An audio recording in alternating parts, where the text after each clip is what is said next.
Ladies and gentlemen, gather round your radios for a journey back in time. Step into the golden age of radio, where captivating stories and unforgettable characters come to life. Welcome to Golden Age Radio, where the magic of vintage audio dramas awaits. That's right. Prepare to be transported to an era when families huddled around the radio, eagerly awaiting their favorite shows. It's a world where imagination runs wild and storytelling reigns supreme. Get ready to experience the nostalgia and charm of old-time radio like never before. Join us as we bring you a curated lineup of 30-minute episodes that will whisk you away to a bygone era. Discover thrilling mysteries that keep you on the edge of your seat, heartwarming dramas that tug at your heartstrings, and side-splitting comedies that leave you in stitches. Picture this: dimmed lights, crackling static, and the sound of a needle dropping on a vinyl record. As the stories unfold, let your imagination paint vivid scenes in your mind's eye. From distant lands to roaring cities, let your senses come alive as you become part of the story. Lose yourself in the adventures of daring detectives, follow the triumphs and tribulations of fascinating characters, and journey through time and space with the power of sound. Each episode is a time capsule, preserving the essence of an era when radio was the heartbeat of entertainment. But it doesn't end there. Golden Age Radio is not just a stroll down memory lane, it's a chance to create new memories too. Share these timeless stories with your loved ones, introducing them to the magic that captivated generations before us. So, dust off your radio, dim the lights, and prepare for an evening of enchantment. Tune into Golden Age Radio and let your imagination take flight. Stay tuned to hear our curated selection of 30-minute episodes. Relive the nostalgia, discover the classics, and immerse yourself in a world of unparalleled entertainment. Golden Age Radio, where the past comes alive, one episode at a time. Golden Age Radio, your ticket to timeless storytelling. Subscribe for more videos.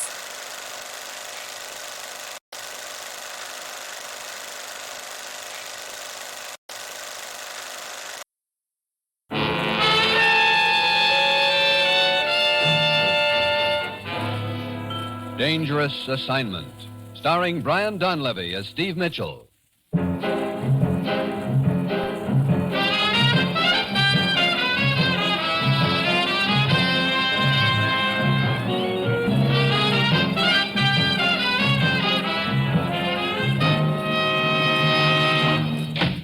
You sent for me, Commissioner? Yes, sit down, Steve. I suppose you heard about Bill Thorne. Yeah. They pulled his body out of a river in eastern Panama. That's right. Bill was one of our best agents and one of your best friends, Steve. I figured you'd want to take over his assignment. I do. You've got it as of right now.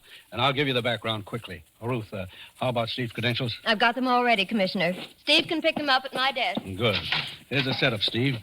Shortly before the Japanese surrender, an entire boatload of Japanese weapons disappeared. We have reason to think they're hidden somewhere in Panama, and that whoever has them is willing to sell to the highest bidder. How many weapons are involved? Enough to equip 3 divisions. Well, Bill Thorne must have been getting warm. Yes, that's obviously why he got killed. Steve, we can't afford to have a hidden cache of weapons that close to the canal. Who do I work with down there? Lieutenant Perez of the National Police in Panama City. Any other contacts who might help me? One. His name is Emil Fager. He owns a large plantation down there. Quite an influential man. Can we trust him? In this business, who knows? But he has done several favors for us in the past. When does my plane leave? Half an hour. Steve, I don't need to tell you about the danger involved. They've already killed Bill Thorne. They'll be gunning for you, too. As usual, you'll pose as a foreign correspondent. Actually, your job is to find those weapons. Yeah, and find out who killed Bill Thorne. Yes. Well, that's it. You've got your assignment, Steve. Good luck.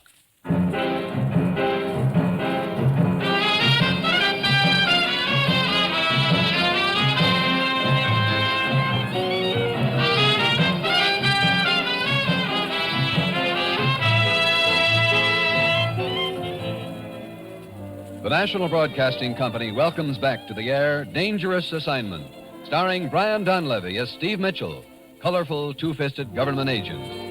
At all those places of the world where danger and intrigue walk hand in hand, there you will find Steve Mitchell on another dangerous assignment.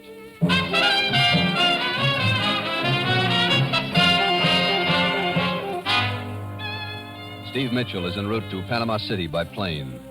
Meanwhile, on a plantation in eastern Panama, near the forbidding and sinister Darien country, 2 men sit hunched over a powerful radio receiver.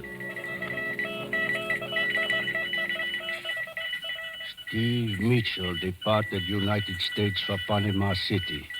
Believe he's taking over job of his late friend. That does not surprise me, Carrero.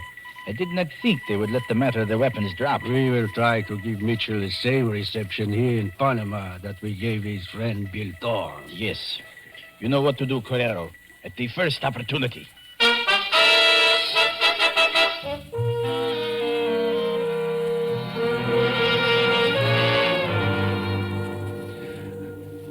Lieutenant Perez, I'm Steve Mitchell from the United States. Here are my credentials. Si, Senor Mitchell. They appear to be in order. You've just arrived? Yeah, my plane landed about a half an hour ago. Please, sit down, senor. Thanks.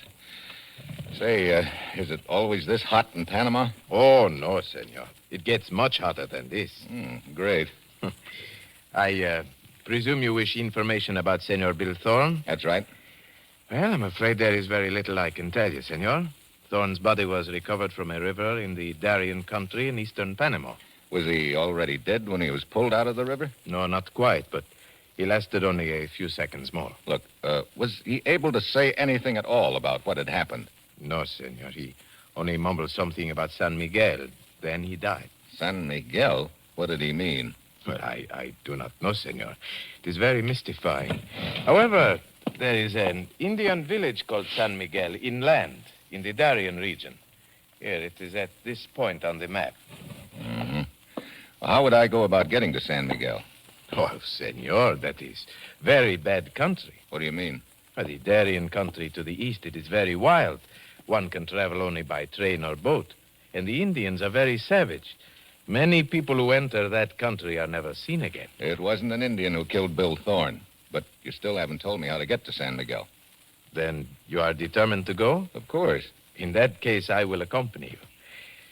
Now, let me see. I think we should notify Senor Fager of our intentions. Fager? See, we will journey up this river, and here we will pass through land which is owned by him. Oh. It is customary to notify him when someone undertakes such a trip. Would that be Emil Fager? See, Emil Fager. Why, do you know him, senor? I know of him. Matter of fact, I was told I might contact him for help. Oh, he has always been very cooperative about such things. Yes, we will go see him. He happens to be here in Panama City at present. He is staying at the International Hotel. Where's that? On the Cinco de Mayo Plaza in the center of town. We can walk there. In this heat? Oh, but senor... Yeah, I know. It gets much hotter than this.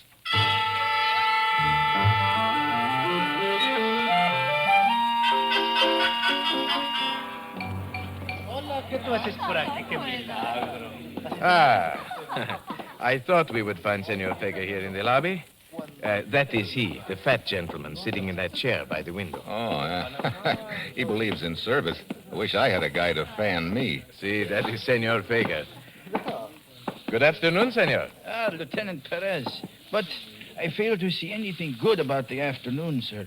With this infernal heat. Well, you should be accustomed to it by now, senor. Oh, I seem to feel it more when I come into town, senor. On my plantation, it doesn't bother me. But here, I must take Pepito and his fan wherever I go. Pepito, turn around. Fan the gentleman.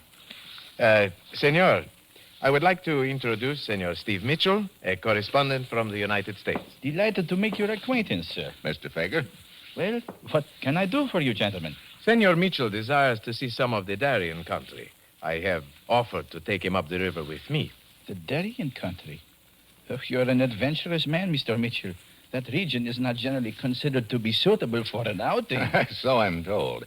I understand you have a plantation somewhere up there. Oh, see, on this edge of the region, it's fairly civilized there, but beyond lies territory that not even I have ever set foot in.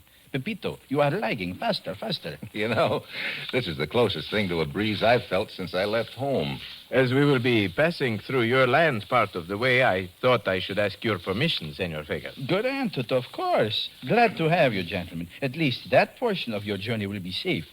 Would you like me to send one of my men with you? I don't think that'll be necessary, Mr. Fager. Thanks just the same. Oh, at least let me put one of my boats at your disposal. Well, you are most kind, senor. Not at all, Lieutenant. As you know, I am always willing to cooperate with the authorities in anything at all. Anything at all.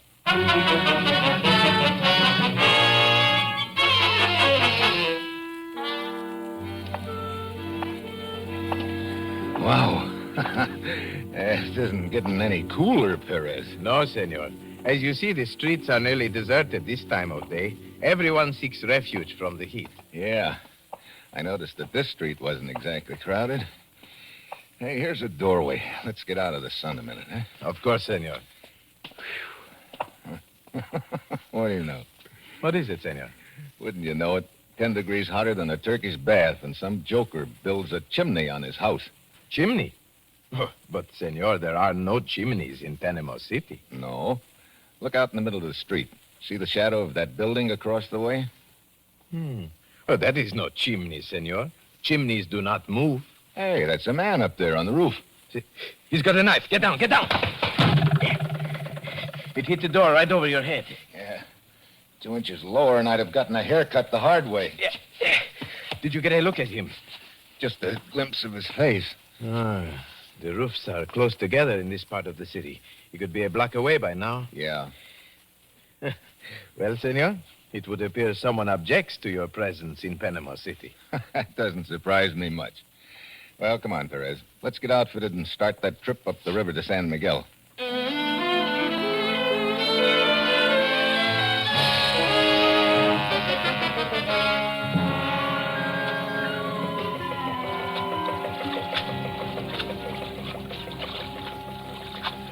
You know, this is not exactly like boating on the Potomac, Perez. Look at that jungle. I'd sure hate to get lost in there. Oh, it is an easy thing to do, Senor Mitchell. The only trails in there are made by the Indians, and they are well concealed.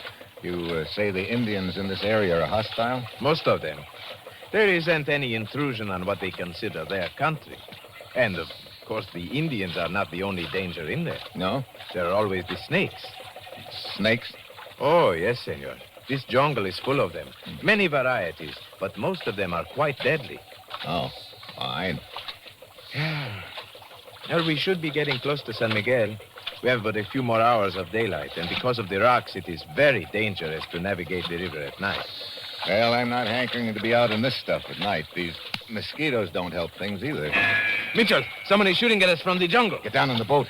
You see where it came from? See where it came from? I can't even see where we're going. We must keep control of the boat. Yeah. As soon as he shoots again, I'll take a quick look over the side and see where we're going. Hey, that went right through the boat. Look, Perez, it doesn't matter where we're going. This boat's a death trap. I think we'd better slip over into the water on the other side of the boat here. We'll be a little more sheltered that way. Si, senor. Look out. Huh? That rock ahead of us. Yeah, get clear, get clear. Oh, the boat is done for. Into the water. Okay. Yeah. Perez, where are you? Right here, senor. You okay? See. Try to swim underwater. Head for the other bank. Perez, where'd the slug hit you? In the shoulder. Here, let me get my arm under you. Mitchell, don't try to save me. You are making a target of yourself. Yeah. Here. Okay. Yeah. Got my arm under you now. But, Mitchell... Shut up and relax. I'm going to try going behind this rock. Oh. Senor, I am getting weaker. Hold on, Perez. Just a little longer. There. We made it. Good. This rock will shelter us from Trigger Boy for the time being. How you doing, Perez? Oh, I'm afraid I have lost quite a little blood, senor. Well, wad up your shirt and hold it over the wound. See? Yeah, that's it. Hey, I can touch bottom here. Look, just lay over on my shoulder and I'll carry you out of the water. All right. Here we go. We're going to be exposed for a second or two, but we can't help it.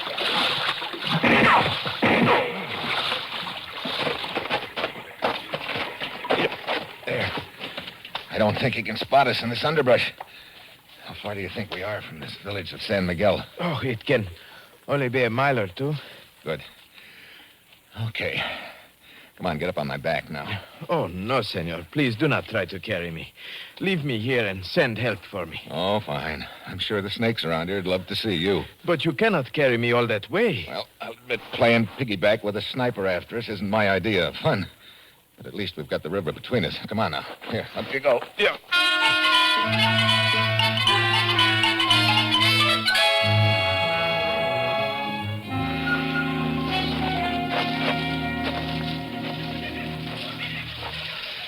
Can you see the village yet, Perez?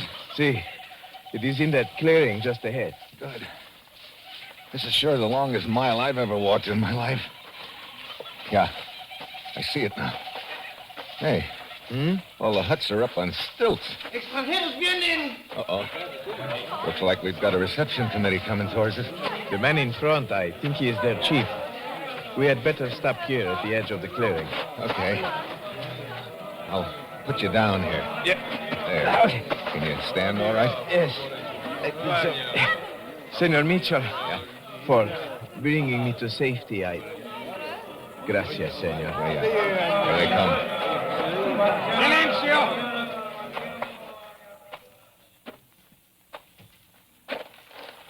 What you want, senores? Some help for my friend here, and some information.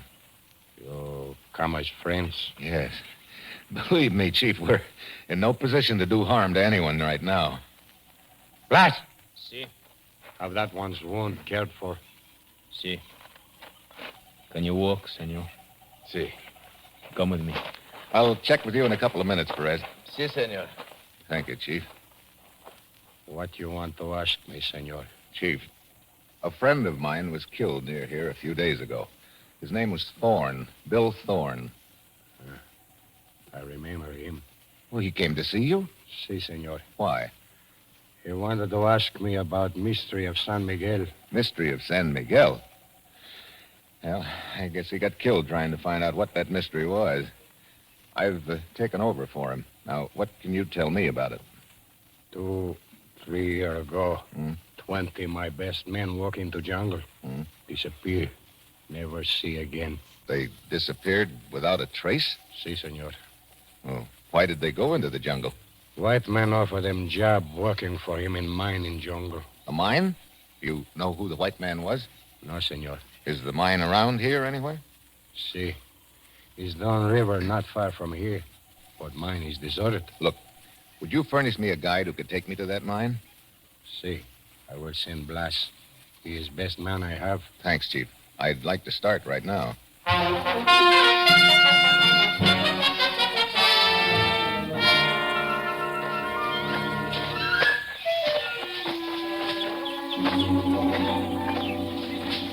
I'd hate to be trying this alone, Blas. You can't even see these trails from 10 feet away. Si, senor. We keep them well concealed. We do not wish enemies to use them.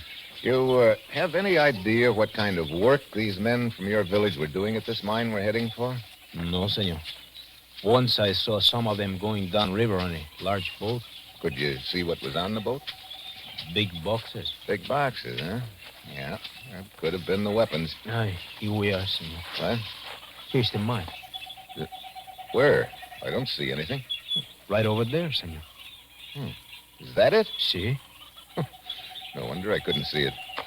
It's all blown over with underbrush. Sure haven't been operating for a long time. Here, I'll take a look.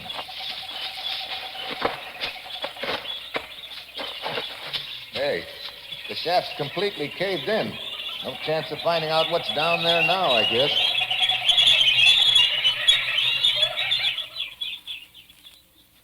Senor. Huh? The birds. What? We are being followed. What? Are you sure about that? I am sure. What was that? Stand still, senor. Now I see him. Who? Look, over against that tree. Holy smoke, what's that? Iguana, senor. What? Iguana, a giant lizard. You call that thing a lizard? It's 5 feet long. Si, si. Look at him go. Si, senor. Brother, remind me never to spend a vacation here. Well, Wait. Birds do not stop singing for iguana. Listen. Yeah, I hear it. Someone coming through the brush. Senor, you get over behind that tree. I will lie beside the trail here with my machete. Okay. Can you see anything? See. He's a man. He's carrying a rifle. Probably the same sniper. Quiet. Here it comes.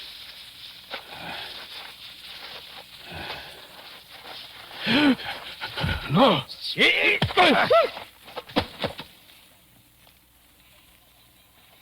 Brother, you sure made short work of him, Blas. He would have made short work of us, senor. Yeah. Hey, I recognize his face. That's the guy who chucked a knife at me in Panama City yesterday afternoon. You know this man? No, but here, maybe there's something here in his pockets that'll give us a lead on who he is.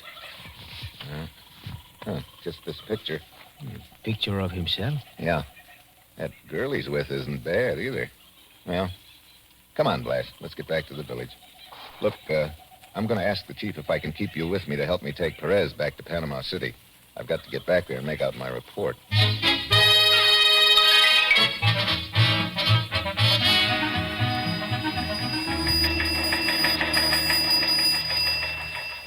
Steve's report's coming in from Panama City, Commissioner. Good. Let's have it, Ruth. Here you are. Great job you sent me on, Commissioner. To date, I've had a knife thrown at me, been shot at, and nearly drowned. Good Lord. You know, that guy can get into trouble easier than anyone I know. Even the lizards are chasing me. He's just irresistible, I guess. Perez wounded, but not seriously. Located mine, which looked like promising hiding place for weapons, till I found it had been deserted for years. Here's the rest of it. I'm back in Panama City with Perez now. On our way over to the International Hotel to notify Emil Fager about the loss of his boat. We'll keep you informed.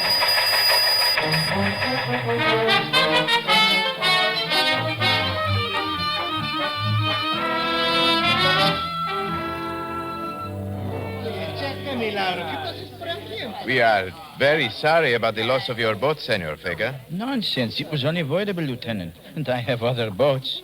You were both very fortunate to escape with your lives, gentlemen. You can say that again, Mr. Fager. But at least that river was cool.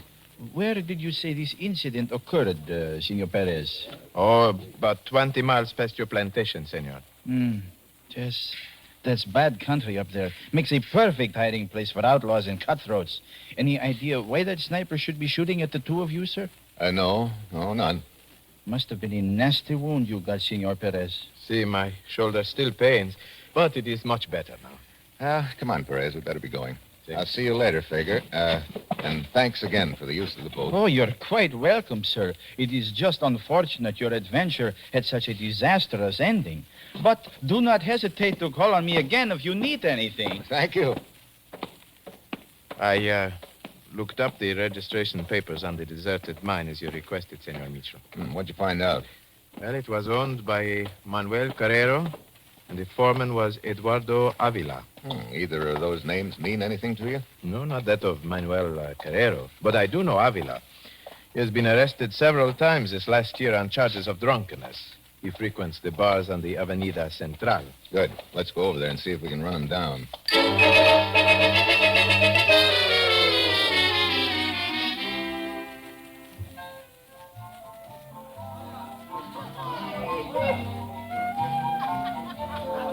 There is Avila, Senor Mitchell, over at the corner table with the woman. Ah, well, our luck's good, Perez, finding him in the third bar we tried.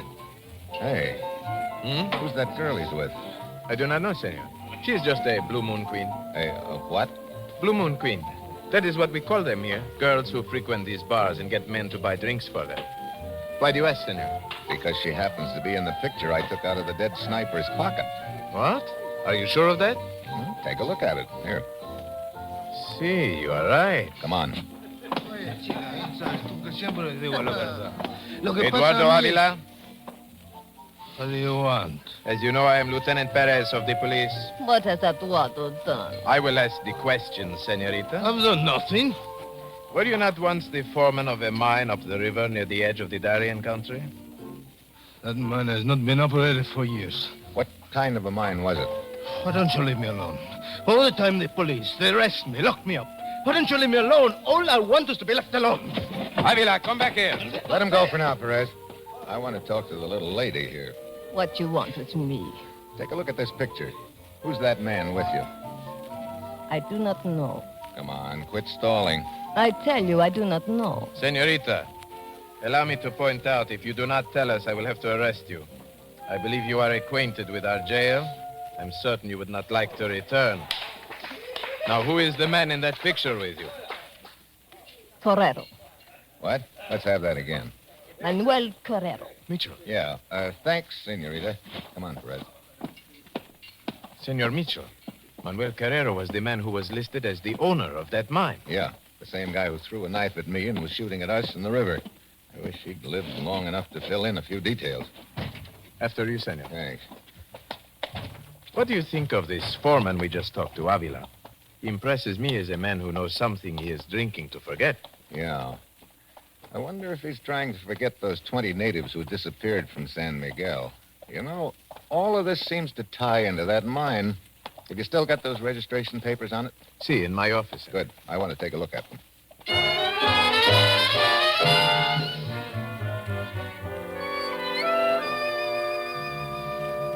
Here are the papers on the mine, senor. As you see, Carrero is listed as the owner, Avila is foreman. But now that Carrero is dead, I'm afraid... Wait a minute. Hmm? What's this? Oh, that is a map of the area surrounding the mine and a diagram of the mine. It is required by law Hey. to... What is it, senor? Take a look at this diagram. See? Here's the mine shaft indicated here. Eh? The one you discovered to be caved in. Yeah. But look over here. Right around the bend of the river. Another entrance to the mine. Yeah, a side door. Look, can you get me another boat? Why, of course, but... That Indian guide Blas is still here in Panama City, too. Senor Mitchell, you think the weapons are stored in that mine after all? I don't know. That's what I'm going back up the river to find out.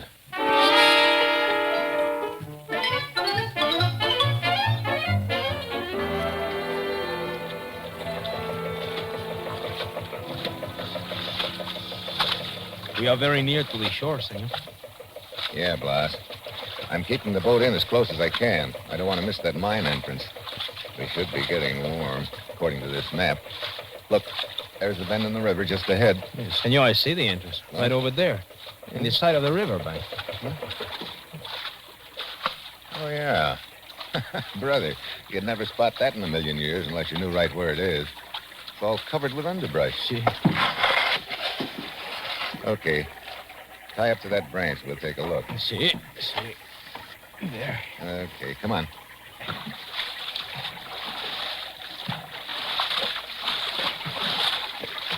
Well, here we are.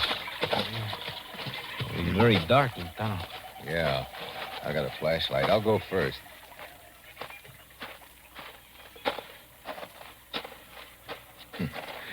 It's a cinch this part of the mine hasn't been abandoned for years.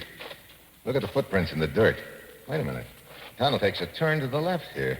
See, it is widening out a little, senor. Yeah, I think... Hold it. Holy smoke. Look at that. Rifles, machine guns, grenades. The works. Well, I've got to hand it to Carrero. He picked a good hiding place. Let's have a look.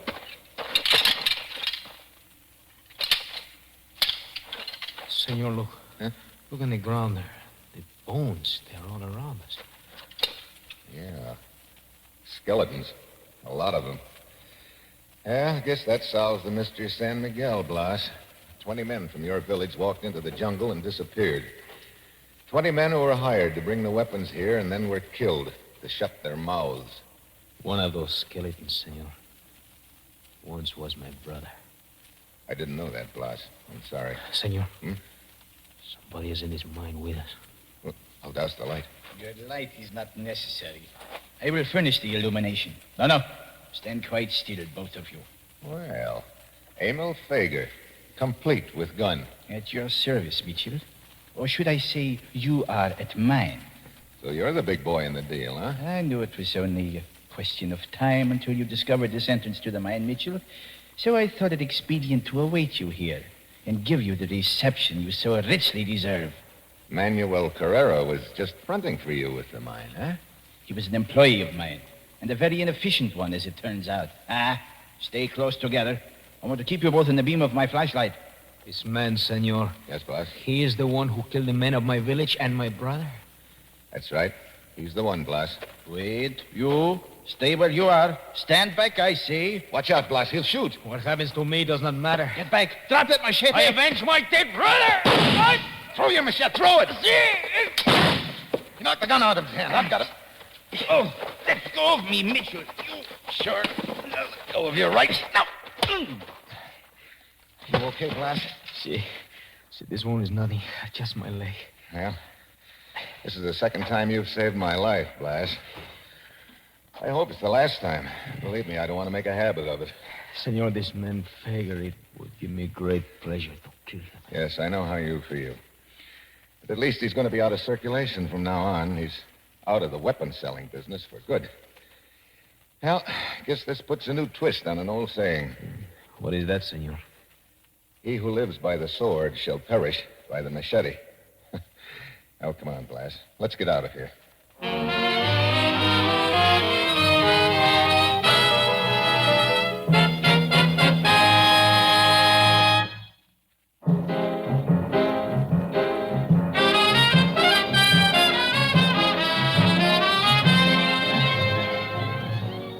You have just heard the first in an exciting new adventure series, Dangerous Assignment, starring Brian Dunleavy as Steve Mitchell. Dangerous Assignment is written by Bob Reif, with music by Bruce Ashley and directed by Bill Karn.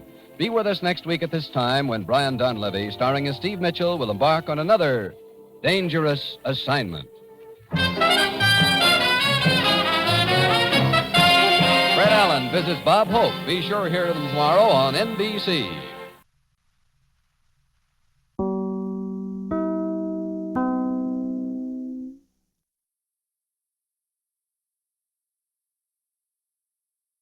Thank you for listening to Golden Age Radio. We invite you to return tomorrow for the next episode that will take you on another unforgettable adventure. When I was a child, my grandmother used to make the best ice cream with a hand crank. Now you can find her recipe book online, el4e.com. Don't turn your dial because the next installment of timeless tales and captivating narratives is just around the corner. Stay tuned for another dose of vintage radio magic that will transport you to a bygone era of entertainment like never before. Wheaties present Dimension X. Adventures in time and space, transcribed in future tense. Dimension X.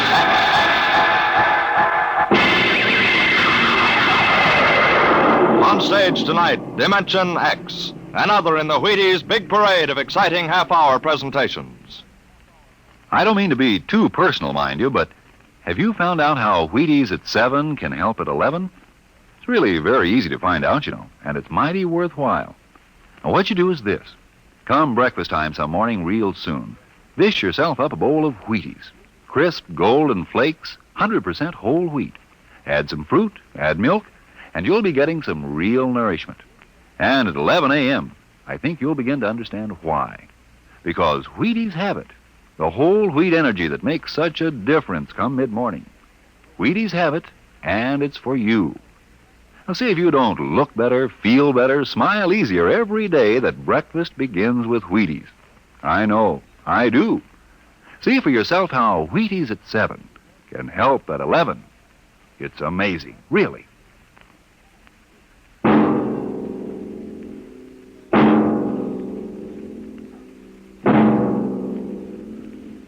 Do you remember when you were young, how your elders would tell you bedtime stories about the man in the moon? Well, tonight we have a different kind of story to tell about him.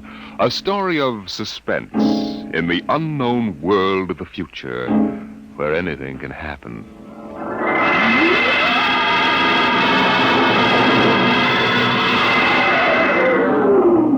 Attention. Attention. This is the Federal Bureau of Missing Persons calling all local agencies. Attention. This is a coded report nationwide. Missing since 9 o'clock this morning the following persons. Smidgley, Jonathan, 5 feet 8 inches tall, brown hair, brown eyes, mastoid. Hello. Hey, get off this wavelength. This is a restricted band. Hello. Look, whoever you are, you're on a coded wavelength. Now tune out. This frequency is reserved for the Federal Bureau of Missing Persons. Hello, Earth. This is the moon calling Earth. Hello, Earth. This guy's loony. Transmitting room. Jake in transmission. Jake, this is Charlie in the code room. Some crackpot's on our frequency. Yeah, I heard him, Charlie. I've got CQ trying to trace it now. Yeah, well, hurry it up, will you? Some ham's in for a good stiff fine by the FCC. They ought to take his license away. Oh, here comes Lenny with a directional fix. Here you are, Jake. I checked it 4 times. Why, this is impossible, and you know it. I can't help it. Hey, what's going on down there? How about it? Get that ham out of my killer cycle. Listen, Charlie, that interference is being beamed from 240,000 miles away. Oh, now, Jake, you know there ain't no such thing as 240,000 miles away. Oh, yes, there is, Charlie. Straight up. Straight... Hey, now, wait a minute. Charlie, that signal's coming from the moon. Are you nuts? Somebody might be bouncing it like a radar signal. Radar on this frequency? Where did you study basic radio? Listen, flathead, you asked for a fix. I gave the best fix our instruments can find. Now take it or leave it. Somebody on the moon is calling the Bureau of Missing Persons.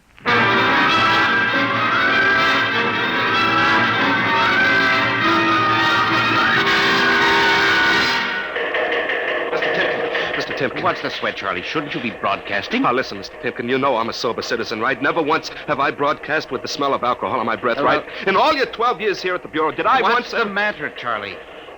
We're picking up a message on our wavelength. Well, did you report to the FCC? I ain't got the nerve. Well, what's wrong? You'll scream when you hear this, Mr. Timken. You'll jump right out the window, but we are getting an SOS from the moon.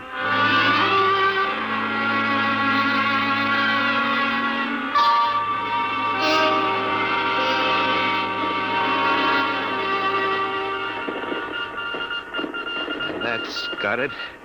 Started on voice and switched to Morse. What did he say? Let's see now. Can you read me? Help Otterburn. Will contact when the moon is in phase. Otterburn. Sounds like a name. Otterburn. Otterburn. Holy jumping Jehoshaphat. Hey, where you going? To talk to the chief. Hey, now, wait a minute. What are you going to tell him? We just got a CQ from the man in the moon? That's exactly what I'm going to tell him, Charlie. What? Oh, no. This is too much for me.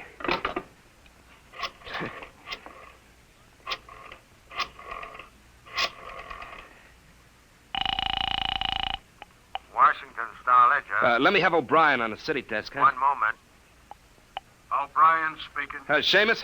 Yeah? This is Charlie Starbuck down at the Missing Persons Bureau. You want a hot one? No kidding. This'll cost you a beer, okay? Shoot, Buck. I'll stay in your wavelength for 30 seconds. Yeah, okay. We just got a radio message from the moon. What? From the moon. Call me back when you're sober. Okay, Seamus, if you don't know a story when you see one. I'll send you the name of a good psychiatrist. So long, Orson Welles. Orson Welles? Hey, how do you like that? He don't believe me.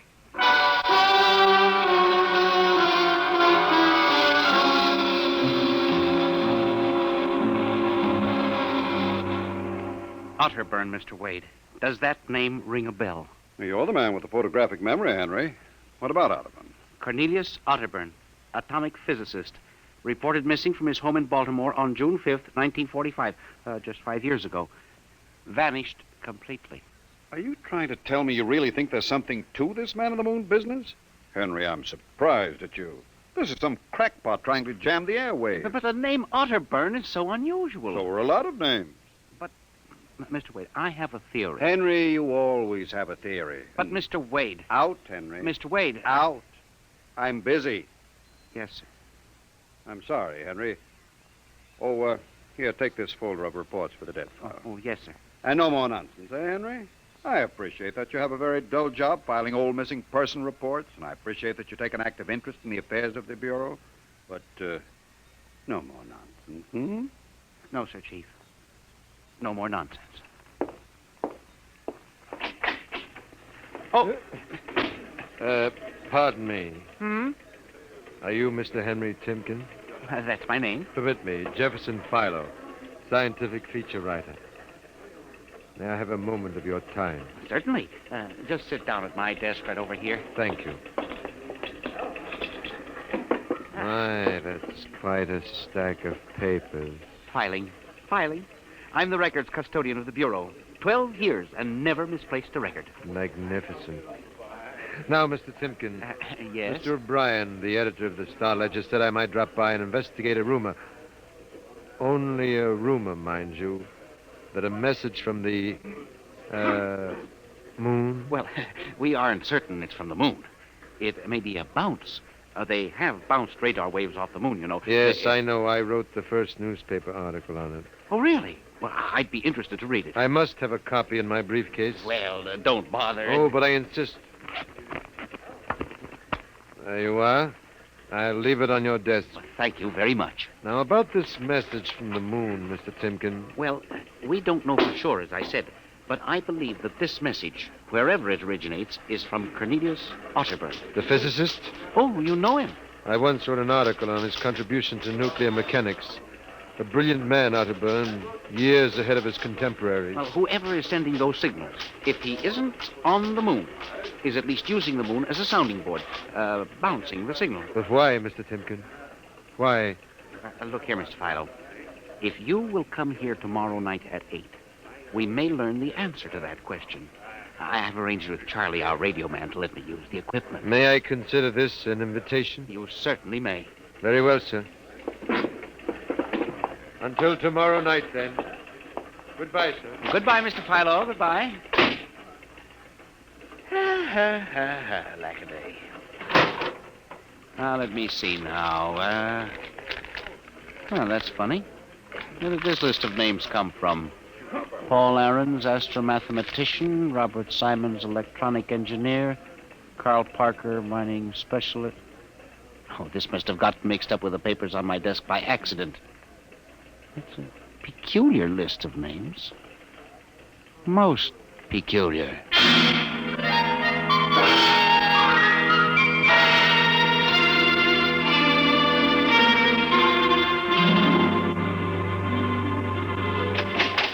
Good morning, Charlie. Oh, hi, Mr. Timken. I see we made the papers. Oh? And how? There's the chief steamed up about it. What did the paper say? Mostly ha-ha. Here's the Herald. Oh? Oh, brother, what a panty. Uh-huh.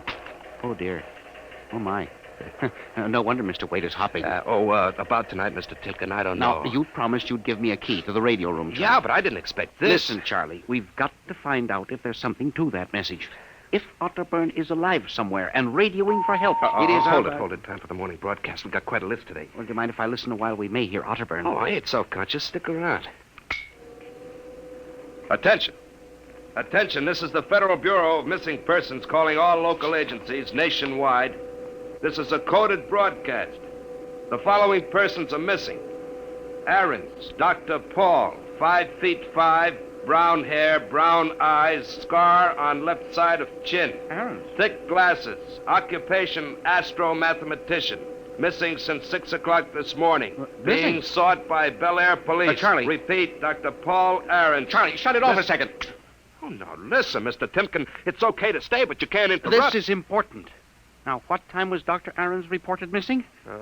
6 a.m. We got the report from Bel Air less than an hour ago. Are you certain, Charlie? Yeah, positive. What is this? Charlie, what's the next name on the list? Let's see. Simons, Robert. What? Engineer. Came in less than 20 minutes ago. 20? What's the matter with you? You look like you've seen a ghost. Nothing, Charlie.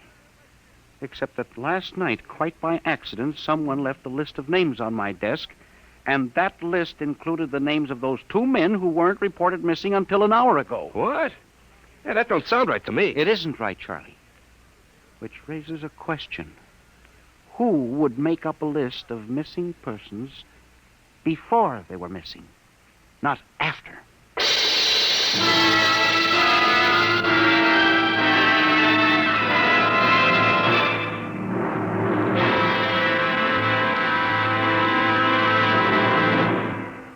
Dimension X will continue in just a moment. You know, friends, when I talk about Wheaties breakfast of champions, I mean something like this. Champions do eat Wheaties because they feel Wheaties give them energy they need and because they just plain like the way Wheaties taste. And even though they are champions, that isn't unusual. Sort of the way you and I look at it, isn't it? Here's Ed Prentice with a perfect illustration of my meaning. Now, young man, will you tell us what you do for a living? I pitch. You what? Pitch. You know, baseball. To have a baseball team, you have to have a pitcher. I'm a pitcher. I pitch. Oh, yes, I see. And are you on a team? Yes, sir. I'm on the Cleveland Indians. Cleveland Indians, What is your name, young man? I'm Bob Feller. And you know it as well as I do, Ed. Sure I do, Bob. It's good to see you. This makes your 14th season playing with the Indians, doesn't it? Yep, Ed. 14 years. Well, tell me, Bob, how long you been eating Wheaties? Oh, about 20 years, give or take a couple. You mean you started eating Wheaties before you started playing ball? Why, of course. What's so strange about that? Most people start eating Wheaties before they get to playing ball. In fact, most people never start playing baseball. You don't have to be a ball player to enjoy the lift you get from Wheaties with milk and fruit. You're right as rain, Bob. No champ ever said a truer word about Wheaties, breakfast of champions.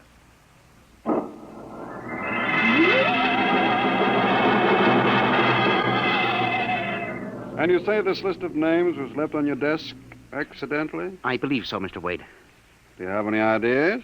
Well, it's hard to say. Mr. Philo left some papers from his briefcase. Mr. Philo? A science feature writer. I see. You were the leak on the story, then? Oh, yes, sir. I'm afraid I was. I didn't think it would be treated as a laughing stock. Well, we'll deal with that later. What's this Philo like? Well, he's strange. Bald, thick glasses, tall, seems to know a great deal about scientific data, but being a science writer... Is there any other possibility? I don't know. But I do believe that this is all hooked up with the broadcast from Otterburn. That seems like a very remote possibility. A missing persons bureau deals in remote possibilities, Mr. Wade. Henry, I do not require a statement of policy. What's the theory? Mr. Wade, I have discovered that each year literally thousands of persons vanish, leaving no trace. They are never located. Where do they go? Nobody knows. And they disappear in interesting cycles. What sort of cycles? Occupations, for example. One year we'll have a run on, say, coal miners. Next year the proportions of engineers increases, then scientists... What do you think happens, Henry? Well, I don't know, Mr. Wade. But I'm beginning to suspect that somebody else has discovered the same phenomenon. Even to the point, perhaps, of being able to predict who will turn up among the missing next. Philo? I don't know. But I would like to find out. And you think Otterburn may be a part of this picture? I definitely do, Mr. Wade. Henry, do you honestly expect me to buy an idea like that? Well, it's more than an idea. The two top men on this list are missing. Maybe so, but the rest of them aren't. Parker, Watson, Gibbs. Well, why, I saw Parker in the restaurant where I had lunch today. Yes, sir, but and if you think I'm going to make myself a laughingstock by putting any belief in such a crack-brained theory? Well, Excuse me. Yes. Hello, Wade speaking. Yes? Yes, I see. What name? Just a moment. Henry, let me see that list again. Oh, yes, sir. Here you are, sir. Go ahead. I see. I'll get back to you. I guess I owe you an apology, Henry. Yeah. Sir? Carl Parker was just reported missing. Parker? The third man on your list. Holy mackerel. Exactly. Henry, perhaps I've underestimated you. Maybe this time you really stumble onto something. What do you intend to do, Mr. Wade? I don't know. I haven't thought it out yet. I was planning to listen for another broadcast tonight in the hope that Otterburn might try to contact us again. I'll join you. I also invited Mr. Philo, the science feature writer, you know. I'll be glad to meet him. I'm beginning to get interested in your Mr. Philo. Mr. Wade, you don't think... That he's mixed up in this? I don't know, Henry. Well, Mr. Wade, let's contact the police. No, Henry, I think we're better off keeping this between ourselves for the moment. I don't want the police laughing at the Bureau if you're wrong. I don't know, Mr. Wade. Besides, there may be more danger than you realize. Let's keep it quiet. Shall we, Henry? Yes, sir. I didn't realize there was any danger.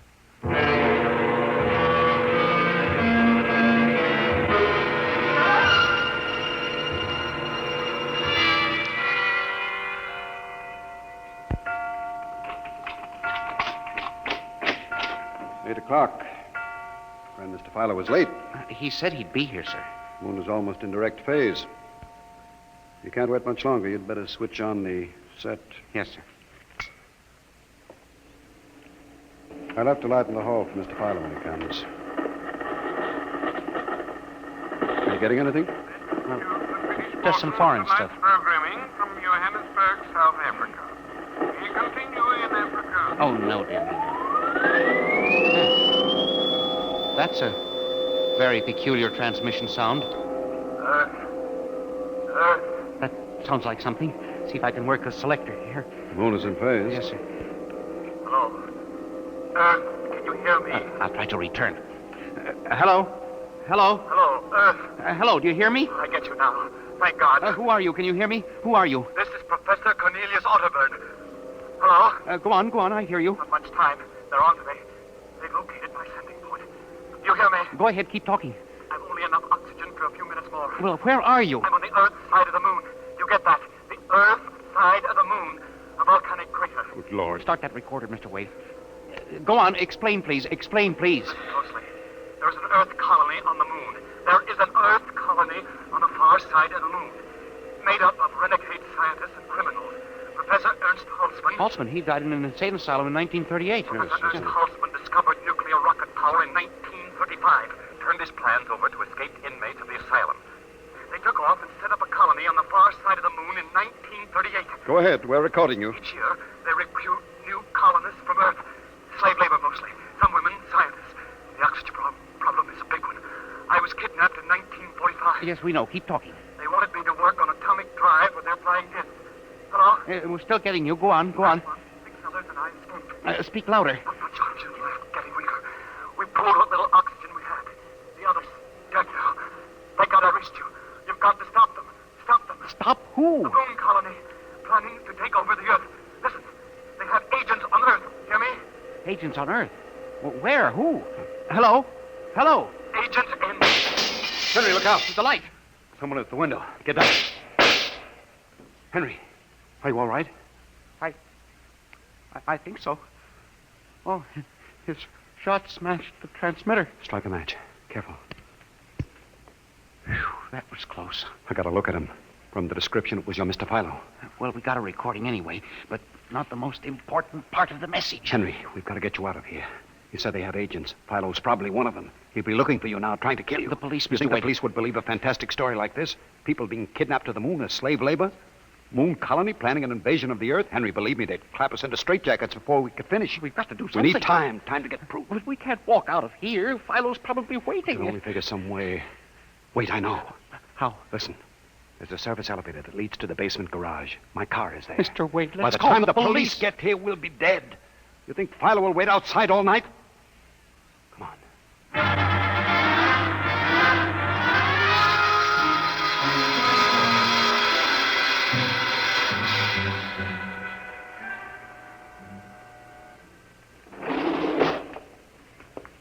This is the basement. Come on. Keep to the side. Yes, sir. Shh. Here's the car. All right, Henry. You open the garage door, then jump into the car. We'll make a dash for it. But where can we go? I have a farm outside Chevy Chase. It's private, miles from the nearest neighbor and completely hidden by trees. We'll run for that. Go ahead, start the door. All right, Mr. Wade. Quick, jump in. Yes, sir.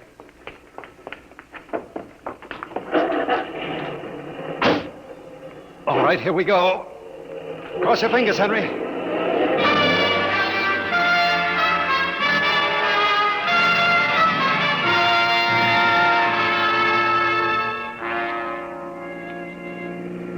We made it out all right. Anything doing? Well, there's a blue coupe behind us. It seems to be following. I'll cut up Pennsylvania Avenue and out Route 1 toward Baltimore. It is following. He turned with us. Can you go faster? Not much faster. He's gaining on us. I've got an idea. Hang on, Henry. Yes, sir. Why did you stop? Turn off the lights, quick.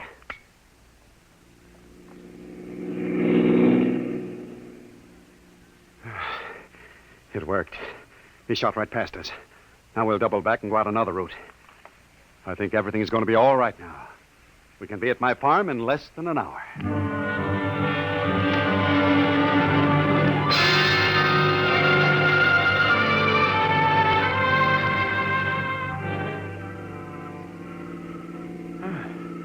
This place is really out in the wilderness, Mr. Wade. You can stay here indefinitely till we figure out the next move. Just up this dirt road now, there's a big abandoned wheat silo on my grounds. It's down in a hollow where it can't be seen except from the air. And even then, the oak trees shield it. We'll hide you out there. Now we can leave the car here. We'll see. Come on. How did you ever find this place, Mr. Wade? I've always liked seclusion. Came up here to get away from it all. There's the silo. Well, it's certainly well hidden. There's a small door around the side. Come on. Yes, sir. Oh, careful of those bushes. Hard to see them in the dark. Do you suppose Philo will find us? I assure you, Henry, that Mr. Philo will never find us here. Not in a million years. Here's the door. It's pitch dark. Hold my arm. I know the way. Just a few steps up, then another door. Yes, sir.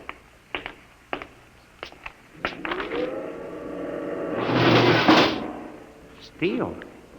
This is an unusual silo. Double walls, wood outside, steel inside. Completely fired. An army couldn't wreck it. We're inside the inner shell. Careful. You're in a circular room. Stay here a moment. I'll go outside and see if the coast is clear. In a moment, your eyes will become accustomed to the darkness. I'll bring back some food and water. Well, don't be long, Mr. Wade. This place gives me the willies. I'll just be a moment. Yes, sir. Mr. Wade.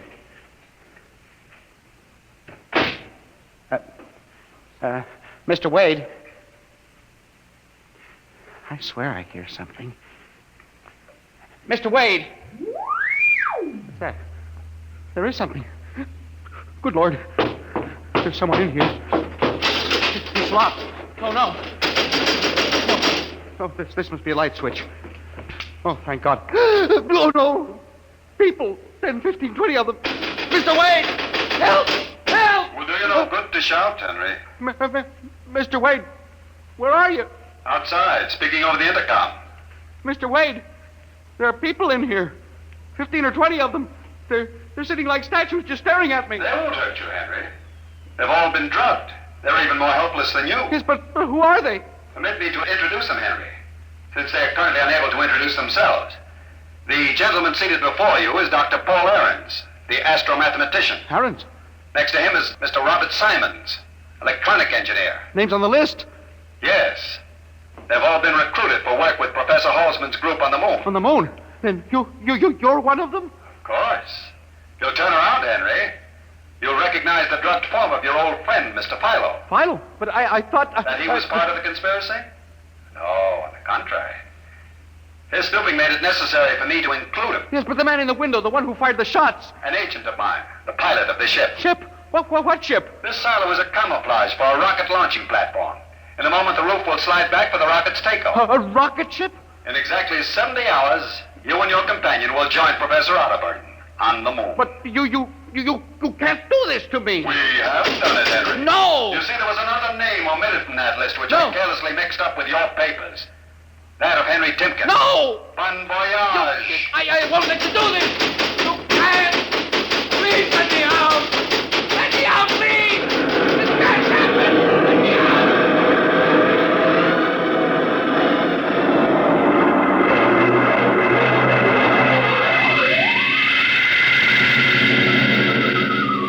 out! Attention. Attention. Missing since 8 o'clock last night. The following persons. Timken Henry, age 45, height 5 feet 8, brown eyes, slightly balding.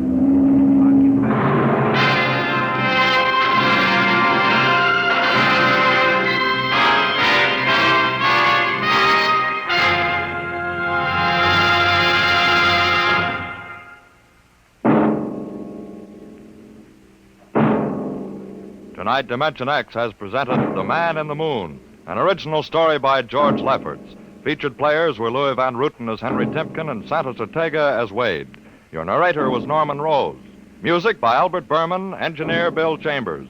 Dimension X is produced by Van Woodward and directed by Edward King. In a moment, we'll tell you about next week's show. And now, here is your Wheaties man, Frank Martin. Everybody knows whole wheat has vitamins and minerals in quantities. Sure, no great trouble figuring that out. The trick is in making the whole wheat into crisp, toasty flakes like Wheaties. with all the good whole wheat things still in them, and with all the good, natural whole wheat taste. Well, do you know how the Wheaties people do it? Well, I'll tell you. It's simple. They use a whole kernel of wheat to make one Wheaties flake. You see? No wonder Wheaties are good for you. And you know how good they taste. Crisp, sweet as a nut, simply wonderful. How can you stand missing them, if you are missing them, when they're all that good, and all that good for you? Why don't you breakfast up to Wheaties tomorrow morning, huh? And see for yourself how Wheaties at 7 can help at 11. Breakfast of champions. Yes, yes.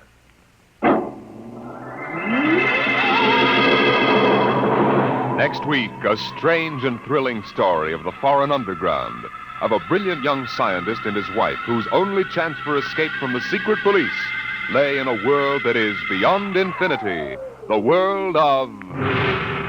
Dimension X.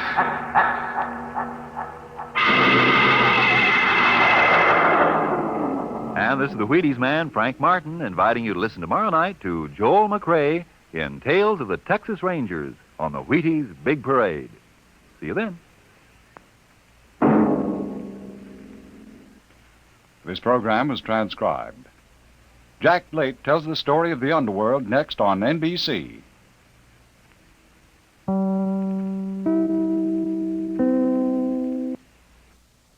Thank you for joining us for another thrilling episode of Dimension X. We're excited to have you as part of our audience. We invite you to return tomorrow for an all-new set of episodes that will take you on even more unforgettable adventures. Get ready for a journey to the outer reaches of imagination as we dive into X-1, our next featured program. Brace yourselves for mind-bending tales that will transport you to distant galaxies and alternate realities. We're always eager to hear from our fantastic audience. Your feedback fuels our passion for delivering the best in vintage entertainment. Feel free to share your thoughts, opinions, and suggestions. We value your input and strive to make your listening experience even more enjoyable.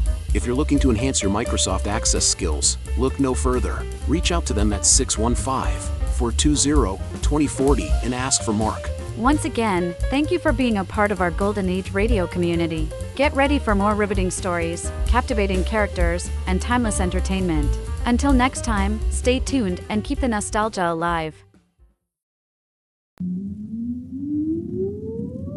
Countdown for blast off. X-5, 4, 3, 2, X-1, fire.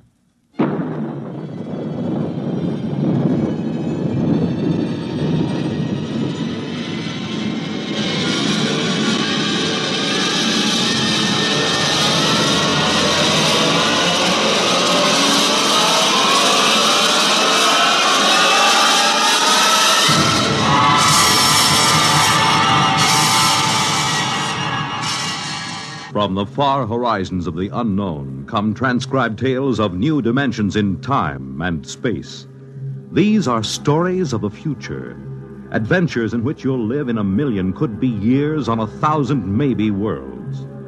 The National Broadcasting Company, in cooperation with Galaxy Science Fiction Magazine, presents X minus 1.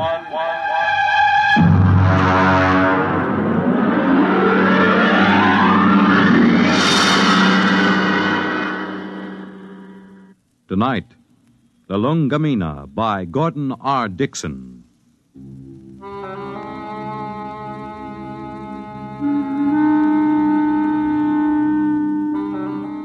Blame Clay Harbank, if you like, for what happened at Station 563. Or blame Bill Peterborough, the one we called the Kid. I blame no one. I'm a Dorsai man. That means I was brought up on one of those tiny planets a million light years from nowhere. Being a Dorsai man is quite a responsibility. We are a very polite people. We have to be. Because when we get angry, we fight to the death.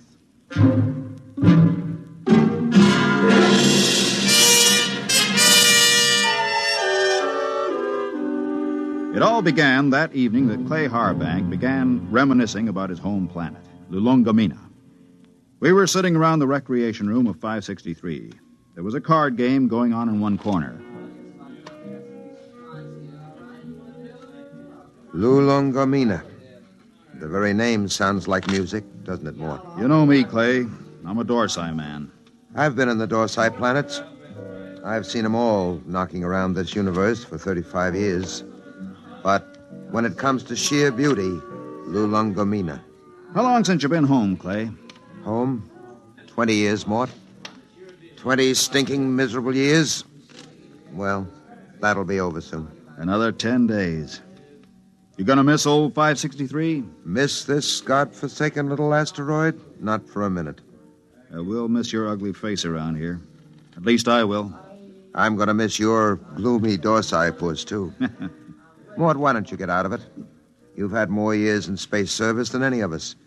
You've probably got enough credits to get out, too. Me? I wouldn't know what to do with myself. Couldn't you go home? You should know better than that. The Denebrian trouble? The Denebrian trouble? You could go to Earth. What for? Ever been there? Never once. And I've never wanted to. I've seen too many Earthmen. Like the kid over there. He's green in service. He's full of greed and stupid hate like the rest of them. No, that's not for me.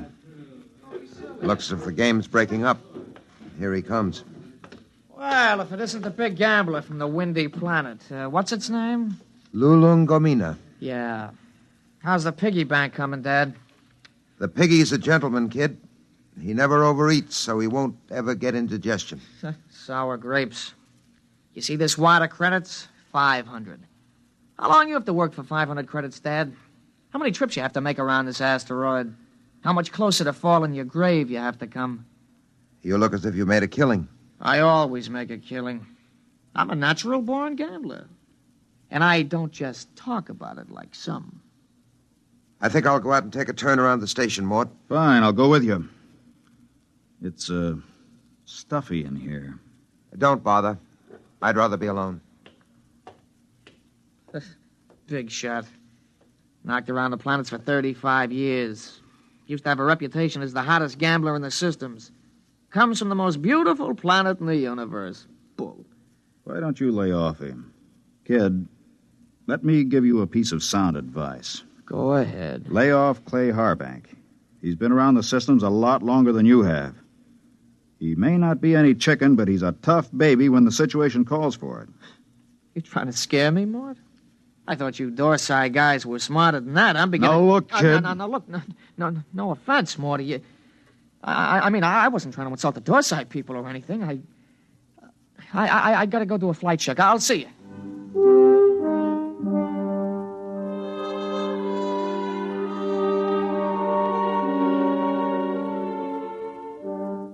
We were in bad shape. The 20 of us at Frontier Station 563 on the very edge of the human area had gone sour. Half the men had applications for transfer in already. But I told the kid about Clay being tough.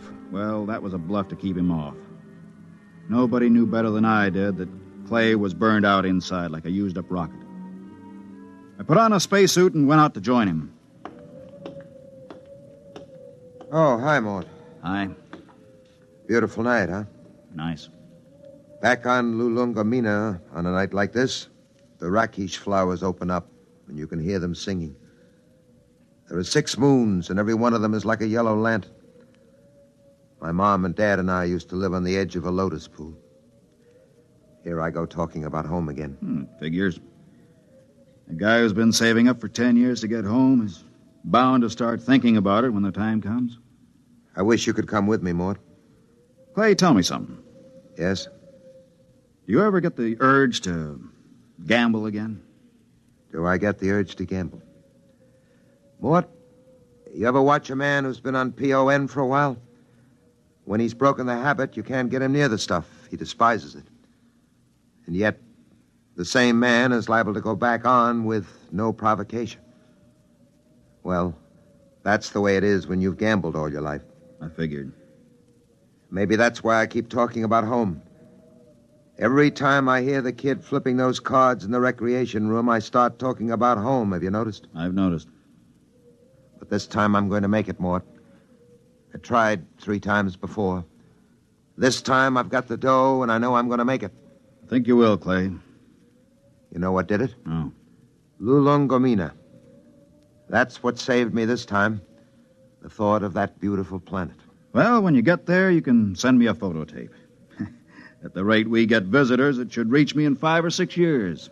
You'll be out by then. You'll be home. I'll never go home, Clay. Never. Well... That's Red 4. Screens must have picked up a ship in the galaxy. Maybe we'll get a visit. Keep us from going local anyway. Coming in? No, I think I'll stay out a while. Well, I'm going to check the screen. See you later.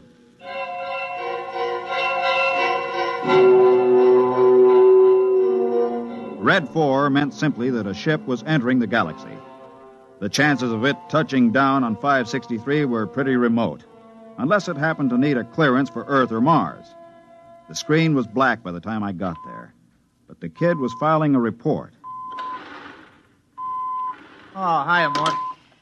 Hey, what's a Hixabrod like? Why? We're having one for a visitor. You don't say. I just came in over the receiver. What'll he be like? A Hixabrod? Stiff as a poker, proud as Lucifer, honest as sunlight, and tied as a camel on his way through the eye of a needle. What do they look like? Oh, they're kind of humanoid, but they have a deadpan face that never changes, like a mask. Well, they're a little scary, I hear. That's the green skin and the scales. Also, they run about 8 feet tall. I wouldn't tangle with one if I were you.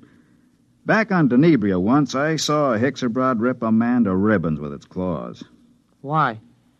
The man made the mistake of insulting Hixa. That's one of the twin planets they come from. Pretty touchy, aren't they? Not really. They're a very level-headed race. You know the Hixabrod reputation, don't you? No, you didn't hear much about them on Earth. Well, they're the first and only mercenary political arbitrators in the known universe. A Hixabrod can be hired, but he's absolutely incapable of being influenced or bribed. He tells the cold truth and nothing but the cold truth. And, brother, when a Hixabrod tells you the truth, it's plenty cold. It really lets you have it, huh? They're a small race and very much in demand. If some kind of political dispute comes up from planetary to inter-alien, both sides hire a Hixabrod to represent them. That way they know the other side is being completely honest. Oh, that's very interesting, you know. Very interesting.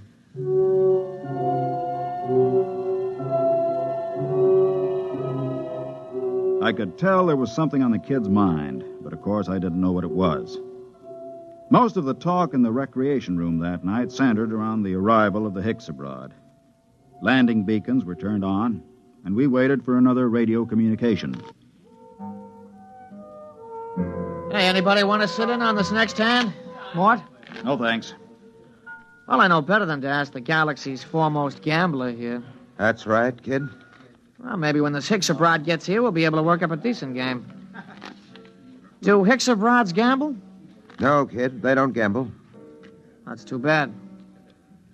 Well, we can always sit and listen to you lying about what a beautiful place La Lungamina is. Kid, you just went too far. Yeah, you're going to do something about it? That's right, I'm going to punch your little nose.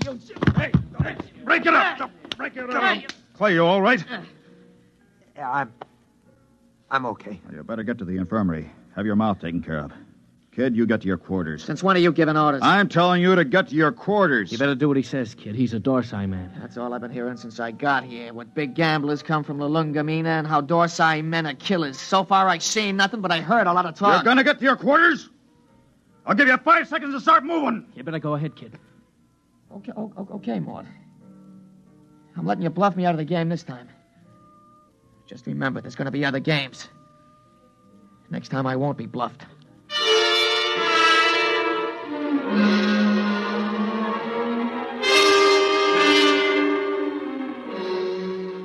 He left the recreation room. I felt a slight and not unpleasant shiver run down between my shoulder blades, and my eyes were still hot. I'd almost lost my control that time, and my senses told me I'd better be careful. For the next 3 days, the tension of 563 was almost unbearable. Clay Harbank seemed to age 20 years after the kid knocked him down. Now hear this, all personnel. Now hear this, all personnel. A ship is approaching for flight check. A ship is approaching for flight check. Report to Central. Report to Central. Well, this is it, Clay. We're getting the Hixabrod. Seems almost like home having a Hixabrod with us. They're all over the Tarsian system, you know. You speak Hixabrod? You have to on Lulungamina. Oh, I didn't know that. I picked it up during the third exploration. Long time ago, huh? We're not getting younger, Clay. Yeah. I found that out. Don't take it so big. He's just a punk kid. Sure. And I'm just a dumb old man. Forget it. That's touchdown. You ought to be here in a minute. Well, that does it. He's down. Look at that ship, huh? Let's go. You'll need some help with his baggage.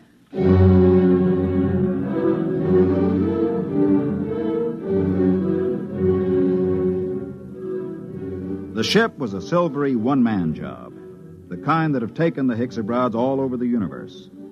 The cabin door slid back, and the Hixa stepped out. He was as green and scaly as a lizard, but there was a certain unmistakable dignity in his bearing. Since I spoke the language, I was the first to greet him. Belt the Hutch and Hexabrod. Welcome to this place. I greet you, Dorsai man. My name is Mort Bianski. I am called Dorlasses. Come. I'll show you to your quarters. Thank you. How long will you remain here? Only for one night. I wish clearance for Mars. I'm sure it can be handled. This way.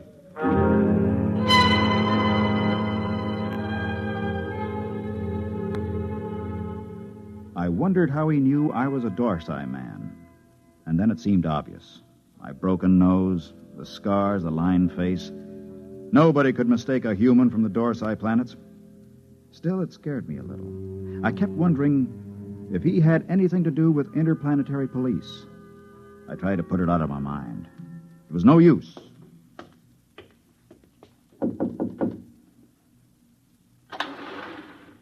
Mind if I come in, Clay? Sit down. Have a smoke. Thanks. Where's the Hexabrod? In his room, getting cleaned up for dinner. Strange guys, aren't they? Well, there's something even stranger going on. What's that? The kid's in there with him. With the Hicks? Mm-hmm. What do you suppose they're talking about? I don't know. I wish I did. Kid's probably trying to get the Hicks into a dice game. I doubt it. What's on your mind, Mort? Clay, you've been around. Are there any Hexabrods in interplanetary police? A few. Why? I don't know. I just had a feeling, you know. You're dreaming up bogeymen. Maybe. Besides, you're not in any trouble outside the Dorsai system. I killed a human, Clay. Not deliberately? In a rage. Happens all the time on Dorsai, doesn't it?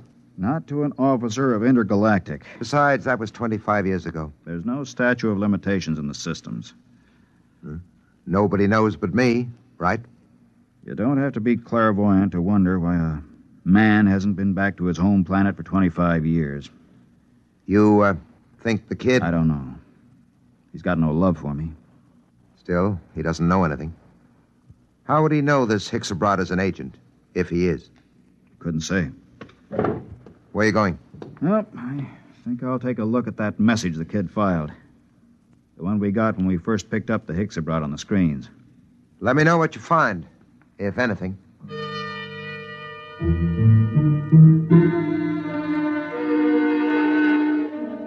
I walked through the empty corridors to the communication center. I went directly to the files where incoming messages are kept and flicked the tab until I got to Notices of Arrivals. There, 2 days before, was a report of the arrival of Dorlasses. I ran my finger down the statistics until I came to the line that said, Point of Origin of Flight. It read, Tarsian Galaxy. That was where Clay Harbank's Lulongamina was. I read further, where it said Nature of Business. My blood ran cold as I spelled out the words criminal. Come in. Belt the Hutch and Hexabrod. I greet you, Dorsai man. Is there anything you require? Nothing, thank you. I came to tell you that we'll have dinner tonight at 800 hours. The young Earthman has already informed me. There's a shortage of raw meat here. I've brought my own food, thank you.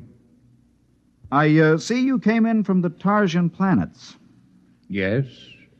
You didn't happen to be in the Dorsai planets before that? No. Oh, I thought perhaps you might have some news. I came from intergalactic headquarters. Yes, I saw your flight check. Then you know my mission. Yes. Good.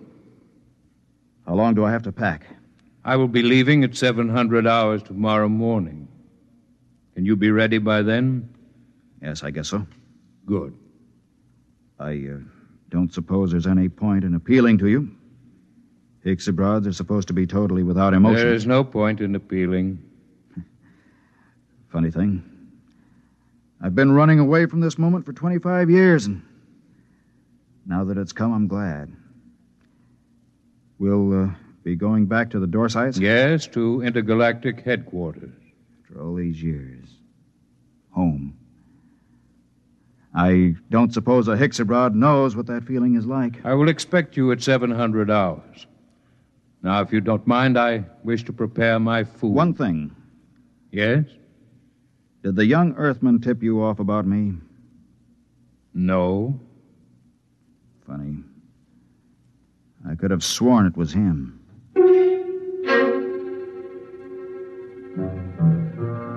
That was that. When a Hixabrod tells you no, you can bet your life he isn't lying. I began to wonder how they located me. I began to wonder what he and the kid had talked about. I began to wonder a lot of things. Well? He's an agent for Intergalactic. Well, that doesn't prove he's after you. He is. How do you know? I just talked to him. Lord in heaven. It isn't so bad, really. Just think, I'll be going home. I'm going to kill that kid. Clay. I'm going to kill him. Clay, listen to me. The kid didn't turn me in. You said... I said he was talking to the Hicks. I just asked him. And the Hicks told me it wasn't the kid. They don't lie. So don't go blowing off. It's going to be hard. 10 days. It doesn't have to be 10 days. What do you mean? How many credits do you need to buy your way out? Another 500. Next payday. Don't wait. Don't wait. I have over 900 credits. I'll turn them over to you. Mort. Listen, I don't need them. You can pay off tomorrow and fly as far as the Tarzan chain with me and the Hicks. It's a very nice thing, Mort. Will you do it? I'll think about it. Let you know after dinner.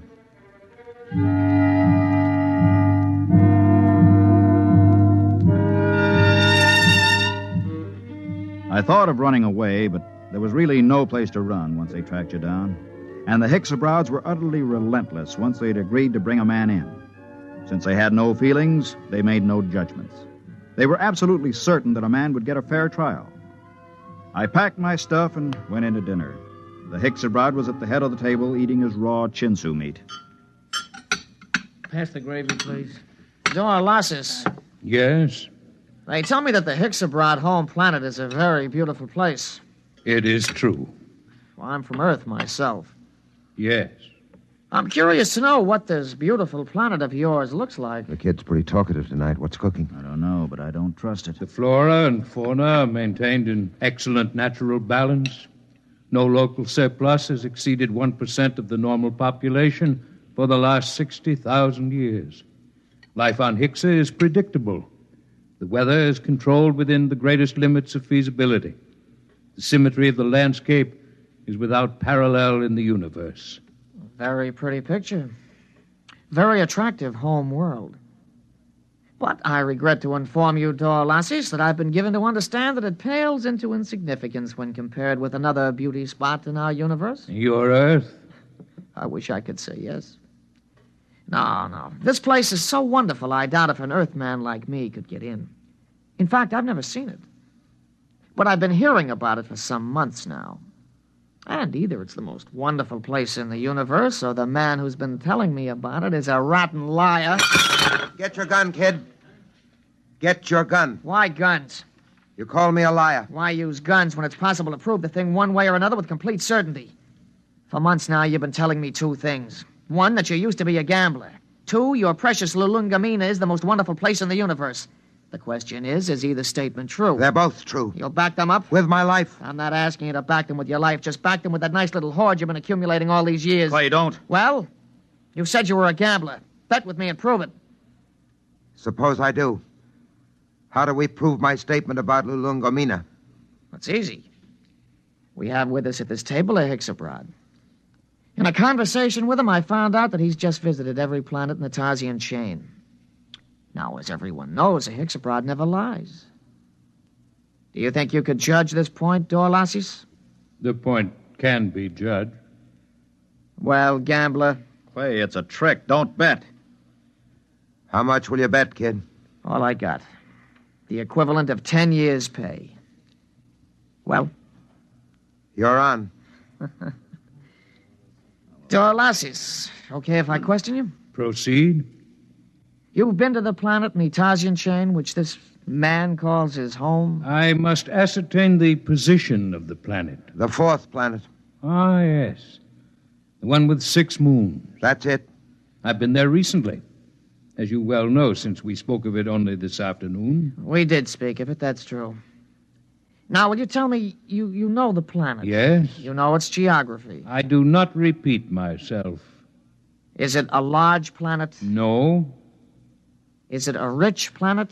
No. Was there not a rain of radioactive fallout from an explosion of a nearby star only 5 months ago? There was. Did it not destroy every piece of vegetation and leave this planet a gutted, smoking ruins, charred and ugly? It did. Well, gambler?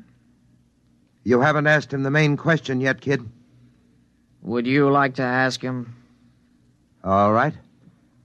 Hexabrod, the question to be judged is this. Is Lulongomina the most beautiful and the most wonderful place in the universe? Yes. It is. What? Well, kid? It's a trick. It's a rotten trick. I don't believe it. The hex is...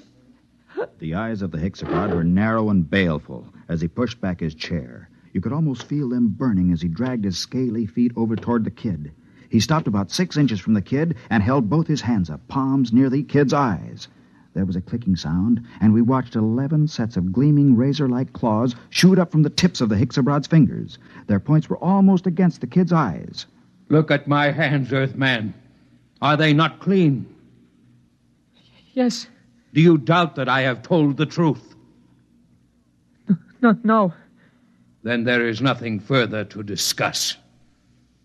I bow to you, gentlemen. I thank you for your hospitality. You will excuse me.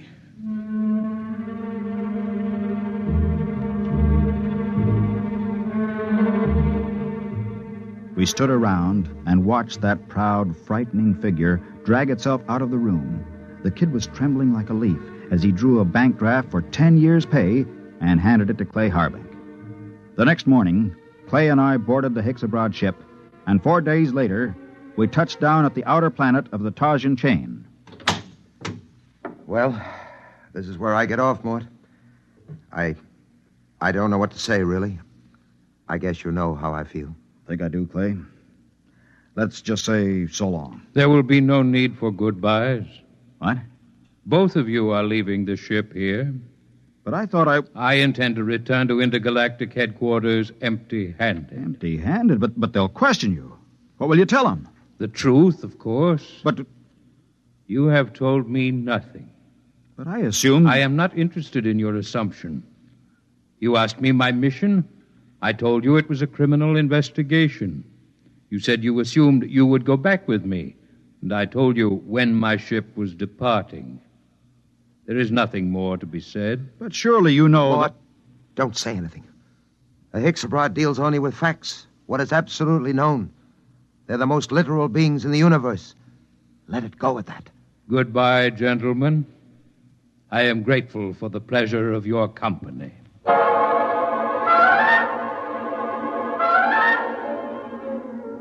Five minutes later, Clay Harbank and I shook hands at the exit of the spaceport on Tarsus 10.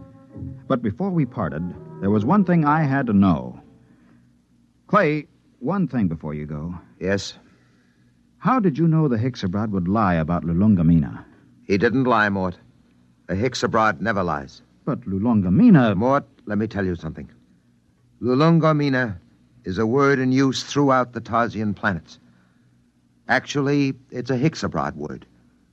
It means home. All I did was ask the Hexabrod if home was beautiful. He simply said yes. And a Hexabrod, as everybody knows, doesn't lie.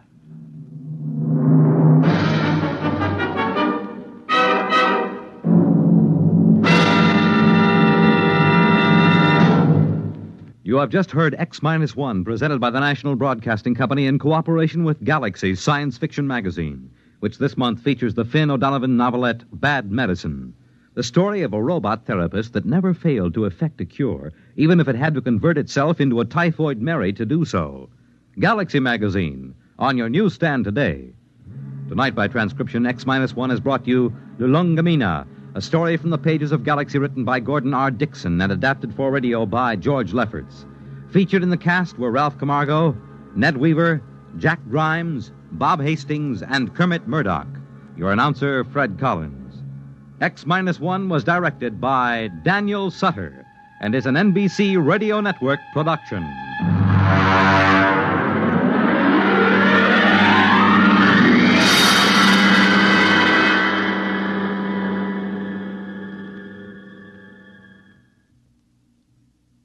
X-1 came to you from our Radio City studios in New York. Next week, listen to Project Mastodon, Clifford Seamock's story on X-1. Follow the news with Chet Huntley tonight on the NBC Radio Network.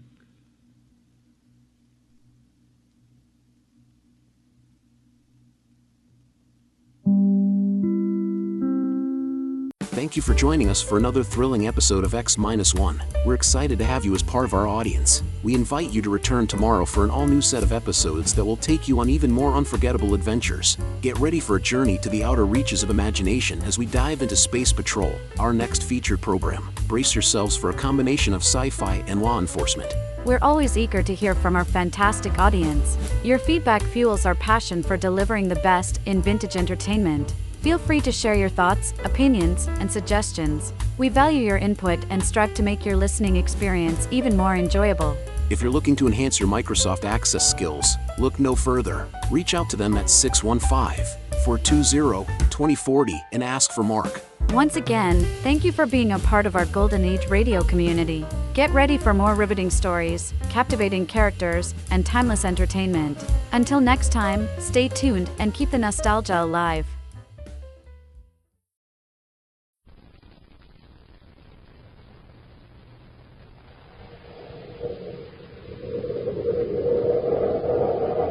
Instant Ralston and regular Ralston, the hot whole wheat cereals in the red and white checkerboard packages present Space Patrol! High adventure in the wild, fast reaches of space. Missions of daring in the name of interplanetary justice. Travel into the future with Buzz Corey, Commander-in-Chief of the Space Patrol! In today's transcribed Space Patrol adventure, Buzz and Happy have reached the end of an underground passage on the planet Mercury. Through their portable spacephones, they hear Major Robertson up on the surface. Commander, how about coming back to the ship? I've got a strange feeling about this whole layout. We might as well, Robbie. We can't go any farther. Come on, Hap. Yes, sir. Commander, there's a gate sliding shut. It's sealed in. A stone gate cut us off. Commander. Where's that noise coming? Commander? Commander, where are you? What's the matter, Hap? Major, the commander was right here beside me, and now he's vanished. We'll return in just a moment with today's exciting Space Patrol adventure, The Lost Dimension.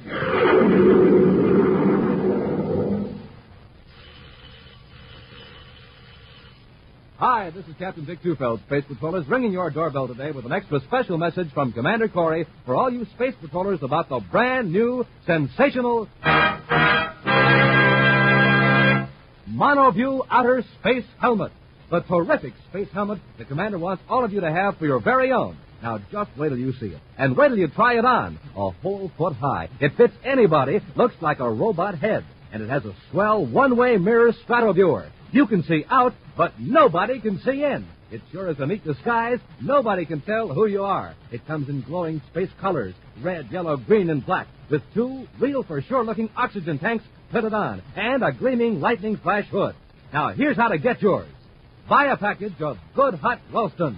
Then, with your name and address, send the instant or regular Ralston box top and 25 cents in coin to Space Patrol, Box 686, St. Louis, Missouri. That's Space Patrol, Box 686, St. Louis, Missouri.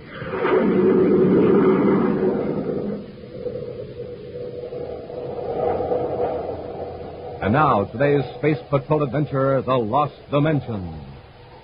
North of the equator of the planet Mercury is a low dome of rock known as Gombine's Knoll, named for its eccentric owner, Boris Gombine. His exact source of income is unknown, even to his closest associates. But he has a reputation for backing fantastic schemes and allowing himself to be imposed upon by men of doubtful worth. Even his confidential secretary, Mark Duncan, occasionally feels called upon to offer Gombine a word of caution. It's not that this Dr. Farandol is dishonest, Mr. Gombine. He's wasting your money. Well, not to change the subject, Duncan, but did you hear about the Planet X Resources project? Yes, sir. The company must mean business. They've put up a 2 million credit bond to guarantee that they'll complete some basic developments there inside of a year. Well, I'm not interested in Planet X. I'm interested in that 2 million credits. Why should it lie there in the vault of the Terror Bank when I could use it? But the bank is protected by every detection and warning device known to science. Yes, quite true, Duncan, up to a point, but I would like to show you something. Come with me, will you?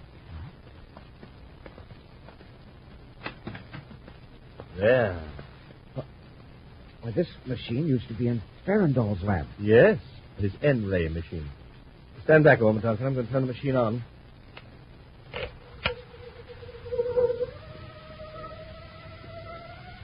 Now, watch that wall over there.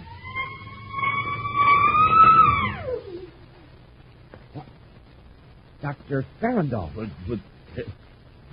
Oh, Mr. Gambino, the N-ray, you used it on me. Yes, I was just showing Duncan how it worked. Hope I didn't alarm you too much. It is somewhat of a shock. One instant I was in my lab, and the next time standing here.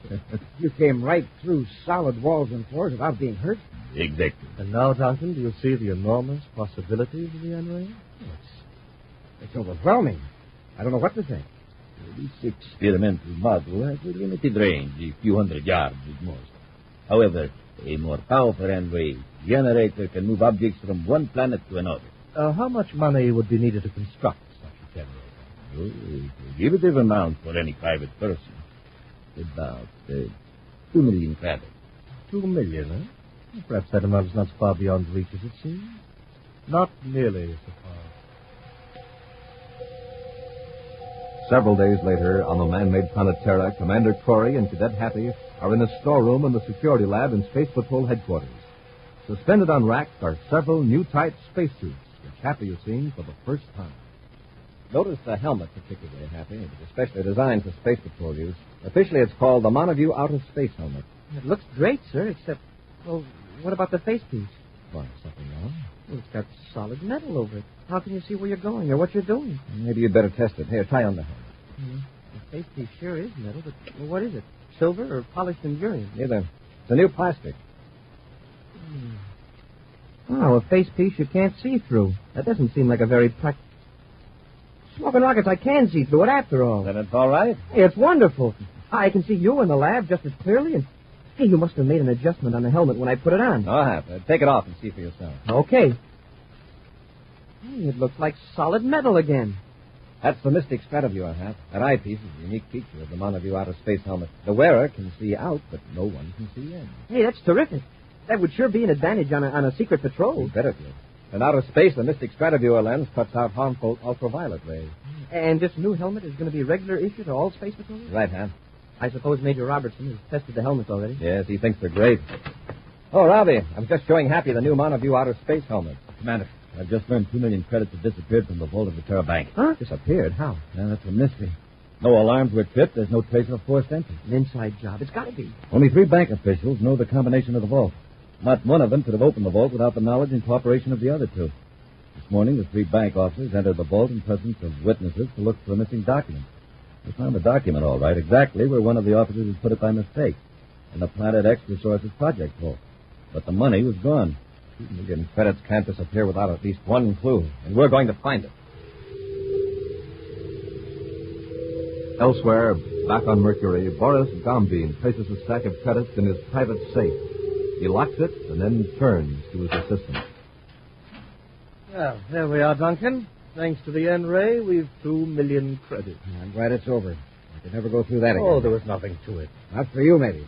To be in a surface car on the street 1 second, and to be inside a bank vault the next. To pass through enduring walls like water through a sieve. Think what we can do now with money enough to build a super powerful N-ray generator. What about Farrell? He won't know I'm using it until after he's constructed the big generator. Come in.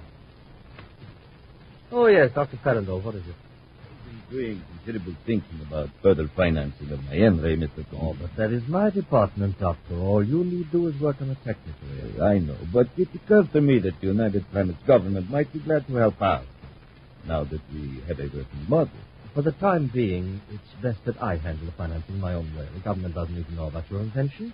But it already does. What? Some months ago, I sent a preliminary description of the N-ray principle to the security division of the Space Patrol. You mean they know about the N-ray? No, not the full theory. I didn't have it thoroughly worked out at that time. That was very foolish of you, Farrell. Were you working here on Mercury when you sent that message? Yes, I had just arrived. Oh, this hurts me deeply. I advise you to send another message immediately telling the security division that the N-ray principle was entirely wrong. Why should I do that? It isn't true, it works. Well, suppose some government scientist should go to work on your theory. If they independently produce a workable N-ray machine, where does that leave me? What chance would I have to get back my investment? Now, is that gratitude, Farrell? I never thought of it that way, Mr. Gombe, without realizing that I've been kept. Biting the hand that feeds you. Well, I would play benefactor to an impractical, self-centered genius. Please don't feel that way, Mr. Gamble. I'll send a message. I'll tell them I was there. Hours later, in Space Patrol headquarters on Terra, Buzz and Happy carefully go over the brainograph reports from the Terra bank employees. Find anything, Happy? No, sir. None of these employees know any more about how that money disappeared than I do. Oh, that reminds me. I was supposed to give you this copy of a message that was sent to the security division. Who gave it to you? Major Robertson. Dr. Michael Farrell, Tom Bean Knoll, Sector L24 Mercury. Professional pride prompts me to report the proven fallacy of my previous communication in regard to the transmission of solid objects by means of ultra-electronic vibration. I regret that my theory of the so-called N-ray operating in another dimension through hyperspace was announced prematurely. Why did Robbie want me to see this? He didn't say. I guess he thought you needed to laugh. Well, what does it mean, if anything? I don't know. So any man who comes out and admits he was wrong is entitled to respect and consideration. Yes, sir. I'm going to see that Dr. Farrell gets a reply the first thing in the morning. Now, let's go over this lab report on the robbery. The calm serenity that has reigned in Gambine Knoll and Mercury has suddenly been broken. Boris Gambine paces the floor of his study while his assistant Duncan futilely tries to pacify him. Oh, confound those stupid officials. Ordinarily, that money wouldn't have been missed for months. Doesn't matter, does it? There aren't any clues. Oh, no clues, except in the files of the security lab, that's all. You mean Farrell's N-ray theory? Yes, and the message I made him send. That'll start the Space Patrol to thinking, and it won't take them long to put two and two together. Well, I don't think they'll associate the two events. Oh, you don't. Duncan, look here, they're faced with a robbery that couldn't have been committed by any known method. And then we come along and suggest a method, Farrell's N-ray, the possibility of transmitting objects through hyperspace. Practically a blueprint with my name on it. I don't see what we can do about it now. I do. We'll put the N-ray back in my spaceship and blast off the Terra, and you're going to get Farrell's original report out of the security file. Next morning, in one of the file rooms of the security lab, Commander Corey and Cadet Happy stand in front of a cabinet containing reels of microfilm. The chief clerk was right, sir. It's not here. But it was entered in the Master's Journal. Farrell's theory was received, microfilmed, and filed in this cabinet. Well, his hyperspace theory was no good anyway, so I guess it doesn't matter. There's other information on that reel, Happy. It's very important that anything is missing from these files. Well, maybe it's just a mistake. It'll turn up. Major Robertson doesn't think it was a mistake. Well, he did look pretty worried, but I thought it was about the missing 2 million credits. Happy, stay here. Pretend to be busy with the file. I thought I saw somebody close the door to the next file. Oh, but he could be in there. We don't know where Don't open the room. Stay with me. See if there's anything in the next room. I get it. Well, I'll look through this cabinet once more. It's got to be here. Of course, it might have been filed under some other heading. Stay right where you are. I've got to get out of here. What's the matter with John Bean and the N-ray? There it is. Blast.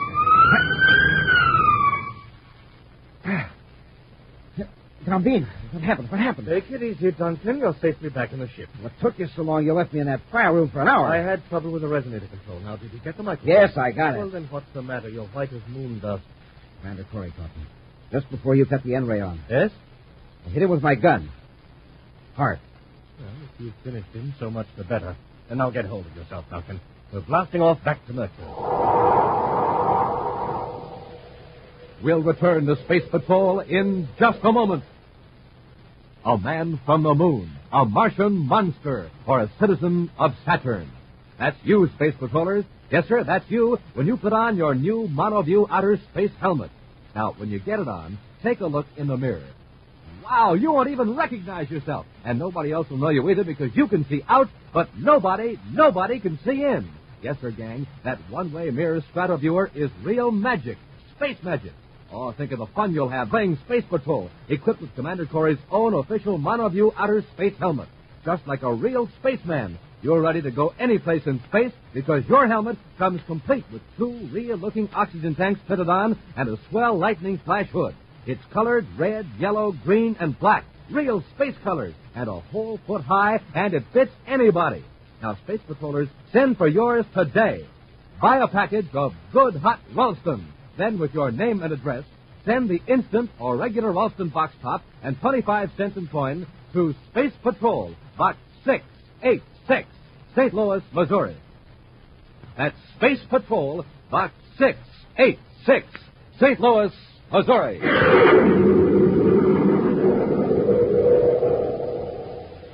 And now, back to our Space Patrol adventure, The Lost Dimension. By means of a mysterious N-ray that instantaneously transports objects through space, Boris Gambin has stolen 2 million credits from a vault in the Terra Bank. After the robbery, Gambin learned that a microfilm describing the possibilities of such a ray was on file in the Space Patrol Security Lab. To recover this incriminating evidence, Gambin used the ray to project his assistant, Bart Duncan, into the security lab.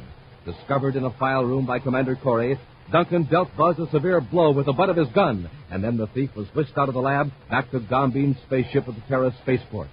Right now, in the file room, Happy has discovered the prone figure of Commander Corey. Commander! Commander! Where are you? Here in the rear file room. Hurry! What happened? The commander's been hurt. Somebody slugged him. We were in the other room, and the commander thought he saw this door swing shut. He went to investigate, and then I heard the sound of a scuffle. Who did it? I don't know. Yes, they must have seen who it was. They were the way out of this room. It's a frightening. Where is the guy? Where did he go? I certainly couldn't hide in here. He couldn't have sneaked out the door behind you. If he had, I'd have seen him. Oh, I think the commander's coming around. We better get him to the infirmary. Yeah, yes, sir. Right here, Commander. Hap and I are going to take you to the infirmary. No, I'll be all right, Commander. Look at that fellow going. Commander, you're sure there was somebody in here? What if he sure he slugged me with his gun? He's not here now. There's no way he could have escaped. Well, there was no way for that microfilm deal to disappear from the files or for the 2 million credits to vanish from the bank. He's right, Major. Any one of those things occurring by themselves is crazy, but when maybe added together, they mean something. Yeah, but what? Suppose there is a ray that can project objects, even people, through walls, and suppose there was proof of that ray in the files. Would that solve all our puzzles? Well, all except why we'd get a message saying the ray was impossible. Someone's very anxious for us to think it's impossible. Even to the point of using the ray to remove evidence that it exists. How else could it have been removed? I admit the ray's most unlikely, but it explains all the facts. Give us something to work on. Well, where do we begin? With this Dr. Farandall? Right. Bobby, gather all the information you can on Farandall. Then you and Happy and I will blast off to Mercury. Out in space, Boris Gambin has plotted the shortest trajectory between Terra and Mercury. Then, with the problem of astrogation out of the way, he turns to Mark Duncan. I wish we knew for sure whether or not you finished, Commander Corey. What difference would that make? Except to put us in a worse jam with the Space Patrol. No, that would give us a break. See, how that microfilm disappeared would remain a mystery. But if he's alive to describe your escape from the security lab, well, then somebody is sure to investigate Farandall. Then why head back to your place on Mercury? Leave Farandall around to blab everything he knows? Besides, the 2 million credits are at Gambin Knoll. You don't want to leave that fortune there, do you? Not if we can get away safely. Oh, surely we can. Remember, we've a weapon the Space Patrol is powerless against. The N-ray. How can you use it as a weapon? You'll see. I'll need a little instruction from Farandall first. Yeah. Suppose he won't cooperate. Just leave that to me. Now stop worrying. When we get to my place, we'll carry the N-ray machine out of the ship and set it up in my study again.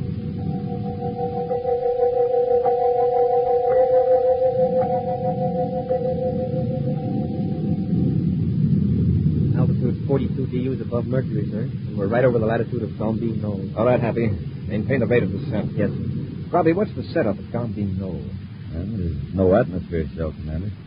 He's a tunnel-powered drilled and chiseled himself a mansion out of a small hill.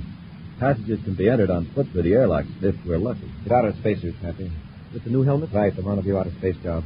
Robbie, you stay on the ship when we land and discourage anyone who tries to leave the knoll. All right, Commander.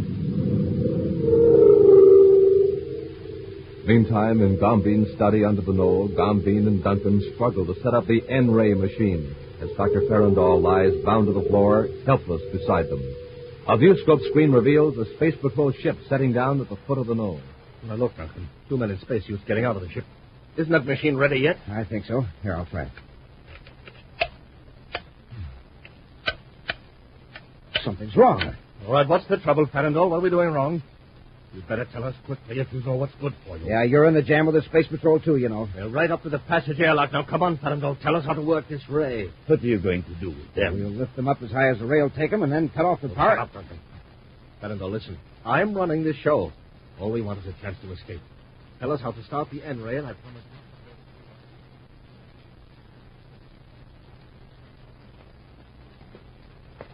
Yes, okay, in the passage hatch. Open your helmet faceplate. All right, Commander. The passage branch is off to the left here. Which way do we go? Take the widest branch. Straight ahead. Be sure to keep your suit spacephone on so Robbie can hear us. Yes, sir. How is everything in there? All right, so far, Robbie. Any sign of anybody from your position? I don't like the looks of it. Looks like you took the wrong turn, Happy. The passage comes to a dead end here. Hey, Commander, how about coming back to the ship? I've got a strange feeling about this whole layout. You might as well, Robbie. You can't go any farther. Come on, Happy. Yes, sir. Commander, there's a gate sliding shut. It's sealed in. The stone gate dropped and cut us off. The rockets, Commander. Where's that noise coming? Commander, where are you? What's the matter, Hal? Major, the commander was right here beside me, and now he's vanished. A fraction of a second after he vanishes from the sealed passage, Commander Corey suddenly appears in Gambine's study. The pulsating sound of the N-ray fades, his vision clears, and he looks into the muzzle of a blast gun. Stand right where you are, Corey, and get your hands up. We only got one of them. Well, perhaps just as well for the present. The other one's still sealed in the passage. Now, Corey, I'm going to turn off your suit spaceophone and don't move. There. I assume you're Boris Gambine. Yes, that's right. The pilot of the machine there. He's the one who slugged me back at the security lab. It was a pleasure. Enough of these formalities. Duncan, keep Corey covered while I focus the N-ray. What are you going to do? Well, you're going to transfer me to the control compartment of Corey's ship. Yes, that's right, Corey. I'll take care of that pal of yours so fast he won't know what's happening. You're not going to leave me here. Oh, no, of course not. You can bring the money when I spaceophone you from Corey's ship. Corey, take off your spacesuit. Come on, make it snappy. Watch him closely, Duncan. I am. All right, reach over and cut on the N-ray. It's all focused. And then cut on the spaceophone. Okay. See you later, Duncan.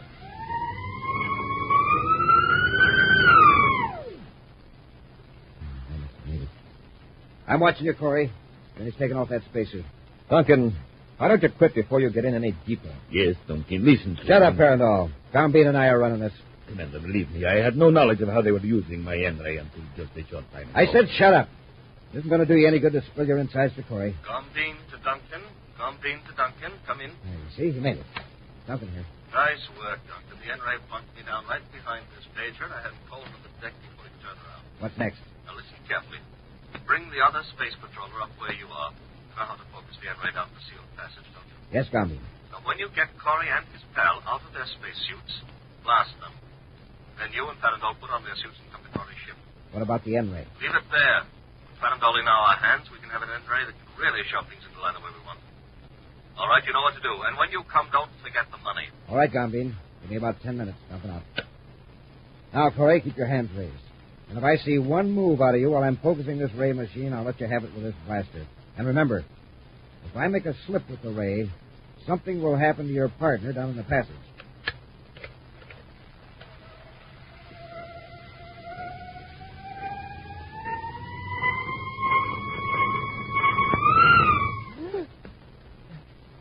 Smoking rockets. Hey, where am I? Gee, Commander, how... Just drop that ray gun, Cadet. Keep your hand up. See what he says. Yes, sir. For all a man who's so nervous, he leaves the vertical rectifier control out of bias on an N ray. He's sure to be triggered. Huh? What's that? Go ahead. Overmodulate the whole hyperspace coordinate synchronizer. Colonel, what's he talking about? What's wrong? I'll show you. Let go of that blaster, Duncan. Hey, nice going, Commander. That ought to hold him a while. We've only started, Happy. We've got to get Tom Bean. He's an hour ship waiting for Duncan and Farron. What about Major Robertson? Tom Bean sneaked up behind him on an N ray. Now listen, Hap. Here's what... Oh, I'm glad you're coming out of it, Major. You're just about to see something quite spectacular. What are you talking about, Gumby? Duncan is bringing Farrandall out to the ship now. We just shoved him out of the passenger lock. All right, you may stand up if you want to and take a look out the viewport. Just don't try anything. Remember, I have a gun on you. Major, somewhere under that knoll are your pals, and when Duncan and Farrandall get aboard, I'm going to blast off, and then you'll have the pleasure of seeing your space patroller buddies blasted with their own ship's space torpedoes. Now, listen, Gumby. You can't do that. Give him a chance. Oh, shut up. Look out there. Duncan's had a little trouble with Farrandall. Huh? How can you tell? Well, the one in front has his hands tied behind him, and Duncan is carrying the money. And good, now he's opening the outer hatch.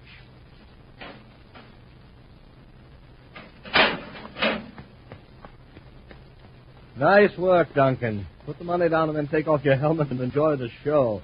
That faceplate's covered with metal. How can you see out of it? Well, it's easy when you know how. Corey, that's right.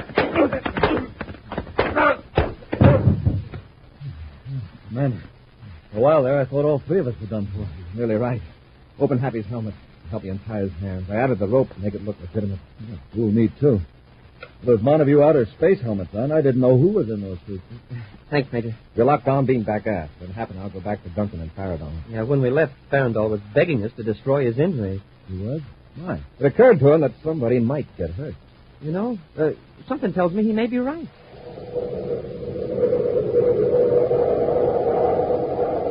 An action preview of next week's exciting Space Patrol adventure in just a moment. Did you hear that, Space Patrollers? Did you hear how the sensational Monoview outer space helmet saved the day today for the Commander, Cadet Happy, and Major Robertson? That's right, Dick. It's the finest piece of equipment ever developed in the Space Patrol laboratories.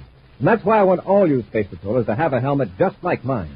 It's a whole foot high. Makes a wonderful disguise because that one-way strataviewer lets you see out, but nobody else can see in. Has 2 full-size oxygen tanks and breathing tubes printed on, and a gleaming lightning flash hood. And here's the biggest surprise of all. You can get this terrific new outer space helmet for just 25 cents in our Ralston box top. Yes, just 25 cents. Now listen carefully. Here's Captain Tufeld to tell you how to get your Monoview outer space helmet. Just buy a box of good hot Ralston. Then, with your name and address, send 25 cents in coin and the instant or regular Ralston box top to Space Patrol, Box 686, St. Louis, Missouri. That's Space Patrol, Box 686, St. Louis, Missouri. And now, a preview of next week's exciting Space Patrol adventure. Buzz and Happy, helpless from the effects of a paralyzer ray, are in a lab ship out beyond the Jupiter orbit. They sure gave us a stiff charge with that ray, Commander. It isn't even beginning to wear off. Yes, every second we have to lie here, Vinker and Betts is getting farther away.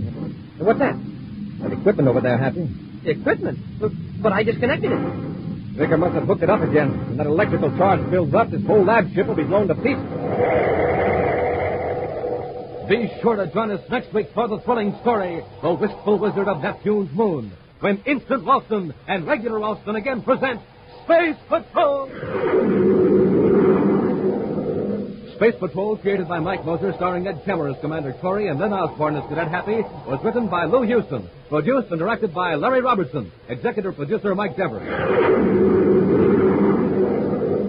Other players were Lawrence Dobkin, Ken Mayer, and Norman Jolly. Dick Hufeld speaking. Now, don't forget to tune in next Saturday and every Saturday when Instant Ralston and Regular Ralston again present Space Patrol!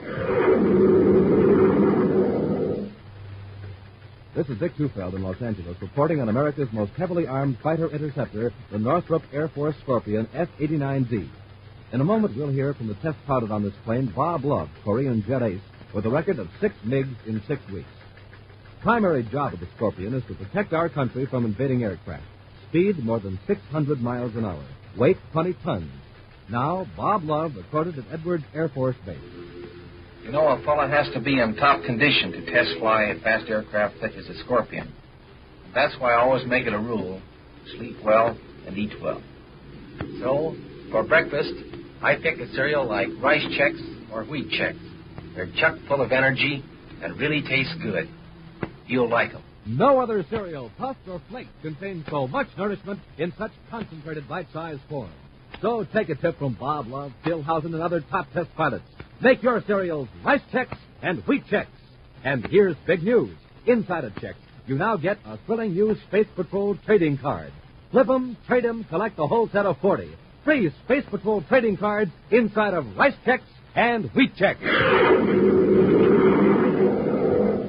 Be sure to see another exciting Space Patrol program on your local ABC television station. Consult your local paper for time and channel. This program is broadcast for Armed Forces overseas through the worldwide facilities of the Armed Forces Radio Service. Space Patrol came to you transcribed from Hollywood. This is ABC Radio Network.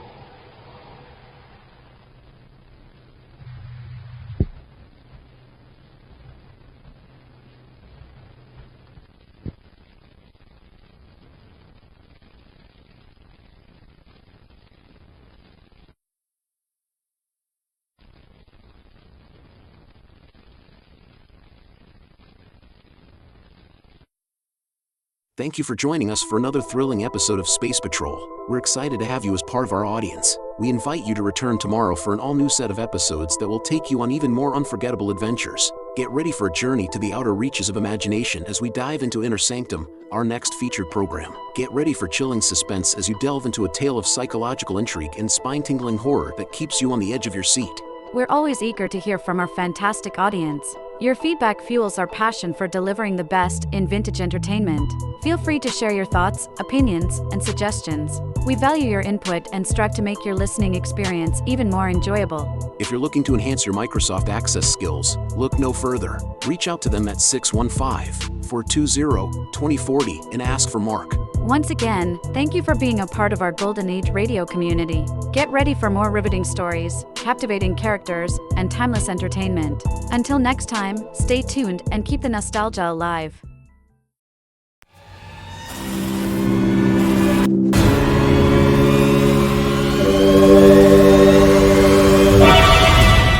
Lipton Tea and Lipton Soup present Inner Sanctum Mysteries.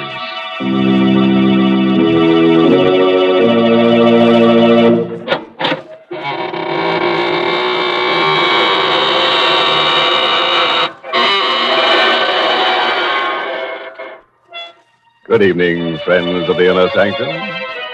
This is your host to welcome you through the creaking door. We're going to begin tonight's festivities on a scientific note with something that will save you a good deal of money. Yes, it seems that quite a few people have taken to turning off their refrigerators during this program. Yes, they've discovered they can deep freeze all sorts of things by just listening to Inner Sanctum. Letting their blood run cold. Well, Mr. Host, that's quite an idea. Have you any other scientific suggestions? Oh, certainly, Mary.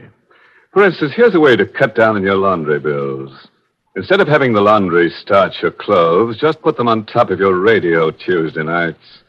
Inner Sanctum will scare them stiff. Well, now it's my turn, Mr. Host, and I'd like to make a suggestion, too. It's about an easy way to get more enjoyment out of your teapot. Here's the whole trick. Just use Lipton tea. In every cup of piping hot Liptons, there's extra tastiness waiting to delight you. And the reason is Lipton's grand brisk flavor. Brisk, you know, is the tea expert's own word for the tangy, full-bodied flavor of Lipton's. And what a pleasure that flavor is. No wonder more folks buy and enjoy Lipton's than any other brand of tea in the world. They've found, as you will, that Lipton's always has brisk flavor. It's never flat, always lively and spirited, with the hearty zest of tea at its best. So next time, serve Lipton tea. Its brisk flavor gives you more contentment in every cup. Now, friends, lend an ear to tonight's story. an original radio play by Robert Newman called Blood of Cain, starring two of your radio favorites, Mercedes McCambridge and Carl Swenson. A tale of blood spilled in hatred and vengeance, of blood that carries a curse that is as old as man. You don't believe that's possible, eh? And suppose you put out all the lights, pull your chair up close, and listen. A small square, once fashionable, on the outskirts of New Orleans.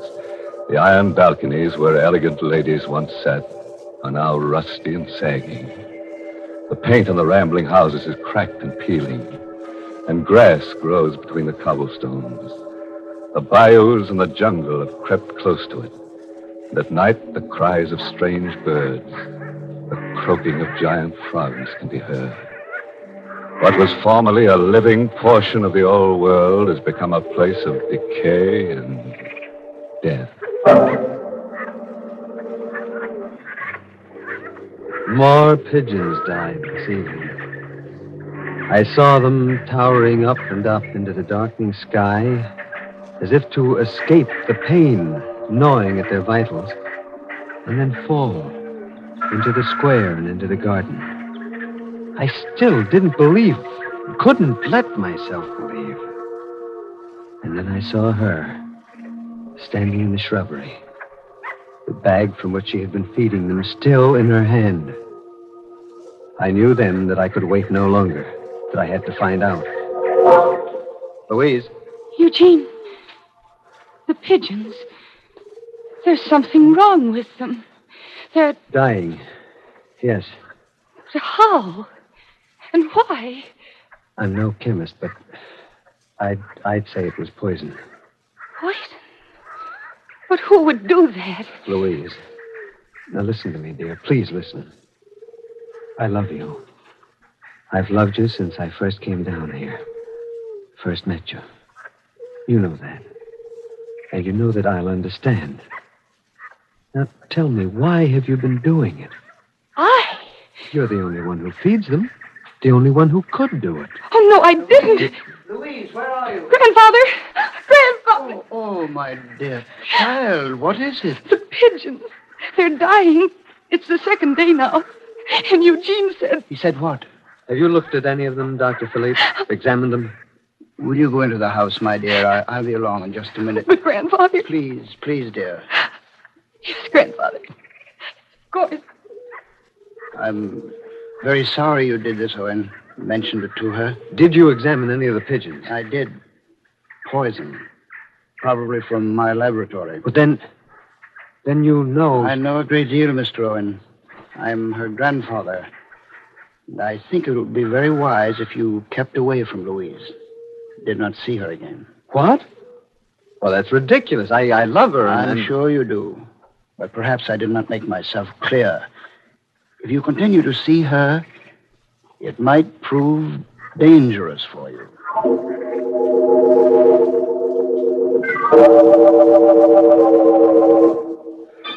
I didn't eat any supper that night. I went back to my room and sat there in the dark, staring at the shuttered, brooding house. About 11 o'clock, the door of the doctor's house opened quietly, and Louise came out. Without looking right or left, moving almost like a sleepwalker, she went up the street. I hesitated only a minute, and then I hurried down the stairs and after her. And just as I got downstairs, the door opened again, and... Is that you, Owen? What? Yes, Doctor. She just left the house. I was watching from the window. Yes, I know. She's done it several times, and this time I was determined to follow her and see where she goes. Look, she's hailing a cab. My car's right across the street. Quick.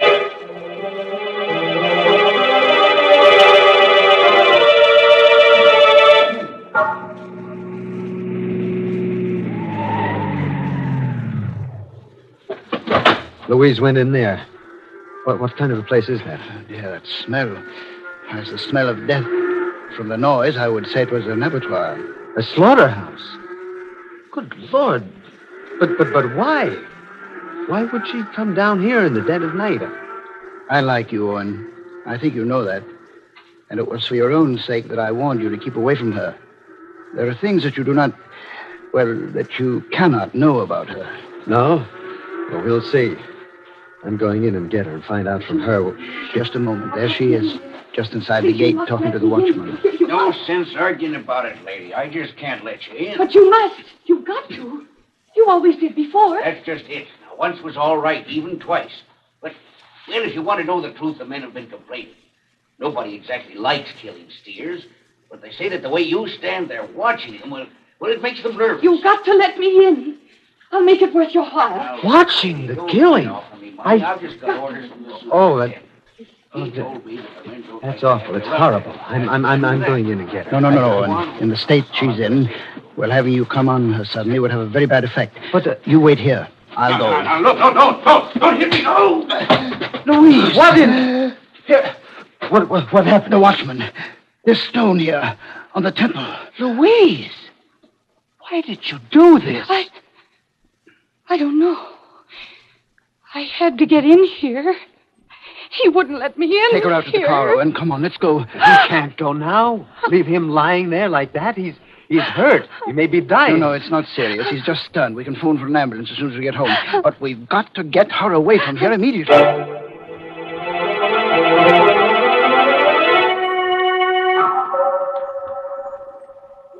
Sit down, Louise. Yes, Grandfather. I'm sorry I ran away like that, Eugene. But I suddenly felt strange. Ill. It's all right, Louise. You've been feeling that way quite often lately, haven't you? Yes. Yes, I have. Just what makes this feeling so strange? Well, it's hard to describe. It's as if I weren't myself anymore. It's the opposite of sleepwalking. It's as if I were awake, but not really conscious. And I hear voices telling me to do things, and whispering a name that sounds like Jonah. Like what? You've been in my study reading my books. No, but I haven't, Grandfather. You always forbade me to. And how did you know that name? Well, whose name is it? And, what does it have to do with Louise? It's the name of a family which is almost extinct. And it is a name which means death. Oh, what do you mean? I was always very interested in the Jonat family for reasons of my own. And I've collected all the historical references to them that I could.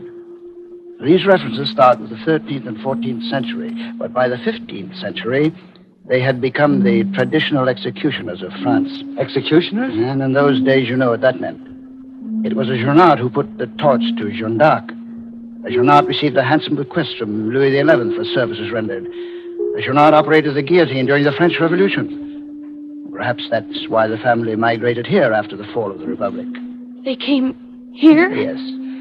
20-odd years ago, there were a whole series of particularly atrocious murders here. The murderer was finally caught and executed.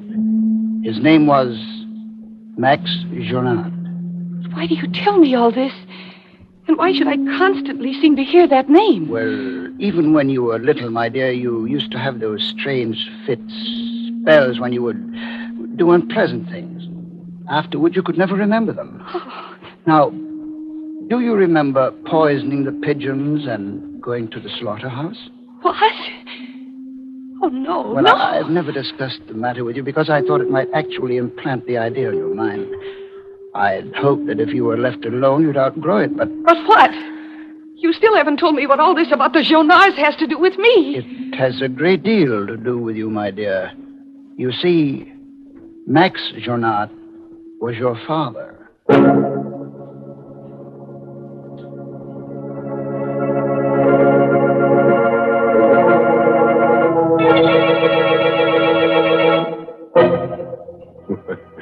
Well, now there's a girl with a real tradition in her family.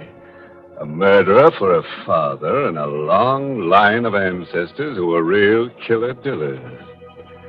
I was beginning to get a little worried about her. Fooling around, poisoning pigeons and things like that. But I can see now that there was method in her madness. After all, practice makes perfect. Good gracious, Mr. Host. Louise may turn out to be a very dangerous person. Yes, Mary, she's not the kind of a character you'd like to have ringing your doorbell. I should say not. Why, usually, as our Lipton listeners know, a doorbell is one of the nicest, most friendly sounds there is. Because so often it means friends are dropping in for a visit. Of course, your first thought is to make them welcome. So after you've taken their coats and made them comfortable, pour them a cup of flavorful, spirited Lipton tea. You know, it's wonderful how Lipton's add sparkle to the conversation. For there's extra enjoyment in its grand, brisk flavor. Each sip is brimming with such lively, full-bodied tanginess.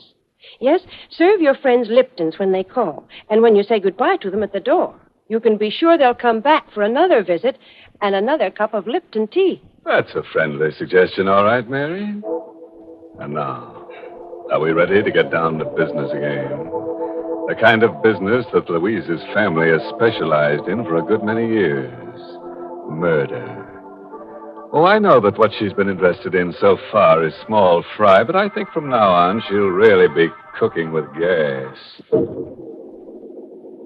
Just a moment later now. Sitting in Dr. Philippe's study, Louise and Eugene Owen stare at the elderly gentleman with shock and horror in their eyes. You mean my father was a murderer? Your father and his father before him, back as far as the family's history can be traced. Well, I don't believe it. And even if it is true, it's ridiculous to think this need to kill can be passed on from generation to generation. Well, of course, Owen, there is absolutely no scientific basis for it. Still, how else can you explain some of the things that Louise has been doing? Oh, it's true. It's true. These spells that come over me when I don't know what I'm doing. That name which I never heard consciously until... Oh, no, it can't be true. It can't. Oh, Louise, dear. No, Eugene, don't. Don't come near me. Don't touch me. If there's even a chance that it's so... Well, I didn't want to tell you. I was never very close to your father because he was a rather strange son-in-law. But if you want to know more about him, there is someone you should talk to. Joel Ferguson, down on Gaylord Street. He was the very last person to see your father alive.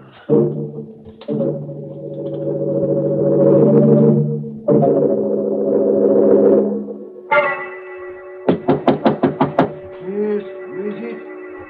Mr. Ferguson? Yes. Who is it? My name is Louise Philippe. I'd like to talk to you for a few minutes. Just a second. Come in. In here. Thank you. What did you say your name was again? Louise Philippe. At least that's what I always believed it was. Until yesterday. And then I discovered that my name was Louise Jonard. Jonard? Not Max Jonard? Yes. He was my father. What do you want of me after all these years? It wasn't my fault. You know it wasn't my fault. I only did what I had to do. I don't know what you mean. I was told that you were the last person to see him alive, and that perhaps you could tell me something about him. Yes. There are things that I can tell you. That he was evil, but that he knew he was evil. There was a curse on him that made him do the things he did do. Voices that whispered in his ear, told him to kill, made him kill. Voices? And in the end, at the last minute, he thanked me. He thanked you for what?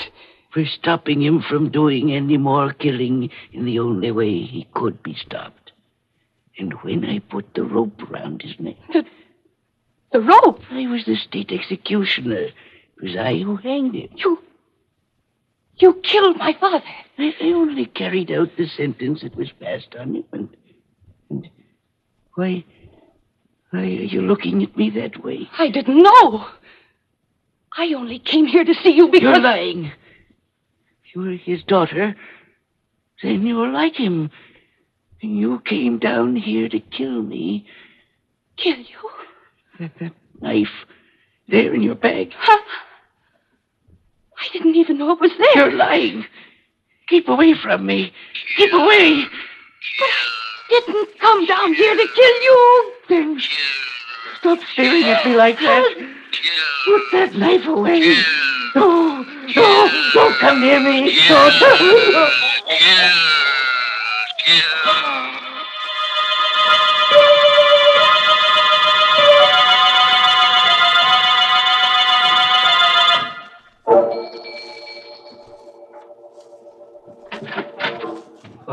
Good evening, Mr. Owen. Where's Miss Louise Benson? I must see her right away. I'm sorry, sir, but she's not in. She went out about a half hour ago. Oh.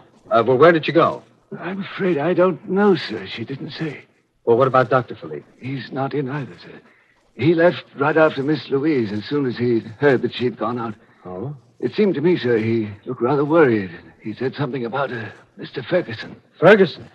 Great Scott! If she went down... Thank you.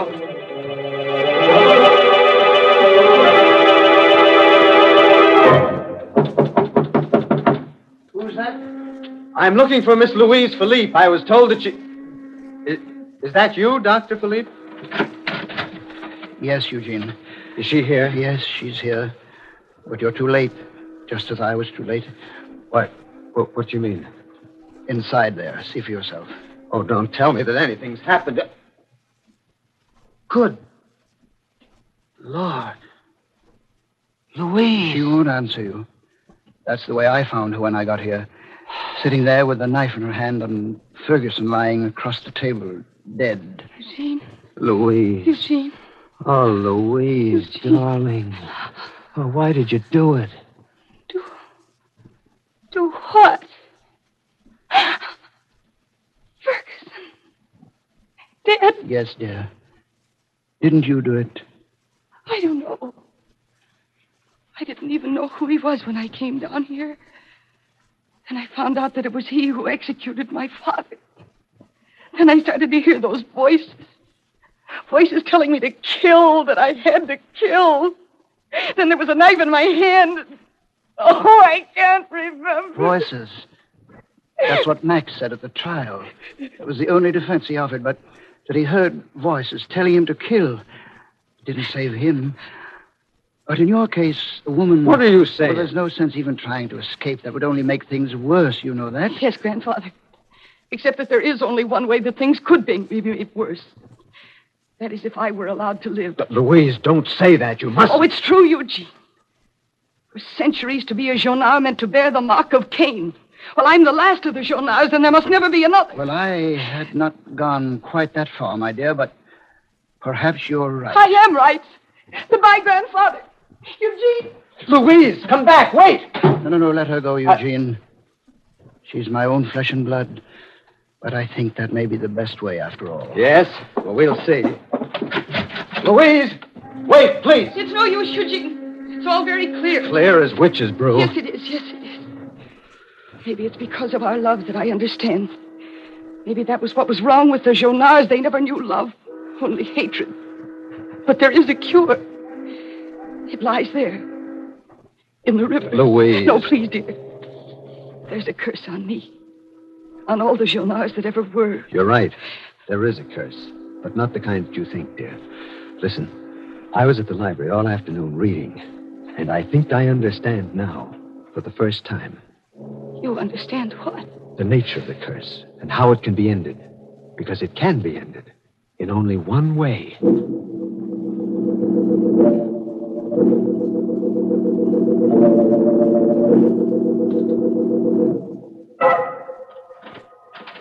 Oh, Eugene?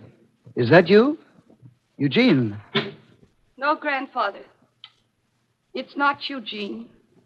Louise, why, I thought you... Why did you come back here to Ferguson's place?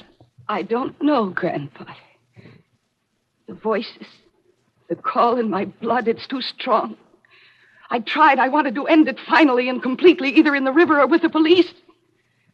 But I couldn't. You mean you're not going to give yourself up? No, Grandfather. I'm not going to give myself up.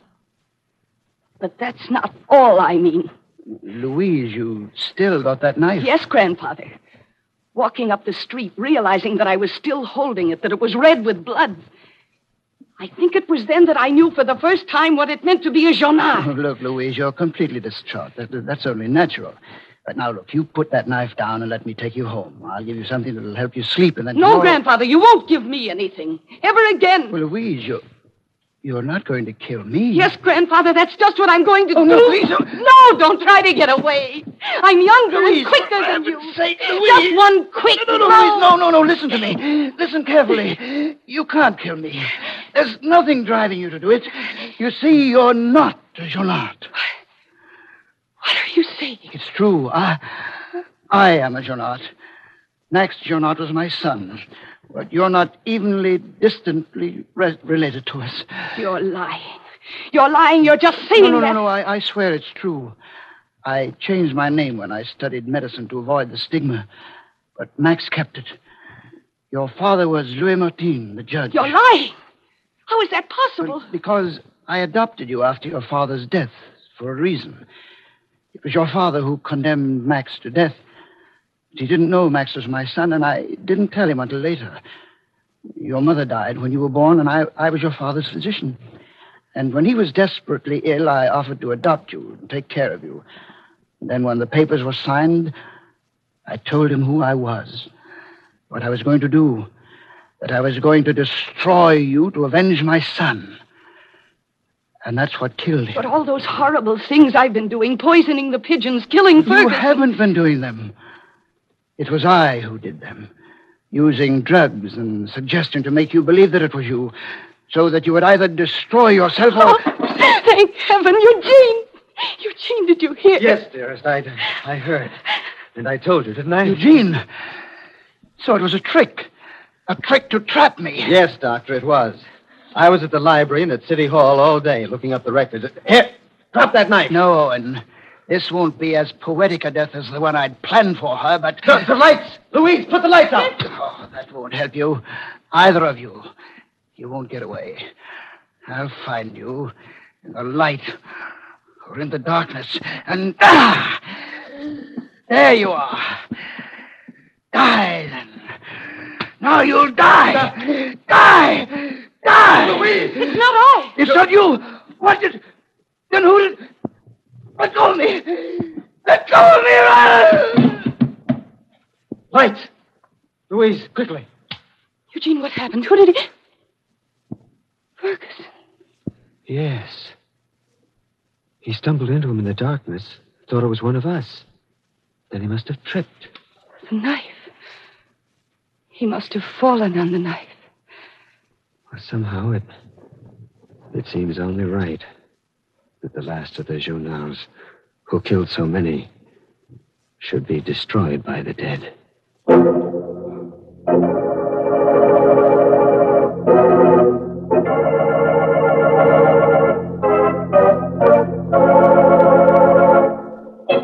Oh. Too bad, Doc. You were a character we certainly could use on this program. But now at least you've got the perfect answer for the rest of your family when you meet them in wherever it is that dead murderers congregate. When they ask you who you were with last night, you can always say, "That was no lady, that was my knife."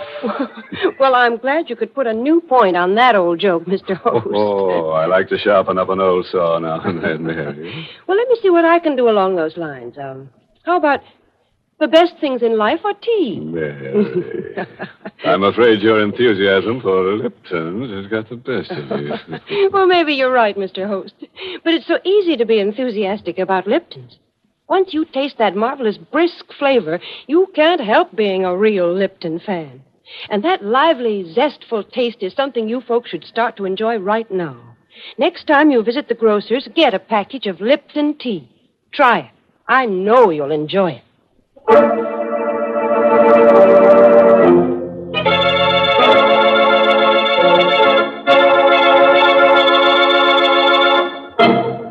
May I add a word of advice, friends? If you should happen to bump into an elderly gentleman dressed all in black on a dark street some night, don't get into an argument with him, especially if he happens to be carrying a blood-stained knife. After all, you can end up just as stiff if you're dead right as if you're dead wrong. Oh, by the way, this month's Inner Sanctum mystery novel is The Pavilion by Hilda Lawrence. And next week's Inner Sanctum story, brought to you by the makers of Lipton Tea and Lipton Soup, and directed by Hyman Brown. Next week's story is called Skeleton Bay. It's about a lady novelist who writes murder mysteries. until she decides she'd rather be a character instead of an author. She chooses Skeleton Bay as a vacation spot, but it turns out to be her last resort. Now join us next Tuesday on Skeleton Bay. Until then, friends, good night. Pleasant dreams.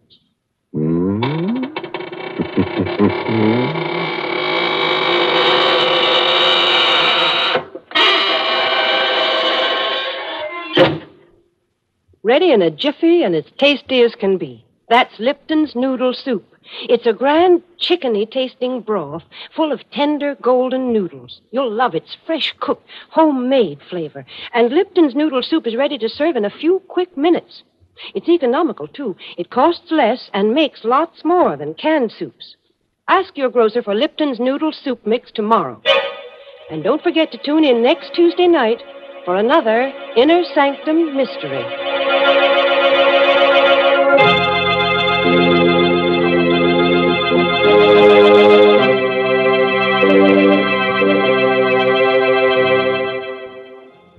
All names and characters used on Inner Sanctum are fictitious. Any similarity to persons living or dead is purely coincidental.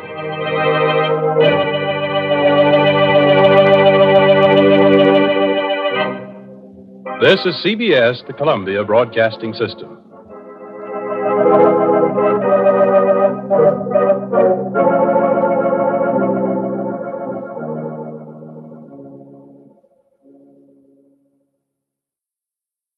Thank you for joining us for another thrilling episode of Inner Sanctum. We're excited to have you as part of our audience. We invite you to return tomorrow for an all-new set of episodes that will take you on even more unforgettable adventures. Get ready for a journey to the outer reaches of imagination as you escape our next featured program. This exciting thriller will keep you on the edge of your seat as you experience captivating moments of action, suspense, mystery, and science fiction.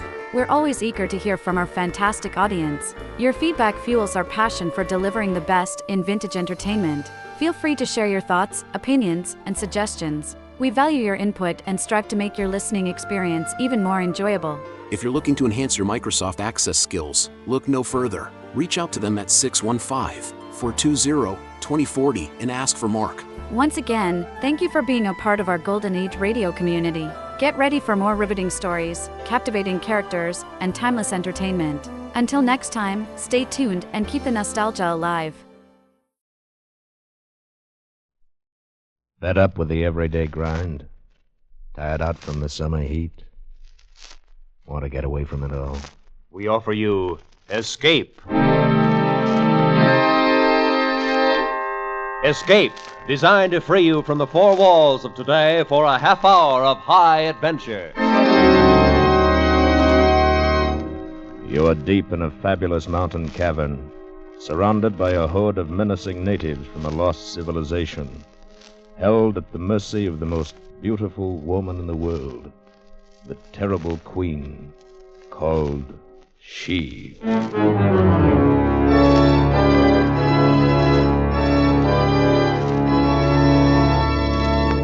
Tonight, we escape to uncharted Africa and to an incredible adventure, as H. Rider Haggard described it in his fantastic story, She.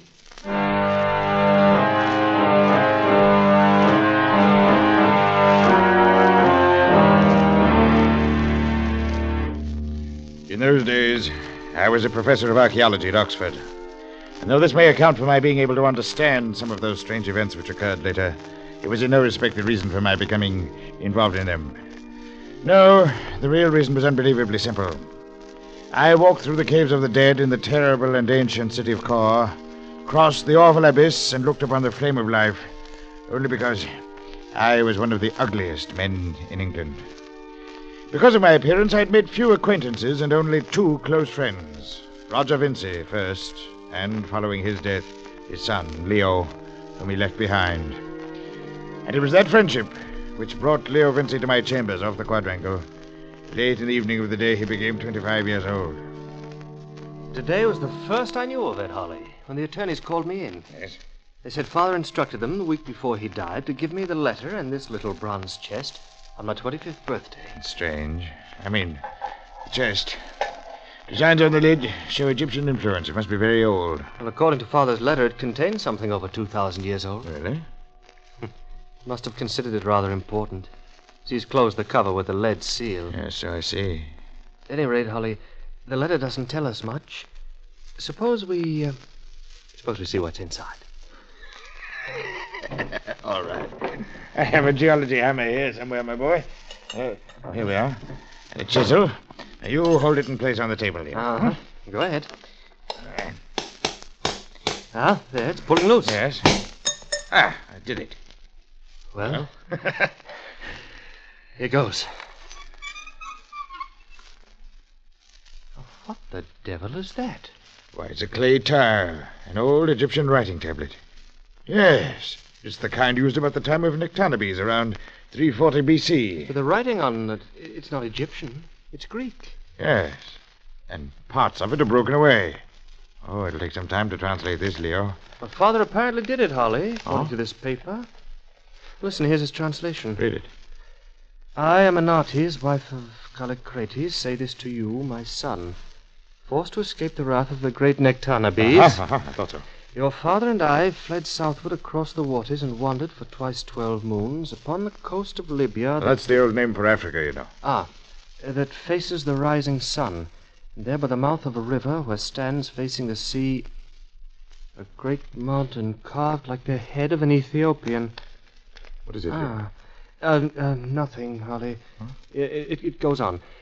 Following the river, we soon fell among... There's a row of asterisks That here. must be one of the places where the tile's broken. Go on, my boy.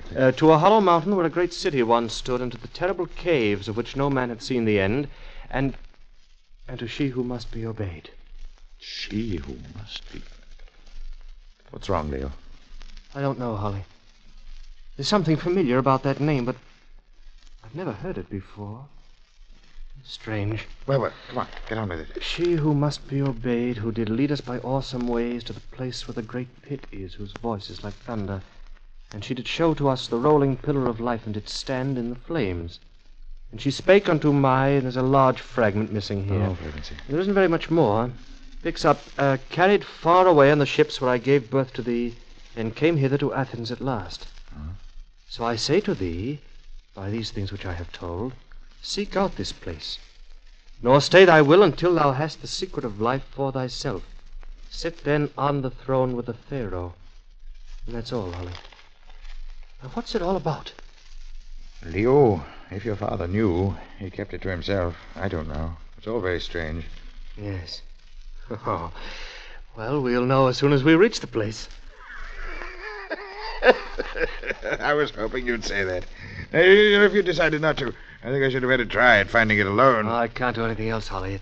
It's more than curiosity. It's almost a compulsion. There's such a familiar feeling about all this. Even that mountain, Holly, shaped like the head of an Ethiopian. Yes, what about it? Well, off and on, ever since I was a kid, I've dreamed about a mountain like that. But why, Holly? Why should I?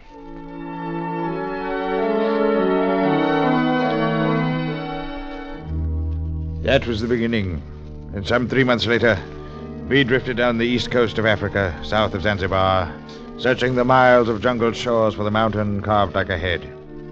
There were 4 of us in the tiny sailing dhow, Leo and I, of course, along with Abdullah, the Arab boatman we'd hired in Aden, and finally a solid North countryman named Job, my servant for many years.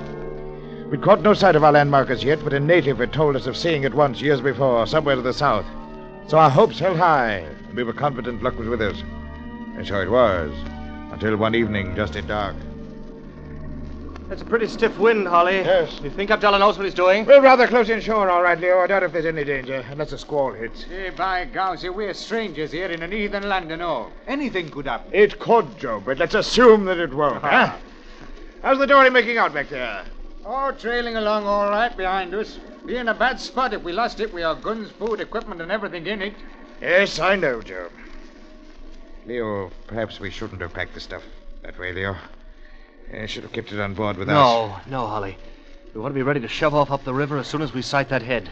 It would be a tough job loading that boat at sea. Well, we may not have had to, Leo. We've certainly found no reason to so far. But we will. I've dreamed of it. Huh? Hey, Master Holly, look! It's the wind, The wind's Holly. driving the water ahead of it. Abdullah! Lay onto that tiller and head her into it. I'll give him a hand, Holly. Cut Right. the sail loose. Yeah, we've not a chance, sir. Hold on to the mast, Joe. We shall all be Watch drowned. out,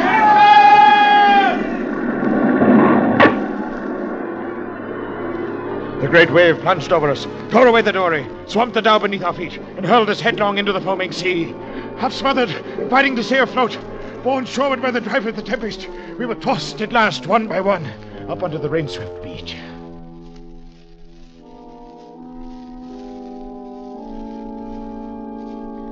The calm dawn found us huddled together on the sand at the fringe of a dark and forbidding jungle. At the south lay the mouth of a small river, and to the north, the beach ended at the slope of a rocky headland. Leo and Job went to look at the wrecked dory, lying at the water's edge 100 yards away, while I searched the shoreline for some sign of our boatman. I found none, and we never saw Abdullah again. Oh, Holly. Find any trace of him, Holly? No sign, Leo. Fred is gone for good. Oh, it's too bad. What shapes the dory in, Job? Wrecked. Not a chance of fixing it. But the equipment seems to be all right, sir. Oh, good. It's all there, is Yes, it? most of it. The lashings held and the waterproof cases stood up very well. Only trouble is we're afoot. Yes, we're going to have a lot of trouble following the coastline. We won't follow any coastline, Holly. What? We're going up that river. Take a look at that headland there to the north. It Yeah? shows up better from the wreck, Holly, but with the sun coming up now, you can see it from here, too. Why, gum, it's shaped like a human head. That's it! That's the landmark! Right, Holly. And that's the river Colocrates followed with his wife, the same one we're going to follow. Oh, but Leo, with the boat gone, we shall have to break trail through that jungle and follow that riverbank. Yes, we'd better get started. Look, gentlemen, why can't we just stay here and try to signal some ship? Oh, there's not much chance of it, Job. They stay pretty clear of this coast. But anyway, this is what we've been looking for. I don't really know what we are looking for, Leo. It's been more than 2,000 years since Callicrates went up that river. And things must have changed a great deal by now. Holly, that carved head up there in the mountain. It looks exactly the way it always did when I dreamed about it. It's incredible. I've got a strange feeling that whatever Callicrates and his wife found back there in the jungle will still be waiting there today.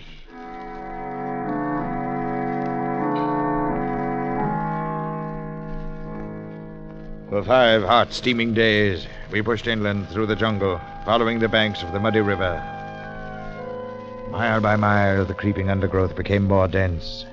The river shallowed and became sluggish, and the swamplands began to stretch out from the low banks. Foul pools and stagnant lagoons full of soft black mud, covered over with a green scum, made every step a hazard. Crocodiles slid away at our approach, and bright-colored snakes glided out from underfoot. Mile after mile, we forced our way through those evil swamps, each mile more difficult. And finally came the morning of the 6th day. Oh, I don't know, Holly. If it gets any worse, we'll never make it. Excuse me butting in, gentlemen, but Yes, Joe. I say we should turn back. Oh, no, Joe. We've spent 5 days getting this far. It'd be a shame to waste it. It's just the way I feel. We'll keep on as long as we can. Oh, what, Leo? Oh, I don't know. I stumbled over something in the mire. Here, take a look at it. It's a rock. Look. Yes. It's a square stone. It's been hand-cut. There's another. It's a section of an old wall of some sort. Or of a dike. That's it, Holly. A long time ago, the river was held between stone dikes along here. Like a sort of canal. It's possible. That might account for the swampland. The dikes gradually fell to pieces, and the river spread out through the jungle. Of course. And, Holly, there could be only one reason for building them. So that boats or barges could come in from the ocean to some kind of a city. A city, gentlemen, why don't we turn back while we can? It. City, it had to be a long time ago. Centuries ago, It Leo. could still be there, Holly. This place has never been explored. Nobody would ever try to come through these swamps. It may include us if it keeps... Job, what's the matter with you? He must be... Oh. Look! Natives. Ah, Where the devil did they come from? I don't know. Ooh, strange-looking brutes. Look at those clothes they're wearing. Yes, I've never seen any quite like them. Except in... Hey, Gop. Bakani Viko. Do you recognize that dialect? No, it's a little like Arabic. I might try that. Yeah. Sabul al-Hayya. Kaifa? Gop. Ni Bokon ni Vek. I've Never heard anything like it before. They seem to want us to come along with them, Holly. Yes. You think we'd better chance it? Well, they outnumber us 30 to 1, Leo. Yes, and they're all carrying those stabbing knives. Well... Barca Zedango. Well, hang on to your guns. They don't seem to know what they're for. Let's go.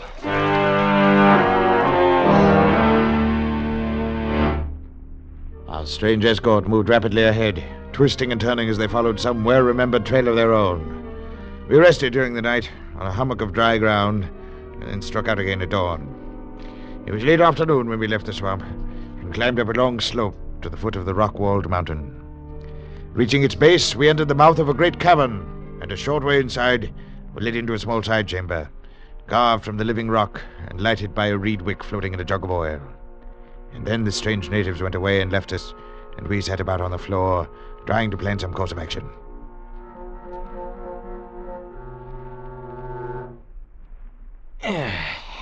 Oh, dear. Ah. How long do you suppose we've been here, Holly? Close to 2 hours, I'd say. Yeah. It must be dark outside by now. Holly, do you have any idea what race they belong to? They're not like any other natives in this part of Africa. Oh, I've seen people much like them in some of the villages in southern Egypt, Leo. But I don't know any more about it than that. They wear those odd tunics, too. Cotton or linen, I suppose. Those bronze headbands. Must have been out of contact with the rest of the world for centuries, Holly. Heathens, that's what they are, and up to no good so far as we're concerned. That's You what may I be right, think. Joe, but I still want to find out about the other things Eminartes wrote on the tile. The city of Kor and the pillar of fire, and she who must be obeyed. We found the caves, at least. Though I can't see anything so terrible about them. Perhaps we haven't seen everything the cave... Huh? Oh, well. Ni bohop. Oh. Zeni bahop. Our little chum. Zeni bahop. He seems to want us to follow him. Hmm. Well, hang on to your guns. Right you are. Stick close together. Don't let them separate us. All right, Job? Come, let's go.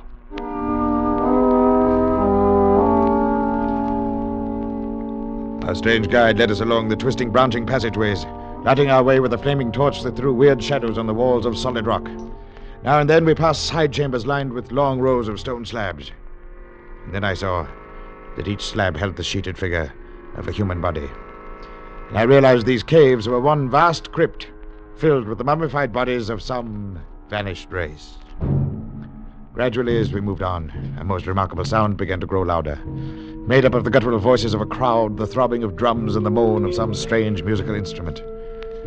Suddenly, the narrow passage opened out into a great hollowed cavern where natives danced and postured in the eerie glare from 100 huge torches placed about the walls. I stared in amazement, for the torches were flaming mummies tied upright to the posts, and the guide had lighted our way through the passages with a human arm. Nebok. Org Jane. I think he means for us to walk toward that platform in the center. Yes. There's a pit of coals burning in the top of it. Nebok. Yes, come on. Watch it, Holly. I don't like the looks of this. All right. Keep your gun handy, Leo. Stay right with us, Joe. Yes, they look anything but friendly. If anything starts, try to get on the platform. They've got no weapons except those stabbing knives, remember. Yeah. Here we are. Now what? The ban nivet. It's quite some fire they've got built up. I can't understand what they need to do. Job! Look out, Holly! They've killed Job! The devil's back against the wall, Leo. Watch it! Here they come! All right, you! Stab Job without a chance there. One on your left! Holly, let's try for the free!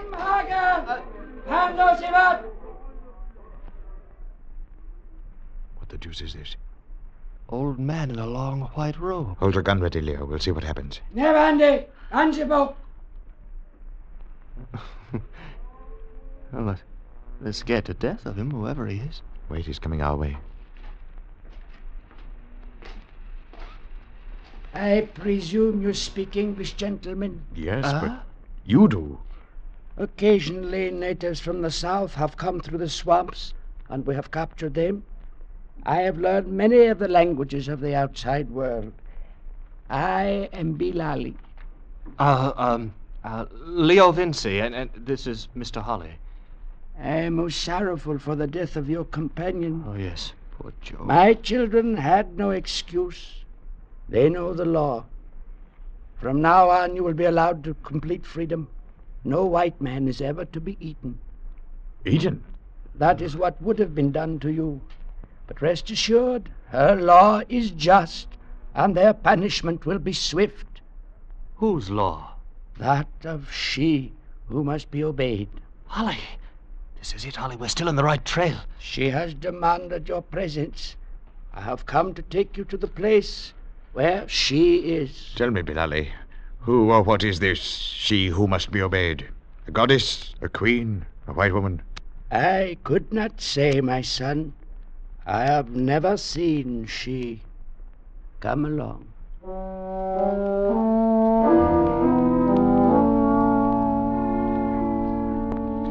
Again through those tortuous passages, two of us now, with kindly old Bilali leading the way, until he left us alone at last in a large chamber hung with brilliant-colored silks, fitted with soft divans, and lighted by crystal lamps. We stood there several minutes, not speaking, wondering, when suddenly the curtains across the doorway parted, and a most amazing figure stood before us. It was swathed in folds of filmy white draperies, with soft, gauzy veils covering even the face and hands. I bid you welcome to the city of Kor, Callicrates and friend of Callicrates. I'm not Callicrates. I'm Leo Vinci, and this is my friend, Mr. Holly. Leo Vinci. Vengeance. No matter, you will understand. Are you? I am she. You must forgive us if we find it difficult to understand this. What is all this? These caves, the natives. What is Kor? Kor is a great city that rose up and then died many thousand years ago. These are the caves of Kor. The city itself stands farther on, in a huge crater at the heart of the mountain. Are you a descendant of Kor? I came from another place, far away, and Kor was dead long before I found it. The natives know me as a fearsome figure in white, and they obey me. They have never seen you? No, Holly. Not one of them has ever seen behind these veils. It's amazing to think that Callicrates must have been here in this same place over 2,000 years ago. 2,287 years ago. Callicrates died in this very chamber. You speak as though you saw it happen. I did see it happen. I killed him. But you couldn't. That was over 2,000 years ago. Yes. And at that time, I had been here in Kor for more than 500 years. Impossible. How do you know? You haven't seen me. But then you claim to be immortal. Yes. As he could have been had he stepped with me into the flames of life. As you can be my Callicrates, if you so choose. I hope you'll forgive me, but I can't believe anything so fantastic. Is it proof you need? Proof that I once did an evil act in anger and paid for it by waiting alone through all these centuries? Proof that my waiting is ended now? Then look upon it behind this curtain. A mummy. A mummy like those out in the caves. But look at the face. Leo, it's you. That's you lying there. That is the body of Callicrates, whom I loved, and whom I killed in anger when he refused to leave her and stay with me to become immortal. His wife Aminaertes fled across the mountains and later gave birth to his son, your ancestor. Then, Leo, that clay tile has been handed down in your family for over 20 centuries. I have paid for my sin, and I have waited, knowing that someday my Callicrates would be born to me again, would come back to Kor and find me. It was as though I had to. I dreamed of that carved mountain before I'd ever seen it. And your name, she who must be obeyed. It struck some chord in my memory the first time I heard it. It is your heart that must be obeyed now, my beloved. The decision is yours whether to leave me once again now that you have found me, or to walk with me into the pillar of life, to love me and to become immortal. Yes. I feel somehow that this is the ending of something I've been moving toward all my life. Leo. But it isn't possible. Immortality. And how can you love someone you've never seen? Then you shall see my beloved. I've worn these veils for you, and for you I... Look. Oh. The soft veil slid off from her shoulders, and she stood revealed before us, the most beautiful woman the world has ever seen. Will you leave me now, my Callicrates, or come with me to the flame of life? I'll go with you anywhere. Anywhere.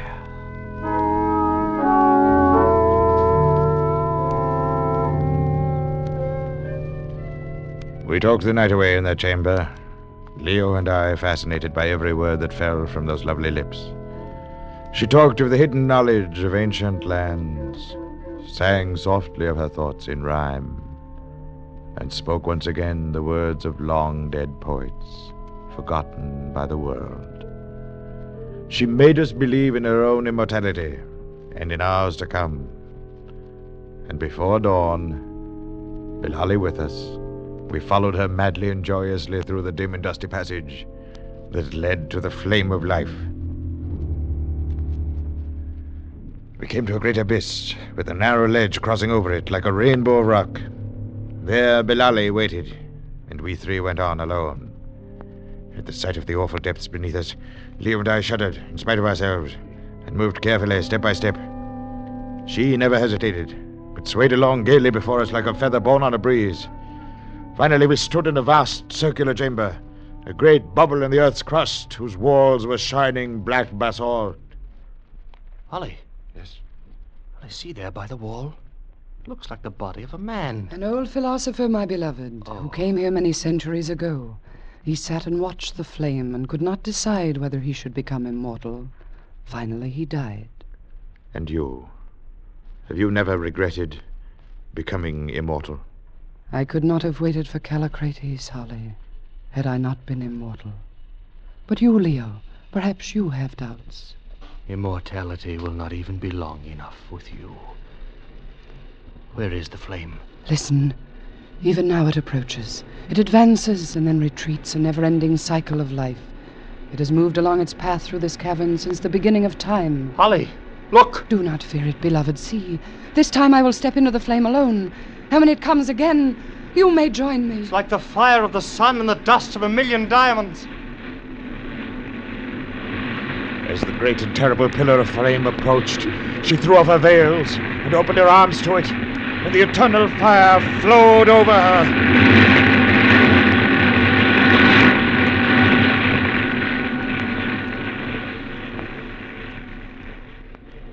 It passed, and left her there, standing with her head bowed. Are you all right? It didn't harm you? No, my beloved. Can one find harm in the flame that created life itself?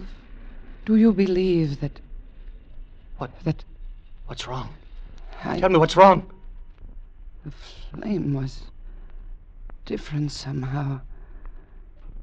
Now that Callicrates has returned, the curse of everlasting life is lifted. Leo, she's aging, growing old. No. Oh, no. I do not... If I go, search for me. Search. Merciful heavens. Oh, no. No! Even as Leo's hands reached out to touch her, they closed on a dry heap of soft, gray dust.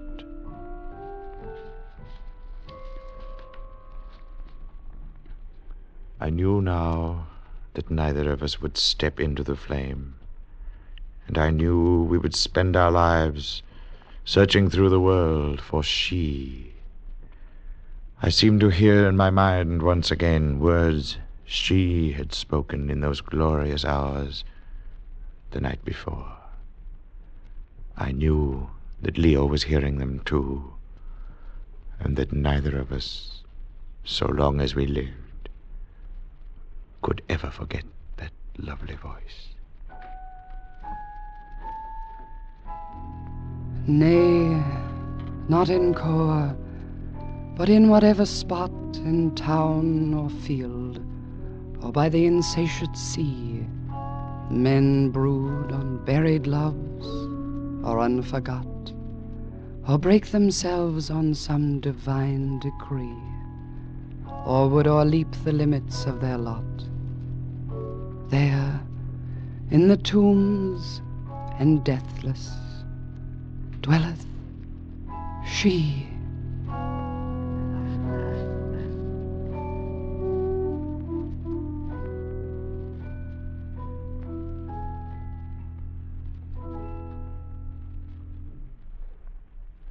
Escape, produced and directed by Norman MacDonald, tonight brought you She by H. Rider Haggard, adapted for radio by Les Crutchfield, with editorial supervision by John Dunkel. Featured in tonight's cast were Barry Kroger, Larry Dobkin, Kay Brinker, Ben Wright, and Wilms Herbert. Special music by Ivan Ditmars. Next week.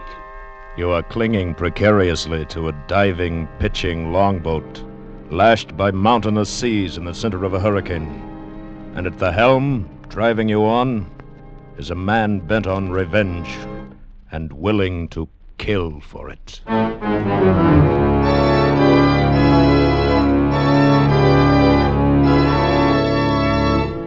Next week, we escape with F.R. Buckley's exciting story, Habit. Good night, then, until this same time next week, when once again we offer you Escape.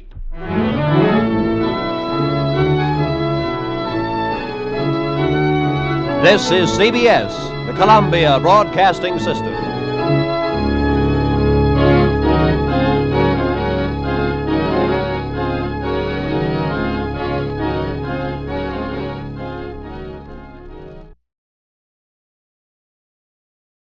Are you ready to unlock the full potential of your data management? Look no further. Introducing G3PL.com, your ultimate destination for mastering Microsoft Access. Microsoft Access is a powerful tool that lets you organize, analyze, and report on your data with ease. And with G3PL.com, learning how to harness its capabilities has never been more accessible.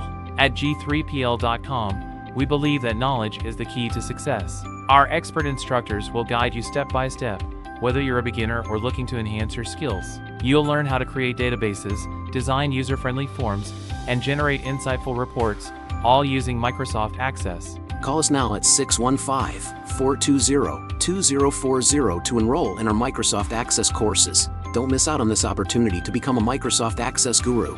Visit G3PL.com to start your learning journey today. G3PL.com, empowering you with the knowledge you need to succeed in the digital age. Email db@g3pl.net now. This is Orson Welles, speaking from London.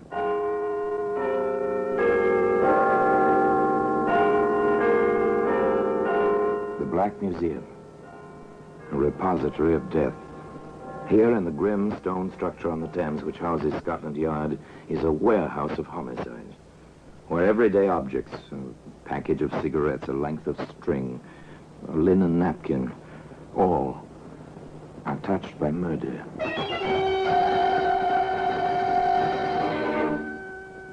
There's a Gladstone bag. It's a familiar object. Every railroad train carries several, inevitably useful, compact, and expandable.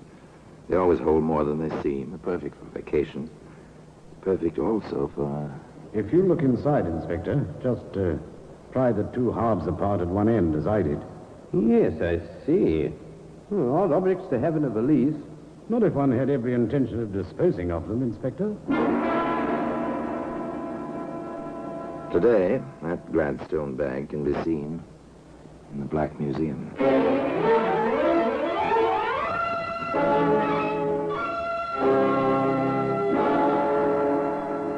From the annals of the Criminal Investigation Department of the London Police, we bring you the dramatic stories of the crimes recorded by the objects in Scotland Yard's Gallery of Death, the Black Museum.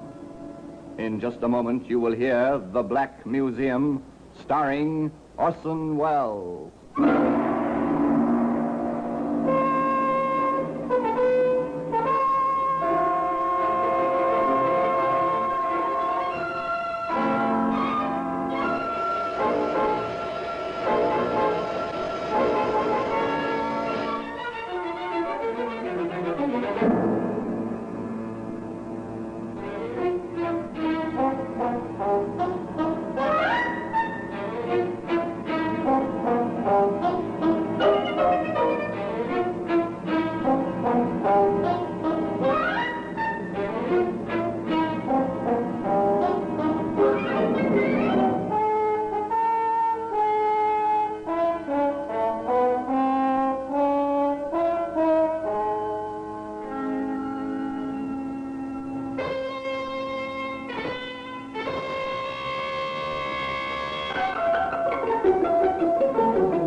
Now, The Black Museum, starring Orson Welles. Well,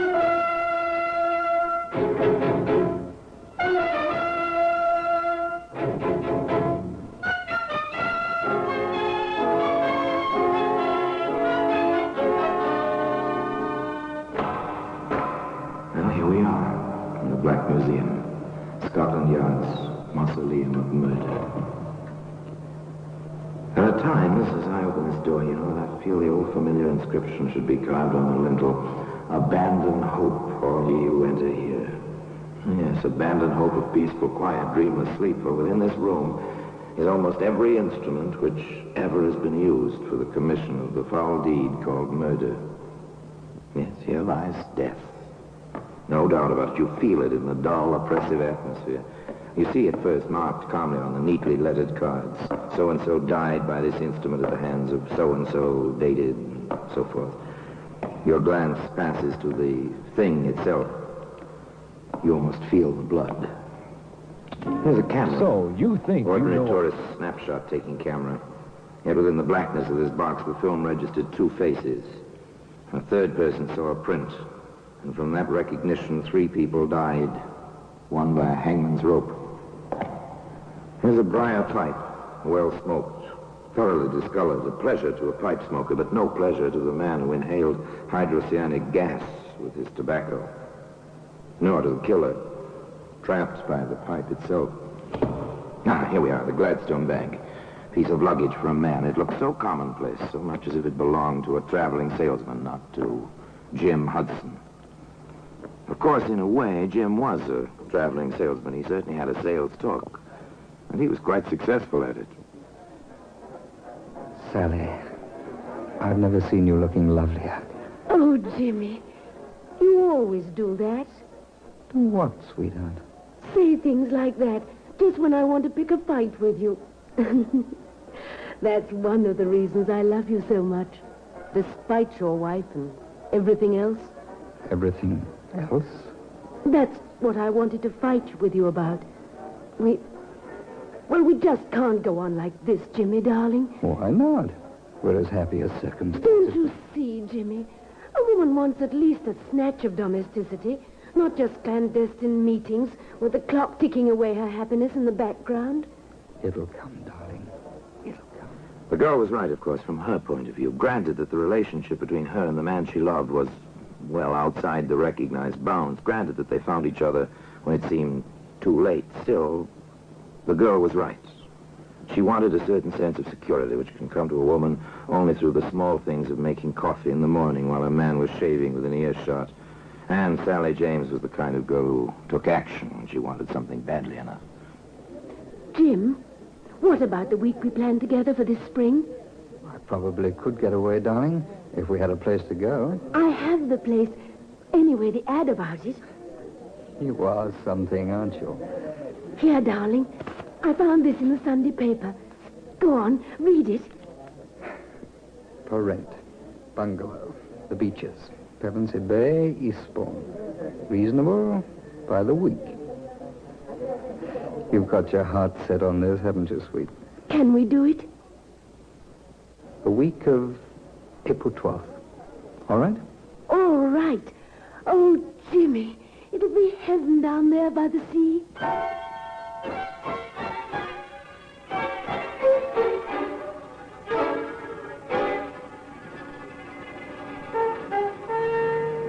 Heaven by the sea.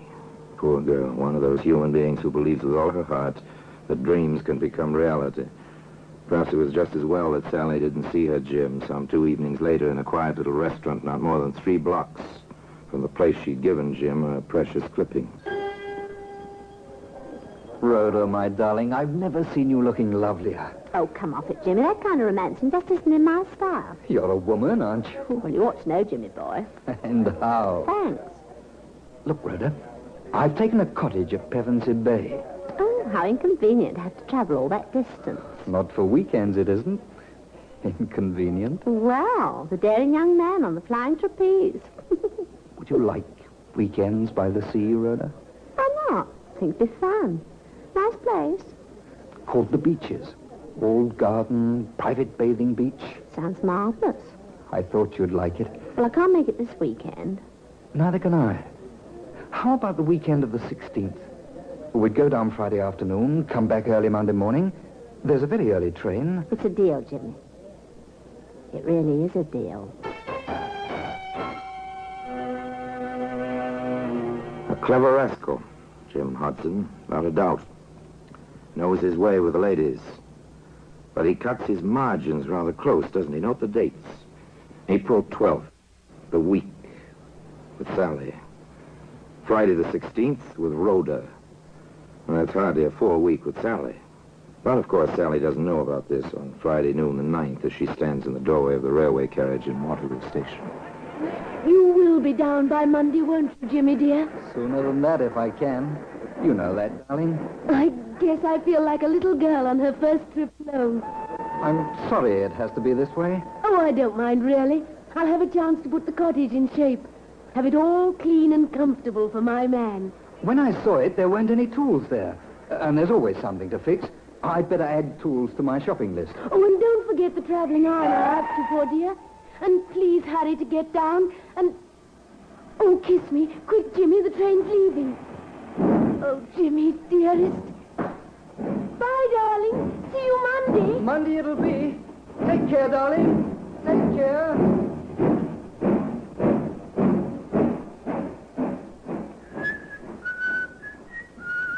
Watch him as he walks up the platform. The train is already disappearing from the track. Jim has his hands in his pockets. He's whistling merrily, a man with nothing on his mind except his love affair and the prospect of the week ahead. He leaves the station, walks up the street a ways, pauses before a hard wish. What was it he added to his shopping list? Oh, yes, tools. He enters the shop. May I assist you, sir? Yes, I think you can. What do you wish? You've got some fine-looking knives in the window. May I see them? Any particular blade size, sir? I think, yes, the 10-inch carver will be about right. Very well, sir. There we are, sir. Best Sheffield steel, hollow ground, razor sharp, and guaranteed to hold temper. It will take very little honing to keep the edge, sir. Very efficient looking. Do you prefer the bone or the plastic handle? Bone, I think. Very good, sir. Is there anything else? I think, yes, a small cross-cut saw. Small, about 18 inches. Perfect. Excellent quality, as you can hear. Good. Would you wrap them, please? Then that will be 6 and 4, sir. I'll just make up the slip. You'll have your package in a moment.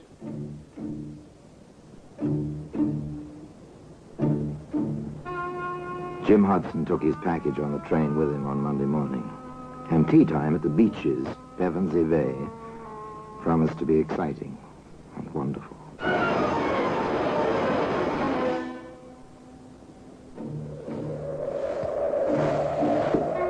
Isn't this wonderful, Jimmy?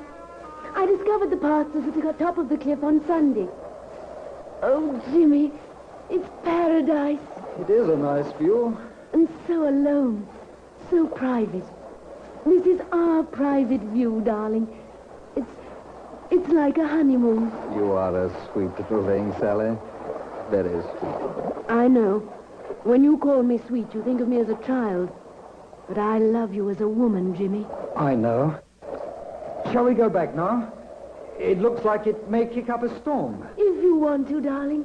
Whatever you want. Whatever he wants, Sally. But does he know what he wants, this man with a wife in London, you at the Beaches, and still a third woman waiting to join him just 4 days from now? It's too bad the beach isn't sand. Oh, I don't know.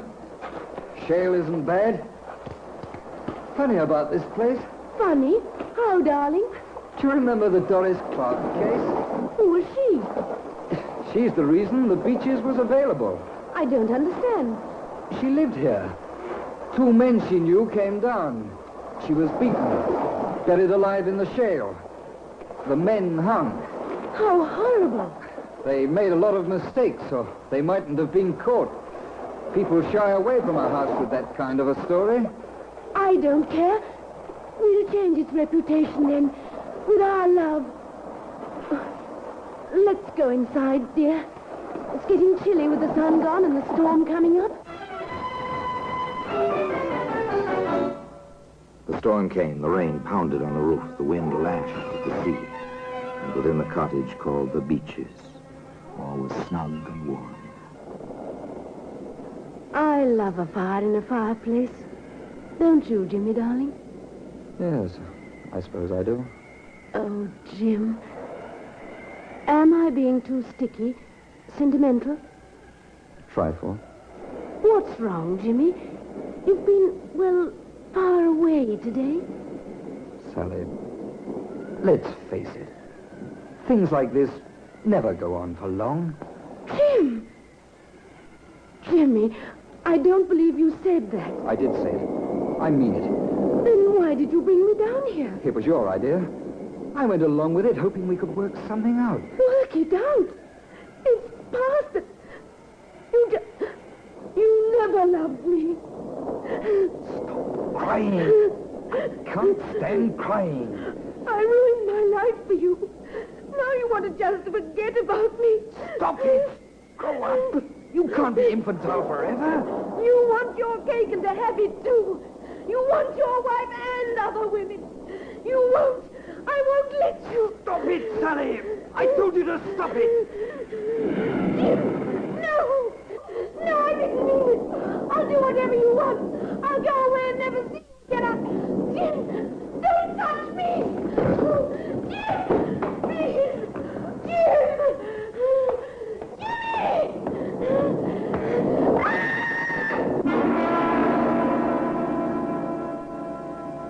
The scene was set, save for one vital piece of evidence. A black Gladstone bag, which can be seen today in the Black Museum. In just a moment, we will continue with The Black Museum, starring Orson Welles.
And now we continue with The Black Museum, starring Orson Welles.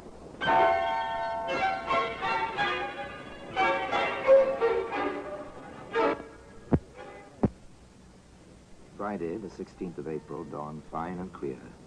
A calm, gay Jim Hudson made his way, whistling as usual, through the weekend-bound crowds of Waterloo Station. Well, here you are, my good man. Glad you think I'm a good man. I am. Well, I think you are. By Monday morning, I'll know. Then let's make that train, baby. Pevensey Bay on number 7.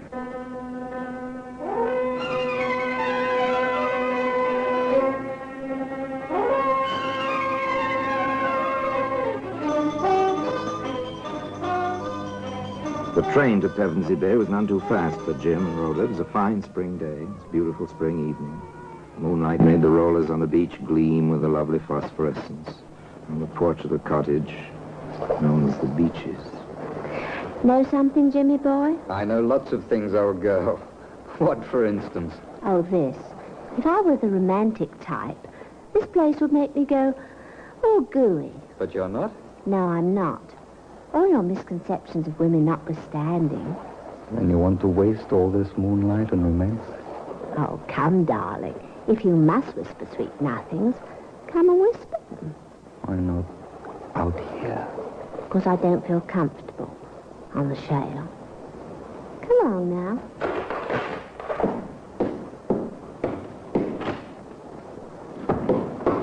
Always let the woman have her way, particularly after she's cooked a beautiful dinner. Here now. I'm the only beautiful thing around here this weekend. You are, Rhoda. Wow. What a way you have. In here, darling. No, not in there. It's a spare room, not made up. I want to see it. Oh, nothing in there. Are you going to deny me anything, darling? It's locked. Oh, Jimmy. No. Say, what are you? Bluebeard or something? Maybe I am.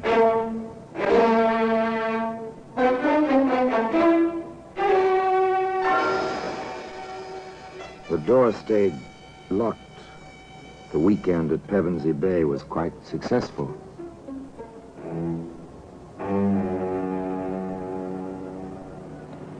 But now, the scene changes to a London street lined with somewhat shabby buildings which house somewhat shabby offices. Into one of those buildings, a woman hurries almost furtively.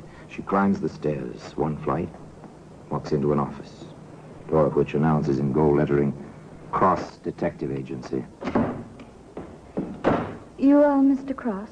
I am. What can I do for you, Mrs. Mrs.? My ring. Yes, an old trick. Sit down, won't you? Thank you. My name is Lillian Hudson, Mrs. Lillian Hudson. I see. Well, how can I help you? I want some information on my husband, James Hudson. Go on, please. I saw your advertisement. Were you formerly with Scotland Yard? I was. Advancement seems slow. I'm working for myself now. Yes. Well, I have reason to believe that my husband has been, seeing other women. And you want me to get the evidence? I think so. A divorce action? Perhaps. It depends on the results. And you want to stay in the background? For the present. Have you anything on which I can start? An address? A lead of any kind? I have this. A baggage check. Waterloo Station baggage storage. Stamped 10 a.m., Friday, April 16th. An innocent bit of pasteboard. Where did you get this, Mrs. Hudson? I took one of my husband's suits to the cleaner. This was in a pocket. The cleaner gave it to me. Oh, and why should this mean anything? Because Jim, my husband, was away the entire week of the 12th until the morning of the 19th. It came to me, if he had told the truth, how could he have checked something at Waterloo on the 16th if he were out of town all that week? An interesting observation, Mrs. Hudson. Well, suppose I go over to Waterloo Station and pick up whatever was checked there. Oh, and, sorry to mention this, but it is customary to have a retainer, you know? Private Detective Cross, once of Scotland Yard, went on over to Waterloo Station and presented the baggage check. A short while later, he arrived in the office of Inspector Henley at the yard. Oh, yes, Cross. I remember you now. Ah, thank you, Inspector. You were with us once, weren't you? Yes, sir. There are times, Cross, when I wish I had the gumption to strike out on my own. Too late now, however. And there are times, Inspector, when I wish I'd stayed on here. However... Yes, to each his own, and the grass is always greener, and so on. Well, Sergeant Anderson said you wanted to show me something. Oh, yeah, this, sir. This Gladstone bag. Looks perfectly normal. Locked, I see. Yes, if you look inside, Inspector, just pry the two halves apart at one end, as I did. Yes, I see. Odd objects to have in a valise. Not if one had every intention of disposing of them, Inspector. You're probably right about that. Seems like some silk or something. And badly stained. If I were a gambling man, I'd give 10 to 1 the stains are blood, sir. And it wouldn't be much of a gamble. Any ideas on what the metal objects are? Well, I flashed my penlight in there, sir. One is a carving knife, and the other is a carpenter's saw. I see. How did you come into possession of this bag, Cross? Mrs. Hudson found the check for it in her husband's pocket. She says the cleaner found it. I doubt that. Divorce action, I assume. Correct, sir. I understand. Well, my suggestion is this. We'll give you another stub. Give it to Mrs. Hudson and have her place it in her husband's pocket. When he comes back for the bag, we'll have a man ready to pick him up. It seems to me this little matter bears further investigation. So simple, so quietly effective. Just place a check for baggage in a man's pocket. When he comes to claim his Gladstone bag. Yes, sir? Oh, here's my check. It's a brown Gladstone. Left it 3 days ago. Just a moment, sir. Sergeant Anderson, sir. Yes? It's the check you've been waiting for, that fella there, whistling. Thank you. Give him the bag. I'll speak to him. Yes, that's my bag. Oh, that'll be 2 and 6, sir, for overtime storage. Oh, here we are. Thank you, sir. Glad to oblige. Excuse me, sir. You James Hudson? That's right. Who are you? Sergeant Anderson, Scotland Yard. My credentials. If you'd be good enough to come with me. What for? Inspector Henley would like to see you. He's waiting at the police station just a block or two from the station here. Well, I've got my bag here. Couldn't it wait tomorrow, or... That's all right, Mr. Hudson. I'll carry your bag.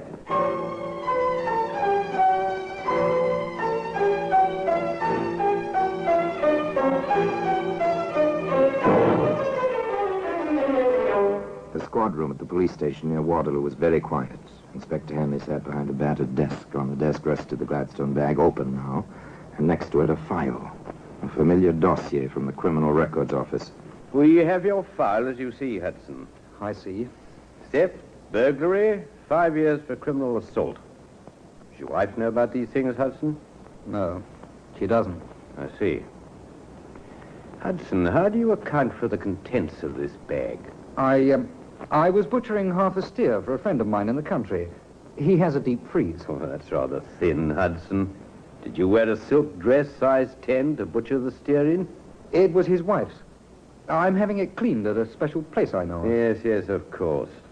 Better try again, Hudson. There was no answer. There were no further questions.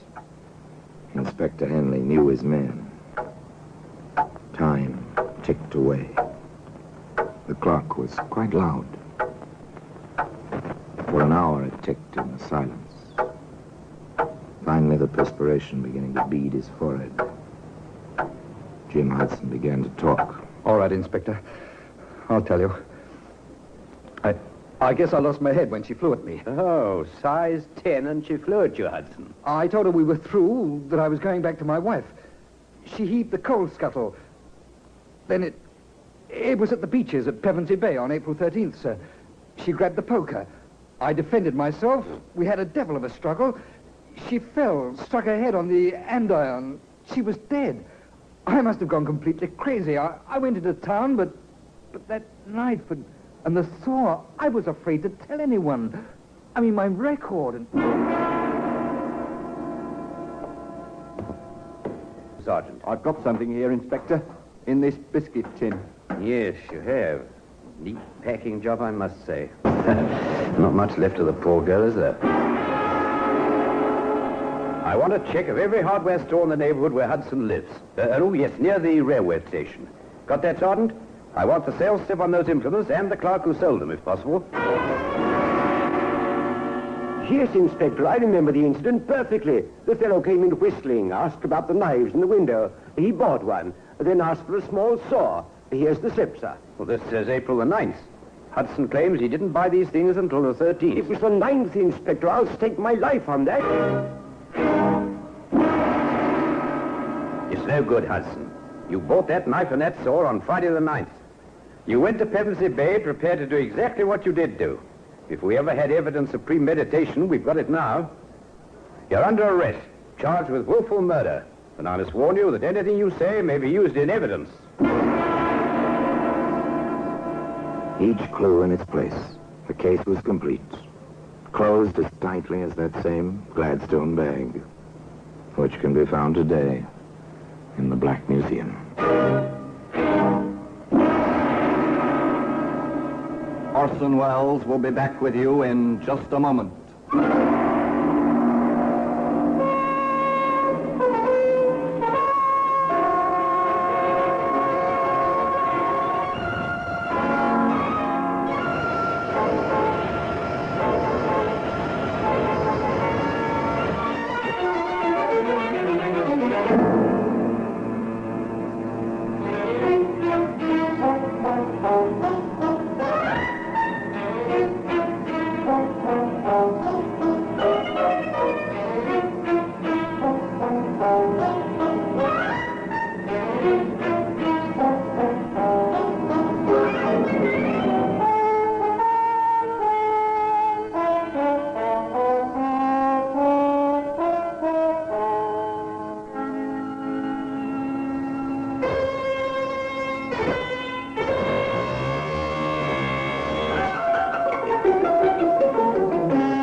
Thank you for joining us for another thrilling episode of your data management. We're excited to have you as part of Introducing G3PL.com. We invite you to return tomorrow for an destination for mastering Microsoft Access. Even more unforgettable Access is a powerful tool that lets you organize, analyze, and report on your data with ease. The secrets of G3PL.com will take you into learning how to harness its capabilities has never been more accessible. We're always At eager to hear from our fantastic audience. we believe that Your knowledge feedback is the fuels key our to passion success. for Our delivering the expert best in instructors vintage will guide you step by entertainment. step. Feel free to Whether share you're your a beginner thoughts, or looking to opinions, enhance your and skills, suggestions. you'll learn We how to value your create input databases, and strive to make design your listening user-friendly experience forms, even and more generate enjoyable. insightful reports. If you're looking to enhance all your using Microsoft Access skills, Look call us no now further. at 615. Reach out to them at 615-2040 to enroll in our Microsoft Access courses. Once Don't again, miss out on this thank you for opportunity being a to part become of a our Golden Microsoft Age Access radio guru. community. Visit Get ready for more riveting G3PL.com stories, to start your learning journey captivating today. characters, and timeless entertainment. Empowering Until you with the next knowledge time, you need to stay succeed in tuned the and digital keep the age. nostalgia Email alive. db@g3pl.net now.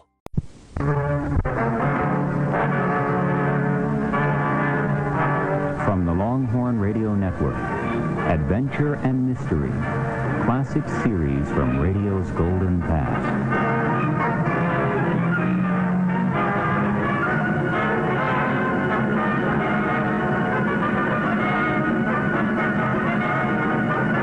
Presenting Clive Brooke in The Secrets of Scotland Yard.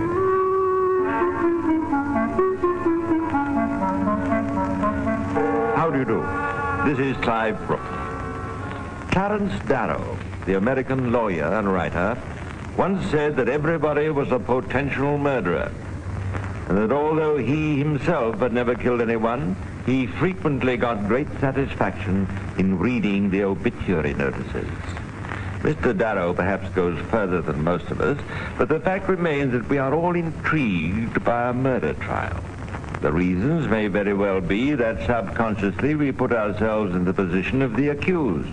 And the more normal the accused person is or appears to be, the greater our interest. Now why? Because we consider ourselves to be normal. And as we watch and listen to the murderer, we are saying, there, but for the grace of God, go I.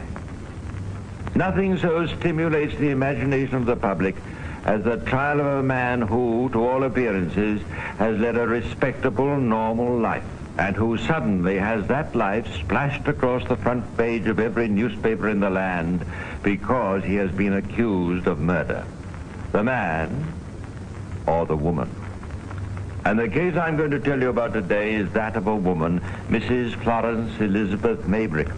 Her trial in Liverpool just 60 years ago was one of the outstanding murder cases of the 19th century, and it remains to this day one of the classics of its kind. For added to the factors which go to make a good murder case, the normality of the prisoner, the respectable family life, the fiendish plot of which he was accused, added to these factors was the element of mystery. And next to a good murder, the world loves best a good mystery. The case of Mrs. Florence Maybrick had both.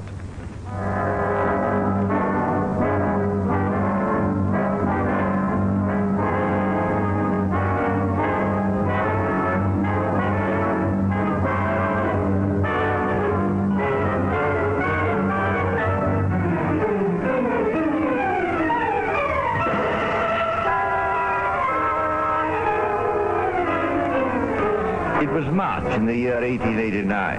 The days had been unusually sunny for so early in the year, and in Liverpool, England, the inhabitants went about their work smiling, for sun in March was something to be cheerful about.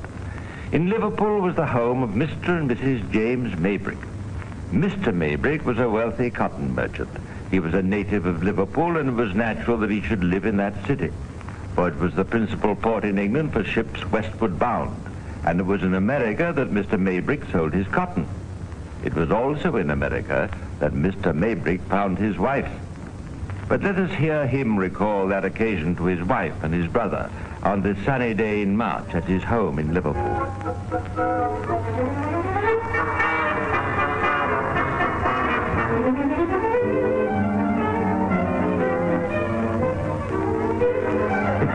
Yes, 8 years ago today, Michael. I'm surprised that you and my own brother should forget my wedding anniversary. It is bad of me, Jim. But you know, the date has never really stuck in my mind. I suppose it's because it all happened out there in America. Well, you're wrong again, Michael. Oh, yes, I know Jimmy met and wooed me out there.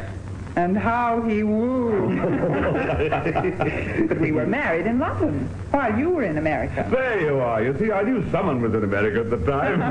You're too tricky for us, Michael. Well, anyway, it's our 8th anniversary today. 8 years of very happy marriage, eh, my love? Very, very happy, Jim. Oh, I'll admit I've had my doubts and fears, but thank the Lord they've come to nothing. Well, what were you afraid of, Jim? Do you think Florrie here would want to live in America? Were you ashamed of dear old Liverpool? Oh, it wasn't that so much, but, well, you know how old I am, don't you, Michael? You do sound solemn about it, old boy. Well, I know you're over 45. 50 last month. Come now, Jim, that's no very great age. No, my love, but sometimes it worries me that you're so much younger. Well, only 26. Did it worry you when we met in New York? I was only 18 then, and you were 42. It was different then. Oh, stop fussing, Jim. I've never known such a worrier. If it's not your health, it's your age. You ought to be very grateful. You've made a lot of money. You can sit back a bit now and tell others what to do in the firm. You've got a lovely young wife. Thank you, Michael. You've got 2 of the sweetest kids I've ever seen, a grand old house with 4 servants to run it. What more could a man want? You're right, of course, Michael. We must count our blessings. It was 3 o'clock, Jim. Time you took your medicine. That's quite right, my dear. Thank you for reminding me. Thank the gods for giving you good health. Michael, you know, I can't think of anything worse in life than always having to take these infernal tonics and tablets. I really think you enjoy it, Jim. Enjoy it? I wish I could. It's no joking matter, you know, Michael. Some of these drugs I take are very dangerous. I learned all about them when I was last over in the States. This one, for instance, contains a good deal of strychnine. Strychnine? I thought that was something to kill you, not to cure. It's poison, isn't it, Jim? Yes, it's poison, all right. But not when taken in these small quantities. It's used to calm the nerves. My nerves are terrible, you know. Does Dr. Hopper still attend you? Well, what does he say about all this? Hopper isn't much good. I still take the medicine I brought in the States, as well as this one that Hopper's given me. The American one contains arsenic, I believe. So really, you see, I'm just dosing myself with poison. I should be careful, though, Jim. They're dangerous things to muck you about with. Don't worry, Michael. I shan't do away with myself. What a depressing conversation. Come on, you two, cheer up. This is supposed to be a celebration.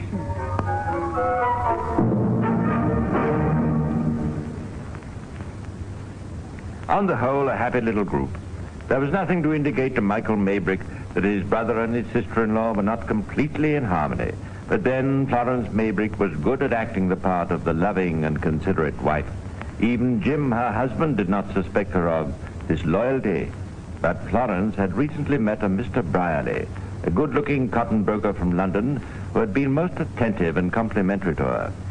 She was, after all, young and attractive. Her husband was 50. Life was rather dull in Liverpool. Perhaps a weekend in London would make life a bit more pleasant. With this in mind, she wrote to the Grand Hotel, Cavendish Square, London, pretending to write for her brother. She was, in fact, booking rooms for herself and the gallant Mr. Brierley. Hello, my dear. Writing letters? Oh, yes, Jim. I'm afraid I have to go up to London for a few days. My aunt's been taken very ill, and I must be with her. I've just written to the hotel, booking a room for myself. Will you be all right, my love? I shan't be gone for more than 3 days at the most. Well, perhaps I could get away from the office and come with you. Yes, that'd be splendid.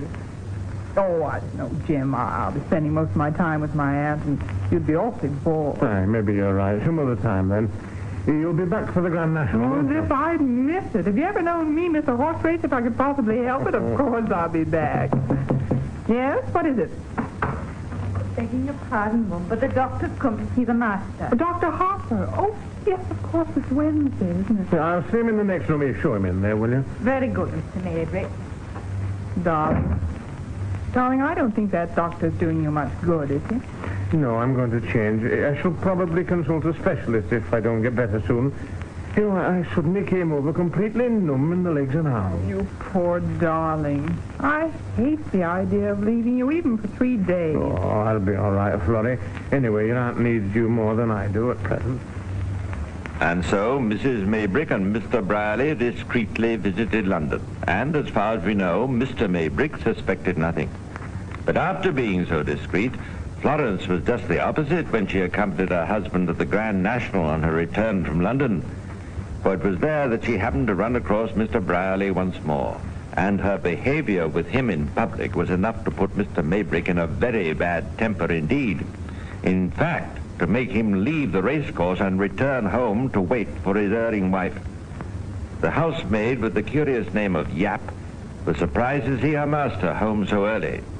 Oh, Mr. Maybrick, you quite startled me. Are you back from the racecourse already, then? Yeah, you can see I'm back, can't you? I left early. And the mistress, she returned too? No, I don't know where she is, and I don't care. She's probably still enjoying herself at the course.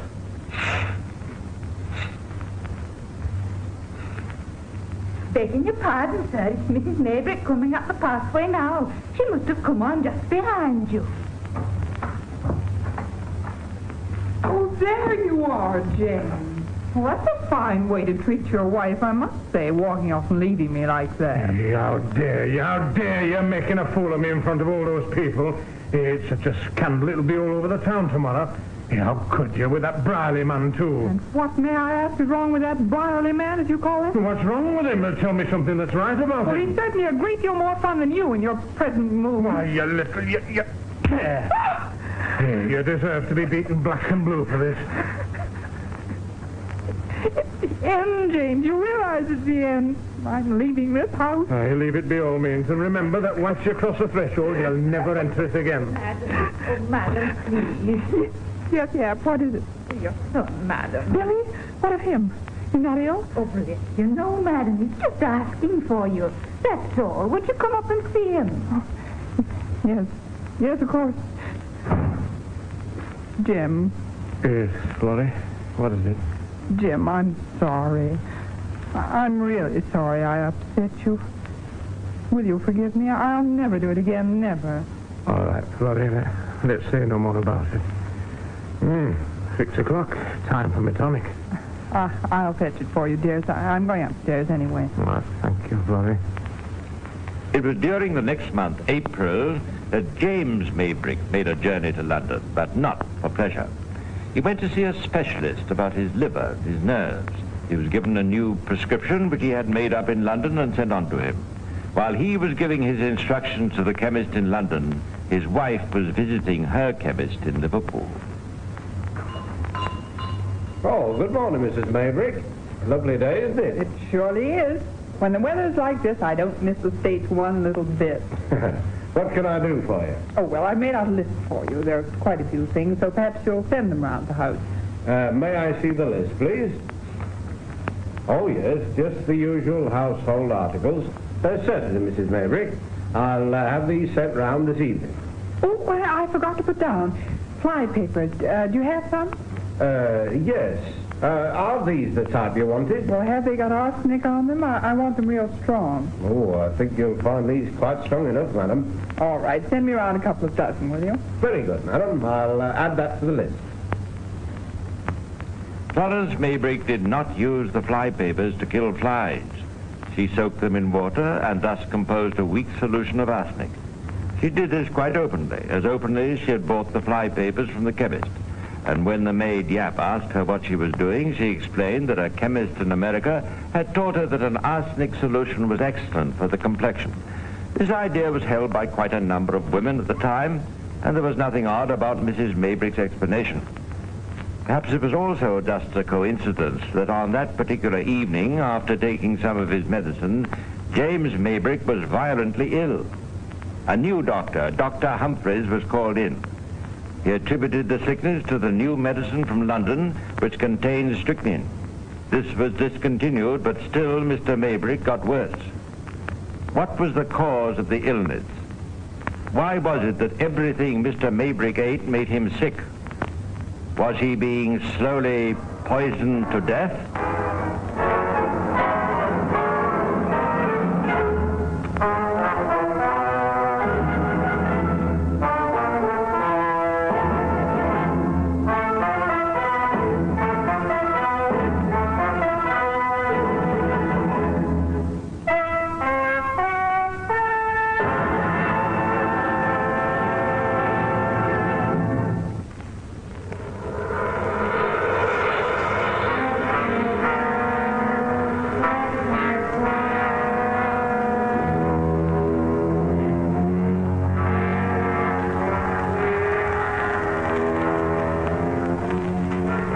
It was on the 7th of May, 1889, that Mrs. Florence Maybrick called in a second doctor to examine her husband.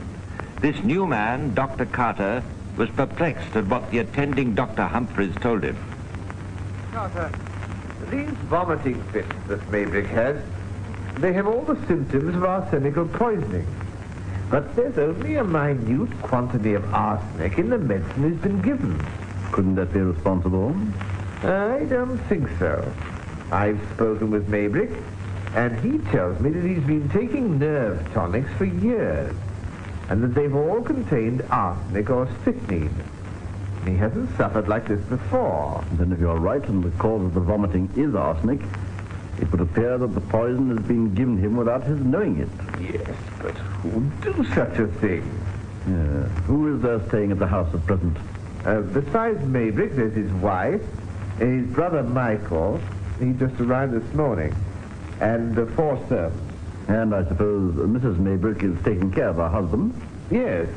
Would you like to see her? I believe she's in the garden. Oh, there she is, over by the summer house. Mrs. Maybrick, this is the doctor I've called in for your husband. Dr. Carter, Mrs. Maybrick. How do you do, Dr. Carter? Have you examined my husband? I have, Mrs. Maybrick, and I also have a full report from Dr. Humphreys here. I think he's over the worst, and his recovery should now be speedy. I must admit, however, that I've not found the full cause of his illness. Oh, I think it's those medicines, especially the new one from London. It's very doubtful whether the medicine itself would make him sick, unless it were added to. Well, that's what I mean. Didn't I tell you he had me add some white powder to it? No. White powder? You never told me that, Mrs. Maybrick. What was it? Well, I really can't say. It's something he got in the States, I believe. But I don't think he has any more of it. Is it all right for me to go up and see him now? Oh, yes, quite all right. And don't worry about him, Mrs. Maybrick. You may take my word for it that he's well on the way to recovery. Oh, I'm so glad to hear you say so. I'll see you before you go. Very well. White powder. What do you make of that, Carter? The whole thing's getting a bit beyond me. Surely the man isn't dosing himself with poison. What's the position here, Humphreys? Happy family, aren't they? Yes, as far as I know. I believe there was a row a few weeks ago about her behavior with someone at the Grand National, but that blew over. You know, what struck me, if anyone's in an ideal position to poison Mr. Maybrick, it's his wife. She is in full charge of the household. She takes his meals to him personally, and she nurses him night and day. Oh, I'm sure your suspicions are utterly based. Nevertheless, I'm going to have a nurse brought in, and Mrs. Maybrick is going to be kept away from her husband as much as possible.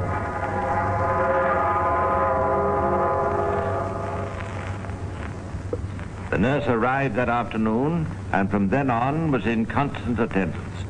It was also on that afternoon that Mrs. Maybrick gave the maid Yap a letter to post.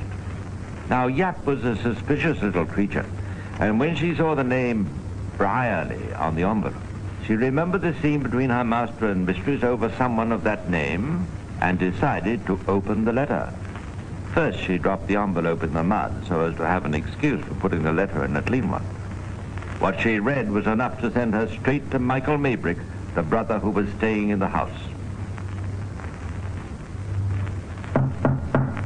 Yes, who is it? Beg your pardon, sir. Yes, Yep, what's worrying you? Well, sir, I wonder if you'd read this letter. I'm not really supposed to have opened it. Then why did you? When you read it, sir, and you'll see for yourself. My dearest, since my return, I have been nursing M day and night. He is sick unto death. It would be best for you not to come back here for some time. Although he doesn't know about our time in London. She says that Mr. Maybrick is sick unto death, but the doctor told her this morning that he was well on the way to recovery. Yes, Yep. I think you'd better leave this to me. Very good, sir. Thanks. Michael Maybrick's suspicions were now thoroughly aroused, Even though his sister-in-law was not supposed to enter her husband's room, Michael instructed the nurse, a lady with the charming name of Gore, to keep a special watch. On the 9th of May, James Maybrick showed a marked decline. It was on this day that Mrs. Maybrick had a word with the maid Yap, who had been left in charge of the patient while the nurse had an hour off duty. Yeah? Yeah, come here a minute, will you? Yes, madam. What is it? You've been behaving rather strangely to me this last day or so, yeah. Strangely, madam? Yes. I don't want you getting any funny ideas into your head about me.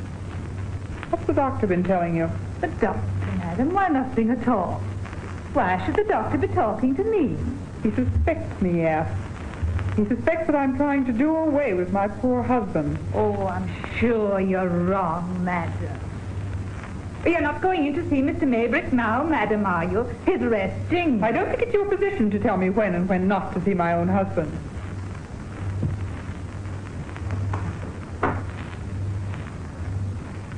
Can I come in, Jim, dear? Hello, Florrie. Have they been keeping you away from me? Mrs. Maybrick, I'm afraid I must not allow you to stay very long. Doctor's orders. Not allow me? Really, Yap, don't forget that I'm the mistress in this house. She's only trying to do her duty, Florrie. Are you getting plenty to eat, Jim? What's this bottle got in it? Oh, please don't go touching that, madam. Stop touching, Yap. I'm only taking it over to the light so that I can read the label. Really, madam? I can't...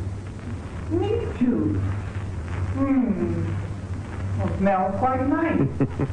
Here, put it down, Florrie. Can't you see you're driving poor Yap off her head? Now, come and sit down and tell me what you've been doing. Yeah, I wish I could come up and about with you. Yeah, how's the gown? Yap was certain that she saw Mrs. Maybrick slip something into the bottle while she was examining it over by the window. Sure enough, the contents of the bottle were analyzed later, and they were found to include arsenic. On the 10th of May, Michael, the brother, came across Florence Maybrick and 2 bottles in her hand. Hello, Father. What are you doing? Hello, Michael. I was making sure that Jim was getting the right medicine. I'm sure you are. Oh, what a nasty way you're speaking to me, Michael. Is something wrong? I've just had the analysis of that meat juice you handled yesterday. It was found to contain arsenic. Was it examined before I handled it? No. But there's no suspicion attaching to anyone else in the household. Perhaps there should be. Actually, I'll admit I put something in that bottle, and Jim asked me to. He said they kept too sharp a watch on him, so he gave me some powder and asked me to slip it into his food when Nurse wasn't looking. I suppose there must have been some arsenic in the powder. I certainly didn't know, otherwise I wouldn't have done what he asked. I'm sure you would. May I see the bottle you have in your hand, please? I suppose you're going to have that analyzed, too. I am. Mr. Michael, madam, oh, come quickly, please. You must come, oh, do come, please. What is it? Yeah, calm down and tell us quietly. The master, sir. Oh, madam, he's taken very bad. It looks like the end. Oh, dear. Oh, the mistress is faded.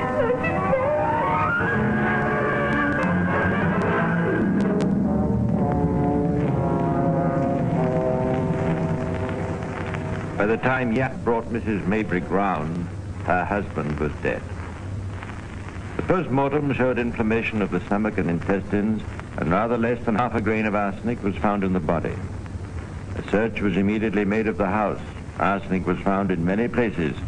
A packet of the poison was found in Florence Maybrick's trunk. Traces of it were found in her clothes, and traces in bottles of medicine. There should have been none. There was some of it among the dead man's belongings as well. The evidence pointed strongly to the wife, and as soon as she was well enough to be charged, she was taken to the police station and committed for trial. Naturally, the case excited wide interest. Here was something for a journalistic field day. The possibility of a wife administering arsenic under the cloak of devotion. Was this Maybrick woman the tender nurse or the fiendish assassin? The loving wife and mother or poisoner? Whichever was the true picture. The public, at least, was out for a hanging when the case opened on the 31st of July, 1889, at the Liverpool Assizes. The trial lasted 6 days. Medical opinions were sought and given on both sides. The specialist who examined the body was positive that death was caused by arsenical poisoning, long drawn out. Mr. Maybrick's doctor pointed out that his patient had long been taking nerve tonics containing arsenic. But there was the purchase of the fly papers and the discovery of arsenic in meat juice. What had Mrs. Maybrick to say to that? Although in those days prisoners were not allowed to give evidence on their own behalf, they were allowed to make a statement. And Sir Charles Russell, the defending counsel, called on his client on the 5th day. This is what she said. My lord, it seems that the two things that are most against me are the buying of the fly papers and the addition of the powder to the bottle of meat juice. First of all, the fly papers. I bought these to get the arsenic out of them, but not for poisoning my husband. Many years ago in America, Dr. Grace of Brooklyn prepared a cosmetic for me, which I've been unable to obtain in this country. Its basis was arsenic, and he told me that it was good for the complexion.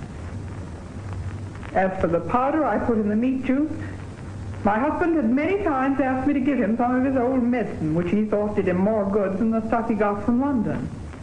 He asked me to slip one of these powders into the bottle or into his food so that the nurse and doctor wouldn't notice. He swore to me that it would do him good. Finally, I would like to say that for the love of our children and for the sake of their future, a perfect reconciliation had taken place between James and me, and that on the day before his death I made a full and free confession of the fearful wrong I'd done him.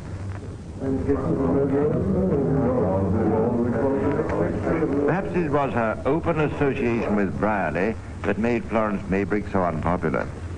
Certainly the evidence against her was not overwhelming. Mr. Justice Stephen, who tried the case, gave the jury no definite direction. I don't think he was very sure himself.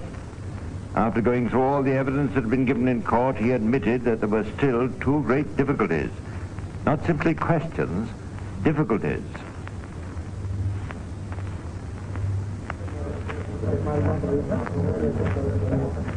These difficulties, members of the jury, are quite apart from the question of motive.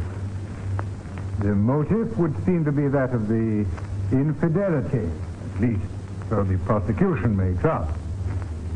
But the two difficulties that remain are these. One, was the arsenic that was found in the body, less than half a grain, sufficient to cause death? You have heard the medical opinions. You must decide. Two, if it was sufficient, and if you believe that it did cause the death, who administered it?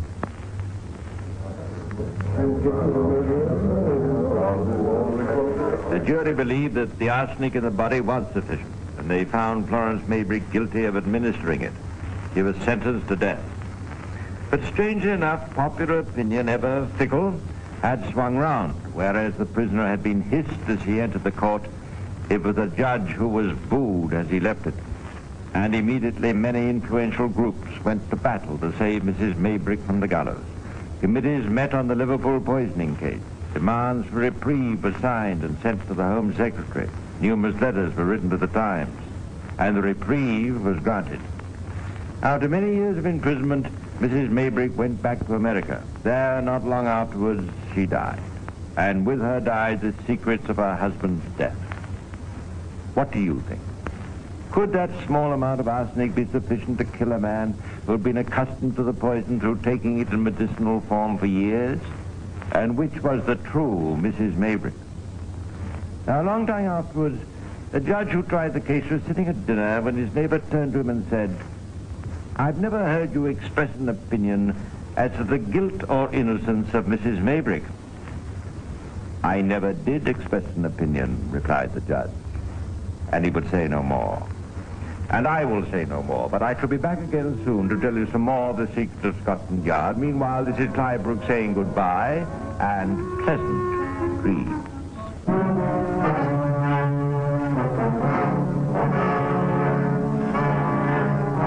The Secrets of Scotland Yard is distributed by the Center for Telecommunication Services, the University of Texas at Austin.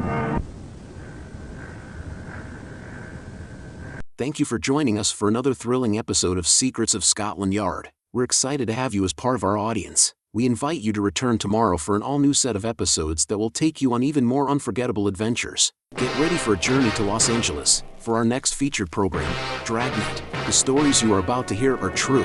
Only the names have been changed to protect the innocent. We're always eager to hear from our fantastic audience. Your feedback fuels our passion for delivering the best in vintage entertainment. Feel free to share your thoughts, opinions, and suggestions. We value your input and strive to make your listening experience even more enjoyable. If you're looking to enhance your Microsoft Access skills, look no further. Reach out to them at 615-420-2040 and ask for Mark. Once again, thank you for being a part of our Golden Age radio community. Get ready for more riveting stories, captivating characters, and timeless entertainment. Until next time, stay tuned and keep the nostalgia alive. Subscribe for more videos. The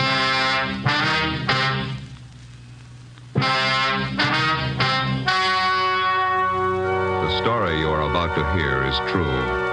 Only the names have been changed to protect the innocent. Fatima Cigarettes, best of all long cigarettes, brings you Dragnet.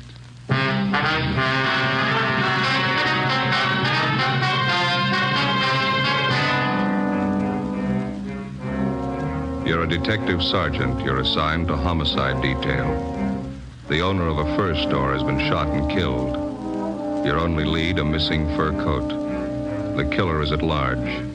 Your job, get him.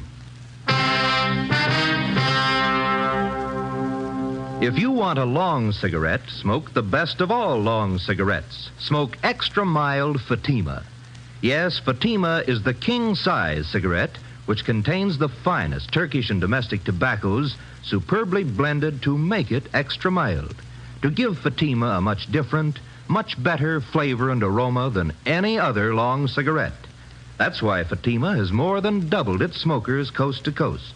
Enjoy extra mild Fatima yourself. Best of all long cigarettes. It's wise to smoke extra mild Fatima. It's wise to smoke extra mild Fatima.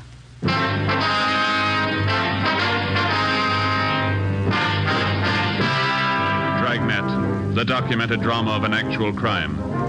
For the next 30 minutes, in cooperation with the Los Angeles Police Department, you will travel step by step on the side of the law through an actual case transcribed from official police files. From beginning to end, from crime to punishment, Dragnet is the story of your police force in action.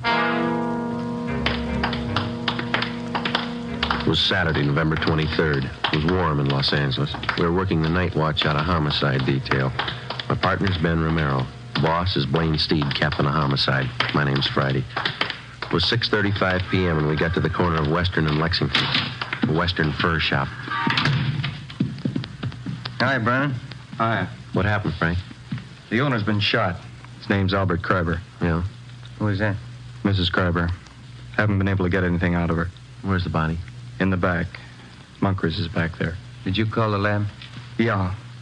Jones on his way. Photographer and fingerprint men with him. All right, let's take a look. Nothing seems to be messed up.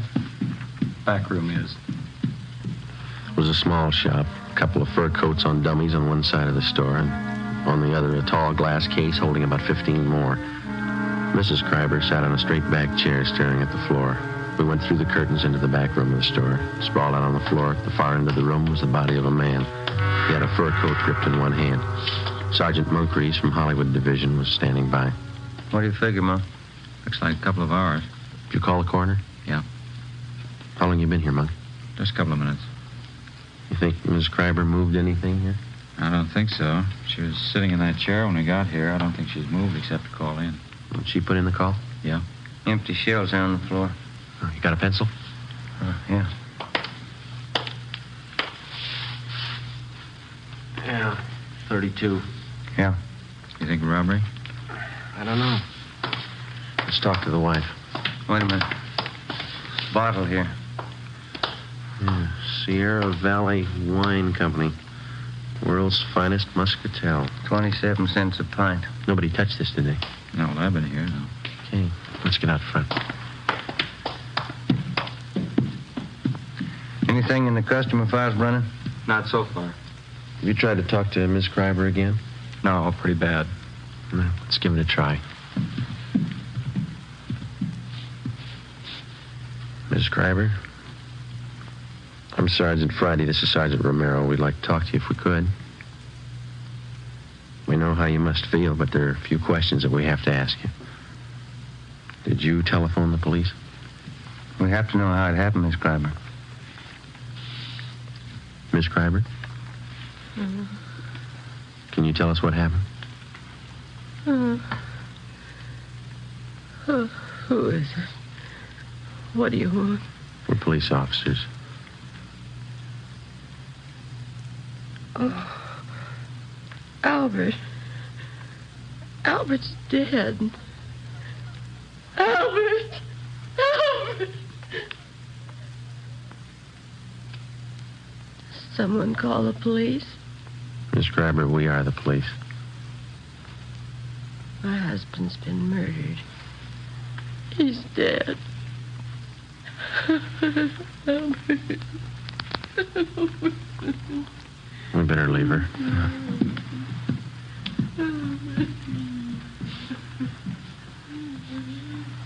Friday. Here's something I found in the customer file. Mm-hmm. Miss Terry Shepard, 10113 Normandy, apartment 3. What about it? She took a coat out that was in storage. Took it out today.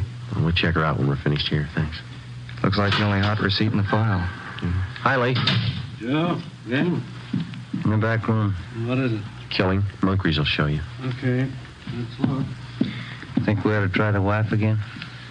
We can try.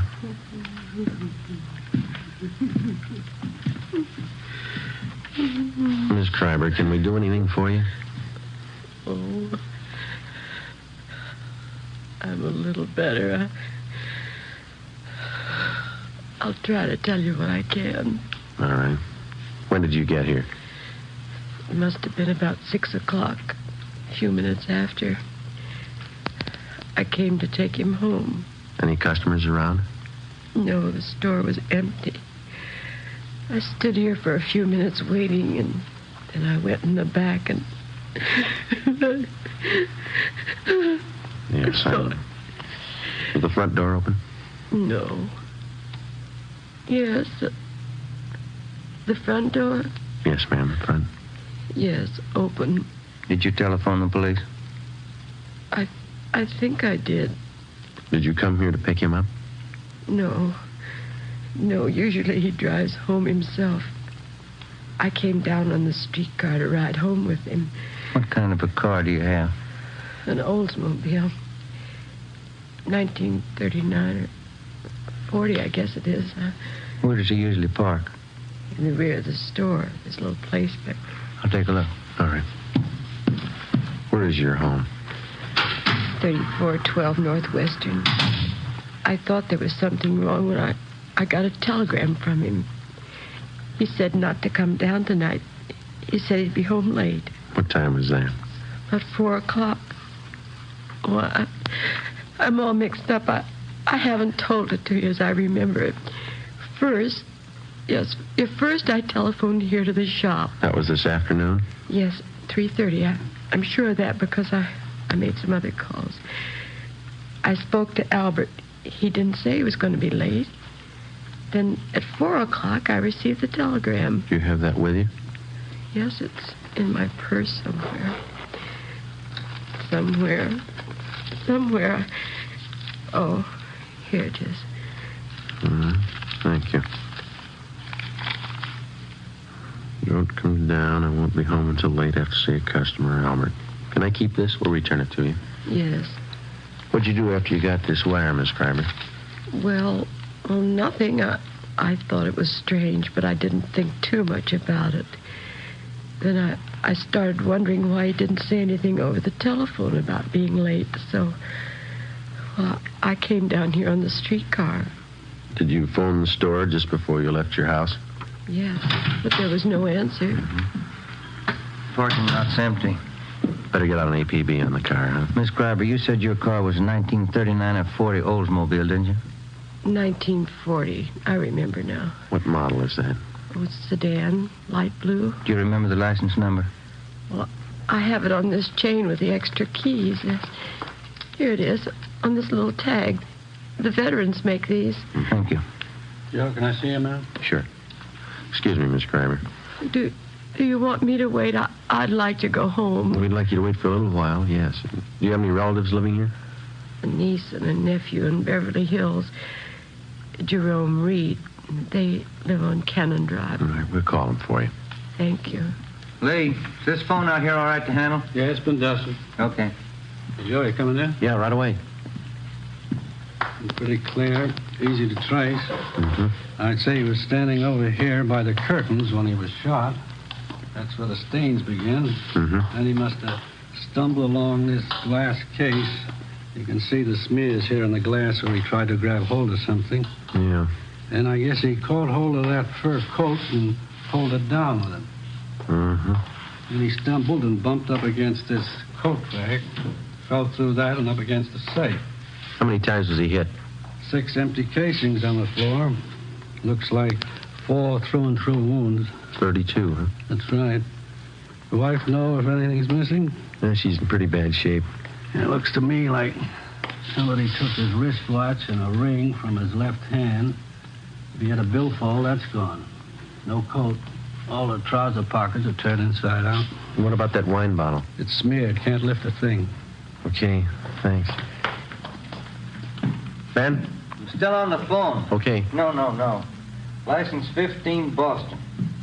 6707. No, 707. Yeah. Driver might be on. Hang on a minute, Wallace. What? Now give that to DMV, will you? Save another call. Ms. Kreiber, did your husband have a wallet? Yes, brown alligator. Did he keep his identification in it? Yes. Did he carry much cash? No, just a few dollars. He was always afraid of holdups. Thank you. You want to give that to him, Ben? Yeah, okay. Hey, Wallace, suspect might have a brown alligator wallet with identification cards of Albert Kreiber. Yeah, that's C-R-I-B Boston, B Boston, E-R. 3412 Northwestern Avenue. Yeah. Yeah, okay. Yeah, bye. Joe? Might be something here. Yeah, Monk? Invoice from a Far North Fur Company. 3 mink coats delivered here today. I looked all around. I only found 2, 1 missing. Did you find a sales slip for the other one? No. Miss Kreiber, would you come over here, please? Yes. Where are they, Monk? Over here. All right, over this way. Well, these are mink coats here, aren't they? Yes, wild mink. Albert told me he ordered them. Yes, ma'am. We found the invoice. He ordered 3. There are only 2 here. Do you know anything about any of his customers? No, I don't. I never met any of them. Oh, I remember now. Just the night before last, he called someone from home. Told her he'd have some minks in today and she could come in and look them over. Do you know who that was? Why, I didn't hear any name. Miss Kreiber, do you have any idea who might have wanted to shoot your husband? No, none at all. He was friendly with everyone. Everybody liked Albert. He didn't run around. He was either working or at home.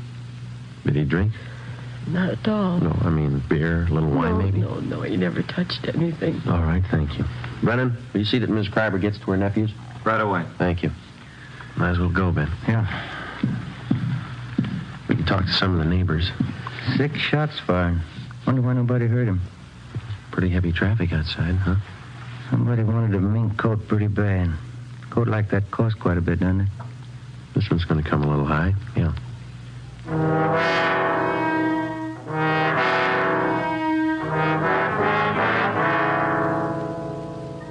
7:05 p.m. Most of the stores along the street were closed, but a small shoe repair shop across the street was open, so we went over there.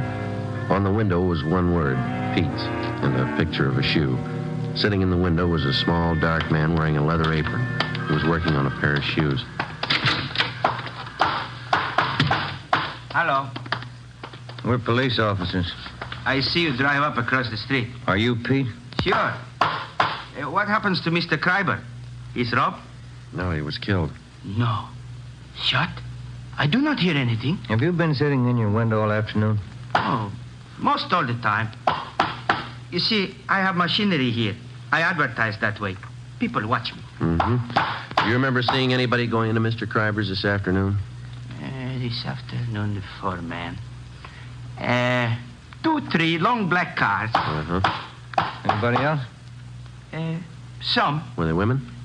Officer, they are all women. I see. Did any of them walk out with a new fur coat? There, all that. I do not see all of them, I guess, but I see 2. Can you describe them? One beautiful young girl, tall, red hair. She walk out with big package. What time was that? 3, 4 o'clock. The second woman is about the same time. Funny thing. I do not see the bottle, but Benny from liquor store on corner tell me the second one, the blonde. She buys bottle wine. Did he tell you what kind? No. Reason I remember, I laugh when he tell me. I go over to Benny's for a can of beer. He tells me she buys cheap wine, walks out of Kreiber's with new fur coat. Me, I spend $5 for good wine, and my wife has no fur coat. How old was this blonde? How was she dressed? She's maybe 25. Young, you know, not too young, but young. She has on slacks, gray. Mm-hmm. What kind of a fur coat was she wearing when she came out? Mink. Look from here like mink. I see. Did you notice where she went? The blonde, the gray slacks, mink coat. Yes, it turned the corner onto Lexington and she went up the street. Did you see Mr. Kreiber's car drive away? No, he parked in back. I don't see him come in. I don't see him come out. All right. Thanks a lot, Pete. Mm-hmm. You know, officer, that blonde, something wrong there. How do you mean? Well, she has got fur coat, but she drinks wrong wine. I don't understand. Why do you say that? $5,000 coat, 27-cent wine. 7:45 p.m. Ben and I questioned Benny Davis at the Safety Liquor Store. He remembered the blonde and said she bought a bottle of Sierra Valley Muscatel from him between 2:30 and 3 o'clock that afternoon. He'd never seen her before. We contacted communications and gave a description of the blonde to supplement the All Points Bulletin. Then we started checking Western Union offices to find out where Mrs. Kreiber's telegram had been sent from. We finally traced it to the office at Normandy and Hollywood Boulevard. The operator who sent the telegram to Mrs. Kreiber also remembered receiving the call. She told us that the person who phoned in the message was a woman. The time, 3:22 p.m. We asked her to put a tracer on it and told her we'd check back. 8:24 p.m. Ben and I went to 10113 Normandy to talk to Miss Terry Shepard, whose name had appeared in the customer files at the fur store. The receipt showed she'd taken a coat out of storage that afternoon. This is something like the place the wife and I used to live in. Yeah? Same people must have built it. Apartment 3. Miss Terry Shepard. All right, come in. The door's open. Find yourself a seat, Fred. I'll be with you in a minute. Police officers, Miss Shepard. Oh? What's wrong? We'd like to talk to you. What about? Wonder if you could come out here, please. Well, I just got out of the shower. You'll have to wait a minute. Yeah? Yeah, this place has got the same floor plan as mine, too. Kind of small, isn't it? Not too bad. Wonder what rent she pays. You don't mind if I wear this tubing, do you? My hair's wet. It's all right. We're sorry to bother you. What can I do for you? You've got a fur coat, Miss Shepard. Yeah, sure. Wonder if we could see it, please. Sure, but I don't think it'll thrill you. It's only muskrat. I bought it in Pittsburgh. Where is it, in the closet? Yeah. I'll get it. It's down the hallway, first door on the right. I think I know where it is. What's this all about, Lieutenant? What time were you at the Western Fur Shop today? Oh, I'd say 3 o'clock. Why? What'd you do while you were down there? I got my coat out of hock. I had it there during the warm weather. Paid the man, signed something, and he put the coat in a box, and I took it. Mm-hmm. Do you know Mr. Kreiber down there, the man that owns the store? You got me. The man was about 50. His hair was a little gray. I hardly even looked at him. This is the only fur coat, Joe. Could have passed for mink when I first bought it. It's pretty sad now, isn't it? Not mink. I'll give that closet a last check. All right. What happened? Did somebody steal a coat? Was anybody else in the store while you were there? Yeah. Yeah, there was another girl there. What was she doing? Nothing, just sitting. Do you remember how she was dressed? She was wearing a gray suit. Slacks. Blonde. Her face wasn't much, but she had a neat little figure. Do you remember anything else about her? Well, I didn't pay that much attention. Anything else in there, Ben? Not a thing, Joe. Maybe I'd better take this towel off my head. It doesn't look so hot when it's wet, but it's natural. It's natural red. Yeah. Is there anything else that you might be able to tell us? I think that's about all. I gave the man my claim check and the money. And he got the coat and put it in a box and gave me a receipt. Mm-hmm. Nothing else? No. Well, when I got the receipt, I saw the blonde walk over and pick up the telephone. I was just leaving then. Did you hear any of the conversation? She asked for Western Union.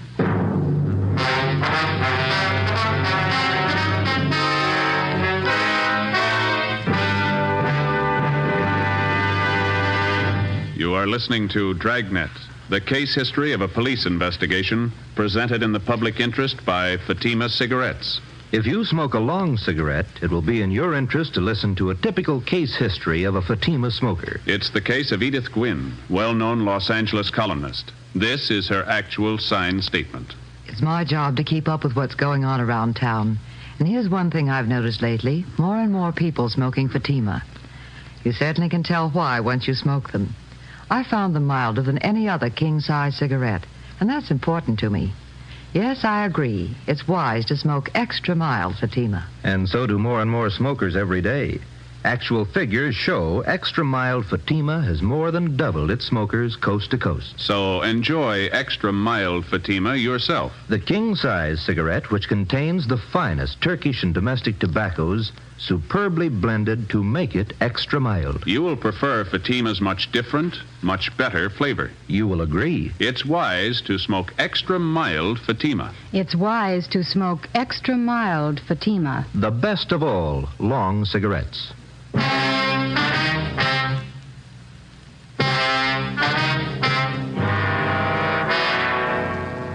Sunday, November 24th, 9 a.m. Ben and I contacted the owners of all the shops in the vicinity, but none of them saw or heard anything at the time of the shooting. Officers Brennan and Moncrief interviewed all the regular customers of Albert Kreiber's fur shop.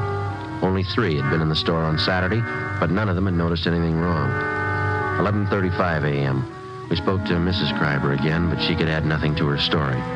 Her niece and nephew had been to a football game at the Coliseum in the afternoon and knew nothing had happened until they were telephoned by Officer Brennan. 2:55 p.m. We spoke to all the tenants of the apartment house at 5513 Lexington, which is in the rear of the fur shop. None of them had been home, but the owner told us that he had some men working on the roof of the apartment house at the time of the murder. Through the owner of the durable roof company, we traced the 2 men who had been working on the roof, and they told us that about 4 o'clock they had seen a blonde dressed in gray slacks enter the parking space in the rear of Kreiber's fur store. They whistled at her, but she paid no attention to them. She got into an Oldsmobile and drove east on Lexington. 7 p.m. We checked in at the office and got word that Albert Kreiber's car had been located in a parking lot at Vermont and 8th. We drove down to the location and talked to the parking lot attendant. Well, the car must have come in sometime last night. It probably came in the back way, because I don't remember it coming in, and it doesn't have our lot tag on it. Did you work all last night? No, I finished at midnight and started at 10 this morning. I kept waiting for somebody to claim this thing, and after supper, I figured it might be stolen, so I phoned the police. It's been sitting here all that time. Are there any keys in it? No, sir. There weren't last night either. Have you ever seen this particular car before? No, sir. Have you ever seen a blonde woman about 25 wearing gray slacks? You mean hanging around here? Yeah, or in the neighborhood. Yeah, but not today or yesterday. Do you remember one? Well, yes, sir. Does she drink a lot? Maybe. Well, there's one that hangs out in these bars around here. Once in a while, she comes in the lot, but not lately. When did you see her last? Oh, a couple of weeks ago. Was she with anyone? Yeah, but I don't remember him. I seen her with a lot of different guys. Does she hang around with anybody in particular? Yeah, her husband.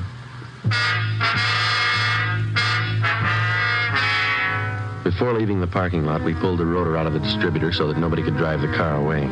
8:12 p.m. We called homicide and asked for more men to canvass the bars in the neighborhood. Ben and I staked out on the car. We sat in our car across the street from the parking lot until midnight. Nobody showed up to claim the car. The streets were almost empty. Our only chance was that the blonde lived in the neighborhood or was in a bar and would sooner or later try to claim the car. 1:53 a.m. What rent do you suppose that Shepherd girl pays? You got me. 75? I don't know. I bet I pay more than she does. Is that Moncrief? Yeah. Hi, Monk. Hi. Take a look up the street. See that couple? Where? Coming this way. Blonde, gray slacks, fur coat. She's pretty drunk. Where'd you spot her? Turned the corner from Olympic. They've been looking in parking lots. Monk, there's a rear entrance to this lot off the alley. Do you want to cover that? Yeah. Thank you. You see him all right? That's it. Where'd they walk under that light? Yeah. Pretty drunk. Looks like the same kind of coat, isn't it? Yeah. Mm-hmm. They're stopping. Looking for another parking lot again. Sierra Valley Wine, world's finest muscatel. And going into the parking lot. She's not carrying a purse. Those coats don't have pockets big enough for a .32 automatic. That stuff sure gets people. All right, let's go. They're getting in Kreiber's car. Look, we can't even find the door. She's helping us. Look down the window, can't you? You take the other side of the car, will you? Yeah. Stop pushing me.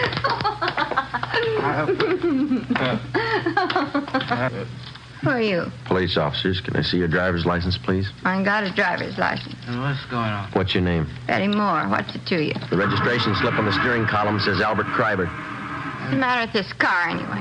Who's Albert Kreiber? Oh, I know who he is. This guy here. Who is this man? Huh? What do you say? He's a friend. That satisfy you? Yeah, What's the matter with this thing? Take a look in the glove compartment, Ben. Okay. Come on, honey. Let's get going, huh? Yeah. It's locked. What do you want in there for? Let me have those keys. Hey, Here you are, Ben. How about going home? there's nothing in there. Let's go. Here's a purse. Give me that. You keep your hands in the wheel. It's a gun, .32. It's his. It's empty anyway. What do they There's want? nothing wrong in that. You have a permit to carry it? Yeah, I got a permit. Can I see it? I lost it. Give me those You keys. keep your hands on that wheel. Here's a wallet, identification cards, Albert Kreiber. Where'd you get these? I don't know. The man's watch, Albert Kreiber engraved on the back. Who's Albert I Kreiber? don't know. I told you. All right, let's get out of the car. Hey, let me push it. Why didn't that car start? All right, come on. Stand up. You get over there. Where'd you get the fur coat? I bought it. Where? I don't know. Joe, look at her slacks. Wine stains. I spilled wine on them. What kind of wine? Muscatel. Muscatel isn't a red wine, it's a white wine. Who's Albert Kreiber? I don't know. This is his wallet. This is his car. Where'd you get him? I don't know. I don't know. This the gun you shot him with? This the gun you shot him with?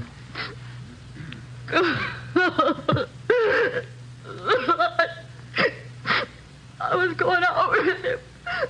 He said he'd give me a fur coat. He promised me a watch, and he never gave me one. And then we sent a telegram to his wife and everything. He said he'd give me a fur coat and take me out. He backed out on me. So you shot him. Sure I did. He promised me the coat. He said I could have any coat in the shop. He promised me. What are you crying for? You got the coat.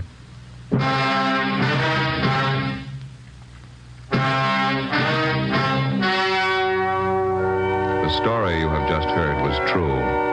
Only the names were changed to protect the innocent. On February 27th, trial was held in Superior Court, Department 86, City and County of Los Angeles, State of California. In a moment, the results of that trial. It's amazing how many long cigarette smokers are changing to extra mild Fatima. Here is the actual report. From coast to coast, extra mild Fatima has more than doubled its smokers. Yes, more and more smokers every day are discovering that Fatima is the king-size cigarette that is extra mild. Extra mild because it contains the finest Turkish and domestic tobaccos superbly blended to make it extra mild, to give it a much different, much better flavor and aroma. Enjoy extra mild Fatima yourself. Best of all long cigarettes. It's wise to smoke extra mild Fatima. It's wise to smoke extra mild Fatima.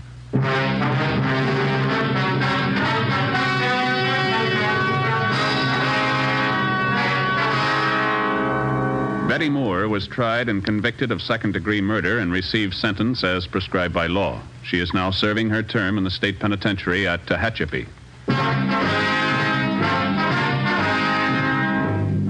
You You have just heard Dragnet, a series of authentic cases from official files. Technical advice for Dragnet comes from the Office of Chief of Police W.A. Wharton, Los Angeles Police Department. Fatima Cigarettes, best of all long cigarettes, has brought you Dragnet, transcribed from Los Angeles. Next, hear Sarah Berner in Sarah's Private Caper on NBC.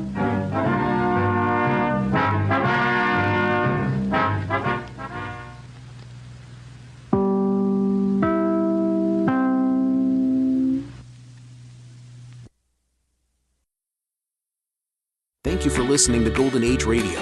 We invite you to return tomorrow for the next episode that will take you on another unforgettable adventure. When I was a child, my grandmother used to make the best ice cream with a hand crank.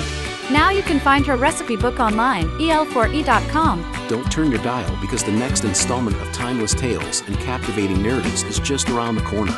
Stay tuned for another dose of vintage radio magic that will transport you to a bygone era of entertainment like never before.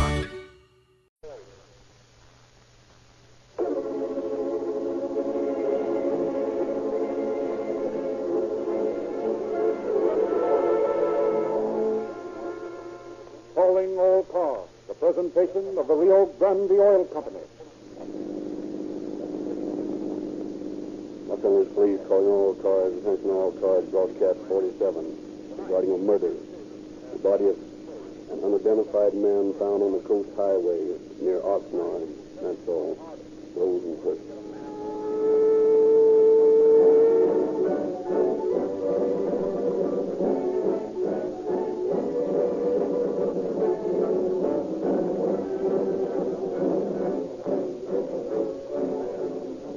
Ladies and gentlemen, Calling All Cars is pleased to present as its guest artist, Miss Joan Mark, lovely Paramount screen star, who will play the part of Christine McSwiggan in tonight's dramatization.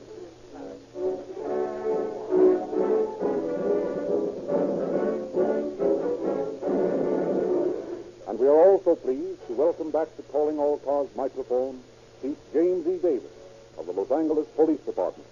Chief Davis. Good evening, friends. I am happy to be back home once more after my attendance at the Police Chiefs Convention in Washington, D.C. and in Pasadena.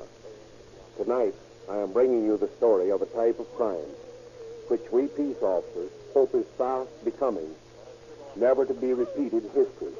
I refer to the racket murder. Conditions constantly change.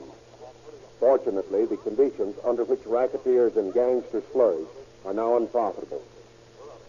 It is our pledge to you, the public, and our undying efforts are directed toward the extinction of crime through its intelligent prevention. This includes many complicated factors. Through our Record Bureau, we have, over a period of years, been slowly building up indices of crime frequency which, when finally perfected, will inform us in advance on what day and at what place we may expect to anticipate a burglary, robbery, or other holdup. When we have finally accomplished this tremendous task of record indication of crime expectancy, our job will be relatively simple. We will be on the scene of the crime before the criminals themselves. Tonight's story has, I feel, the elements of a fictional detective story, yet it all happened. It is all true. The records of it exist in our files in the Record Department. Only the names have been changed out of courtesy to innocent people who might be injured or embarrassed by the broadcasting of them. Tonight, let me take you on a one-way ride. On with the show.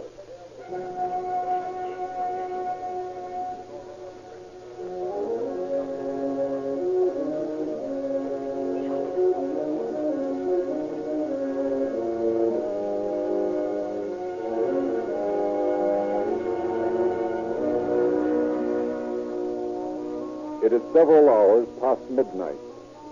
Along the coast highway rumbles the modern freight. Intercity trucks, huge monsters bearing tremendous burdens of oil, of tomatoes, gasoline, chickens, automobiles, and celery, linking city with city, town with town. Like sluggish beasts of the night, they snort slowly up hills, roll with ponderous clanking down into valleys. We hop aboard one of them now as it rumbles through Camarillo and on toward Conejo Grade. Its powerful headlights throwing an eerie glow on the high arch of eucalyptus overhead.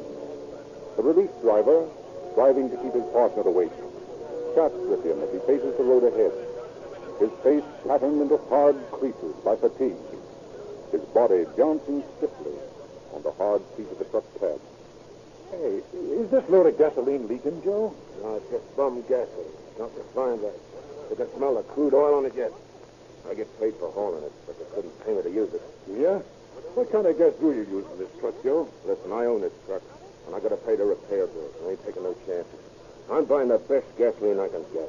Rio Grande crack gasoline or nothing else. Say, that Rio Grande crack is the gasoline they're using in police cars, ain't it? Sure. I should think it would be too good for an old truck like this. Listen, no gasoline's too good for any kind of engine.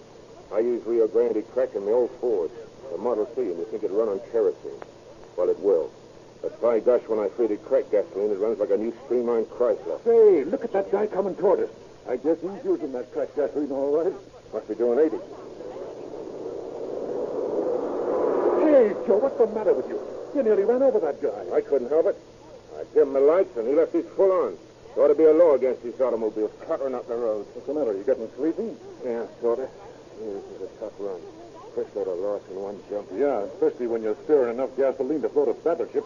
Come on, I'll take on for a while. Oh, no, you're all in, too. Well, I don't want to go skidding over the side somewhere up on the grade. Oh, don't worry. I'm going to pull up beside the road for a while. We can both get a nap. Yeah, that's a good idea.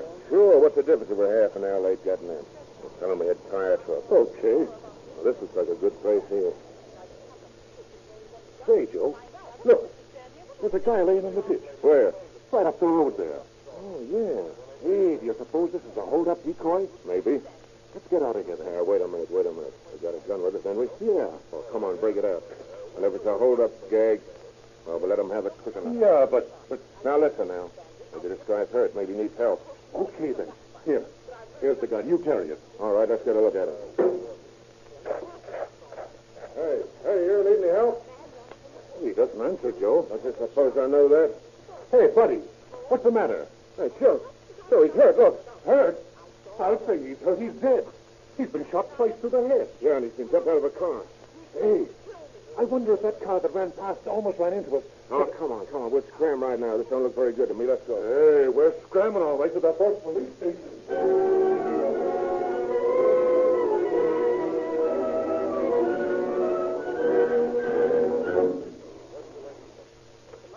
Los Angeles Sheriff's Office, homicide detail. Hello, Ventura calling. Hold the line, please. You may go ahead. Hello? Hello. LA Sheriff's Office? Yeah? Deputy Wallace from Ventura County. Yeah? Found a body on the highway near Camarillo this morning. Yeah? Shot twice through the head. Yeah? Well, what do you want us to do about it? Well, we think he was bumped off in your county and dumped out up here. Yeah? What makes you think so? Well, it looks that way. We need some help on this case. Okay, I'll send somebody up right away.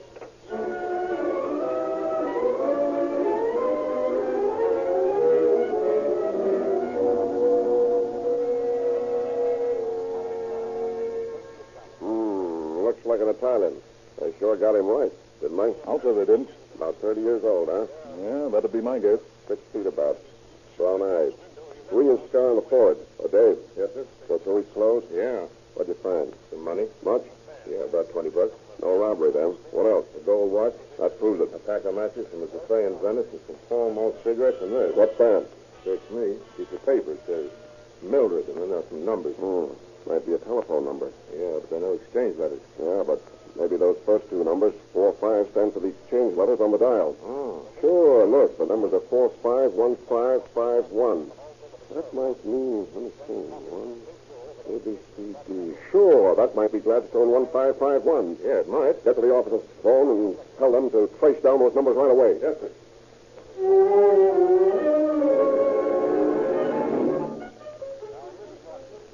Cooperating with the sheriff's office, the telephone company quickly reports that the number Gladstone 1551 is registered to a Mr. Thomas Myers. He and his wife are requested to come to headquarters to be questioned by Captain Bright of the sheriff's homicide detail. Ms. Myers, there's been a murder committed. A murder? Yes. A man was found shot to death near Camarillo this morning. Well, and just what has this got to do with my wife and myself? That, Mr. Myers, is what I've asked you to come down here for. Find out just what it has to do with you. What do you mean? Your wife's name and telephone number were found in the murdered man's pocket. What? Yes, Mrs. Myers, your name and telephone number were found in his pocket. Oh, but this is ridiculous. I'm sorry, but it's true. Fingerprints of the victim haven't helped to identify him. Perhaps you or Mr. Myers can. But I don't know anybody like that. Anybody that goes around getting shot. Well, he was about 6 feet tall, well-dressed, scar on the forehead. Smoked Pall Mall cigarettes, and he carried your phone number in his pocket. But there's... And here's the picture of the body. You know him? Horrible.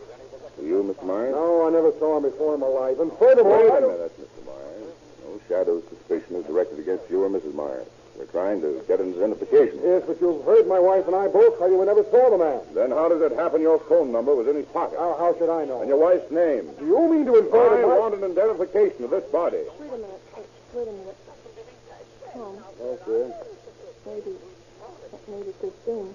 Christine, who's she? My... Go ahead, Mildred. Tell him. She's my sister. Yes? Well, she's been having trouble with her husband, and she's been living in Venice with a girlfriend. Yes? Well, I've been worrying about her, so last night Yes, what happened last night? Well, Mr. Myers and I drove to Venice to get her, to bring her back to town to stay with us. Tom stayed in the car, and I went up to the apartment. There were 3 men there. They looked like Italians. Italian? Yes. What happened? Well, I wanted to talk to Christine. There wasn't any place to go, but finally we went into the bedroom. I argued with her quite some time. Christine, darling, we're worried about you, Tom and I. You don't have to worry about me. No, but you do. Christine, honey, when Mama passed on, almost the last thing she said was for me to look after you. I'm all right, Mildred. Well, maybe you are, but I don't like all this. Oh, what? What's the matter with this place? Well, it's all right, honey. Look, honey, wouldn't you like to come back with us for a few days? Well, do let me take care of you. Please, you look tired. It'll do you good, Christine. Oh, Mildred, I'm not a baby. Well, I know you aren't. But somehow to me, Christine, you are a little bit. You always were Mama's baby, you know. Yes, I know. Always somebody's baby. What do you mean? Oh, nothing. Okay, Mildred, I'll go with you. Oh, that's fine, Christine. I'm awfully glad. Only, Mildred, will you come back for me in about a half an hour?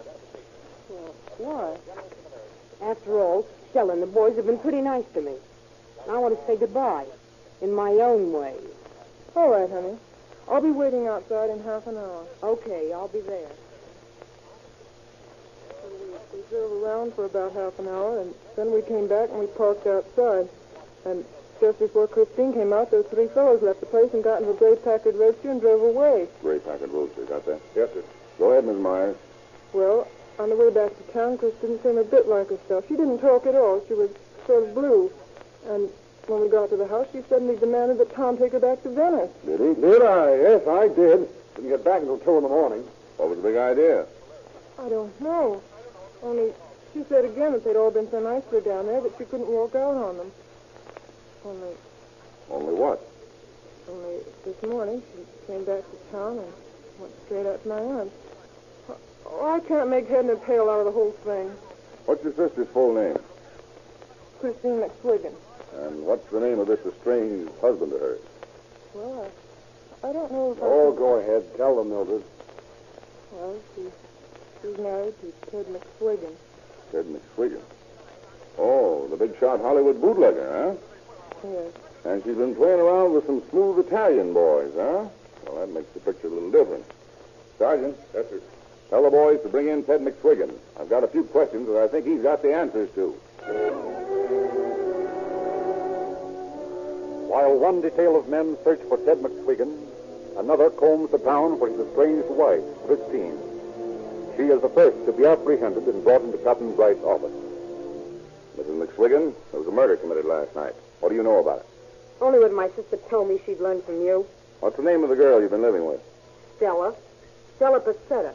And who are those 3 Italians who visited you last night? Oh, just some friends of Stella's and mine. I insist on knowing their names. Well, one was named Frankie, one they called Tommy, and the other was Vince. I don't know their last names. What happened last night when they came to see you? Oh, nothing. They just dropped in. What'd you have to drink? Nothing. The boys don't drink. Only a little wine sometimes, and they didn't have any of that with them. Now, tell me in your own words what happened last night. Well, they just dropped in to say hello, and my sister came in, too, and wanted me to go back to L.A. with her. And I told her I'd meet her in half an hour, and after that, she left me. Well, Chris, maybe I don't see you for a long time. Oh, Frankie, why not? Where are you going? I'm going to Frisco, maybe. What's the big idea? I've got a deal up there. Maybe I want you to come up there. You like her to do that? Maybe. Okay. I'll call you long distance when she's set up. Will you? On the level? Sure.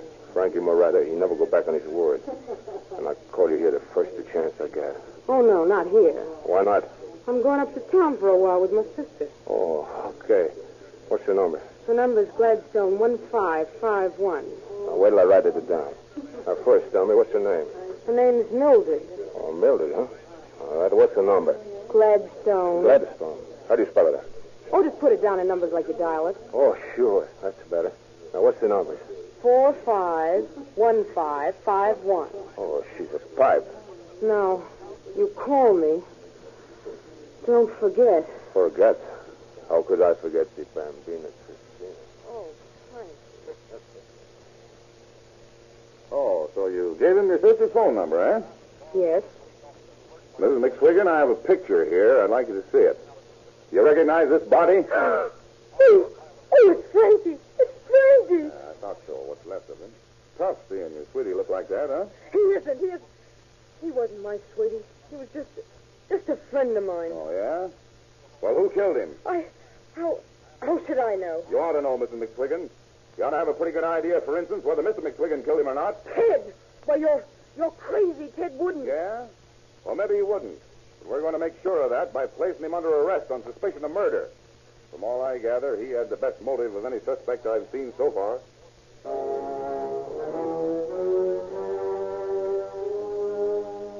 Later in the day, Officers Brewster and Corsini of the Los Angeles Police Department report the results of their investigation in Venice to Captain Bright. Well, Captain, here's the dope. On February 19th, two Italians that gave their names as Thomas Pasquale and Vincent Barco, rented apartment 403 at the St. Regis Apartments in Venice. Yeah? 2 days later, a girl who registered as Stella Pissetta took apartment 405 next door to the boys. Yeah? And a few days after that, a blonde girl moved in with her. And that'd be this McSwiggan ding. But here's the payoff. At 4 o'clock yesterday morning, the landlady saw lights in both apartments. Yeah? And at 8 o'clock, the tenants of both apartments had moved out. Took it on the lam, huh? Looks that way. What did you find in the place? Some clothes, some laundry marks, the same as we found on the stiff, and some Pall Mall cigarettes. Beg pardon, Captain. What is it, Sergeant? Got a report from the cab driver that brought those dames in from Venice this morning. Yeah, what is it? Well, the blonde left the cab near 64th and Merrill Streets, and the brunette got out of the Great Western Hotel on 6th Street. That's swell. Cassini? Yes, sir. Go down there to the Great Western and bring back this Stella Pissetta.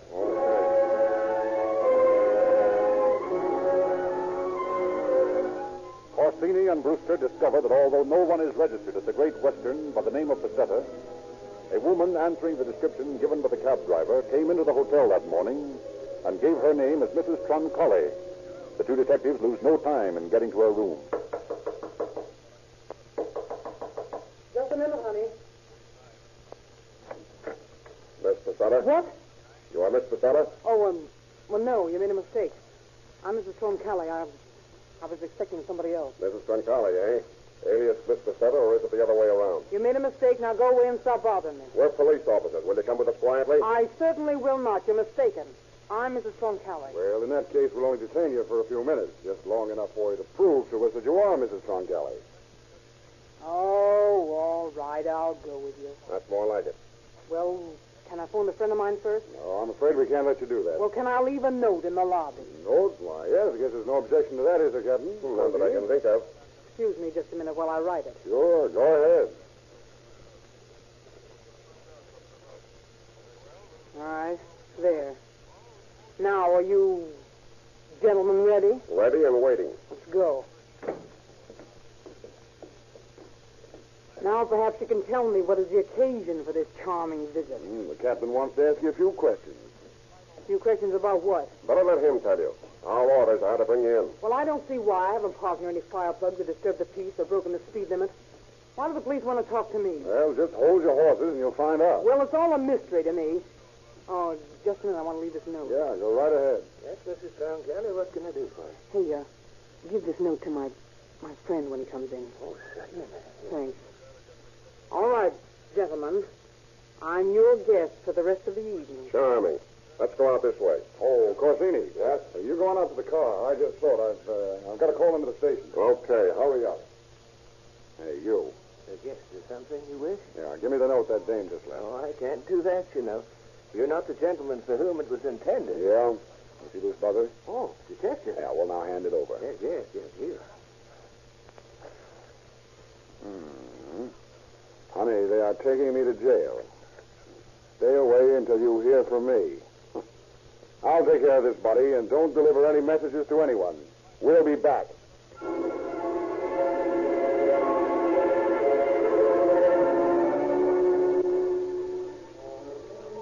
Brewster and Corsini take Stella into Captain Bright's office, and then return to the Great Western Hotel to stake out for the person to whom her note had been addressed. Captain Bright questions Stella. You're Stella Facetta? Yes. And you've been living in Venice with Christine McSwiggan, huh? I don't know Christine McSwiggan, and I never lived in Venice. Well, that's strange. Christine claims you're a very good friend of hers. I refuse to make any statements till I've seen an attorney. Oh, you don't care to help us find out who killed your friend Frankie, huh? I don't know anything about anybody being killed. Perhaps you'd recognize this picture. God, it's Frankie, all right. Pal of yours, huh? What's his full name? Frankie Moretti. Where's his friend Vincent Barco? Well, how should I know? Weren't you his girlfriend? Not exactly. Who's the third boy? His name was Tony Pasquale. Who killed Frankie? Well, how do I know? Did Ted McSwiggan do it?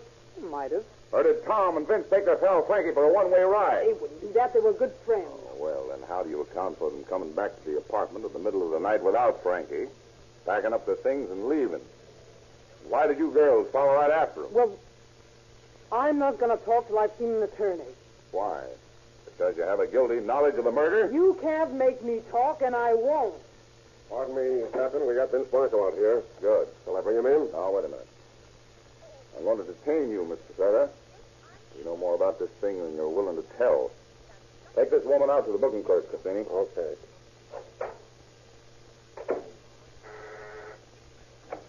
Yes, sir. Bring in Barco, Brewster. Yes, sir. All right, you come on in. Well, here he is, Captain. We picked him up when we called for that note at the Great Western. Says he rooms with his pal Tom Pasquale at the Argonaut, so we sent Crusoe and Romero to bring him in. Hey, what's the big idea? To make it the... You're not here to ask questions. You're here to answer them.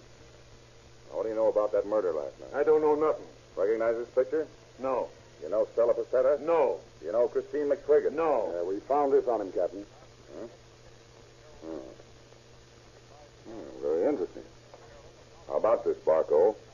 How come you have in your possession a receipted bill made out to Frank Moretti for an apartment in Venice? Oh, I find that in my apartment. This guy, he's come in and asked me to lend him $20.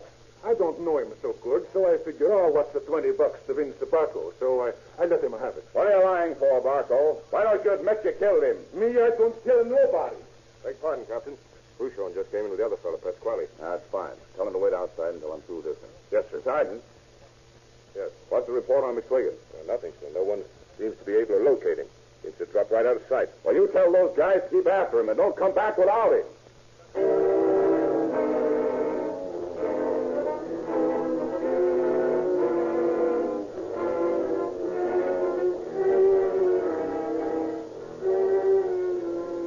Barco refuses to give any information, but his partner, when questioned, admits having known Moretti but denies any knowledge of the murder.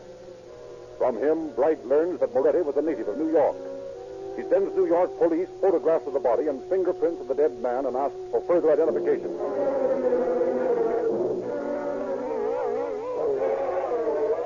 A few hours later, a blood-stained murder car is found abandoned in a garage on Echo Park Avenue. Attendants identify Pasquale and Barco as the men who left it there.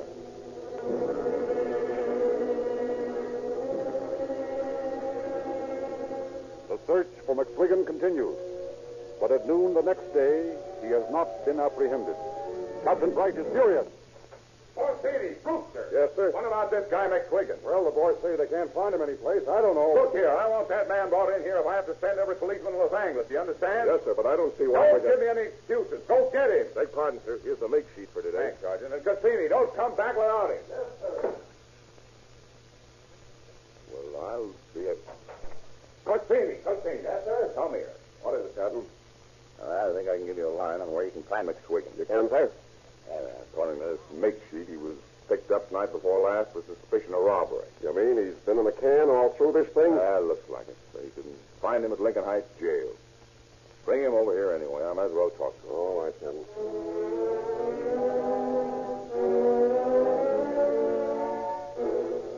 The annoyed and surprised McSwiggin is brought before Captain Bright and informed of the situation. So you thought I bumped off the guy, huh? Well, I got the best alibi in the world. I was in the can. Well, what time was you arrested? About 8 p.m. Taking a couple of suits of clothes from my house to my car. Some smart old biddy up the street calls the cops. And they pinched me for robbery. Imagine getting pinched for carrying your own clothes from your own house to your own car. I was bunged up plenty. I guess it was the best break a guy could have had. You can't pin this one on me. You got any idea who did this job? How should I know? My wife, Christine's been running around with some wamps. Maybe they did it. I told her to keep away from those birds. Why? Don't you think I know a racket man when I see one? Was the guy on this picture one of the Italians you refer to? Boy, they sure got him, didn't they? What a neat bump off. Was this one of the guys? Yeah, that's one of them. I saw him with Chris a couple of times. You know, Captain, that dame's nuts running around with a bunch of mugs like that. Yeah. Well, you had a very good motive for wanting this man out of the way, McSwiggin. Yeah, that's what you think. But my wheels don't go around that way. I knew she'd get tired of him sooner or later and come back to me. And if she didn't, well, what of it? The best dame in the world walked out on me. I'll just mix another drink. Beg pardon, Captain. What is it? Wire from New York Stern replying to your query about Moretti. What's it say? Moretti is a gunman with a record in New York. His brother was bumped off a few months ago by Tony Barco, brother of the Vince Barco we've got in custody. The families have been running after this mob for years. Oh, so it's a vendetta, huh? Looks that way. That's the way these Italians work. If you ask me, Barco bumped off Moretti to avenge the death of his brother. Yeah, and if we don't send Barco up for murder, we'll have another homicide in our hands as soon as another Moretti can get out here from New York. Yeah, that's right, Captain. But before you go into that, would you mind returning my suit of clothes and my wife and let me get the hell out of this joint?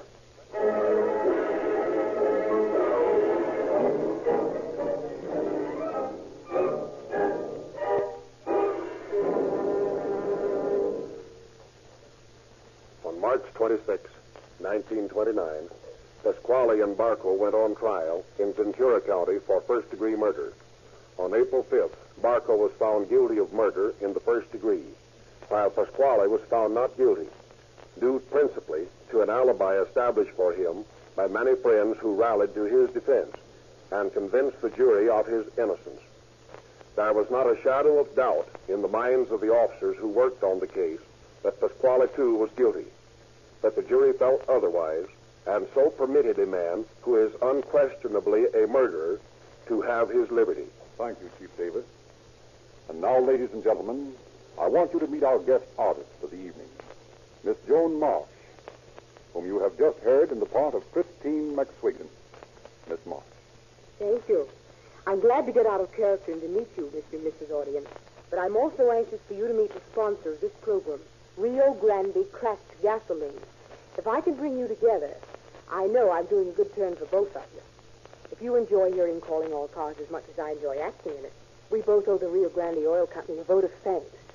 And the best way to thank them is for you to drive into a Rio Grande service station tonight or tomorrow and say, I've heard Calling All Cars and I want to try some of that cracked gasoline.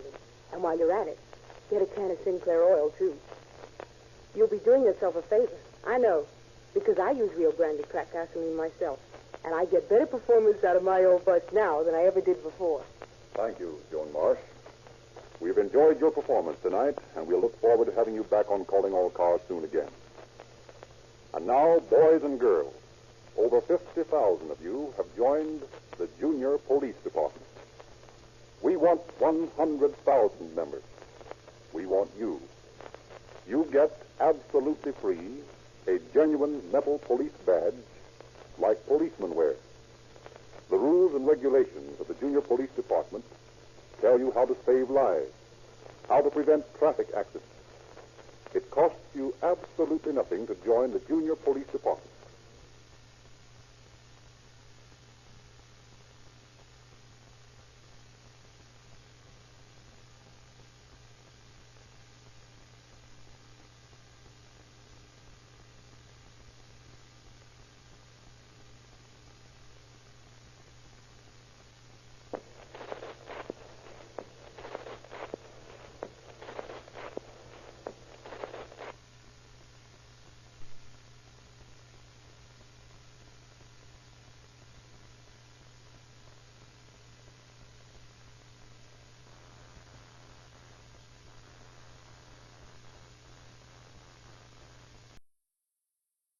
Thank you for listening to Golden Age Radio. We invite you to return tomorrow for the next episode that will take you on another unforgettable adventure. When I was a child, my grandmother used to make the best ice cream with a hand crank. Now you can find her recipe book online, el4e.com. Don't turn your dial because the next installment of timeless tales and captivating narratives is just around the corner. Stay tuned for another dose of vintage radio magic that will transport you to a bygone era of entertainment like never before.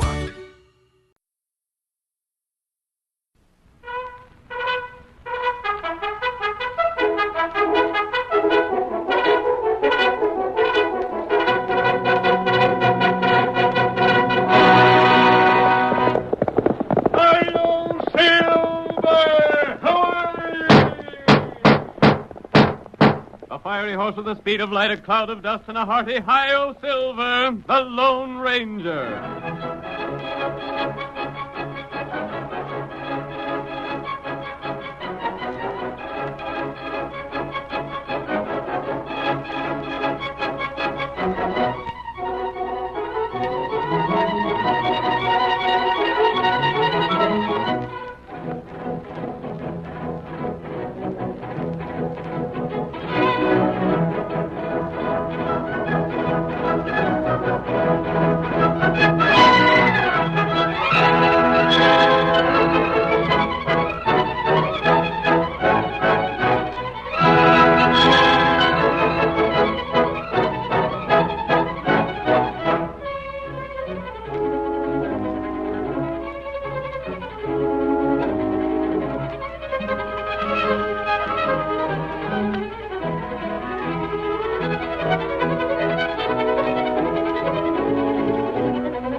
The wild and untamed West of yesteryear, with all of its stirring action, is brought back to us in a vivid word picture as the phantom figure of the plains rides on another exciting adventure. Listen to those silver-shod hoofs racing down the trails of old. The Lone Ranger rides again. Come on, Silver, old boy. We have a big job to do. Now it's waiting for us somewhere ahead. Hi-yo, Silver! Hooray!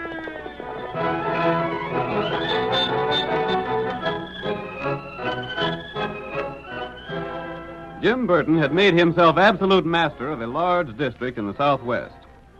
All who lived in that territory were forced to pay him tribute or suffer the consequences.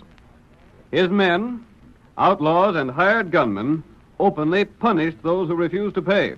Homes were stripped, buildings burned, cattle stolen or poisoned. Men who stubbornly defied Burton were murdered. The gang had become so powerful that the law was helpless. In the first scene of tonight's story, we see Burton and his lieutenant, Bat Jordan, riding to the home of a rancher named Tyler. How much do old man Tyler owe us? Tyler? Now, let me look at the book here. Just a second, Burton. Well, don't be all day finding it. Yeah, here it is. He ain't paid for last month yet. Oh, he ain't, huh? Well, I'll have to teach him a lesson. That's his prize bull over yonder, ain't it? Yeah. All right. That got him.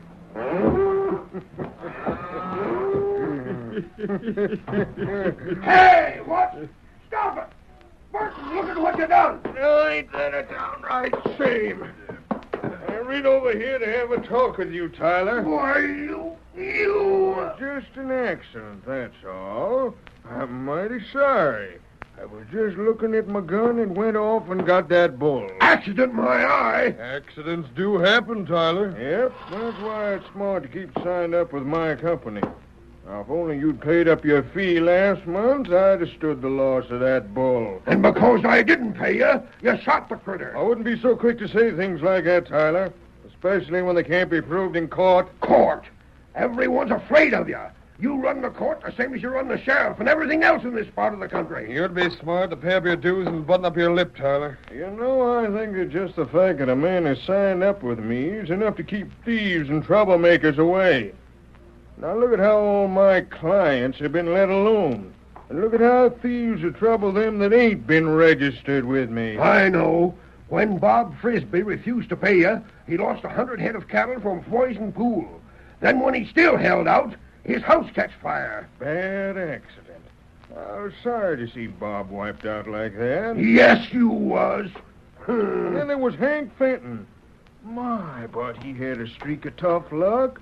Remember, Jordan, how them prowling thieves kept busting in his house and taking things? Yeah, he done well to sign up with us.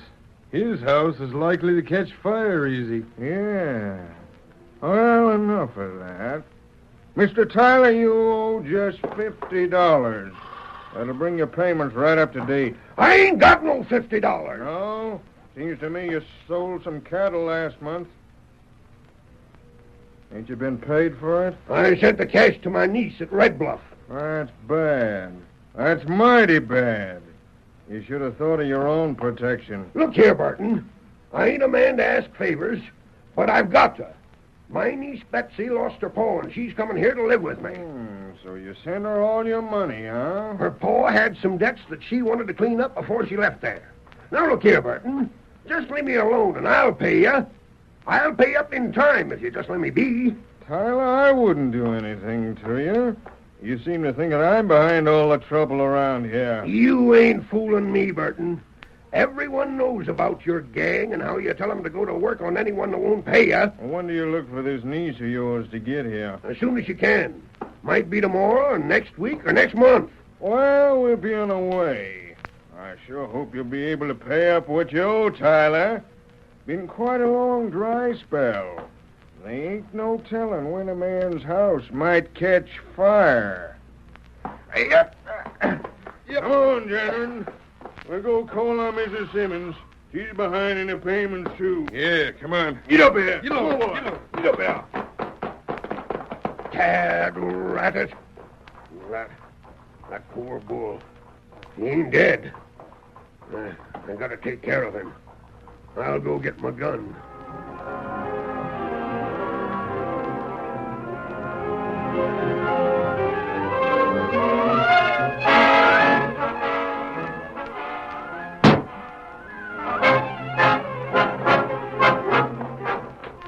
Wait, Tonto. Hold back. Here, 2 shots? Yes. If there's a third, 3 shots, Tonto. That's always a danger sign. That's right. No man fires 3 shots spaced like that unless he wants help and wants it bad. Shot come from that way. Come on, Silver. Get him up, Hi-yo, Tonto. Get him up.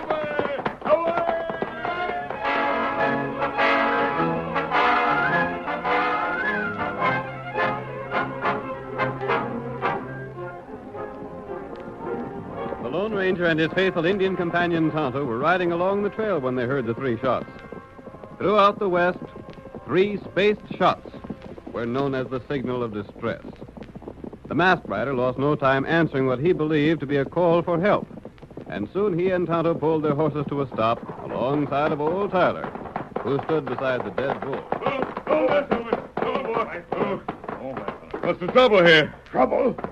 Plenty trouble. But you're talking to the wrong man, stranger. How's that? I reckon you're looking for the boss of all the outlaws, Jim Burton. Well, he went to see poor old widow Simmons. Reckon he'll be drilling her cattle about now. Didn't you fire 3 shots for help? Huh? I'm no outlaw. Came here because I heard 3 space shots. Oh, land sakes, I never thought of that. Gosh, stranger, I didn't mean to signal for help, even though the good Lord knows I need it plenty bad. I fired them shots to put this bull out in his suffering. Jim Burton purposely shot this critter just because I ain't paid him for protection. I see. Jim Burton, huh? Yeah. We hear a story about him. Yes. I didn't think there could be any truth in those stories. Stranger, ain't none of my affair, and a smart man don't ask too many questions. But why are you wearing that mask around here? I want you to tell me more about Jim Burton. Well, if you ride hard for the first White House you come to heading that way, you'll likely catch him talking to widow Simmons. Very well. If she don't tell you all you want to know about Jim Burton, just come on back here, and I'll tell her plenty. Come on, Silver.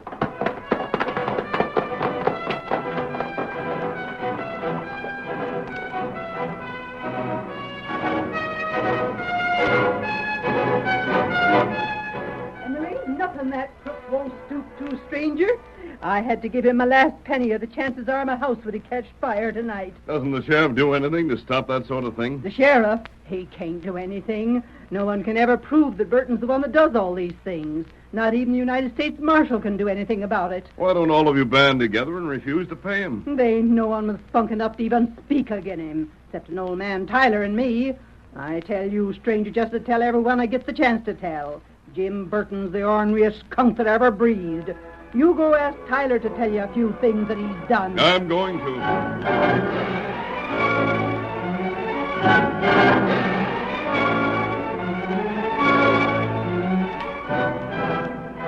The Lone Ranger gathered all the information he could find concerning Jim Burton and his men. Among other things, he learned that many members of the gang were wanted by the law in other sections of the country. This knowledge suggested a way to break Burton's power. In town the next day, the men were gathered in the cafe. The masked man suddenly appeared in the doorway, his 2 heavy 6 guns covering every person in the room. Hold it!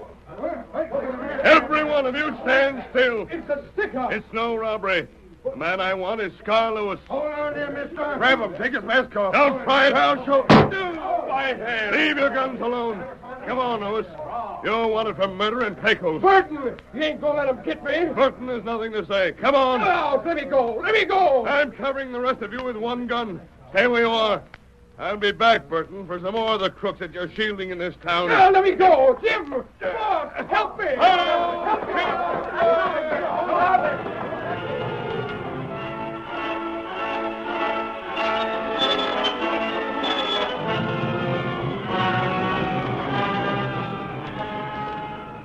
During the next 3 days, the townspeople talked of nothing but the daring action of the masked man.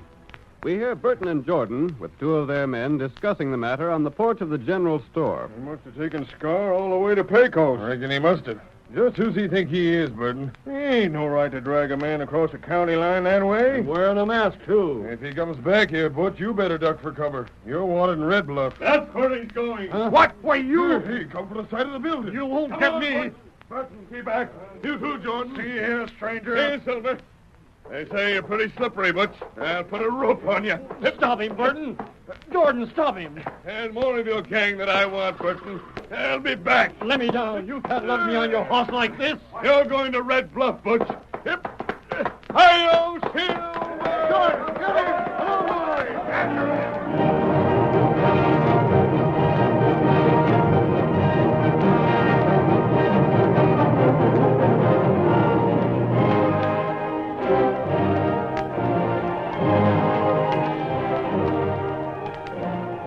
Within the next 2 weeks, the Lone Ranger struck at Burton's gang 4 more times.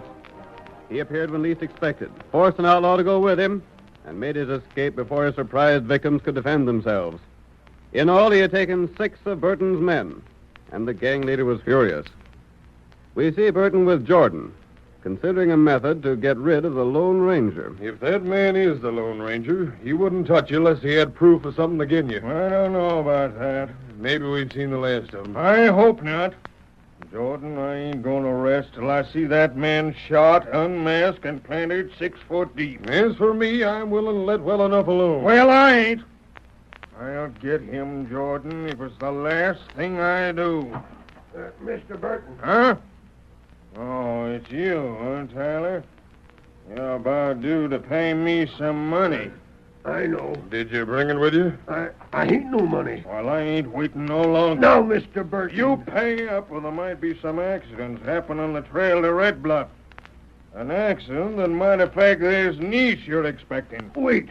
Won't you listen to me? Money talk's the only language I care to listen to. There's something we'll talk louder. What? Look, you'd like to get this Lone Ranger, wouldn't you? I'd give up plenty to get him. Well, if I showed you where you could trap him, would you call what I owe you square and give me your protection for a few more months? For the rest of your life? That's what it means to me to get that masked man. He's made things too darn tough around here. Do you know where he's at? Well, do you? Yeah. I think I can find him. Sit down there, Tyler. Oh, thanks. I don't mind if I do. Where's the Lone Ranger? I ain't saying I know where he is. You don't know? Why, you old four-flusher, you? Wait.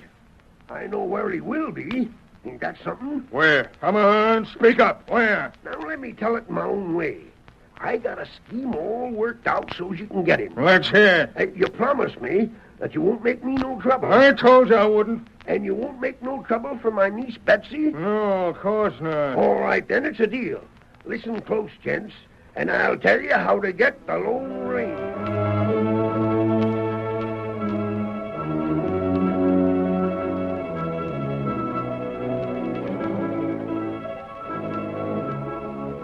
The curtain falls on the first act of tonight's thrilling Lone Ranger drama. Before the next exciting scenes, please permit us to pause for just a few moments.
Now to continue our story. You will recall that in the first act of tonight's drama, the Lone Ranger learned of Burton's crooked activities. And in a series of daring raids, the masked man carried off those of Burton's men, known to be outlaws. In the meantime, Burton tried desperately to defend himself against the Lone Ranger's attacks. Let us pick up the threads of our narrative as Tyler completes the outline of his plan. Now, let me get this straight, Tyler. You're to show me where to get this Lone Ranger. In exchange for that, I'll see that you're protected from trouble of all sorts. It's a deal, then. You don't know when this niece of yours is coming, do you? No. She ought to be getting here soon, though. She was only going to stay in Red Bluff till she paid up her pa's debts, then take her horse and ride down here. Maybe if she's good looking, I might take her to a couple parties. Now, hold on. One other thing I want in that agreement, Burton. Well? Jordan or none of the rest of your bunch are to come annoying Betsy. Oh, now, Tyler. All right, I'll see they don't. You hear that, Jordan? Yeah, I hear it. Now, suppose you tell us how you aim to get this Lone Ranger while we can get at him. Well, there's an Indian friend of his. I heard about him. His name's Tonto. That's right. What's Tonto got to do with it? I know where to capture the Indian. Yeah? You see, him and the Lone Ranger have been friendly with me. The Indian has been to my place several times already, and he'll be back again. Mm-hmm. Now, if you was to capture Tonto, the Lone Ranger would blame seem to know about it. Yeah, I suppose he would. All right. Then what'll he do? Come riding like lightning with a couple guns blazing? You needn't fear about being shot. The Lone Ranger never shoots to kill. He'll come in fighting fair. What about it? When he comes along the trail where you men are holding Tonto, making out to torture him so's he'll tell where the masked man is, he'll hit a pitfall. Pitfall? Sure. You boys dig a deep hole in the ground, then cover it with branches and things so he won't see it. He drops to the bottom of it, and that finishes it. By thunder, Tyler, you got an idea there. Why don't we just blaze at him with our guns? I'll tell you why, Jordan. You ought to know already. You tried to shoot him once before, and one of them silver bullets blasted your 6-gun out in your hand. And blame near broke my hand. Of course. If he sees any of us drawing a gun, why... He'd let you have it. That's right, Jordan. Tyler's right. You wouldn't have a Chinaman's chance of getting him. Just don't pay no attention to him, and let him come at us and drop into the pit. How do we know he'd get killed? What if he was to capture a few rattlers and put them in the pit? Rattlers? Sure. When he falls in the pit, they'd finish him. Sure they would. What's more, I'll provide them. Can you get him? Sure I can get them. Tyler, it seems to me that you're doing a lot to get the man that's sort of worked in your behalf. How come? I'd do anything to make my home safe for my niece Betsy when she gets here. Yeah, I see. We'll follow out that scheme. Jordan, get the boys together. We'll dig the pit, and then we'll leave it up to Tyler to lead us to capturing that Injun Tonto.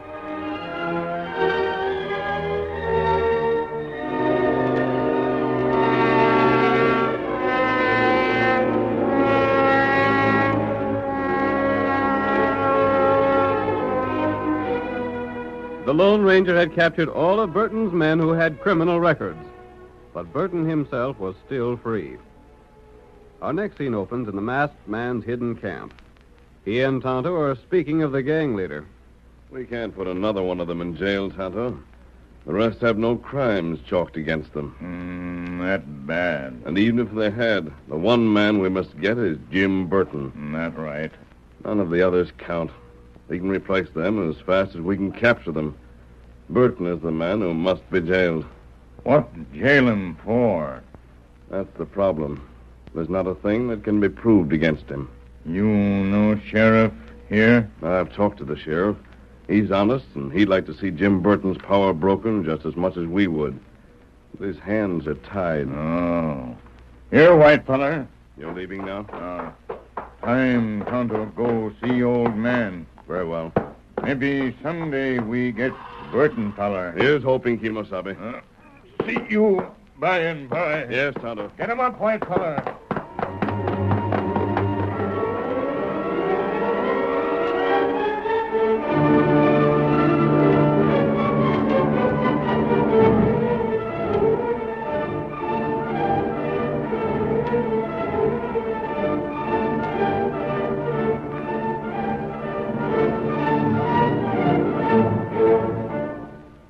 Tonto, riding to Tyler's home, entered the trap set by Burton.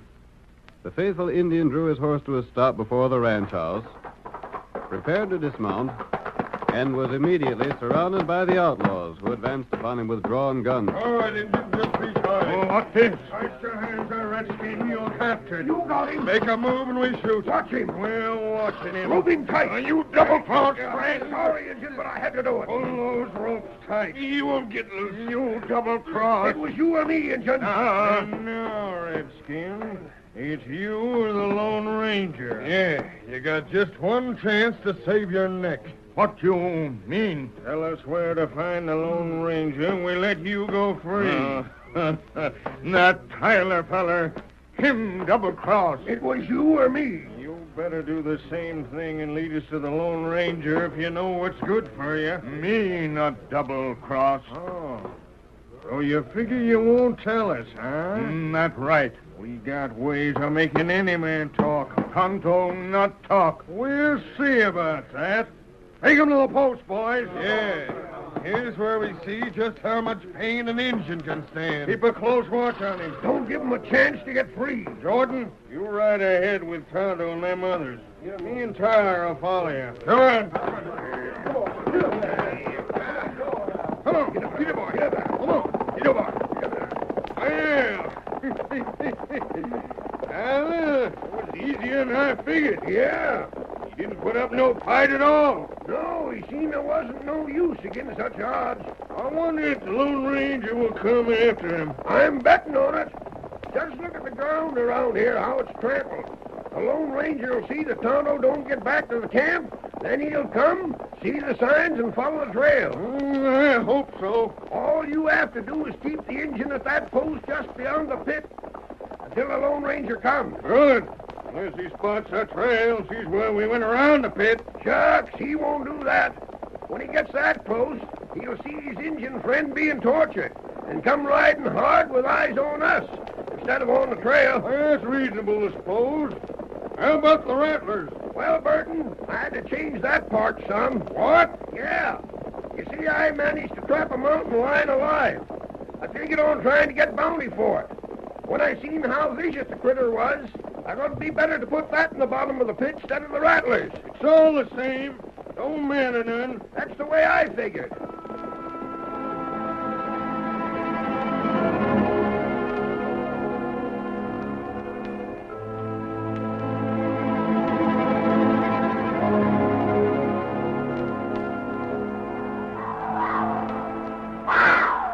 Tonto, bound with strong rope, was carried by Burton's men to a point along the trail that led from Red Bluff to town. There, within sight of the trail, he was tied to the stump of a dead tree. Not far beyond them could be heard the cries of the mountain lion supplied by Tyler, marking the location of the pitfall prepared for the Lone Ranger. We hear the outlaws as they wait for the masked man to appear in search of his companion. How much longer do you think you'd better wait, Burton? Yes, we waited about long enough. That blame mountain lion down in the pit smells horses. Yeah, he's downright hungry. Reckon I'll move back to cover and have a look at him. Don't you do it. Why not? Them critters can leap higher than a man's head. He might get out. Tyler's right. He's sure making a plenty of noise. Yeah, he's pretty hungry. Oh, by the way. Well? I hope you made that pit deep enough. Sure we did. Took the lot of us all night to dig it. Big enough for a man and a horse to drop in? Sure.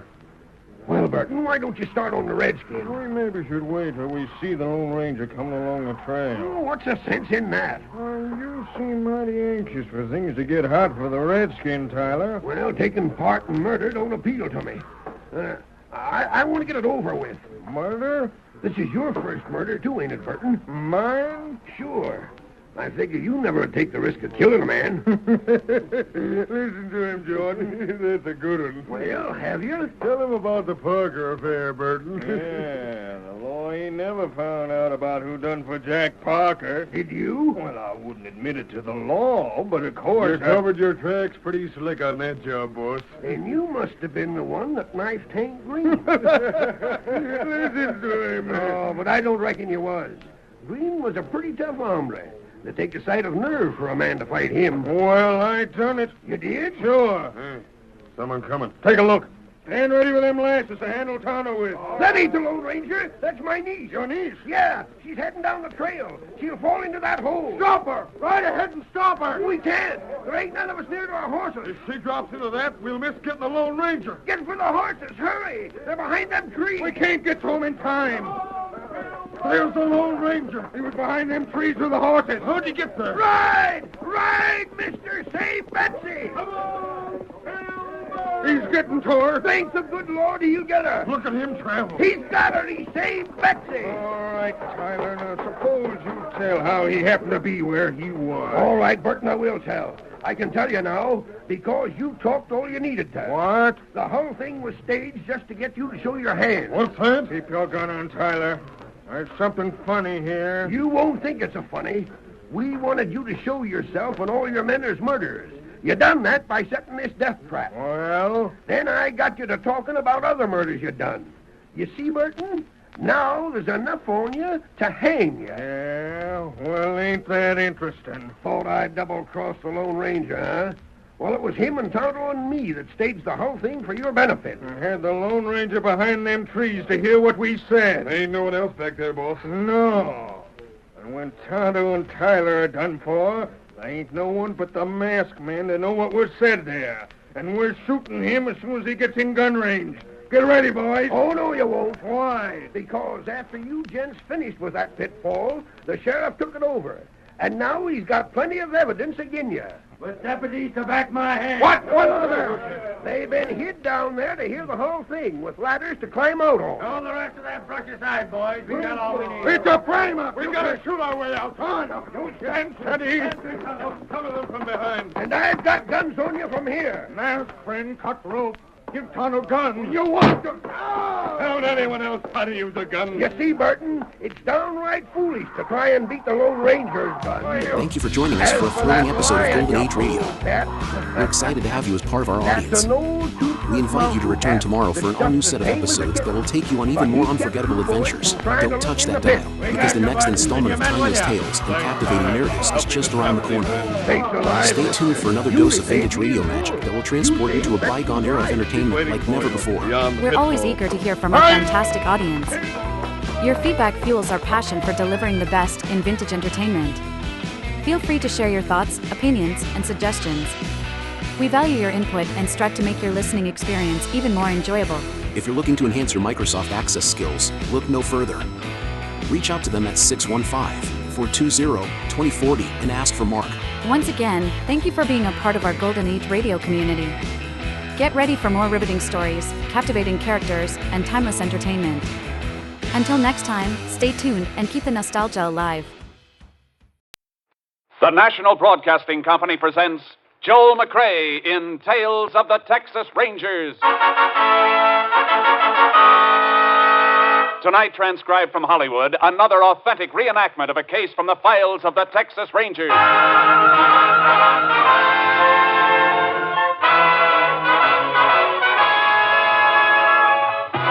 Tales of the Texas Rangers, starring Joel McCrea as Ranger Jace Pearson. Texas, more than 260,000 square miles. And 50 men who make up the most famous and oldest law enforcement body in North America.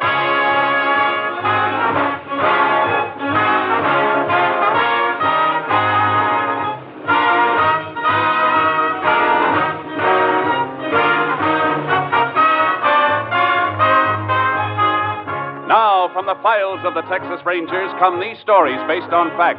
Only names, dates, and places are fictitious for obvious reasons. The events themselves are a matter of record.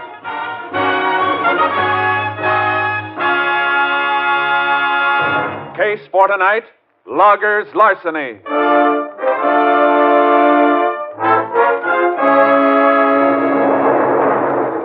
It is mid-afternoon, September 7th, 1938. Two loggers employed by the Gulf Lumber Company are marking timber near a lonely stretch of company logging road in the Piney Woods region of East Texas. There. Cutting crew ought to be able to see that, Mark. Yeah. Well, looks like that's the last decent stick left in this stand of timber, too. Plenty more trees in the woods. Come on, we'll cross the creek and start working that stand up on the other side of the road there. We're already marked an awful lot of trees today. I think my axe is heavier than yours. I could do with a breather. Yeah, catch it on the run then. Come on. You'll get used to that axe. I told you I'd make a logger out of you. Just stick with me, kid. I'll put muscles like this on your arms. Hair on your chest, iron in your fist. Yeah, if I live through it. Bull, I'm about done in. Oh, man, that creek sure looks good. Yeah, don't let it fool you. Ain't fit to drink down here. Sawdust pile at the mill poisoned it. Well, what do we do, Wade? Sure, ain't deep enough to swim, is it? Or do you want to ride across piggyback? Hey, Bull, look. Huh? Over there on the other side. Up there against that old cut-over stump. That's the car. Yeah, upside down, all smashed up. Well, come on. Somebody might be hurt. Hey, Bull, that's one of the company cars on the mill. Yeah, I see. Sure is wrecked, ain't it? Yeah. Hey, smell that gasoline. Tank's busted wide open. Sure good thing there wasn't a spark. Uh-huh. There'd been some fire if that gas had caught. Hey, look here, kid, in the front seat. Who is it, Bull? It's old man Hutton. What's left of him. It's the paymaster. Come on, we better get him out of there. No, we can't do nothing for him. But get a load of this bank bag. Gee, that's full of money. Uh-huh. Payroll for the mill.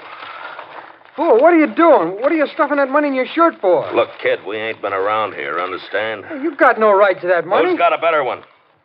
Who's even going to know it's missing? Unless you shoot off your mouth. You twist my arm. I'll twist your neck right off your shoulders if you let out one word. Bull, the law. Forget the law. Just remember you'll get the worst beating you ever had. You understand?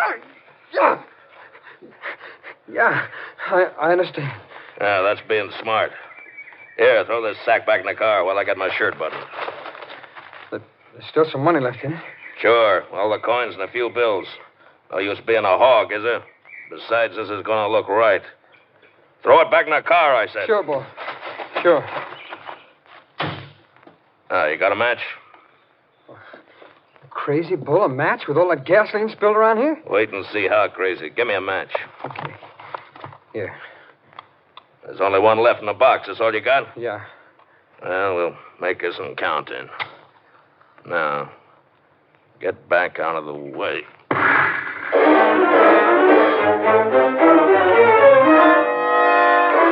The frantic mill superintendent waited until evening to report the missing paymaster and money. Sheriff Stanton immediately contacted the Texas Rangers. An all-points bulletin for the apprehension of the man was sent out, and Ranger Jace Pearson was assigned to the case. He arrived at the mill with the sheriff early the next morning. Here's the mill office, Jace. Might as well start there. The quicker we can get a line on Hutton, the better. Yeah. If he's making a run for it, he's already got a big lead on us. Sure. I've been waiting for you. Meet Ranger Pearson, Mr. Browning. Mr. Browning's the mill superintendent. Howdy, Mr. Browning. Pleased to meet you, Ranger. Anything new here? No. I'm kind of inexperienced at this sort of thing. I sure been waiting for you. The delay's my fault. It was nearly sunup when I met the sheriff. We took time enough for breakfast and to drag the bank teller out of bed.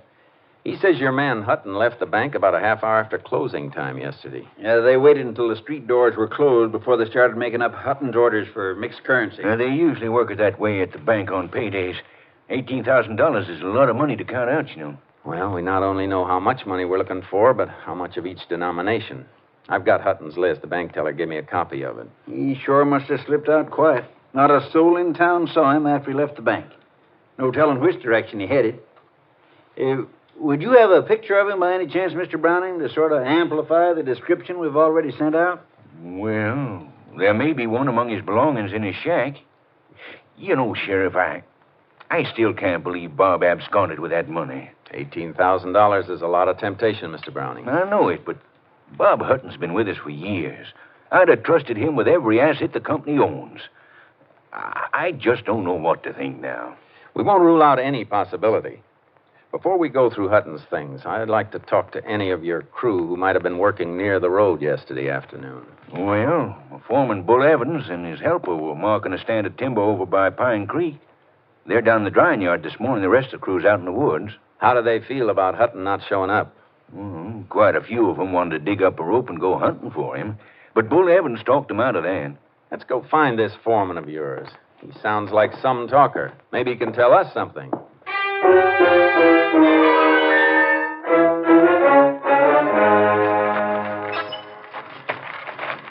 Put your shoulder to the dolly, kid. Here. Yeah, that's good. I will stack this load of sheathing beside that last bunch of 2-bys. Stand them on in and slide them in against the ridgepole there. Okay. This green stuff's as heavy as lead. Stack it up there straight. Want the whole blame rack to come down on top of you? What's the matter with you? You nervous? No, I ain't nervous. Give me a hand, won't you, Bull? Sure.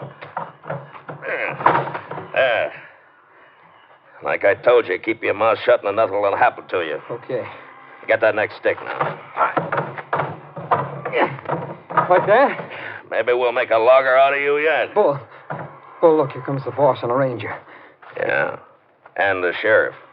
So what? Grab that next stick and remember what I told you about talking. Hello, boss.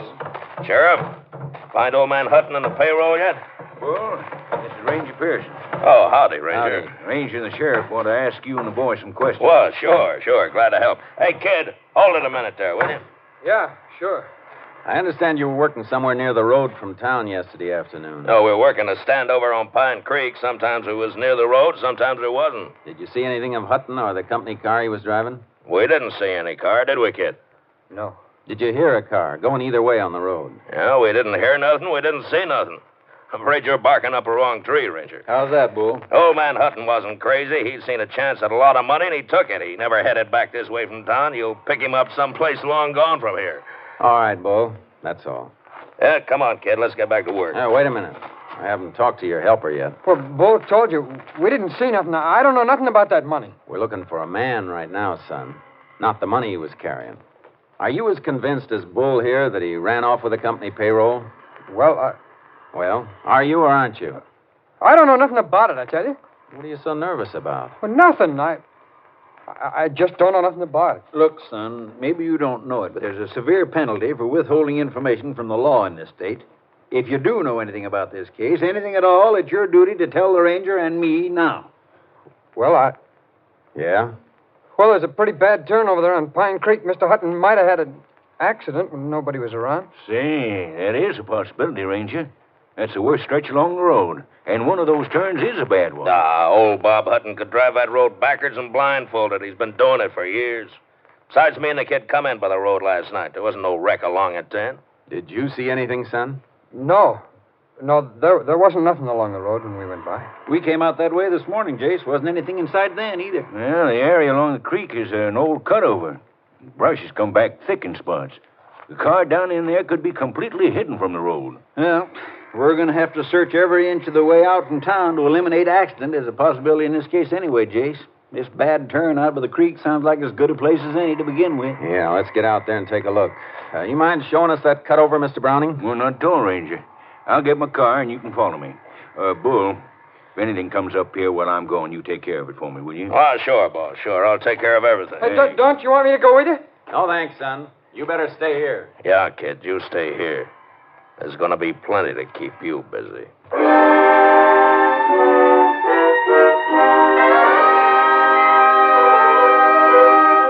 Roadside tracks and broken brush near the bad turn on Pine Creek were so faint we nearly missed them. The car itself was completely screened from the road by brush. It was badly burned and lay upside down on an open patch of grass. The body of its driver slumped near the wheel. It's an accident, all right, Jace. Seems like. Good heavens. What a way to die. Marks indicate Hutton lost control when he left the road. Judging from the damage to the car, I think there's no question but what he was dead when the wreck caught fire. I hope so. I told you I couldn't believe Bob Hutton would steal that money. Looks like you were right, Mr. Browning. Here, look in this window. Yeah.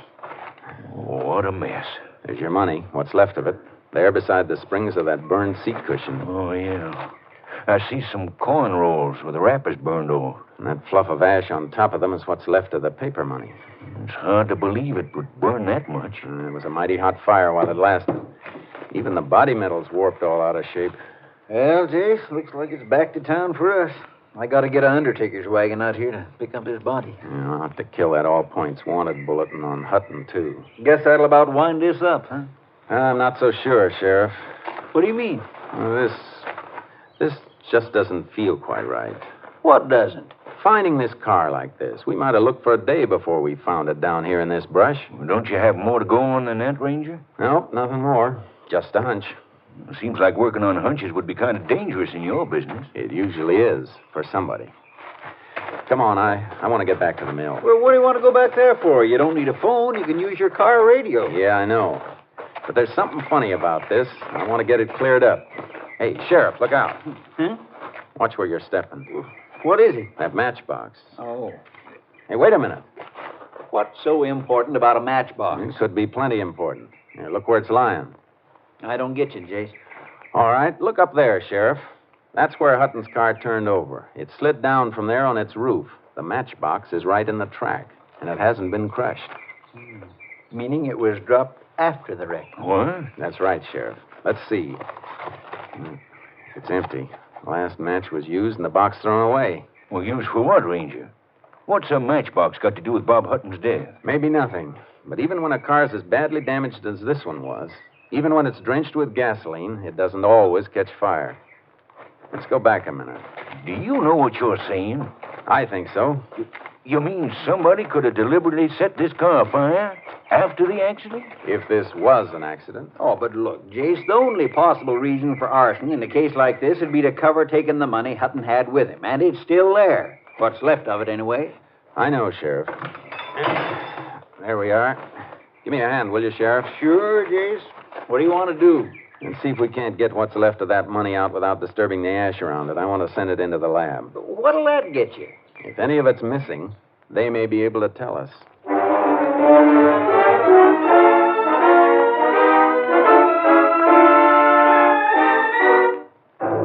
We removed the remains of the charred money bag and its contents as carefully as possible and packed them for transfer to the laboratory.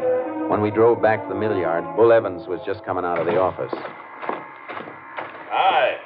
You find any sign of Hutton? Yes. He's dead, Bull. Dead. He had an accident near Pine Creek. Just about where that kid suggested we look, too. Well, can you beat that? Where is the kid? I think we'd better talk to him again. Well, you ain't going to get much out of him, Ranger. Why? No, these young punks never look where they're going or what they're doing. He's got himself really bunged up. Where is he? In the first aid room back at the office. I wanted to send for a doctor, but he wouldn't let me. I got him on a cot back there. He don't feel so good. Let's take a look. Come on. You too, Bull. Yeah, sure. Right through there, Ranger. Okay.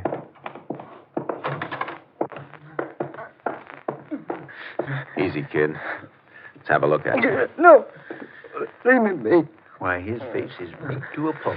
Bruises on his ribs and belly, too. What happened to you, son? No, go away. You better answer the Ranger boy. What happened to you? Go on, kid. Tell him what happened. The drying rack. It fell on me.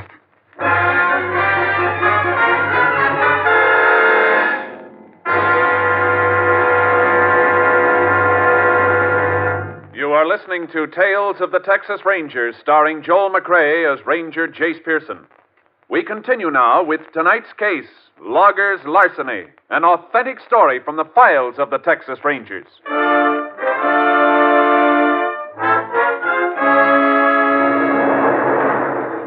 The kid was in no condition for further questioning. When we were unable to persuade him to submit to medical treatment, the sheriff and I returned to town and had a talk with the justice of the peace. The next morning, the sheriff attended Hutton's inquest while I waited in his office for a call from our lab at Austin. It had just come through when the sheriff returned. Sorry to be so long, Jace. Oh, I was comfortable, Sheriff. You got a nice office. Thanks.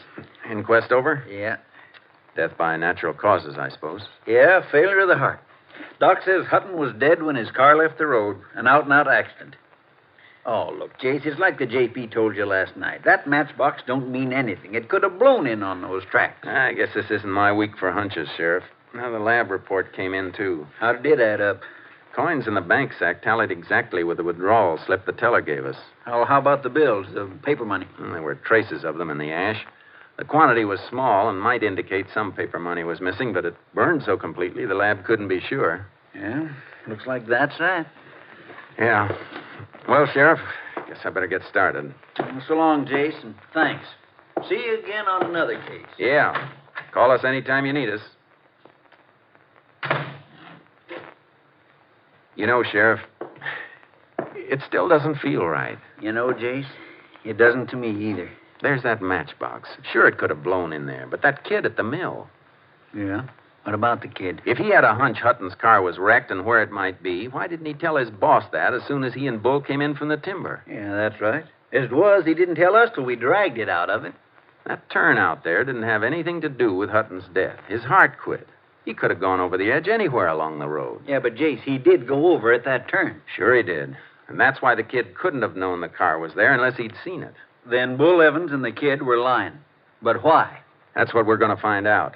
That and why the drying rack fell on the kid. Kind of funny two accidents should happen so close together. Come on, Sheriff. Let's get out to that mill.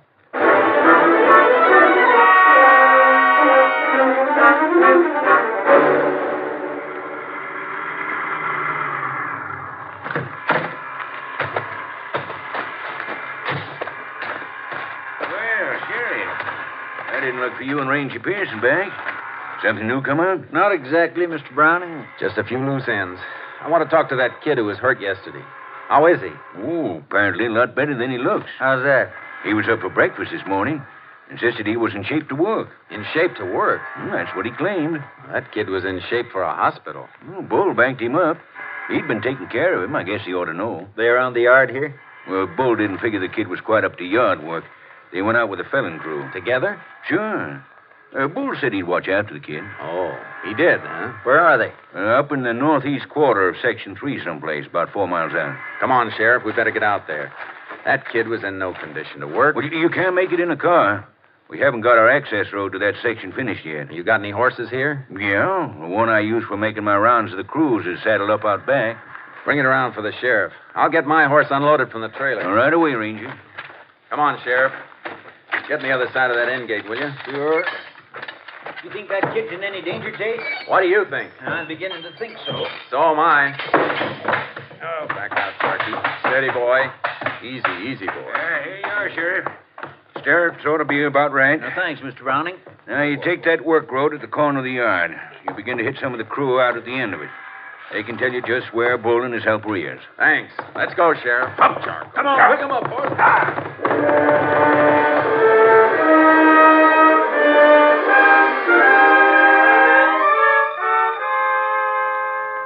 Following Mr. Browning's directions, we found some of his sawyers and axemen at work in deep woods. They sent us on to others, knowing only that Bull Evans and the kid were working somewhere up ahead. Hold it, Sheriff. Ooh, Charcoal. Listen. Somebody working over there. Yeah, come on. Let's go, Charky. Yeah, come on, boy. Is it Bull and the kid? No. Ooh, Charcoal. Hey there. Hi. Howdy, Sheriff. Ranger. What you doing out here? Looking for Bull Evans and his partner. Boys down the line said they were up this way. Yeah, they were a little while ago. Where'd they go? Blamed if I know. Them two are crazy. Crazy? What do you mean? That Bull was working over there. You can see the cut he was making. Uh-huh.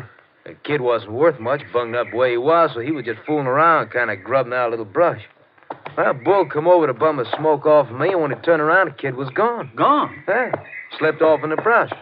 Bull hollered for him. When he didn't get no answer, Bull took right off after him, swearing fit to make old Paul Bunyan turn over in his grave. How long ago? Oh, 10, maybe 15 minutes ago. Come on, Sheriff. Hey, look, what is all this? Tell you later, son. Come on, let's go.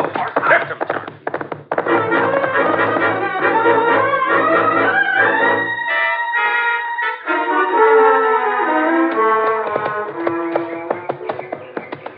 Here's the tracks again, on this soft ground. Yeah. Ooh, Charcoal. Wait a minute, Sheriff. Steady, boy. What do you make of it, Jace? I don't like it.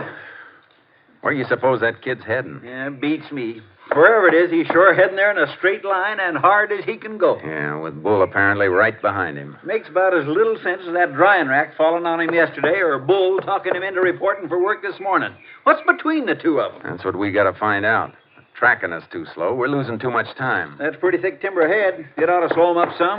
Won't be much to follow when we get in there in those pine needles either. Jace, maybe we better split, sort of spread out. That way we'll be... Hey, hear that? Somebody in there's got a gun. Come on, get up, Charcoal. Come, go. You know, I'm betting it's Bull.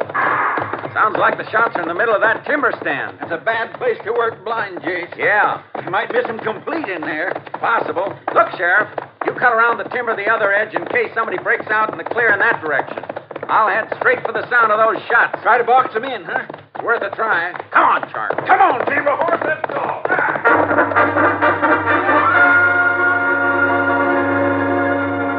Deep into the timber, I stopped near a blowdown. A huge living pine tree blown over onto the ground. I wanted to listen for movement, but I knew an armed man was somewhere ahead of me, and Charcoal seemed to sense my tenseness. Whoa, Charcoal. Steady, boy, steady. Take it easy, Charky. Confound it, what are you shying away from? Whoa, boy. All right. Crawl out from under that blowdown. No, don't shoot. Nobody's gonna shoot, kid. Crawl out of there. No, get away, will you? Leave me be. He'll kill me if he finds me. Get hold of yourself, kid. Who'll kill you? What for? Bull. He almost caught me. You're all right now, son. Come on out. He shot at me. I crawled in there and he lost me. He ran on past. I heard him. But he'll be back. You better tell me why he's after you. Come on, spill it, quick. I saw him take the money. From Hutton's wrecked car? Yeah, we came down to the creek and there it was. He took the money and threw a match into the gasoline. He burned the car. Mr. Hutton's still in it. Oh, settle down. Take it easy. Hutton was dead when his car left the road. Why didn't you tell us about this yesterday when we asked you? Well, I tried to tell you, but Bull was standing there watching, listening. And look what happened to me afterwards. That accident at the drying rack? The accident. He pushed the rack over to make it look that way. Afterwards, He beat me and almost killed me. Came close enough. Why didn't you sneak out to Mr. Browning with your story last night? I never got a chance. Bull got a gun out of his pocketbook bag and kept it under his blanket all night, pointed at me. He never slept a wink. I had to get up this morning and make it look like I wanted to come out here to work with him. Why'd you head in this direction when you made your break this morning? Well, I figured if I could get to the money and get it back to Mr. Browning, this would all be over, and, well, then I'd be safe. You know where the money is? Yeah, it's in an old stump in a draw between here and the road. Come on. Charcoal will carry double. We got some riding to do. I could understand the kid's terror. A professional criminal knows the odds against him and seldom goes beyond a certain limit. An amateur is like a man in quicksand, more desperate with every step and more dangerous. There, that's the stump right over there. Ooh, Charky, ooh, boy. There's a hollow on the other side of it. Hurry up, will you? Uh-huh. Take it easy, kid. Charcoal made a lot better time than Bull could have made on foot. Besides, he's still probably looking for you. Well, maybe he's been here already. We'll soon see. Yeah, it's here, all right. Can't you hurry? Hey, this is a pile of money. Yeah, I know. Come on. All set, kid. Just as soon as I stash these bills away in my saddlebags. This is what you call valuable evidence. And this is what's called a gun, Ranger. Bull! Praise both of you. You're making a mistake, Bull. You've made yours. Drop them saddlebags. You ain't getting that money. It's mine. Now drop them. All right, get off that horse, kid. Get off, I said. All right. Now start backing away from my money. Both of you. I told you I'd kill you if you opened your mouth, kid. Now it's going to be both of you. You hurt, kid? No. No, you okay? Yeah. Bull's gun just didn't shoot very straight. Boy, yours sure did, and fast. That's what a spring clip holster's for, son. Chase! Chase! Ho, boy, ho. Everything all right? Yeah, for everybody but Bull. He's dead? Kind of. What was the deal, Chase? Did he have some of the money from the wreck? Show him what's in the saddlebags, kid. All right. Here, Sheriff, take a look. Looks like he had it all. How deep was the kid here in with him? I reckon that's something the court will have to judge on the evidence. Here, give me a hand, Sheriff. We'll hang Bull across your saddle. He's got one last ride coming.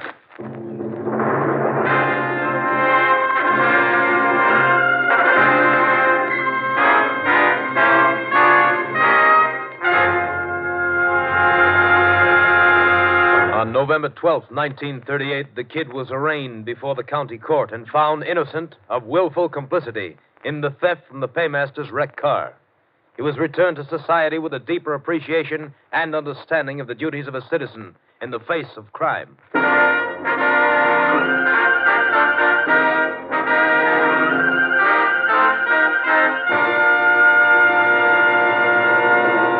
And here again is the star of our show, Joel McCrea. You know, we're awfully grateful to you people for the nice letters you've sent in. It makes you feel good to know that there's some folks who just want to let you know that they're all for you and that they like your show. I know it's kind of an effort to sit down and write a letter or postcard to a voice hundreds of miles away, and that's why it would be downright ungrateful if we didn't thank you for your trouble. It's really a compliment. There's a little story I ran across about a ranger I thought you'd like to hear before we say goodnight. I thought it was kind of funny. It seems that in the days when the Texas Rangers were charged with the enforcement of the prohibition laws, their reputation for apprehending offenders caused moonshiners to keep a sharp eye out for these famed officers. One day on a lonely road in East Texas, a moonshiner with a load of bootleg whiskey rounded a turn and came upon a man dressed in khaki clothes, big hat, and boots, signaling him to stop. Frantically, he grabbed a wrench and broke all 10 of the 1-gallon bottles of whiskey. Turning to the man in the road, he called, "You can't arrest me, Ranger. You ain't got no evidence." "What do you mean, fellow?" replied the Texas Ranger. "I have a flat tire. Can you loan me your jack?" Good night, folks. See you again next week. Next week, Joel McCrea in another authentic reenactment of a case from the files of the Texas Rangers.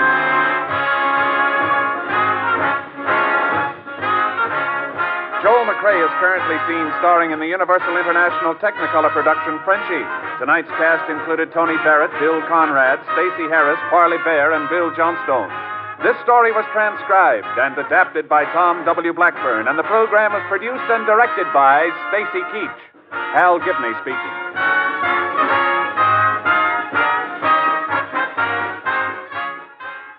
Three chimes mean good times on NBC. Monday is for music, the best in music on NBC. Tomorrow evening, the telephone hour brings you contralto Marian Anderson as guest soloist.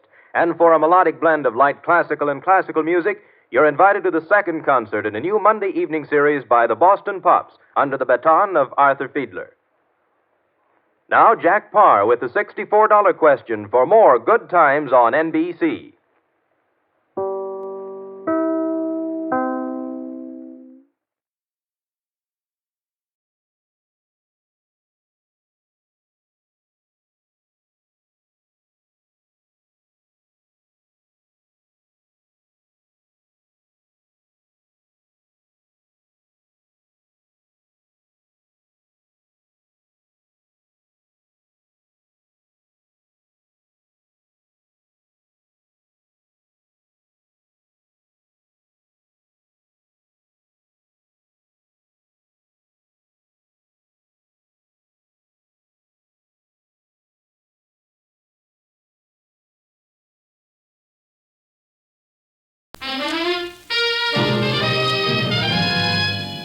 Now we present Herbert Marshall as The Man Called X, the Saturday night feature on NBC's 5-show festival of comedy, music, mystery, and drama, brought to you by the makers of Anacin for fast relief from pain of headache, neuritis, neuralgia, and by RCA Victor, world leader in radio, first in recorded music, first in television.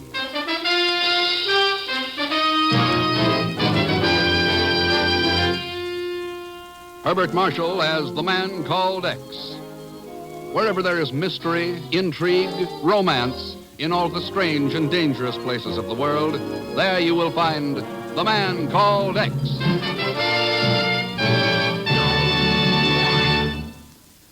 Here is something you should know if you ever suffer from the sudden pain of headaches, neuritis, or neuralgia. It is a way to ease the pain, often within a few minutes. A way that is incredibly fast and effective. It's Anacin.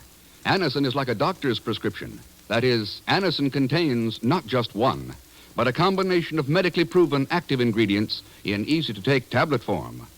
Thousands of people were first introduced to Anacin through their own physicians or dentists. But today, these tablets are in such widespread use that all drug counters have them, and anyone may enjoy their benefits.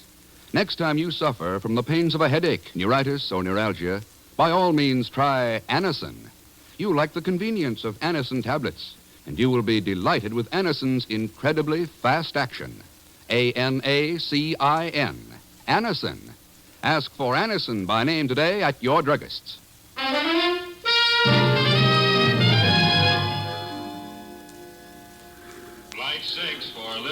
It's a gray day and the cold wind whips the airstrips, but the flight tower at LaGuardia Field is doing business as usual.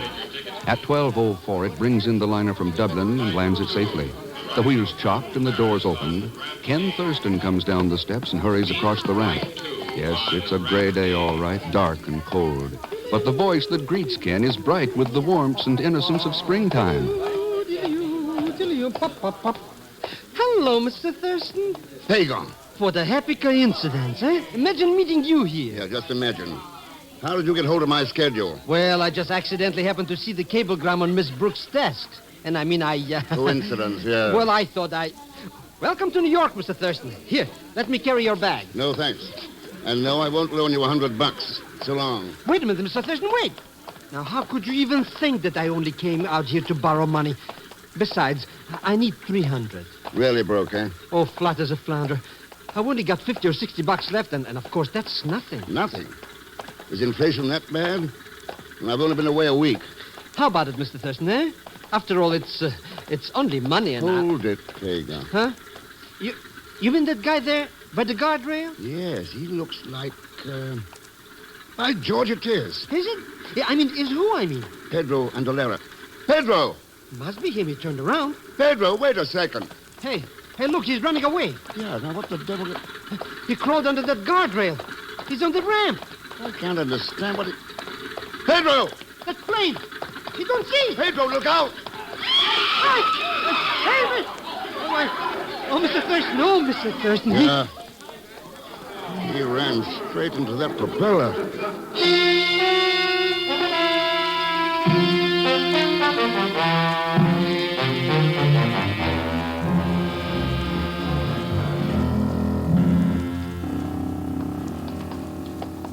Calling Dr. Ives.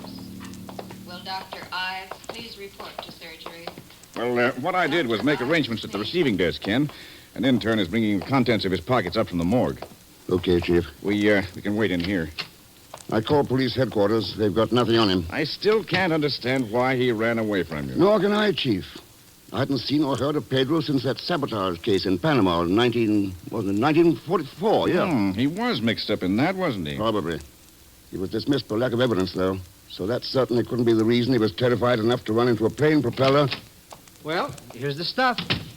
What stuff, Pagan? Well, the stuff from that dead guy's pockets. What else? Well, how did you get hold of it? Oh, I just told the intern I'm a special agent of the Bureau. What do I do with it? Zellschmidt, for the last time, So help me, So what's the beef, Mr. Chief? I'm only trying to be useful. All right, Pagan. Dump it here on the table. Okay, Mr. X. It really don't amount to much. You, looked through it, huh? Well, I peeked a little, there. 38 revolver. Loaded, too. Return airline ticket to Cuba, made out to Pedro Andalera, Hotel Metropole, Havana. Yeah. The Pan American plane landed right ahead of us. That means he'd just arrived. Chief, you know it's funny there's not 1 cent of cash in his... Pagan. Mr. Thurston, I hope you're not thinking that I might have... Hand it over. But I swear by the father of my father, How much was there? Oh, $184. And... All right, there it is. After all, money isn't evidence, and he won't need it anymore. And... Ken, look at these pamphlets. Yes, printed in Spanish. Instrucciones para la Good Lord. Yes. Detailed instructions for various methods of sabotage. Yes, with drawings and diagrams. How to disable power stations. Methods of destroying public water supplies. Construction of booby traps. If this stuff's being put out in quantity... Why, it's dynamite. Dynamite is treason. It's chaos and murder. But who printed them, Mr. Thurston? They're not even signed. They don't have to be signed. Chief, I think the best bet is Havana. We've got no lead on Pedro's contacts here in New York. All right, Ken. Follow it up. In whatever way is necessary. Well, as far as I know, there's only one way to deal with a spreading infection. You find the center of it, and you eliminate it.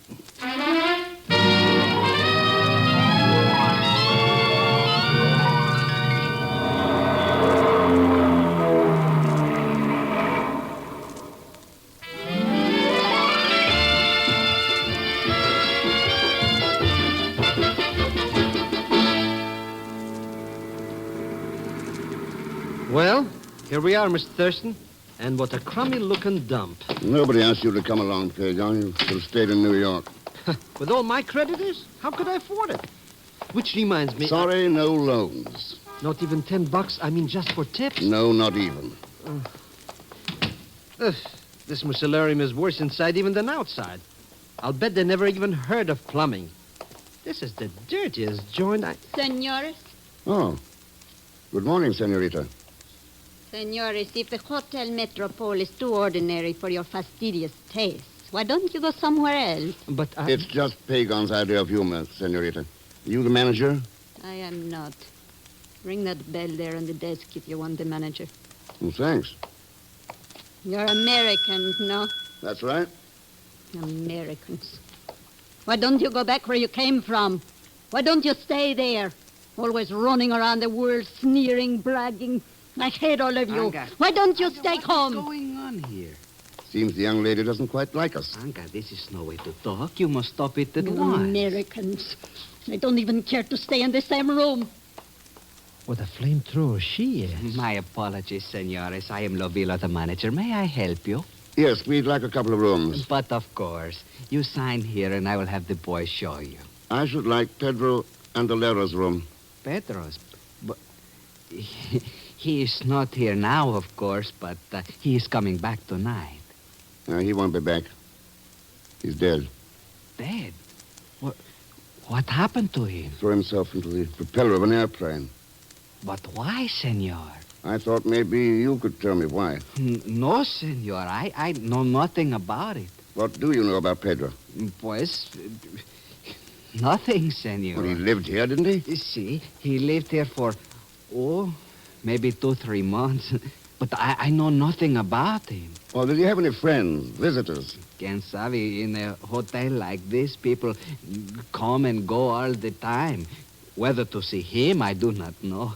After all, senor... All right, let it go. Have you a room available across the hall from Pedro's? Let me see. Pedro has number 44. 44. And, see, the room across from it is empty. Number 45. Good. We'll take the two of them. But I am not certain it is permitted, senor. The police should be notified. I've already seen the police. Here's your authorization. Bueno. In that case, Miguel, véngase. Me llamo, Senor Ovilo. It was very nice of you to rent number 45 for me, Mr. Thurston. You'll be in 44, Pagan. Yes, I was afraid I might have to sleep in the park, you know. Oh, no. Oh, no, you don't. What's the matter? You know what's the matter. 44 is Pedro's room. I'm not going to be the live bait in this booby trap. All right, then. Go find yourself a room somewhere else. But I'm broke. You know I spend all my money for plane fare. Well, in that case... Oh, what a sitting bull I turn out to be.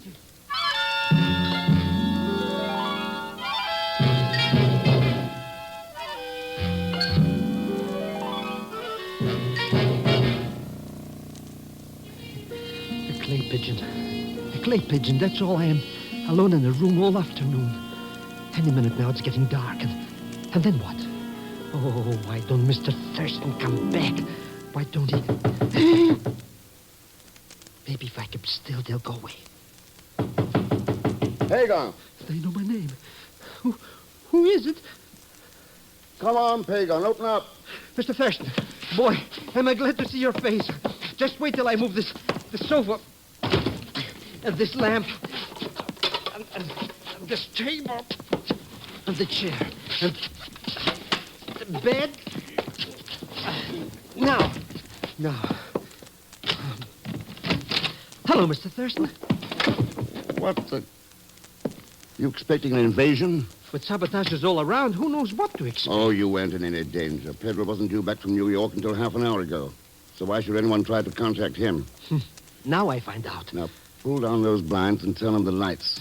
Might as well make it look as though someone's home. Sure. Did you find out anything around town about that Pedro character? Not a thing. I'm hoping somebody will try to get in touch with him here. Lovilo's keeping quiet about his death. Well, there's sure not much low down in his room. Nothing but few clothes and some empty sardine cans and some food cans in the closet. He must have lived on sardines. Maybe. But there could be another reason for... Answer it, Pagan. I'll cover you from the closet. But Mr. Thurston, maybe... Go ahead, Pagan. I'm coming. Don't shoot, I surrender. ¿Qué pasa? What are you saying? I said Well, come right in, you luscious little frijoles. Who are you? What are you doing here in this room? Never mind, baby. Why don't we sit right down here on the sofa? You sit there. I think I like this chair by the window better. Where's Pedro? Suppose you tell us about Pedro, senorita. Oh, Mr. Thurston, I didn't need to be covered. Who are you? What has happened to Pedro? What are you doing here? What's your name? Paquita. All right, Paquita. What do you know about those little booklets Pedro was distributing? You are the police. Are you in on the scheme, too? No, I know nothing. Who are his friends? Who's he been working with? I do not know. Where does he print the stuff? Senor, maybe we can get to be friends. How long have you been tied up with Pedro? I know nothing about this business. I'm only his, how you say, girlfriend, and I... Pagan, snap off those lights and hit the floor. The shot must have come from that open window straight across the court. Too dark to... Mr. X, I think she's hurt. Yeah, let me shade this flashlight. Easy now, Paquita. Tell me who it was. No use, senor.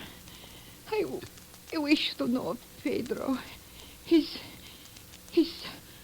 island export company. Island. Island Export Company. See, tell Miguel. I'm sorry. Miguel? I want.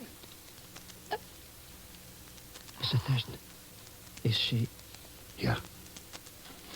What she was trying to say there? What's it mean? It means we've finally got a lead. Come on, Pagan. Let's have a look at that room across the court.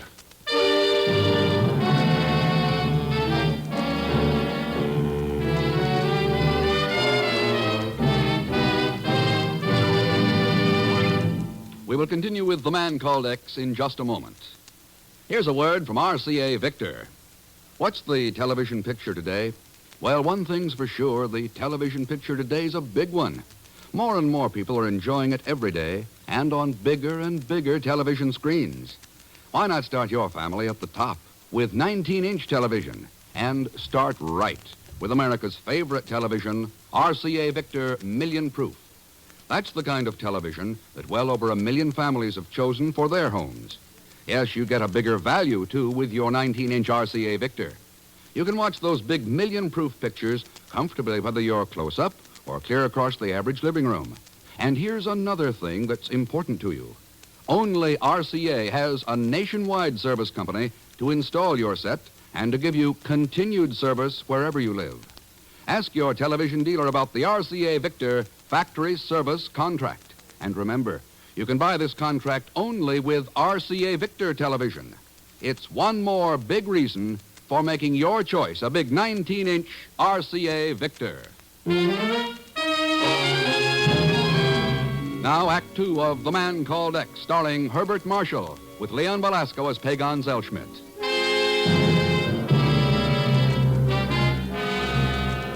A few small pamphlets found in the pocket of a man killed accidentally in New York threaten the security of the whole Western Hemisphere, bring the Bureau instantly alert, and send Ken Thurston by fast plane to Havana, Cuba. Now another person has died, this time by a bullet, and Ken and Pagan approach the room from which the shot was fired.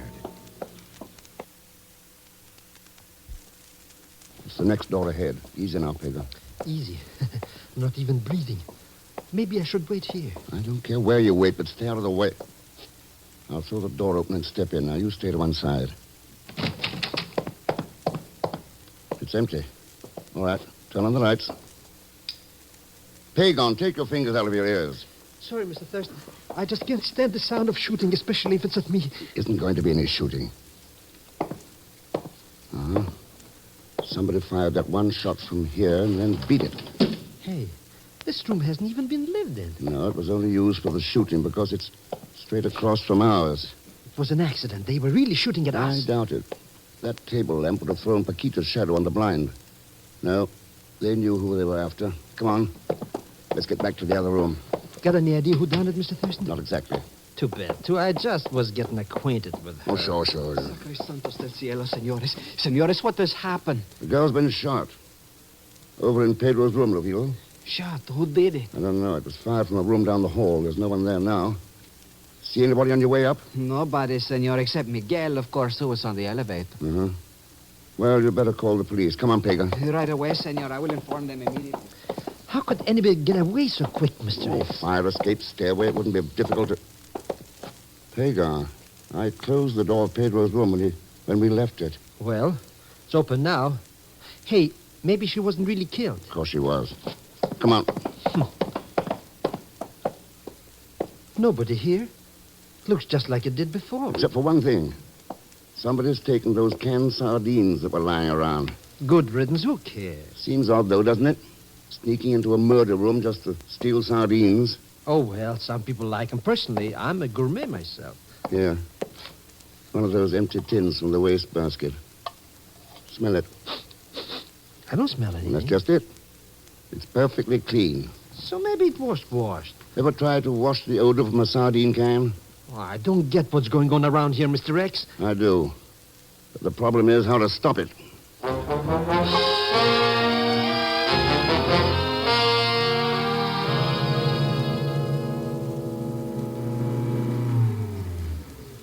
Well, here's the elevator, Mr. Thurston. Going down, senores. Thanks, Miguel. I have heard a most unfortunate thing happened last night. Yes, a girl named Paquita was shot to death. Senor, you have stopped the elevator between the floors. Oh, that's a good place to talk. Miguel, what do you know about Pedro and Alera? Pues nothing. Except it is possible it takes many kind of person to make the world. And you didn't like his kind, is that it? Perhaps his mother thought him a fine fellow. You see, I am something of a philosopher, senor. I see. Do you know anything about the business Pedro was in? It is enough to manage one's own affairs in these times. Maybe this is partly your affair. Senor? Paquita's last words were, "Tell Miguel I'm sorry." What did she mean? Pues it is not easy to talk about. I am very sad she is dead. The thing is that Paquita was at one time my, how you call it, girlfriend. When she went to Pedro, at first I was crazy mad. Then I say, what's the difference? You see, I was getting tired of her anyway. And you know how it is with philosophers. Oh, sure. Well, let's go on down. I am very sad that she is dead, though. But you understand. Yeah, I understand. Main floor. Thanks. Buenos dias, senores. So long, Miguel. Yeah. Quite an unusual bellhop. Oh, I don't know. Lots of philosophers work at jobs like that. No, Pagan. I mean the fact that he's wearing a shoulder holster and carrying a gun.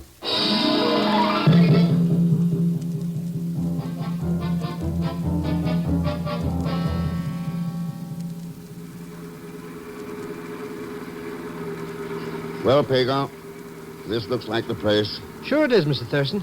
See right there on the sign? Island Expert Company office. Well, it isn't the office I'm interested in. I think our best bet is that warehouse sticking out over the water. Come on, let's go. The joint sure looks deserted. They must not do much business. With the kind of business this is, any is too much. I guess the door opens off the dock here. Boy, what a rickety dump. You know, if one of these pilings broke, the whole building would fall in the bay. Yeah, it's a master padlock. Unlocked. They're very sure of themselves. Let's go in and have a look.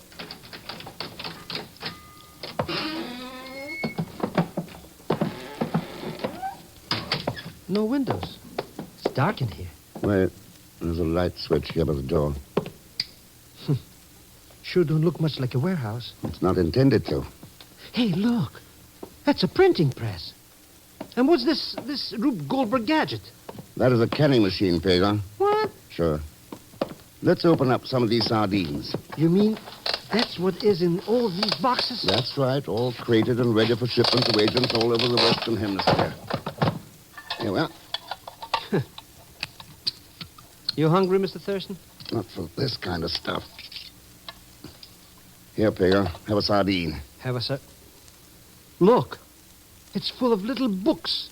They're packed in that can't, well, just like sardines. Yeah, 5 ounces of treason. The perfect way to ship the stuff. Distribute it. Ah, sabotage, the rottenest game in the world. Well, I guess the addresses on these crates give us what we need. Sure. It's got who the stuff's going to, but who is sending it? The name is on the crates. Lo Vilo. We don't know of any Lo Vilo. But we know a Lovillo. Oh, that hotel manager. You mean he's no good guy who... Quiet, there's somebody coming. Get away from the door.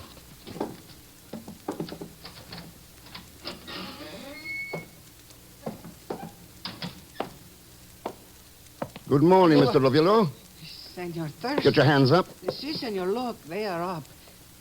Please do not shoot me, senor. I have done nothing. Nothing.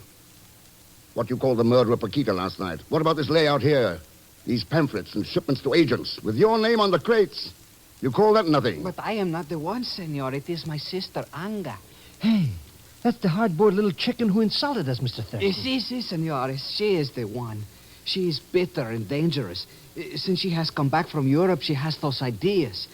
She and Pedro forced me to help them. Help murder Paquita, for instance? No, I had nothing to do with it, senor. I swear I did not. She was the one. I will help you, senor. I will tell you anything you wish to know. Wait a second. Hang on. You smell. You mean like sardine cans or... Smoke. This place is on fire. And somebody's locked the door on the outside. Lovilo. But we got to get out of here. We'll get burned up like rats in a tinderbox. Anga, she's trying to destroy the evidence. And all of us along with it. No windows. No other door. All of us. She must not know I am here. I see, so you weren't forced. You are a full partner. Here, Peter. Let's get the handles off this press. Now, shove the bar in this crack in the floor. Yep. And let's pry it up. It's coming, Mr. Thurston. Good. Now, the next one. It's a good thing this building is so ramshackle. Senor, I hope you do not misunderstand. Never mind. Let's get out of here. Drop through that opening to the water, Lovilo. Go ahead. It's only 10 feet. That's it. Hang by your hands. Good. Come on, Pega. Maybe you don't believe it, Mr. Thurston, but I paid $200 for this suit. On credit, of course. Oh, sure. Cheer up, Pega. If this building caves in, you'll never have to pay for it. Now swim.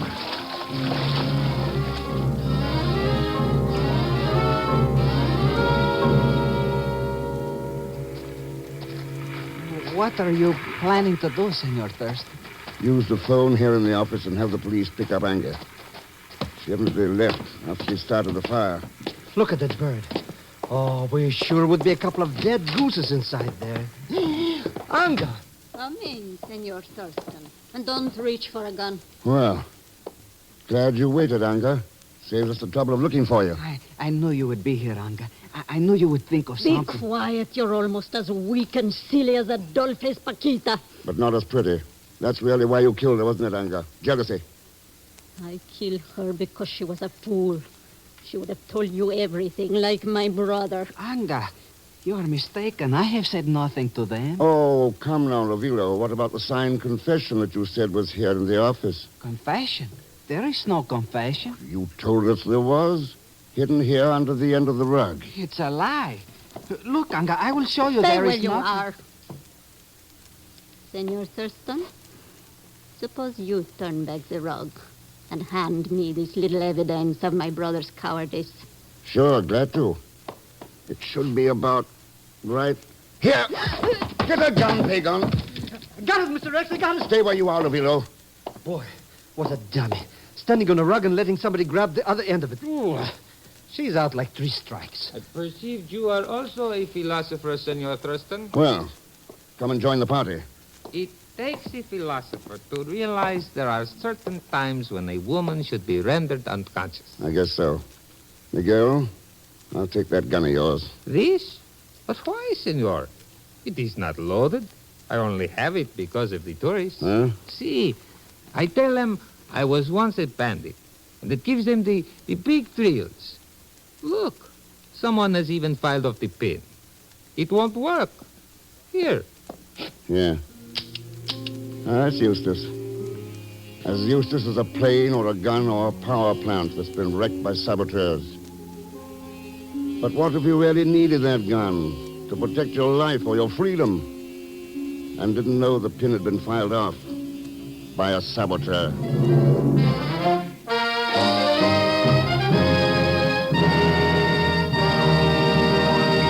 Now, here is our star, Mr. Herbert Marshall. Thanks for being with us. And I think you'd like to know that in tonight's cast you heard Peggy Weber, Lois Corbett, Harry Bartell, Frank Gustel, and Ted Von Eltz. Next week, Japan, for a crack at one of the most dangerous underground organizations in the world today. And Pagon Zellschmidt? Sure, he'll be along as Leon Belasco. Or vice versa or something. Anyhow, join us, won't you, when next I return as the man called X. Good night.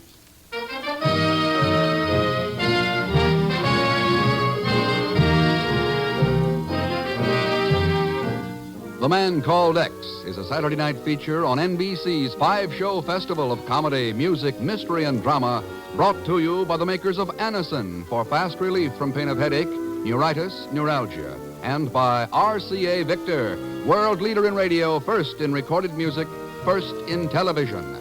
The Man Called X, starring Herbert Marshall, is a J. Richard Kennedy production with music composed and conducted by Felix Mills. Tonight's story was written by Les Crutchfield. All characters and incidents on this program are fictitious, and any resemblance to actual characters or incidents is purely coincidental. Be sure to listen tomorrow evening for The Big Show with Tallulah Bankhead and a great parade of stars, the Sunday night feature of NBC's All-Star Festival. And until next week, same time and same station, this is Jack Latham saying good night for The Man Called X.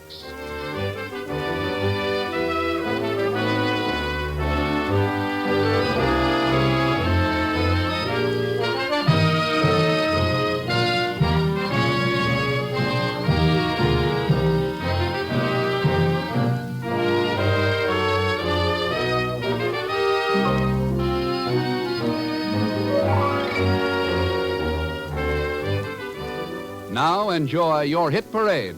Tomorrow, hear The Big Show on NBC.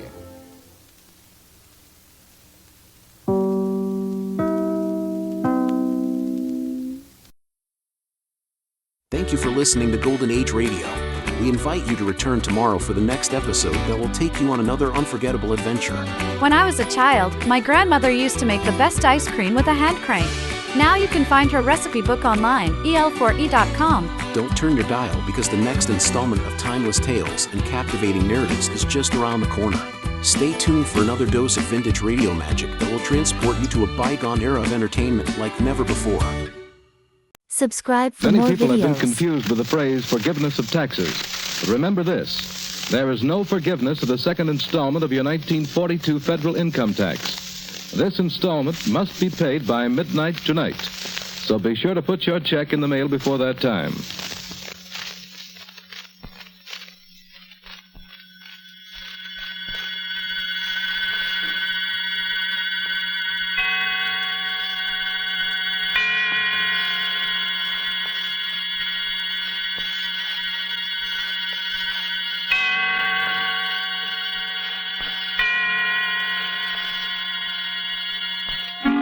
Suspense.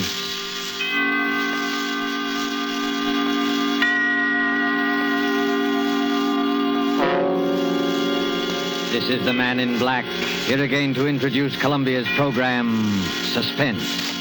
Heading our Hollywood cast is a young lady known simply as Margot, whose talent for the art of suspense has been heard before on this series. Tonight, Margot, using the name of Jacqueline Blaine, tells of strange happenings on a Jude ranch, including the hurried and unexplained departure of an important guest. Appearing with Margot is Mr. Kent Smith, a newcomer to our microphone, as Gil Blaine, a young man forced by unrelenting circumstances into many odd and mysterious actions. Margot will soon be seen in Behind the Rising Sun, and Ken Smith is currently appearing in This Land Is Mine, both RKO radio productions.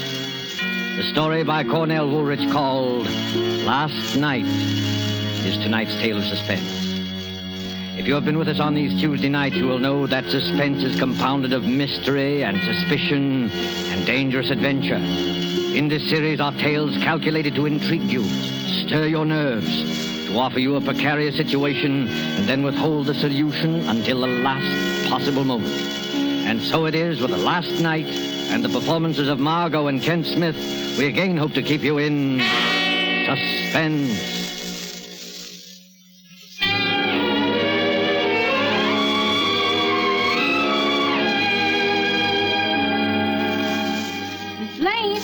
Miss Blaine, it's late. Ain't you figuring on getting up at all?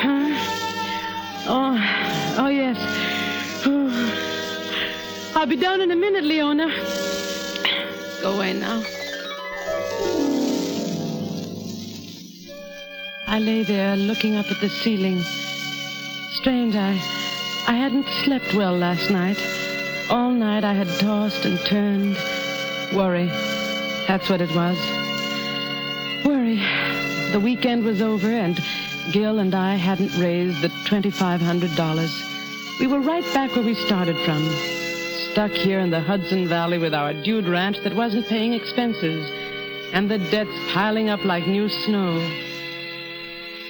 That was Gil in the shower. I lay still and listened to the hiss of the water. Poor Gil. It had been a tough weekend for him, trying to be nice to Mr. Burroughs, neglecting the other guests to play up to him, flattering him, agreeing with everything he said. What was the use? I knew he'd never lend us the money. I knew it from the first. I never even wanted to invite him and his secretary up, but Gil had pinned his hopes on it. He'd worked so hard. Worked. Funny word to apply to it. Maybe if Gil had done some real work now and then instead... Morning, Jackie. Morning. Well, how did you make out? How did you make out with Mr. Burroughs? Gil, I'm talking to you. Is he still here? Who? Mr. Burroughs. Oh, no, he left. Well, I'm glad I didn't have to say goodbye to him. I got pretty tired of being nice to him, didn't you? Yeah. Took the 8 o'clock train? 8 o'clock. He took the milk train. The milk train? How do you know? Well, I drove him to the station. That's how I know.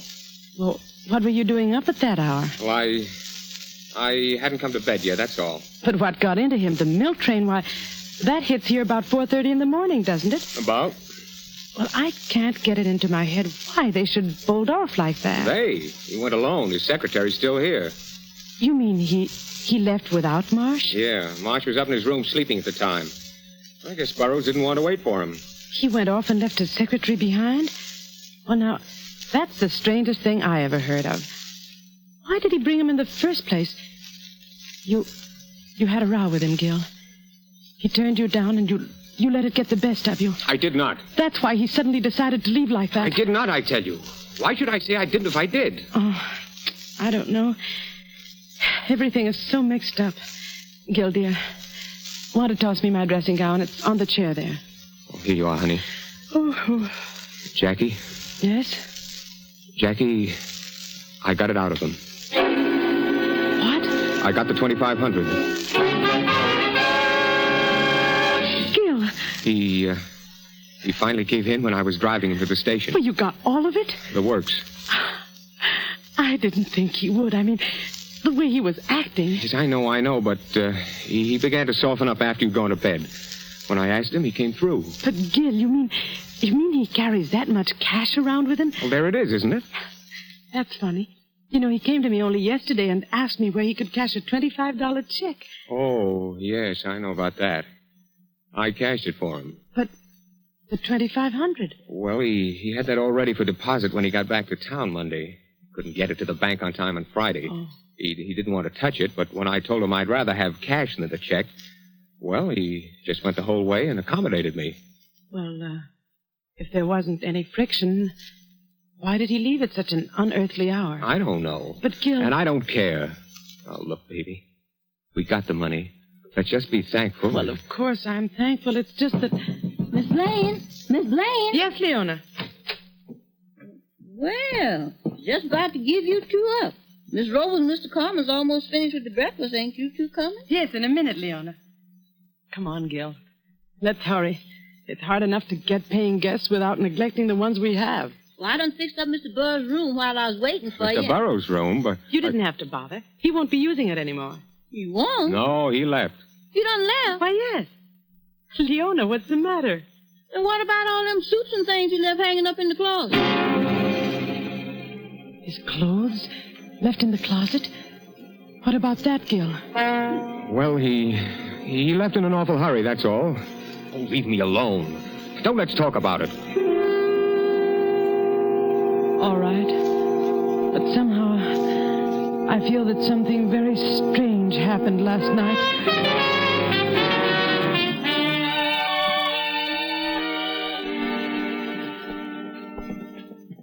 That's what happened, Mr. Nichols. I told him I wouldn't take any more stuff from him. Next time he tries it, it'll be too bad. For him. Here comes Gil and Jackie. No. Have some more eggs, Carmen? Oh, Oh, hello, Gil. Oh, hello, Jackie. Gil. What do you do so chummy about? Why, we were just talking about Mr. Burroughs. Mr. Burroughs? Why, yes. Mr. Carmen had an appointment to play golf with him today. Golf? Yeah, yes, fine player, fine player. Oh, by the way, where is he? I haven't seen him all morning. He's not here. Not here? Well, what do you mean? He's left. He left? Yes, can't a guy leave if he wants to? Sure, I... Well, for one, I'm glad. He was an old goat. He's mad because he made a pass at her. Well, you didn't like him too well either, Carmen.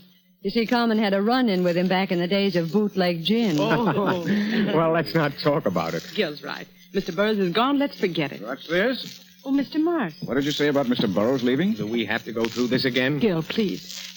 Mr. Burroughs left on an early train. Oh, you're joking. No, I'm not. But I don't understand. Well, you're his secretary. You ought to know what he's going to do. That's right, Gil. I should know. That's why it's so strange. He told me we definitely were going to stay until this afternoon. Well, he changed his mind. Lane's right.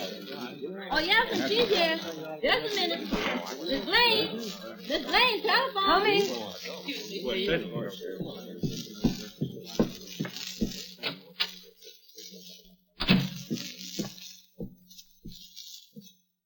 Hello. Mrs. Blaine? Yes? This is Mrs. Burroughs. Oh, how do you do? We were awfully sorry you couldn't come out with Mr. Burroughs for the weekend. I'm sure you'd have I think it enjoyed was most inconsiderate of Homer not to let me know he was staying over an additional day. And you can tell him so for me. I think the least he could have done was phone me or send a wire. But Mrs. Burroughs... I don't doubt he finds it attractive up there. Mrs. Burroughs, wait a minute. He isn't here anymore. He did leave early this morning. Early this morning? What do you mean? Well, he took an early train. He should have been in at, now let me see, at 8:30 this morning. 8:30? Well, then where is he?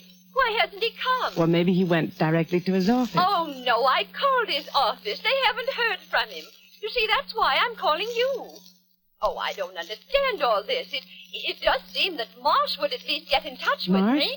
Well, Marsh is still here, Mrs. Burroughs. Marsh is still there? Yes. He went off without Marsh?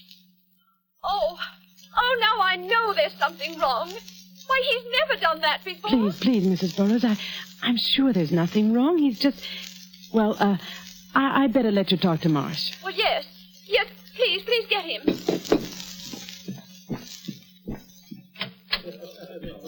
Mr. Marsh, Mrs. Burroughs is on the phone. She wants to talk to you. Better take the extension in the front room. All right. She's very upset. We have to calm her. Hello, Mrs. Burroughs. Marsh is coming. Oh, something's wrong. I know it. Hello, Mrs. Burroughs. Oh, Marsh, is that you? Yes? Marsh, did you know Mr. Burroughs was going to leave? No, he didn't say anything to me. Well, Mrs. Blaine says he's left. Should have been here, and he isn't. Well, I don't... He probably was just delayed. Oh, no. Something's happened. Charles, Marsh, he had that important package in his inside pocket. He did? Yes.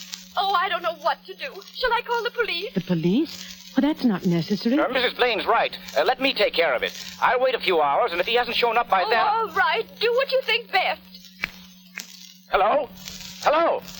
She hung up, Mrs. Blaine. Important package. The $2,500. The $2,500 Gil got. Oh, Gil.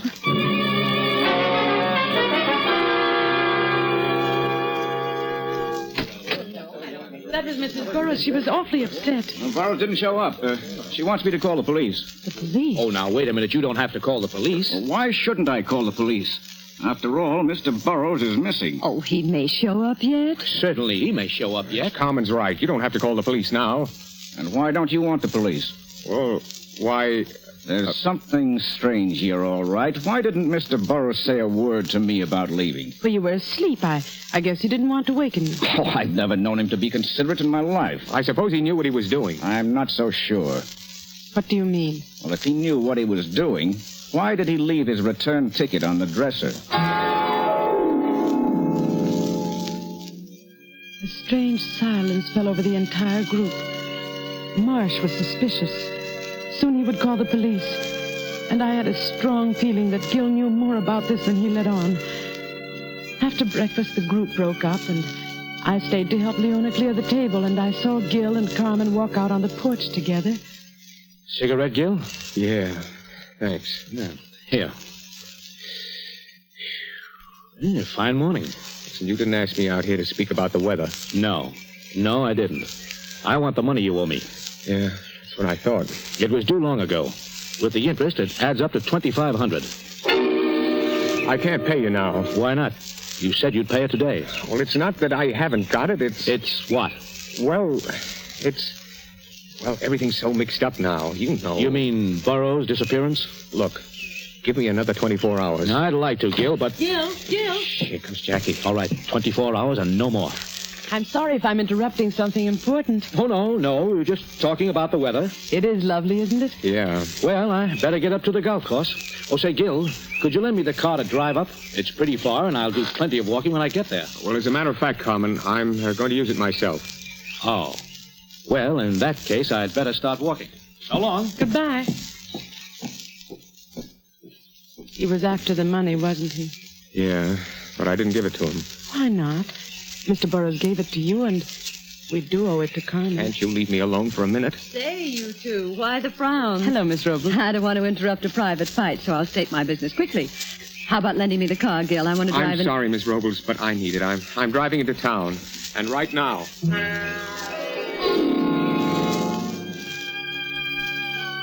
Gil drove off.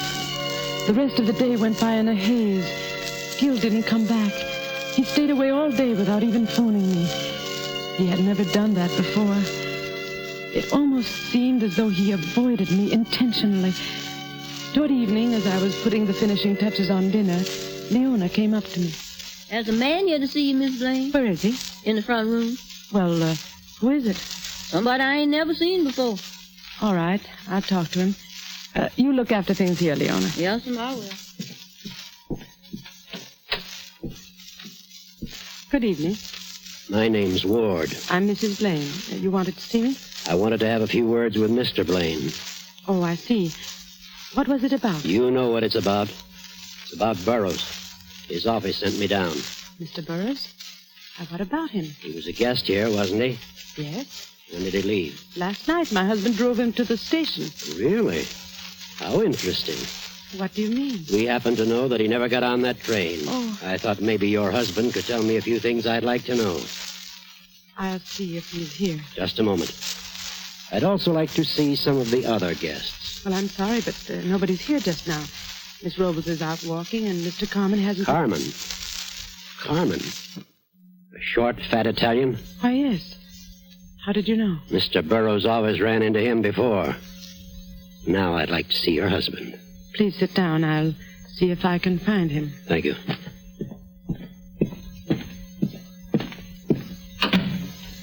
Leona. Yes, Miss Blaine? Has Mr. Gill come back yet? Oh, no, ma'am. I ain't seen him since he drove off this morning. I see. Well, tell the gentleman to wait. I'm going out on the veranda.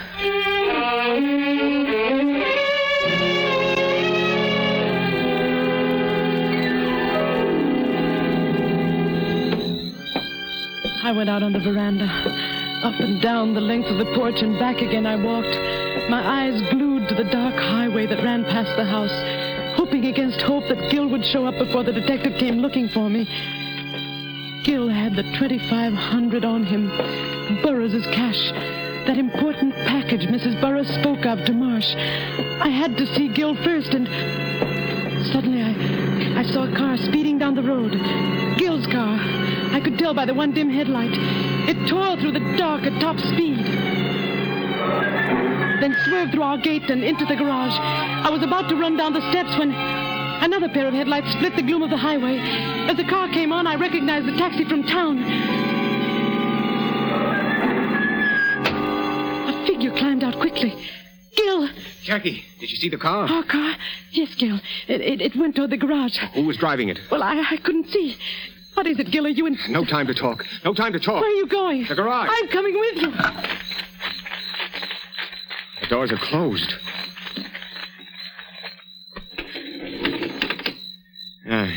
There.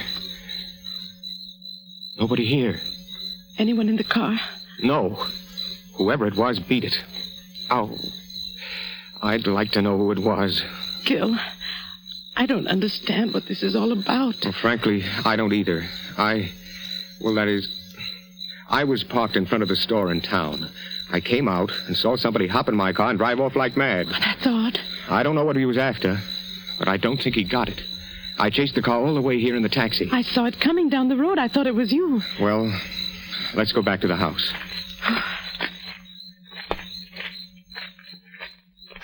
Gil. Yes? Gil, there's somebody here to see you, a man named Ward. Ward? Who's he? What does he want? He wants to talk to you about Perez. He's a detective. Oh.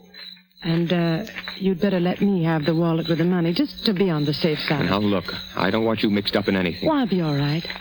Please, give it to me. Well, okay. Now you'll have to go in and talk to him. Yeah, I suppose so. I went up to my room and lay there in the dark, trying to distinguish the murmur of voices from below. But all I could hear was a blur of sound. I got the 25,000. Something's happened. The next time it'll be too bad for him. He made a pass at me. He left in a hurry. Let me alone. Why don't you want the police? Why don't you want the police? Why don't you want the police?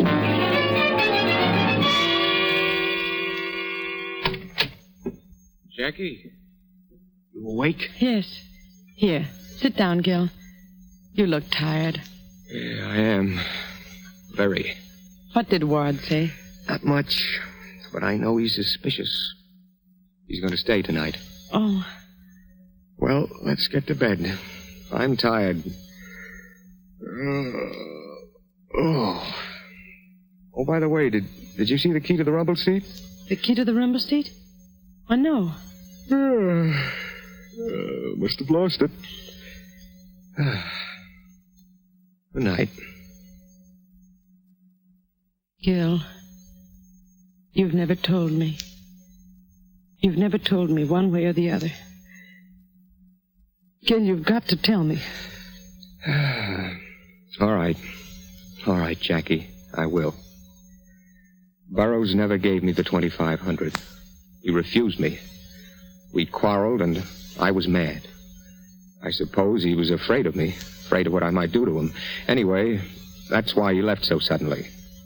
Made me drive him to the station. Did you see him get on the train? No, I left him at the station. Left my car there and walked down the street. I was sore. I had to think. I heard the train come and go. And when I went back, Burroughs was gone. I got in the car and drove home. And the 2,500? Well, I lied when he said he had that cash. Then where did you get it? Remember the $25 check I cashed for him? Yes?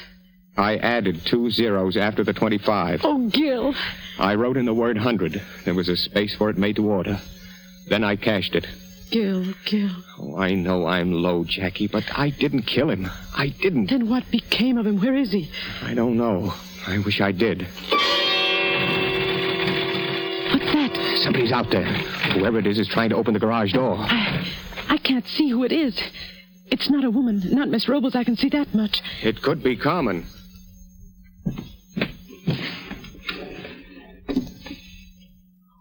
What are you doing in that drawer? Just getting this gun. Now, quiet. No, Gil. Give me that gun.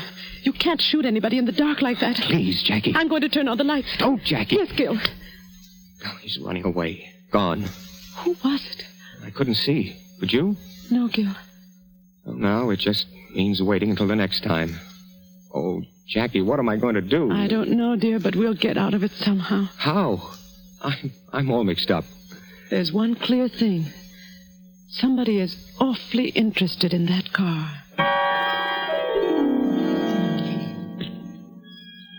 I lay awake until the sun was up.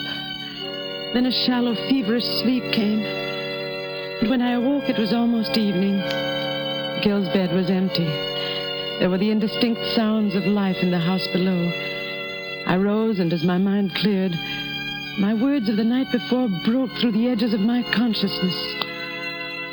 There's one clear thing. Somebody is awfully interested in that car. I dressed slowly. A tantalizing thought hovered just beyond my grasp. The car. What was there about the car? I slowly walked down the hallway, my eyes half closed, thinking I had to talk to Gil. Leona? Yes, sir? Where's Mr. Gill? Oh, he done went to town with Mr. Ward. He went with Ward? Yes, and right after breakfast. Mr. Carmen gave him a lift down and... Carmen? Yes, but Mr. Gill, he done left you this note. Oh, let me see it. Jackie, I've gone downtown with Ward. I'm going to tell him... Tell him about the check. That whatever happens will have to happen. No, Gil. No, Gil, no. Jacqueline! Leon, I've got to stop him. I'm going to drive to town.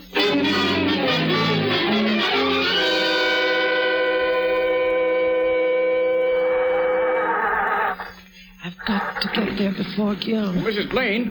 Mrs. Blaine, where are you going? I'm going to town, Mr. Marsh. Well, may I come along? Well, I suppose so. Hurry up and get in.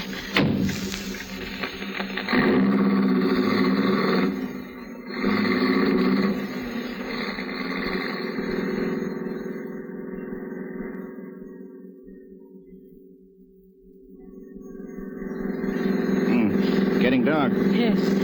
I hope you don't mind me driving so fast. I'm in a terrible hurry. No.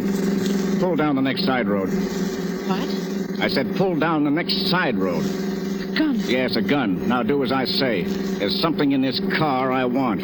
I won't. I must get to Gil. Let go of that wheel. Let go of that wheel. I said there's something here I want. There's a car coming. Let go. Look out!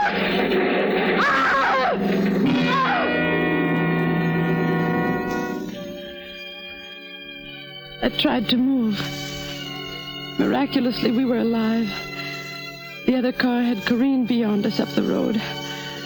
I saw that the side was smashed in. Then I heard Marsh's voice. I ought to kill you for this. That was a police car. Keep your mouth shut. Here he comes now. Now remember, there's a gun pointing at your back. Hey, you maniacs. What's the idea? You trying to kill somebody? Oh, sorry, officer. We had a little trouble with the steering wheel. Well, you won't have any more trouble with it. This is the end of your license. Oh, see here, officer. I'm in a terrible hurry. If you let me drive to the station... Wait a minute, buddy. Let's have your names. What's yours? Come on. Marsh. Charles Marsh. Charles Marsh. What's yours, lady? Mrs. Gilbert Blaine. Yeah. And yours? Well, come on. What's yours? What's your name? Who are you talking to? That guy in the rumble seat. The rumble seat? Mr. Burroughs. Oh, it's Burroughs, is it? Well, why don't you say so? Hey, what are you, a wise guy sitting there like a mummy? Come on, answer me, will you? Hey, wait a minute. This guy's dead. You did this. The rumble seat flew open when we crashed. Officer, he's got a gun. He murdered that man. I'm warning you. Keep back or I'll... Oh! That takes care of him. You're all right now, sister. Yes. I'm all right now.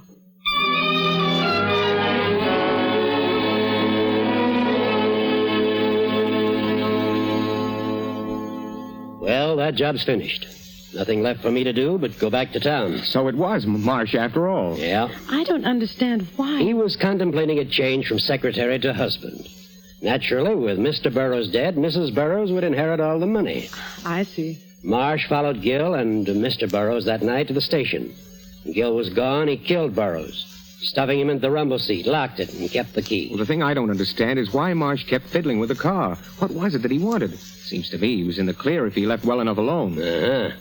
That's what tripped him up. Remember when he talked to Mrs. Burroughs on the phone? They said something about an important package? Well, yes. I assumed it to be the 2,500 Gil told me about. But of course it wasn't. It was a package of letters that Mr. Burroughs had gotten hold of. I get it. Those letters were written by Marsh to Mrs. Burroughs. Right. And they would incriminate him.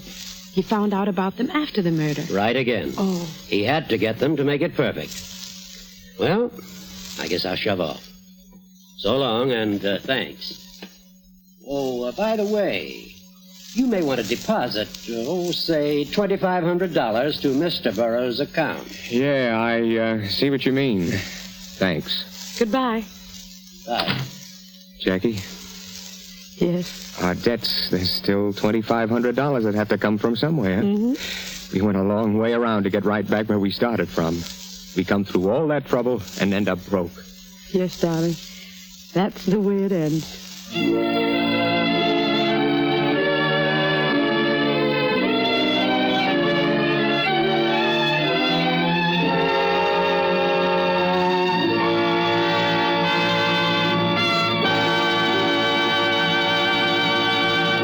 And so closes the story called Last Night, starring Margot and Kent Smith. Tonight's tale of suspense.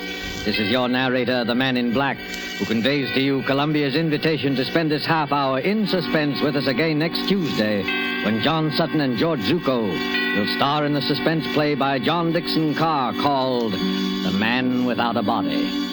The producer of these broadcasts is William Spear, who with Ted Bliss, the director, Lud Gluskin, and Lucian Mahowick, conductor and composer, and Cornell Woolrich, the author, collaborated on tonight's Suspense. This is CBS, the Columbia Broadcasting System.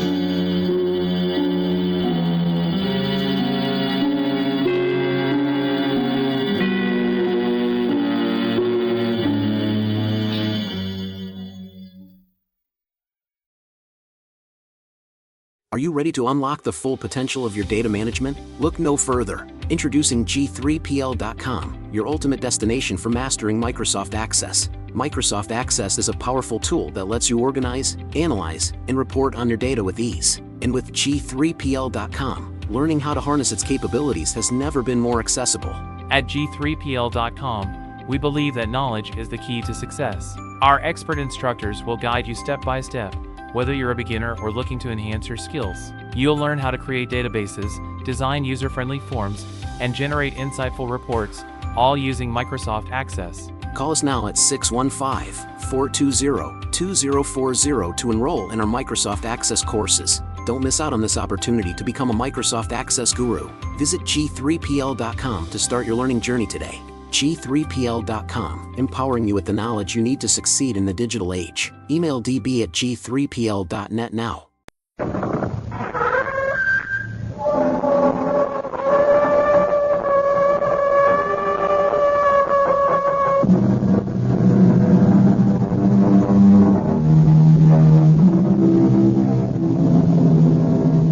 Come in. Welcome. I'm E.G. Marshall. Welcome to the sound of suspense, to the fear you can hear. A psychiatrist once said that the human brain is like a spider's web. Together, all the strands are strong, but taken one by one, each can easily be broken, and the web destroyed. There are countless cases of human brains broken and smashed in just this way, step by step, strand by strand. And I can't help wondering, is this what happened to young Jennifer Brady? Please, officer, I'm not out of my mind. I didn't say you were. No, but everybody else does, and I'm not. I'm not. I don't mean you're off crazy because you had a bad dream. It was no dream. It happened. I tell you, it happened. No, ma'am, it didn't. You see, it couldn't have. A thing like that to happen. Impossible.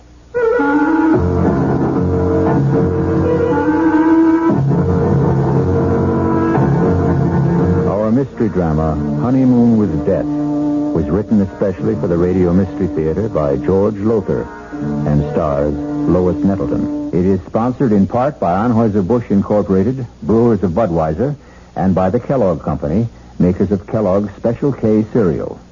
I'll be back shortly with Act One.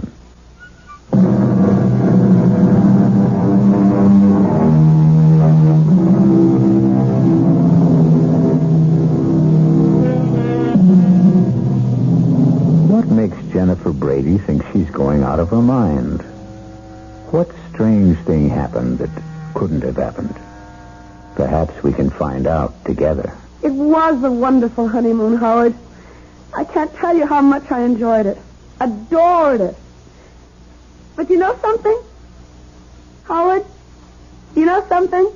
What, Jennifer, what? It's wonderful to be back home.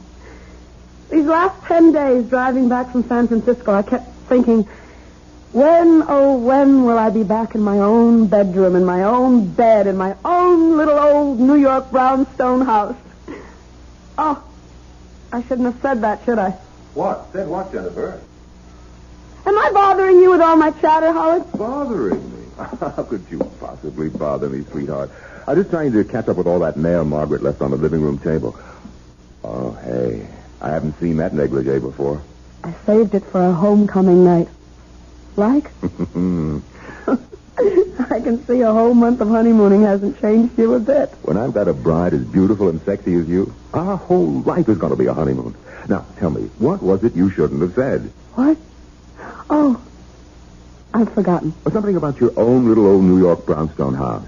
Oh, well, what I meant, it's not just mine anymore. It's yours now, too. And your sister Maggie's. You both inherited this old brownstone from your father. Though I must say I think that we, have the better of the bargain. What do you mean? I much prefer this top floor apartment, don't you? Oh, yes. Luckily, Maggie always preferred the downstairs part. No climbing stairs. The stairs won't bother me. I'll take them 2, 3 at a time, knowing that you're waiting at the top of them. Oh, darling. Well, you better finish brushing your hair. I'll finish that mail in the living room. Howard? Yes? About the car. Well, what about it? Do you think it's safe parked out in the street? One night won't hurt. I'd feel awful if anything happened to us. You know, sometimes on a honeymoon trip, I couldn't help wondering which you loved more, your new car or me. Oh, well, I guess one night in the street is safe enough. You can find a garage tomorrow. Howard, you locked the car. You have the keys, haven't you? Howard? Howard, can't you hear me? I asked you.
Hold on.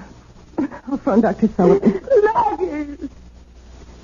Howard is dead. He's up there in our apartment. Dead. Jennifer, please, now try to control yourself. There's no one named Howard here. What do you mean? No one named Howard? You know Howard Lansing, my husband, the man I've been on a honeymoon with for a whole month and home just a few hours ago. Stop looking at me like that. All right. Now, look, Jennifer, I'll tell you what I'm going to do. I'll go upstairs, and I'll see if anybody's there. Howard's there. All right. If this Howard is there, and if he's dead, then I'll phone the police. All right? Yes. But if he isn't, then I'm going to phone Dr. Sullivan and have him come right over. Now, that agreed? What's that? It's just the front door bell. Oh, yes, officer? Officer Helmets, ma'am. Ed Helmets. Anything wrong? No. What do you mean, no? My husband's been murdered. He's upstairs dead, a knife in his chest. Jennifer, please. Officer, there is no one upstairs, dead or alive. Well, then what was all the screaming about? I'm walking the beach just up at the corner, and I hear all this screaming. It's nothing. Believe me, it's nothing. Officer, will you do me a favor? Oh, sure, if I can. Would you go upstairs, please, and see for yourself? Officer, my sister is a highly emotional woman. Please? Would you please? Sure. Make you feel any better? Sure. Oh, Jen, what am I going to do with you? You know what Dr. Sullivan said. Dr. Sullivan? He said if you had another one of these attacks, you were going to have to be... I am not having an attack. I am as sane as you are. Don't look at me like that, Maggie. I am. Well, officer. Well, there's nobody up there, ma'am. Nobody. But there is somebody. My husband, Howard. He's sitting in a chair with a knife in his chest, blood all over. No, ma'am. But that's impossible. Impossible, I tell you. It's impossible. I couldn't. Maybe you want to see for yourself, huh? I'll go up with you. Officer, thank you very much, but there's no need. I do want to see for myself, will you? Sure. I'll come with you. Well, no, on second thought, what's the use? I mean, I'm really very tired of this sort of thing. What sort of thing? Never mind, officer. Just, you go ahead. Now, is this the room where you, thought that, huh? I can't believe it. It's impossible. You can see for yourself. 5 minutes ago. 5 minutes ago, I tell you. In this chair. He was sitting back in this chair, and there was a knife sticking out of his chest. The mail was scattered all over the floor. Mail? We'd just come back from our honeymoon. We'd only been in the house a few hours, and Maggie had left all the mail that had collected for a month on the table, on this table. Well, you can see, ma'am, no mail. And blood. There was blood on the carpet, some of the mail. Well, no mail, no blood. You don't mind me saying so. I think you... Well, maybe you had a dream, a nightmare, huh? Please. I'm not out of my mind. I didn't say you were. No, but everybody else does, and I'm not. I'm not. It don't mean you're off your out of your mind because you had a bad dream. It was no dream. It happened. I tell you, it happened. Howard was here in the living room reading the mail. I was talking to him from the bedroom. I had just taken a bath, and I was brushing my hair. Wait. I know. I hadn't emptied the tub. The water's still there. It must be. I'll show you. I don't understand it. Tub's bone dry, ma'am. Hasn't been used. Now, not tonight, anyway. His clothes. Howard's clothes. He'd empty his suitcases and put his clothes in the closet. His suitcases, too. Just ladies' clothes. Yours, ma'am? Yes. Now, hey, look, don't cry. Hey, look, this dream you had. It was no dream. Okay, so maybe you imagined... I didn't imagine anything. Do you imagine a husband? Do you imagine a month-long honeymoon? Do you imagine a man in a chair with a knife in his chest?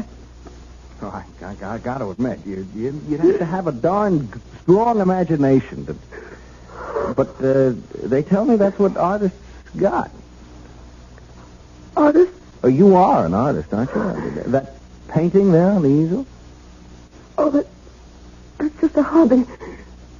I haven't touched that since I left for my honeymoon. No? What do you mean? How long does it take paint to dry? Oh, a day, thereabouts. Well, this paint's still wet. Plenty wet. Look at my finger. Oh, now, don't start crying again. A woman crying, it makes me feel awful. I'm sorry. Look, whether you dreamed it or imagined it... I didn't. Yeah. I didn't. Oh, yeah, well... I know I've had spells. Spells? What kind of spells? Oh, I've always been high-strung, nervous, you know. No, I don't know if I know. I mean, me, well, I'm the other way. I haven't got a nerve in my whole body. I envy you. You've never been to a psychiatrist. A shrink? No, me. You ask me, anybody who goes to a shrink ought to have his head examined. That's a joke. You get it? Yes. Well, then laugh a little bit. Come on, do you good.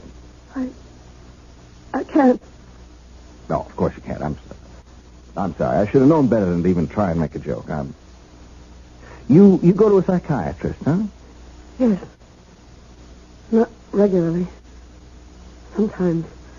What time? Oh, when I sort of get all keyed up and start having crying spells and feeling so sad I could die. Well, what's to feel sad about? Chick like, excuse me, a pretty girl like you with everything in life to live for. What's to be sad? I don't know. Some people feel sad for no reason at all. They just suffer from depression. Oh, excuse me? Oh, yes, ma'am? Jennifer, Dr. Sullivan is on his way over. I just phoned him. All right. And, officer, thank you very much for trying to help. Oh, not at all, ma'am. Not at all. Glad to do what I could. I'll show you out. Oh, that's okay. No. Sorry, I'll come with you. I'll be just a minute, Jen. Officer, I wanted to ask you, you don't have to say anything about this, do you? I mean, put it in your report or anything? Oh, no. There's been no damage or anything like that. Does she get this way often, your sister? Well, often enough. She hallucinates, you see. Huh? Come again? Hallucinate? It means, well, just what you saw. She was totally convinced there was a murdered man up there. Her husband, no less. Well, you saw for yourself. Husband. Jennifer's never even had a boyfriend. A cute doll? A pretty girl like that? Well, it's all part of her condition. She's afraid of people. Men, especially.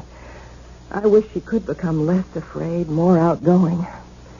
If these spells of hers get any worse, she may lose her mind altogether. Oh, say, I hope not. A sweet kid like that, I sure hope not. I know, so do I. Well, looks like we've had a little shower. Street's wet. It was drizzling a little when I came in.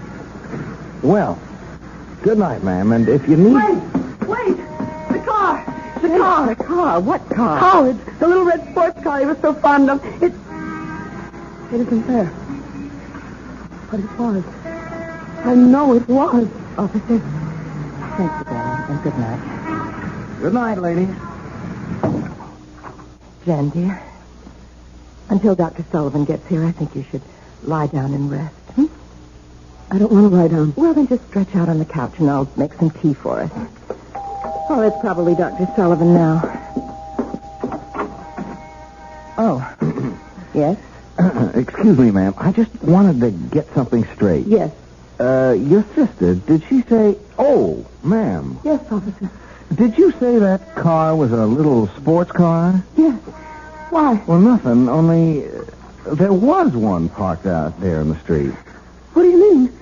Well, we've had a shower, see, and I happened to notice the street's dry in one spot.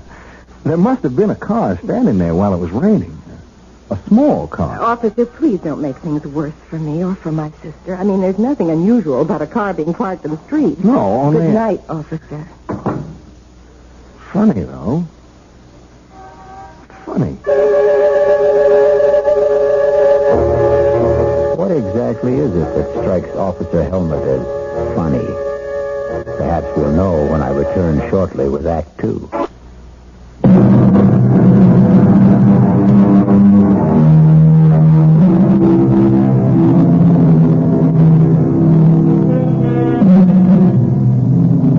Has a horrible murder been done?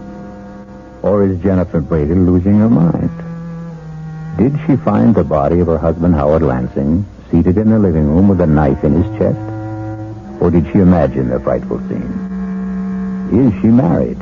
Was there a honeymoon? Oh, here's young patrolman Ed Helmut at the front door of the brownstone house where Jennifer and her sister Maggie live. And it's the following morning.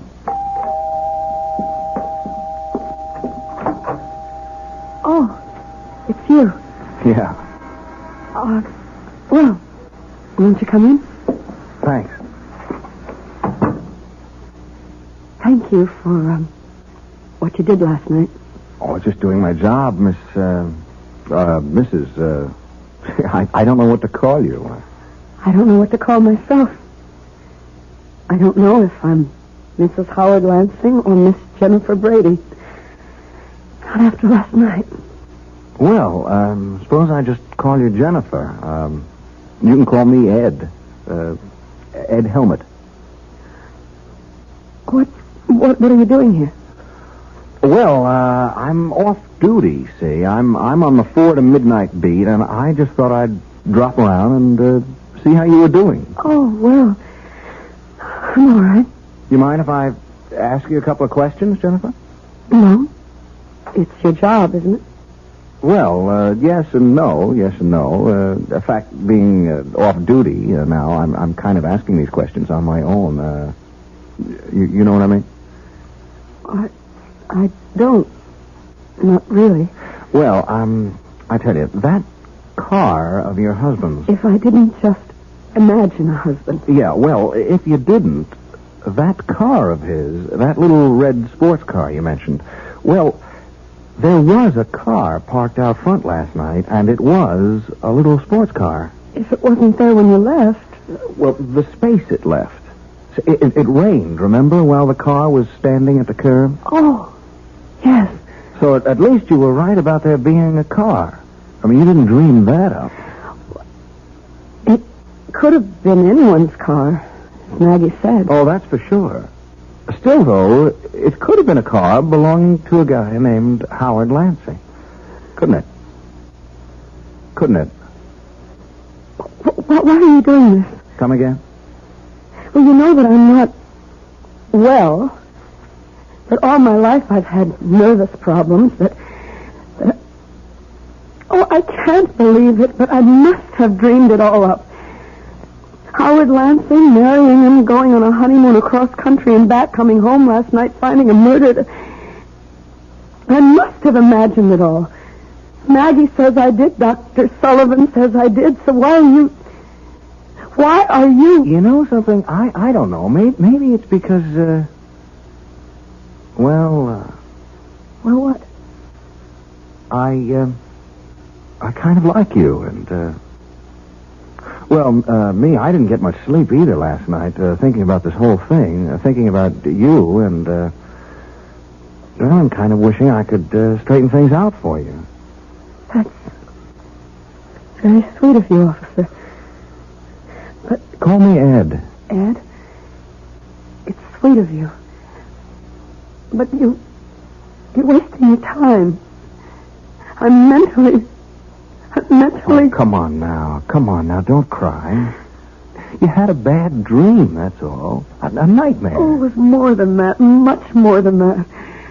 When you dream something, you wake up and you know it was a dream. I'm still living it. I remember the ceremony, the hotels we stayed at, the things we did. Even Howard's constantly fussing with his new car. Yeah, there's that car again. What do you mean, fussing with it? Oh, just that he was always polishing it, checking this and that. Fussing, that's all.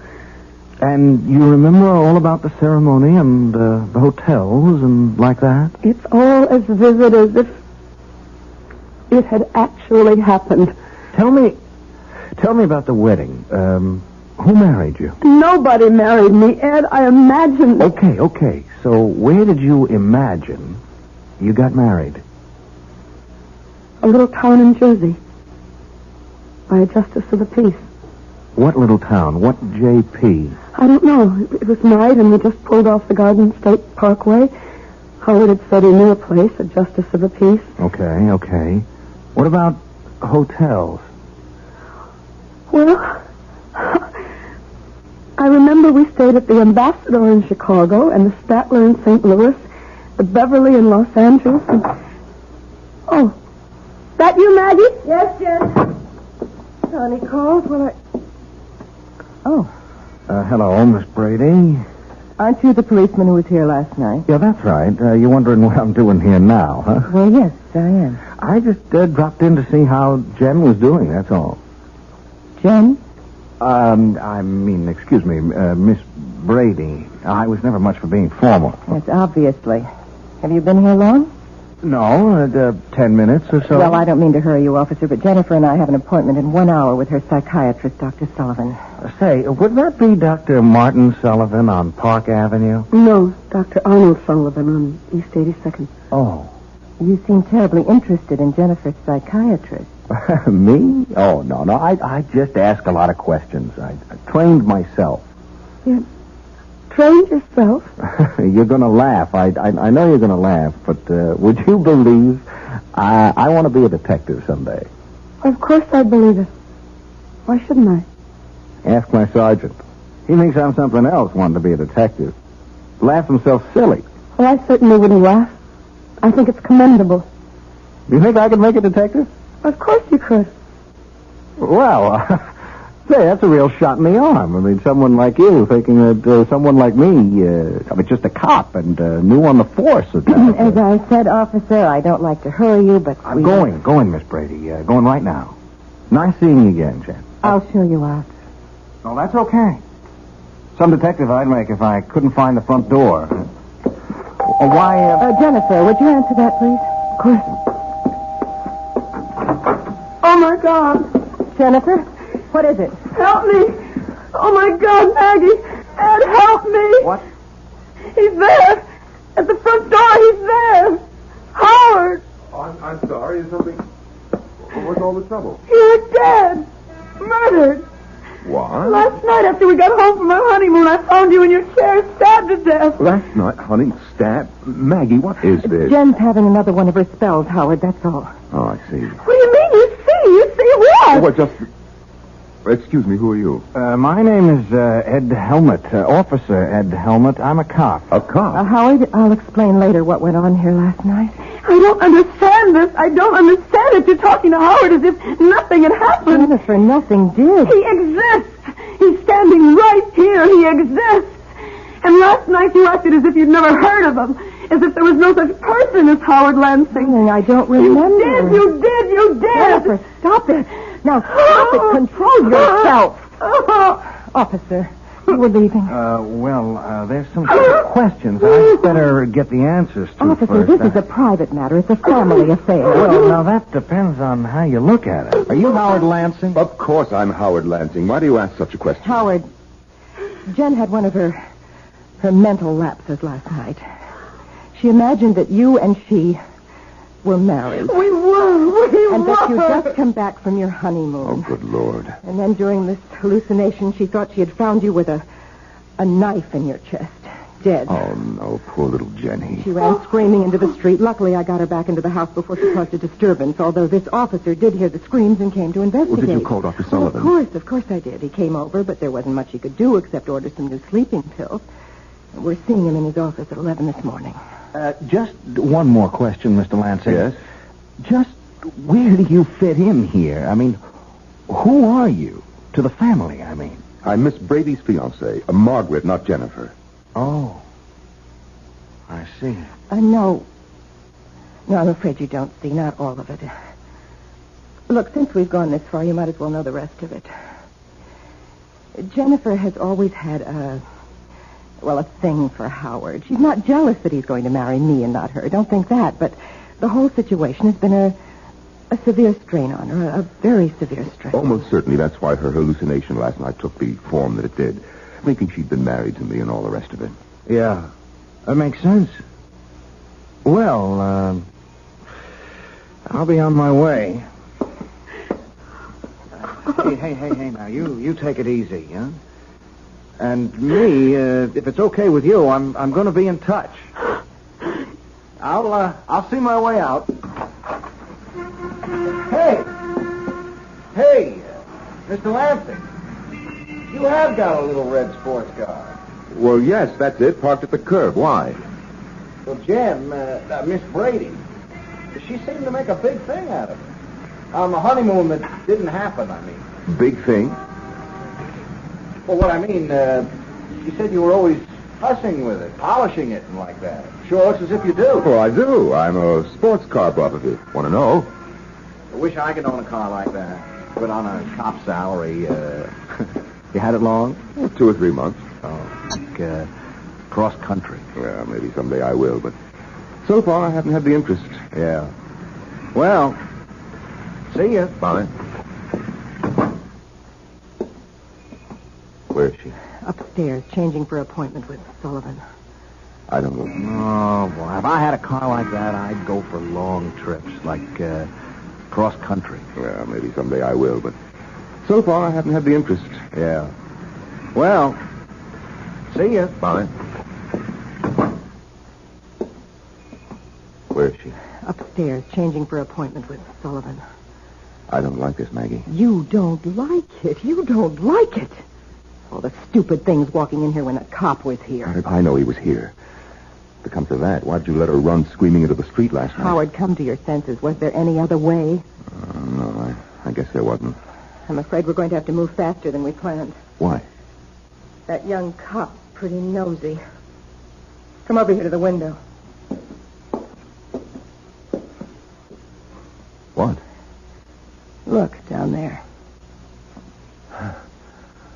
What the hell is he doing? He's measuring the size of your car from front to back wheel. What's he doing that for? I don't know. He's doing it. I don't like it. No, Howard, we won't commit Jennifer now. Well, if we don't commit her, what will we do with her? Kill her.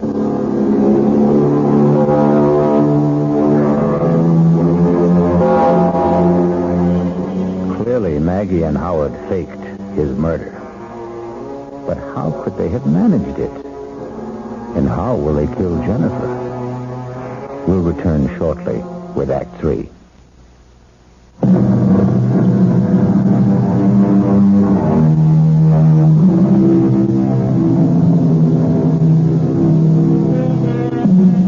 Were you as shocked as I to discover that Howard Lansing is very much alive? I can't fathom it. Can you? No more than, 10 minutes could have passed between the time Jennifer saw him slumped in that chair with a knife in his chest, blood all over everything, and the time Officer Helmut entered the room to find no body, no blood, nothing to indicate that a murder had taken place. It would have been impossible for Howard Lansing and Margaret Brady to restore perfect order to that room in so short a time. Even to Howard's clothes and luggage no longer in the closet. A bone-dry bathtub. And the rest of it got me puzzled. Well, we'll soon have the answer as we rejoin Maggie and Howard. Kill her. There's nothing else we can do. Oh, we can do what we planned originally. Commit her. It won't work. Not now. Why not?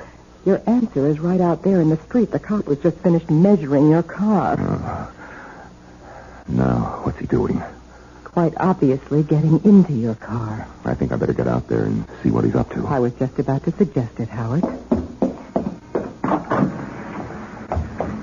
Officer, what are you doing in my car? Oh, say, Mr. Lansing.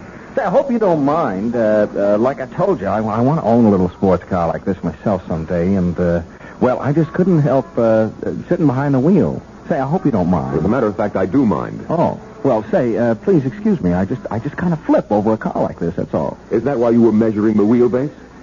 Measuring? Oh, that. Yes, that. I saw you from the window. Yeah. Well, now, I tell you, I want to get to be a detective someday, see? And I'm studying, like, fingerprints and stains and like that, and measuring. Now, measuring things is important, very important. You'd be surprised how important measuring things is. So I take every opportunity to measure things. Yes. Well, like last night. Were you here last night? No, I was not here last night. Funny. What's funny? Well, last night, Jennifer, Miss Brady, she said a car, in fact, your car, was parked outside here. Only it wasn't. I mean, when we looked, no car. Well, I just told you that. Yeah, but there had been a car. You see, it had rained, and the car was standing out here during the rain and left a dry space in the street. And I measured that, too. Couldn't help myself. It's become a habit, you know? Well, I fail to see what this has to do with Identical. Same wheelbase. That car and this one. Look, there are probably thousands of sports cars in New York. I'm not saying it was the same car. Oh, no, nothing like that. I'm only saying the wheelbase was the same. Very interesting, I'm sure. But if you don't mind now, Just leaving when you came out. I apologize if I upset you getting in behind the wheel without permission. It's all right. Yeah. Well, goodbye. Oh, by the way. Now what? You got $11,200 43 9/10 miles on the speedometer. 1,000 or so more than you said you had. I just thought you'd like to know. Thank you. I'm deeply grateful for that information.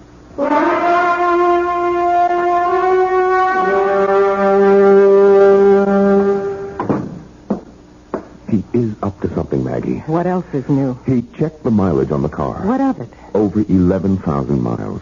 I could easily have driven from here to L.A. and back, which I did. Mileage shows only how far a car went, not where. I'm not worried about your car. I'm worried about him nosing around. The quicker we kill Jennifer, the better. Now, look, I didn't bargain for anything like murder. Neither did I, but that's the way it is. How will you do it? How will we do it? Sleeping pills. An overdose. That's the simplest. When? Oh, tonight. Why wait? Oh, Jennifer. Oh, ready for our appointment with Dr. Sullivan, I see. Yes. I'll just get my coat. Howard? Yes, Jennifer. I'm sorry if I've caused you any trouble. Oh, no. I'm losing my mind, Howard. I must be. Marrying you, our honeymoon trip across country, returning last night, finding you dead. It was all so real. So real. And yet it wasn't. It never happened. Oh, Howard, I just can't go on like this much longer. You won't, Jennifer. Believe me, you won't.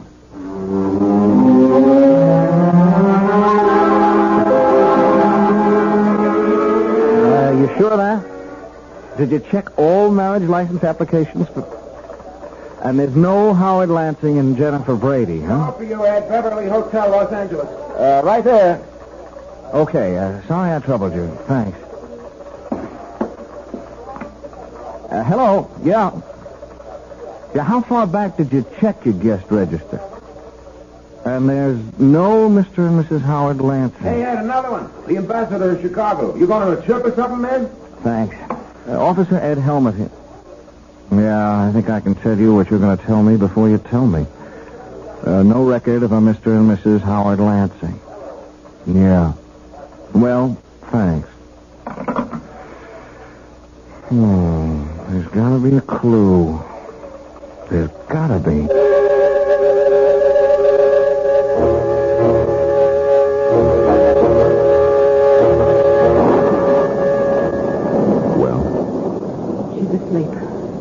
How many pills did you give her? Enough. What's the matter, Howard? Why that look on your face? I'm a murderer. I'm just beginning to realize it. I am a murderer. Not yet, Howard. She won't be dead for a while. How can you be so calm? You frighten me, Maggie. I've never seen this side of you before. You've got to be kidding. All the time we spent planning this. To commit her, not murder her. What's the difference? We're not doing all this for peanuts, you know. We inherited $1.5 million from my father, Jennifer and I. You and I will have all of it once she... Who could that be? I'll see. Wait. No, I guess we can't pretend no one's at home. The lights are all on. And my car's parked out front. Oh, it's you. Okay if I come in, Mr. Lansing? Oh, well, now, I Thanks. Rotten night out there. Just plain rotten. It's Officer Helmut, Maggie. Yes, so I see. Getting to be a regular visitor, aren't you? To be honest with you, Miss Brady, it's a real nasty night, and walking a beat, I didn't think you'd mind if I came in for a few minutes. Also, I wanted to see how Jen's getting along. Jen is getting along very well, if it's any concern of yours, which it is not. Oh, well, I only... Officer Helmut, circumstances beyond my control brought you into this house last night, but I do control whether you'll keep coming here like this. Please leave. Oh, well, now, wait a minute, Miss Brady. I like your sister, and I have reason to think she likes me. Now, wait a second. Just wait a second. I also think she needs somebody like me, somebody to lean on, to protect her. And further than that, I'm here on official business. Official business? I'm placing you both under arrest on a charge of... Where is Jen? That's no business of yours. What's all this about? Where is she? She is upstairs asleep, if you must know. Asleep? At 8 o'clock at night? She took a couple of sleeping pills. Where are you going? How dare you go up there? Maggie, my God. Any nerve, don't lose it now. But he'll know. He'll know she took an overdose. That's all he will know. He will know that we gave it to her. He's arresting us. For what? On what charge? Whatever it is, he'll never make it stick. We've covered our tracks too well for the law to... He's carrying her down. It's all right, baby. It's going to be all right. Operator, this is Officer Ed Helmet. I want an ambulance sent to 127 Brockhurst, and fast. An ambulance? Why an ambulance? An overdose of sleeping pills.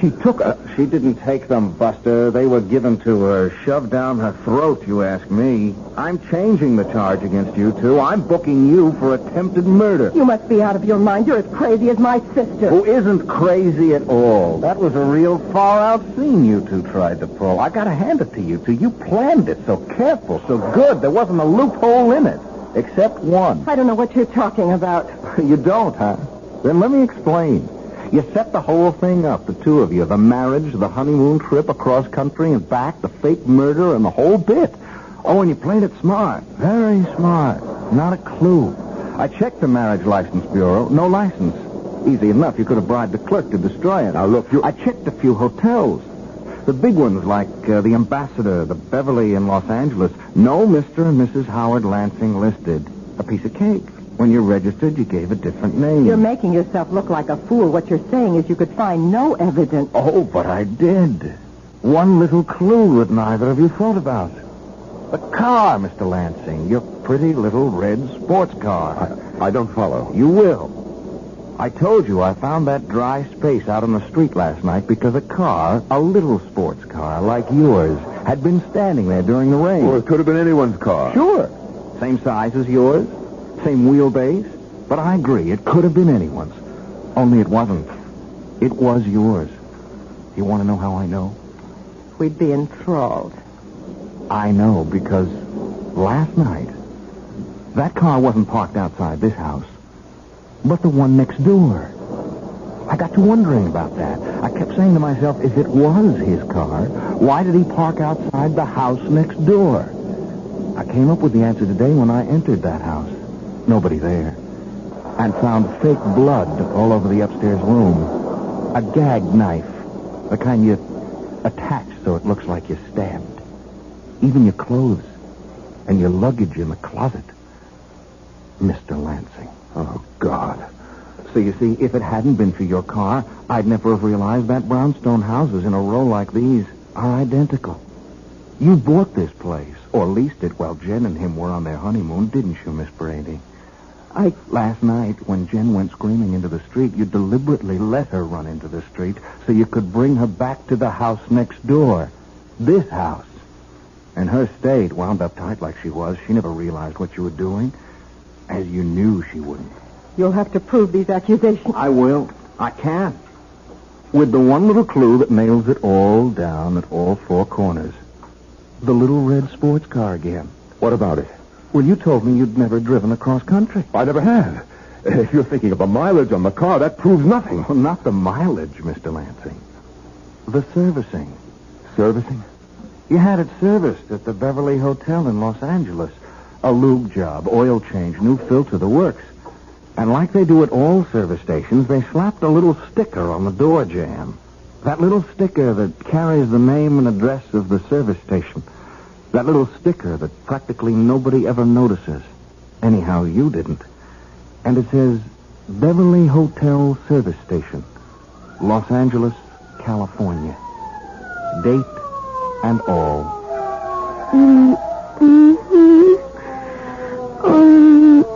Easy, Jen. Easy. You're going to be okay.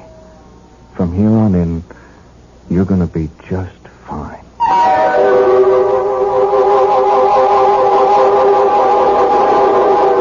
It must have been a costly business, buying or leasing that identical brownstone house and furnishing it exactly like the one next door. But then Maggie had all the money in the world, or thought she did.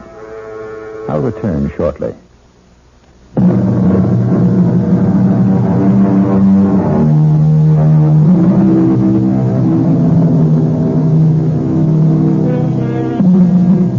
Yes, like a spider's web, So strong and yet so weak, the human brain can be broken. But happily, again, like the spider's web, it can be repaired, as good as new. Our cast included Lois Nettleton, Tony Roberts, Terry Keane, and Norman Rose. The entire production was under the direction of Hyman Brown. This is E.G. Marshall inviting you to return to our Mystery Theater for another adventure in the macabre. Until next time, pleasant dreams.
Thank you for visiting Golden Age Radio.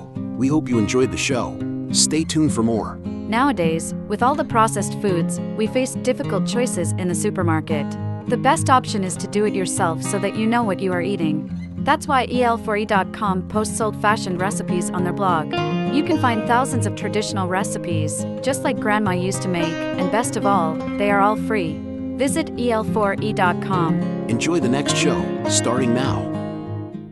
Subscribe for more videos. Secret Agent K7 returns.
America's #1 adventurer, K7, former United States secret agent who operated in 22 countries, on land, on sea, and in the air, brings you a story of today. We take you to Secret Agent K7's headquarters. This is K7 speaking. Send in Special Agent B9 for assignment. At once, K7.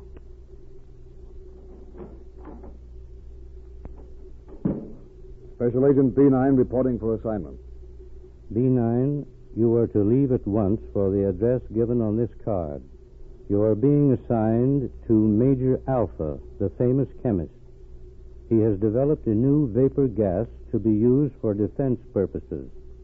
Tests are now being conducted at an isolated spot to determine the vapor's most effective use. Somehow, this has leaked out. Within the past week, 2 attempts have been made on the Major's life.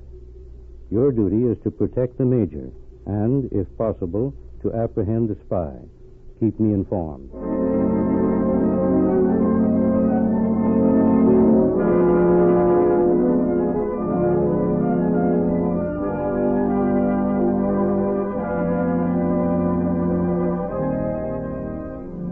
Almost at the same time Agent B9 was reporting to K7 for duty, Another was reporting to a famous international spy. Enter. What has happened? Why are you here? We have got to work fast, Cavalier. This morning, the Major talked to Secret Agent K7. You are sure? I heard him. He told K7 that 2 attempts had been made on his life. A special agent called B9 is on his way here. So, you sent for help.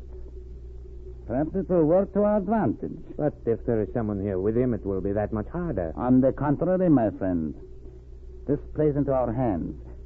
What time does this agent B9 arrive? He comes on the late afternoon train. Good, Magnan. When he arrives, you will meet him. You will tell him you have been sent by the Major. You will drive him here. I will have 2 men here to help you. We will hold the special agent here, and I will take his place. By tomorrow, the vapor gas formula will be mine.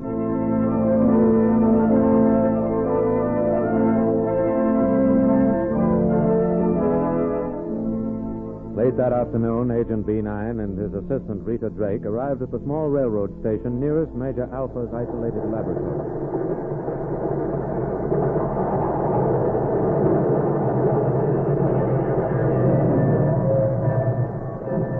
Let me help you down, Rita. Thanks. There.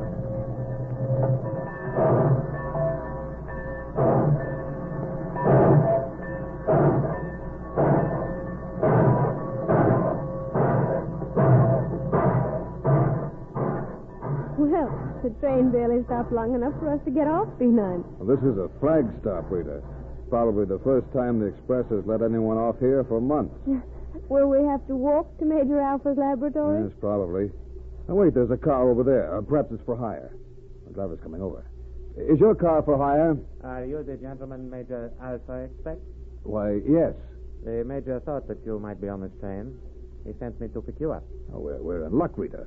Very thoughtful of the Major. I expected he'd be too busy. If you would let me have your bag, please. How far is the Major's house from here? About 5 miles, miss. It's lucky we didn't have to walk. I'll take the bag, driver. Get in, Rita. This is luck, B9. Oh, look. There are no door handles on the insides of the doors. They were broken off, miss. The Major hired me to carry a lot of heavy equipment. I'll let you out when we get there. Don't worry.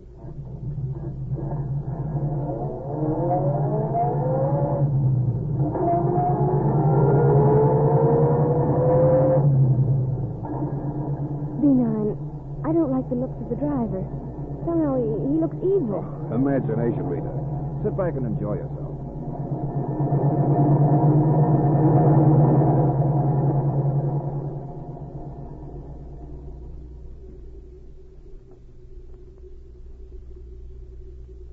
An hour later, the spy Cavalier knocked at the door of a small cottage and was admitted.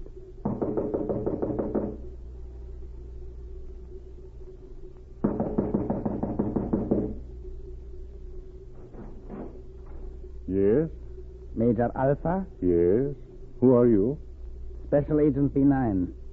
I was sent by K7. Oh, of course. Come in, come in. I wasn't sure whether you would arrive this afternoon or tomorrow morning. K7 thought it best for me to get here as soon as possible. Please, just put your bag down. We'll take care of it later. I was conducting an experiment. That is why I was so long answering the door. Perhaps you will step into my laboratory with me. I should like to very much. We have heard a great deal about what you are doing here. This is quite a place. Yes. I have worked here for many months, B9. Wait, I will put this equipment away and then I will explain. Of course, you know what I am doing. Only what K7 told me. I understand you have developed a vapor gas that will be a powerful defense weapon in the event of war. Yes, that is true. Somehow that fact has leaked out. Last week, 2 attempts were made on my life. When I stepped outside my door, they shot at me. I was here alone, you understand, and if I had been killed, they would have been free to examine my laboratory. It is a wonder you have been safe so long, Major. Yes, but no one knew what I was doing. Now, let me show you the gas. I have several tanks here in this rack. Let's see. This is the one. Now, I'll explain to you. My gas is colorless until it combines with the air. When it is released and mixes with the air, deep, fleecy clouds are formed. From an airplane, they look very natural. A bombing plane would never suspect that the city lies beneath them. Now watch. I will release a very little.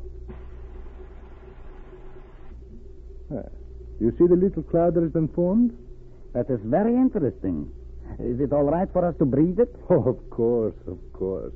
My gas is harmless to men or to animals, and it does not harm plant life. Come, now I'll show you everything.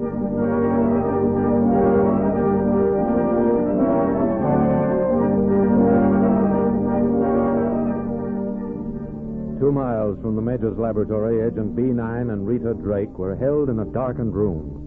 Both were tied hand and foot. It's night, B9. I could see light through a crack in the window a little while ago.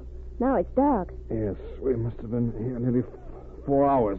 I wonder what's happening. If I'm mistaken, the one they called Cavalier has taken my place and gone to Major Alpha. He has my bag and my credentials. Somehow he's got to be stopped. Oh, what's the matter, B9? Are the ropes hurting you? Yeah, they're coming loose, Rita. I've been working on them. I think I get my hands free now. Oh, if I could only help you. Rita, I've done it. The one hand is loose. Wait, I'll get the other. It's coming. There. Now I can untie my feet. We'll be free in a minute. But will we be able to get out of this room? Find a way. I think we're on the ground floor. There. Now the ropes are off. Oh, good. Now to get yours. Hold still. There. Oh. Do your wrists hurt? Only a little. Can you get the rope off my ankles? I think so. It's coming. All right. Now rub your wrists. I'm going to have a look at this window. It's boarded up. I may be able to wrench the boards off. There.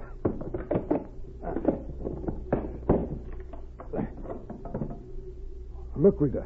Moonlight. We'll be free in a minute.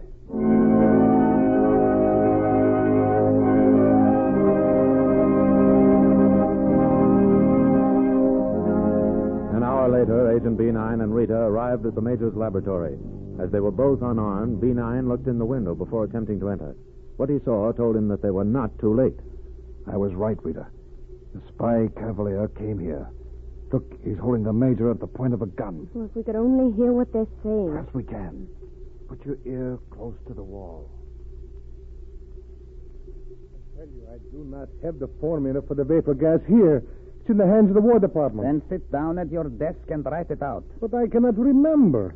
It is a very complex formula. No man could remember. I will give you just 5 minutes, Major Alpha. Unless we have completed writing the formula in that time, I will kill you and take samples of your vapor gas back to my country. Our chemists can analyze it. But I do not know it. I have told you. The formula was sent to the War Department many months ago. I've heard enough, Rita.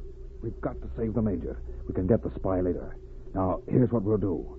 I'll break this window and tell Cavalier I have him covered. He'll think the house is surrounded. It'll give the Major a chance to seize his gun. Do you understand? Yes, B9.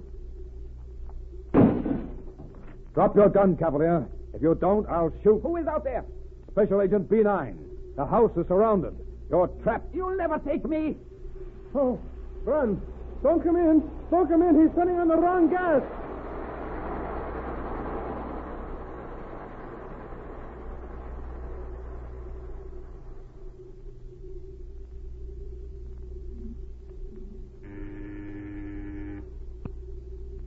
Special Agent B9 reporting K7. Miss Drake is with Major Alpha this morning. I believe the danger is over. The spy who threatened the Major was named Cavalier.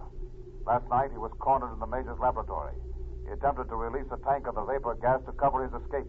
Instead, he turned the valve on the wrong tank and released deadly mustard gas. He died an hour later. 2 men who assisted him have been placed under arrest. The case is closed.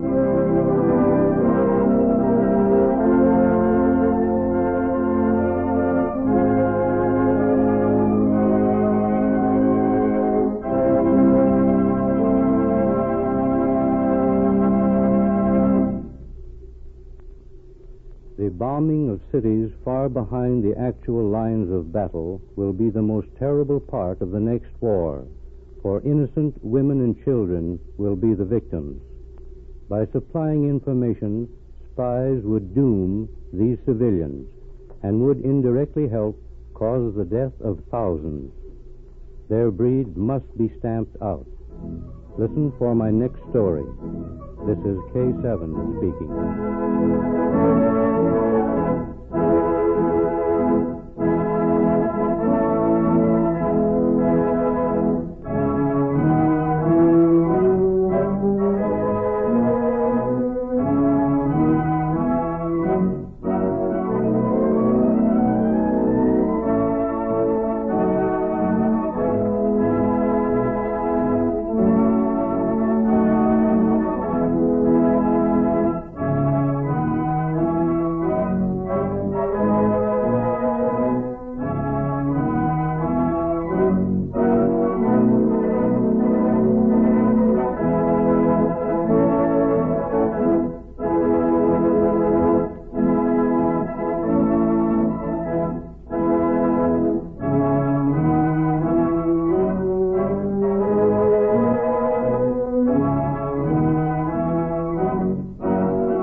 City and in the territory on west, there's just one way to handle the killers and the spoilers, and that's with a U.S. Marshal and the smell of gun smoke.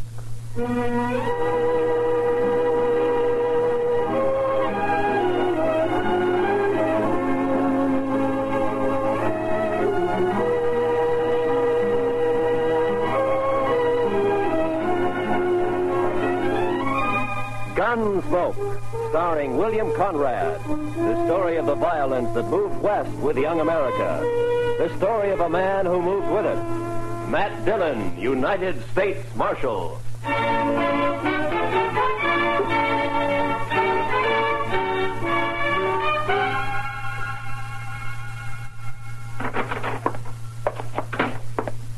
Well, Chester? It's another one, Mr. Dillon.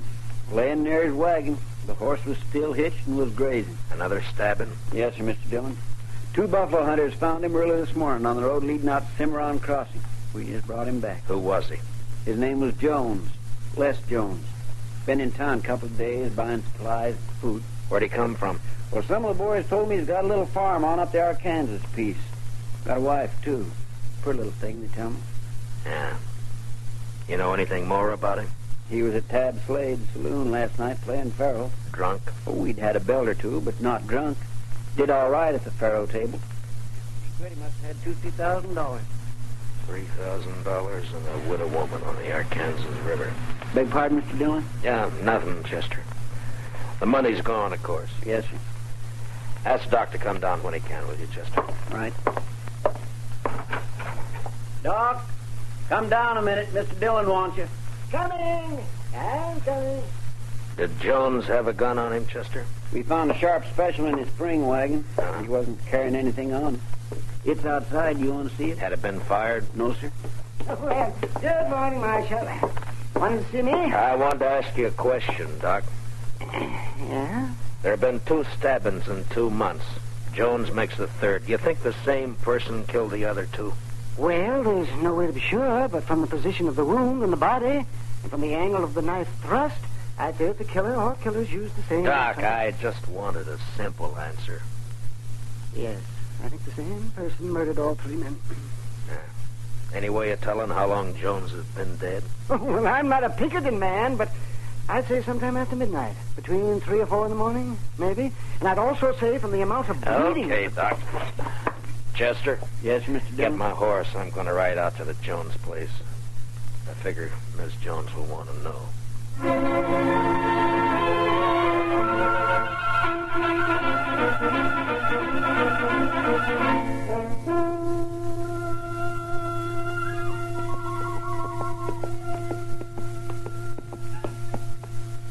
Hello, mister. Howdy, Bub. I live here. Where are you from? I'm from Dodge. Dodge. Sneak, you ride all the way from Dodge? Sure. Get down and I'll water your horse. All right. Yeah, here you are. What's your name, son? Alvin Jones. My dad is Les Jones. I guess you know him, huh? Yeah, sure. I guess most everybody knows him. Your mother in the house? Are you going to stay for dinner? Well, I don't think so. Is she in the house? Yeah, she's there. Just go on up. Don't worry about your horse. Thank you.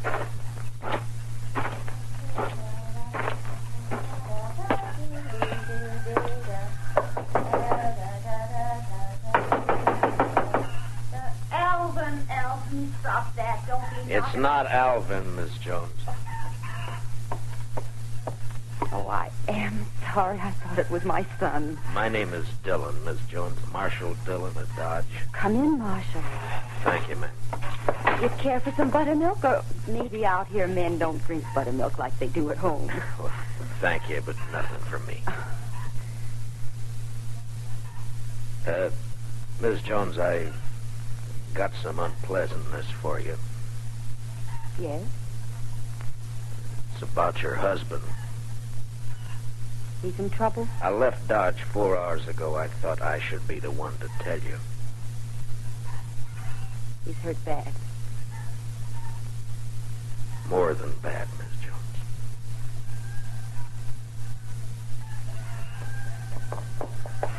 I pulled the saddle off your horse, mister.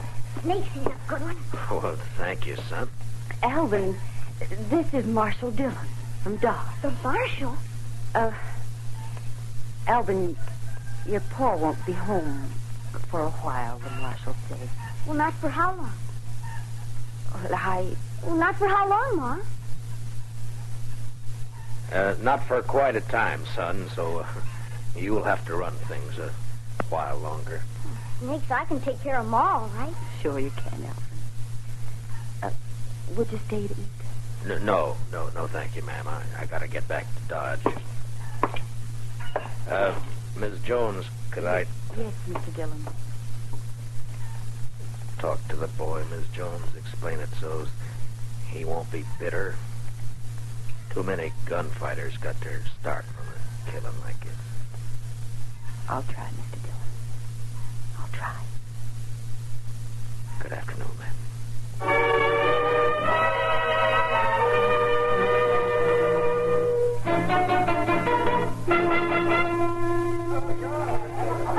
And make sure you got enough whiskey to finish the night this Thursday weather. Oh, we've got plenty, Mr. Slade. If no fight starts that... Oh, Mr. Slade. Huh? There's company coming. Marshall Dillon just walked in. Oh, set that bottle of rye up on the bar. Yes, sir. Howdy, Matt. Join me in a drink? Thank you, I will.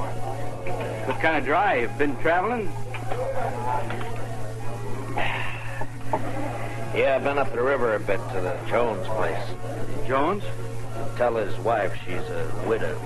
Oh, yeah, I heard about that. It's too bad. He was in here last night, wasn't he?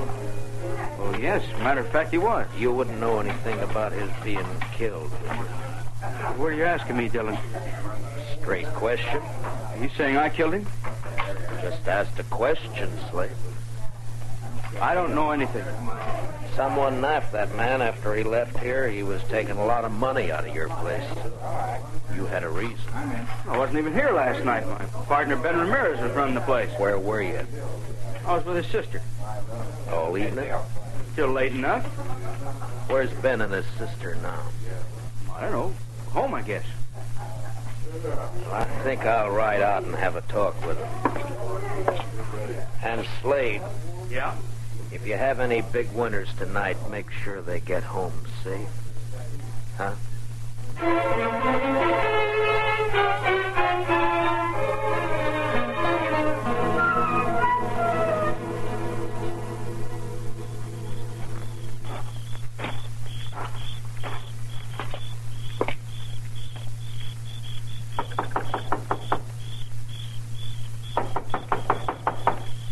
There is no one there. Huh?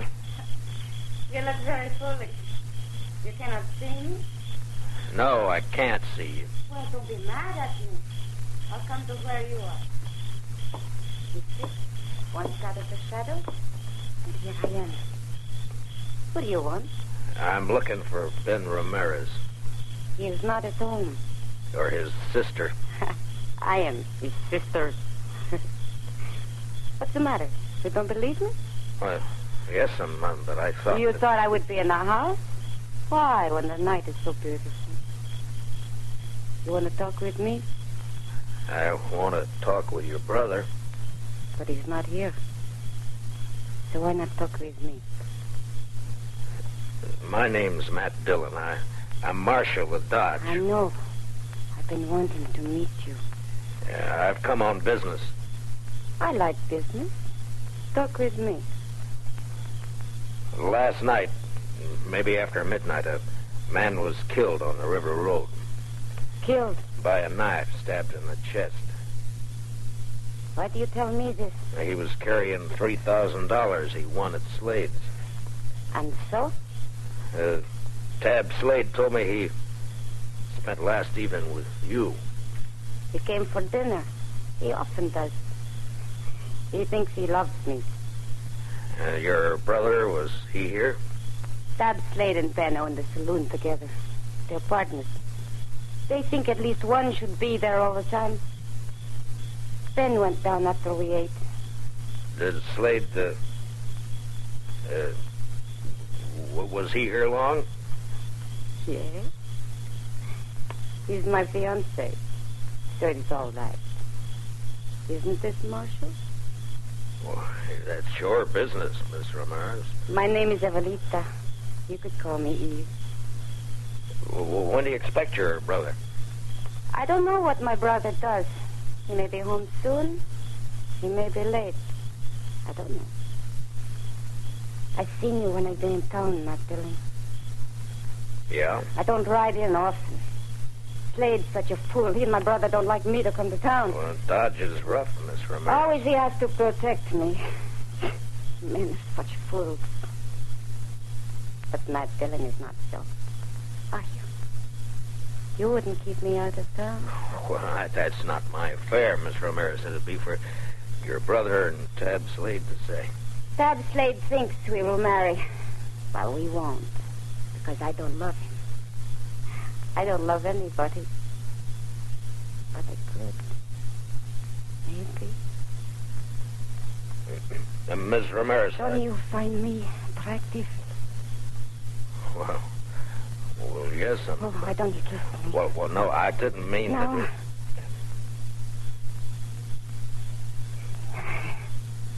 Dillon, I've got a gun pointed at the back of your head. Ben, I want to... Fooling with another man's fiancée isn't smart, Dillon. Ben, please. You go inside. All right.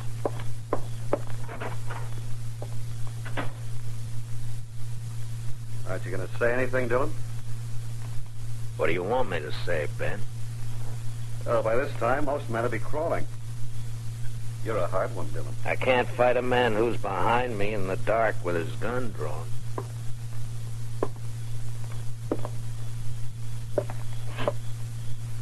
There, is that better? You can see me now.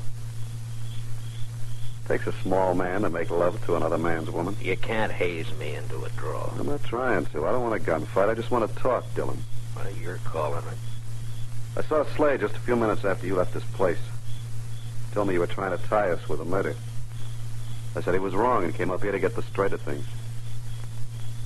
From what I saw a minute ago, he might have been right after all.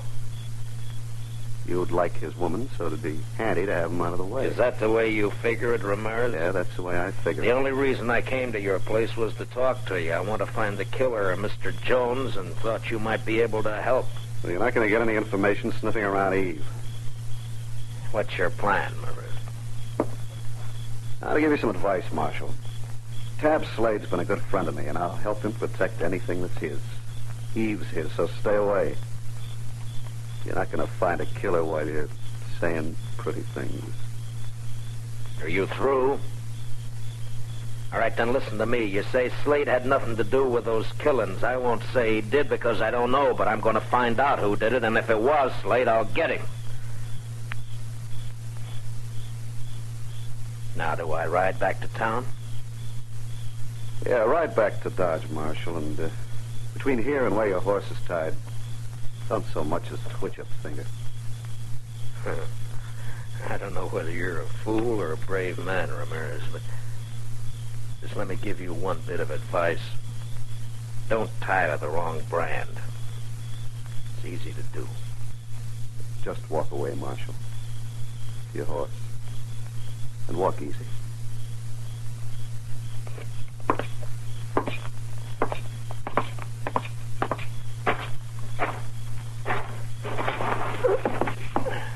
Marshal. Yeah? If you find out who killed Jones, let me know. I'll do that, Ben. I sure will.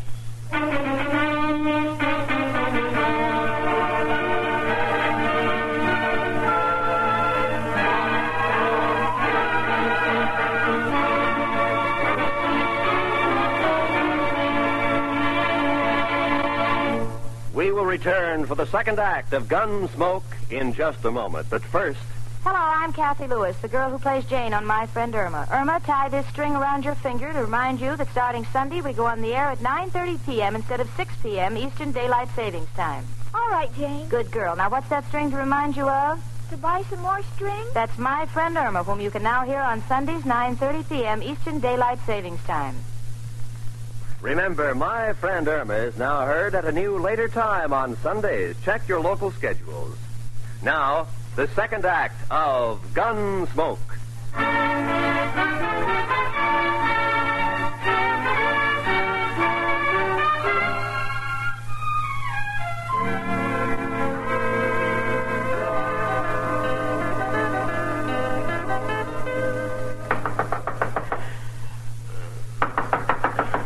Mr. Dillon? Mr. Dillon?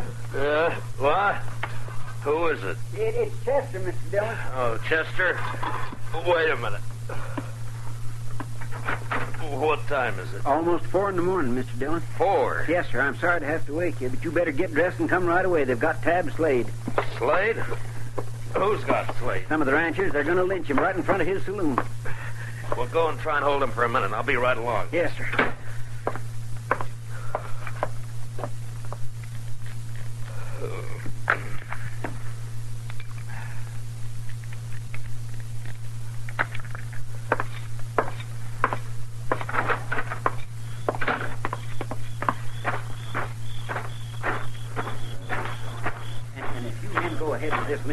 Mr. Dillon's going to have every one of you up for trial. No reason for you to get hurt. All right, Chester. I'll take over. Marshal, we don't want to have trouble with you, but we're going to hang Tab Slade. Right now. Harrison, you're too smart a man to be the head of a mob like this, and I'll tell your men to break it up and go home. I'm sorry, Marshal, I can't do that. Slade killed another man tonight, and he's going to pay for it. All right, now listen to me, all of you. If Tab Slade killed a man tonight, I'm going to... He did. If you can prove Tab Slade killed a man tonight, I'll take him to jail and hold him there for trial. Marshal, Tab ain't going to be alive to stand trial. Do you know Slade killed anybody? If one of these men lays a hand on Tab Slade, I'll start shooting. There'll be a lot of men dead. How about you, Marshal? Might be you can get hurt, too. That's right, John. You could kill me, all right. But which of you is going to shoot first? And die first? Huh? Well, which one? Chester? Yes, sir. Go pull Slade off that horse, cut the ropes, and take a gag out of his mouth. Yes, sir, Mr. Dillon. And you men, don't anybody make a mistake. Don't you move a shadow. I just... All right, Slade, get on off there. All right, Chester. Give me a chance. Now, you and Slade walk back to the far side of the street, slow. Yes, I tried to tell him I had nothing to do. The rest of you just stand where you are, looking right here at me. First man so much as moves his eyes will be in real trouble. We're across the street, Mr. Dillon. Good, Chester. Now walk Slade down to the jail and put him in a cell for safekeeping. Now, Harrison, you and your boys head for home, and if you got any sense at all, forget to tell your families what you were almost a party to. Now, good night, gentlemen.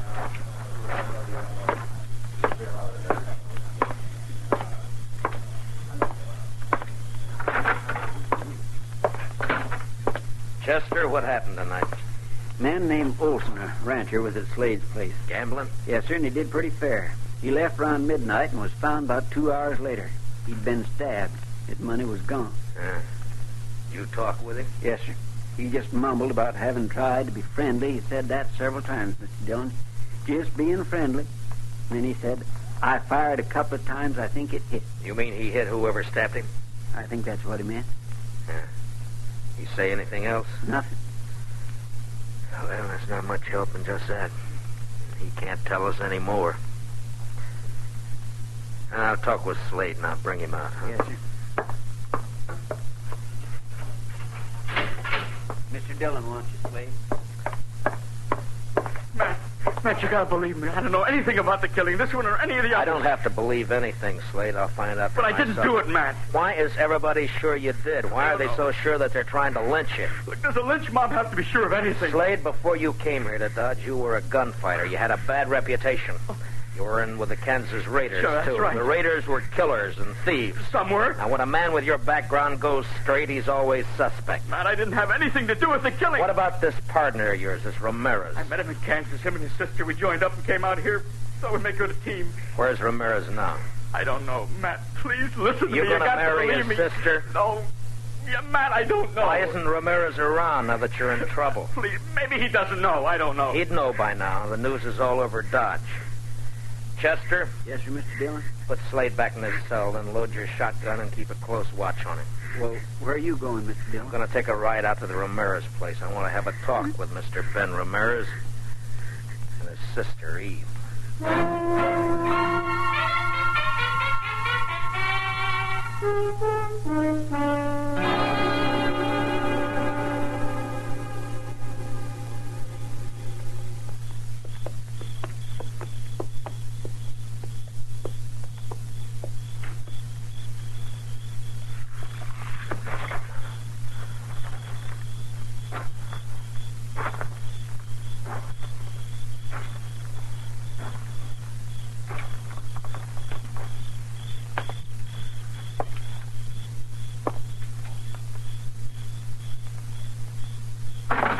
Don't move.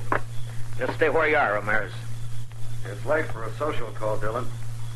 Why? You're still dressed? I was just going to turn in. The last time we talked, you had a gun in my back. Now your gun's on your hip, and it'd be smart to keep it there. I'm not going to try a shootout with you, Dillon. I wouldn't chance it, especially in this lamplight. There'll be no reason for anyone to draw. I just want the answer to some questions. What questions? Where's Eve? What do you want her for? I ask you a question, Ramirez. I want an answer. Where's Eve? She's in bed. Where was she around 3 this morning? Here, I suppose, asleep. I think you better get her out here, Ramirez. What's so important about Eve? A man was killed this morning, and I think she might have done it. You know what you're saying? Yeah, I know. You're calling my sister a murderer. That's right. And if you're going for your gun, Ramirez, make sure you're ready to die. I told you before, I'm not a fool. But if I can trick you, I'll kill you. Don't try, Ramirez. Why do you say my sister killed a man? No hand around these parts would stop for anyone on the road at night. Not unless it was someone they knew or someone they didn't have to fear, like a woman. Like your sister. You don't know anything, Dillon, and you're guessing wrong. I didn't know when I got here, but now I'm sure. What do you mean? The man who died tonight shot at and hit the person who stabbed him. There's no blood on you, but there's blood on the floor over there by the door. Blood that could have come from a gunshot wound. That doesn't prove anything. And there's blood on the table by you there. It's not blood, it's just a shadow from the lamp.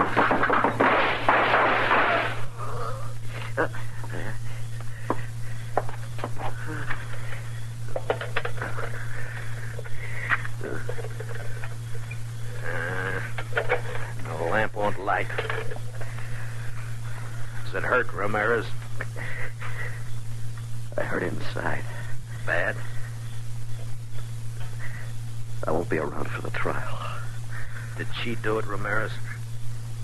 Did your sister kill those men? She's not my sister. She's my wife. Wife? Yeah, that's why she didn't marry Slade. She's in the other room. Hurt bad. Get a doctor for her. Ramirez? She's no good. But I loved her.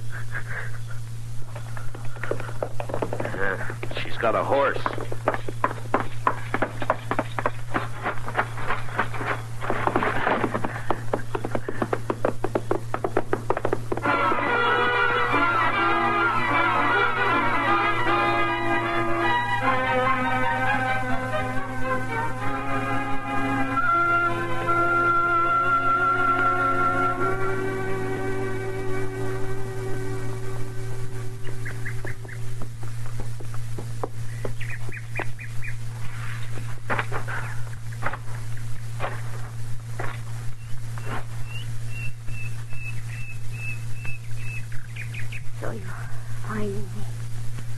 I saw your horse grazing when I topped that slope.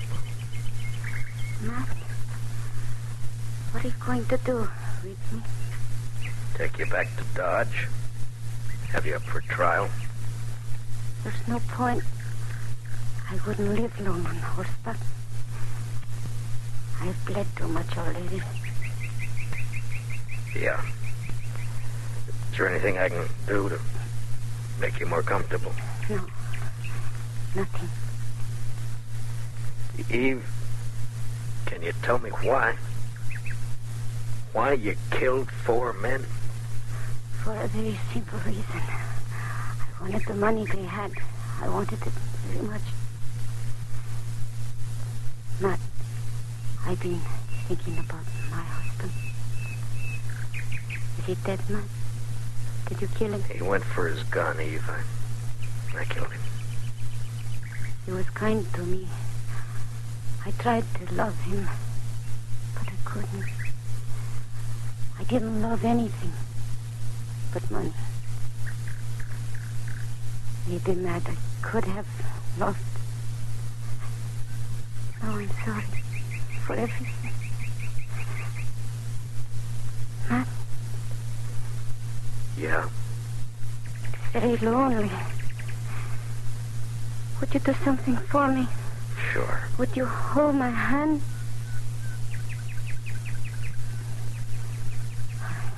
Good. That's good. Very good. I'll just rest here a minute longer. Perhaps I can...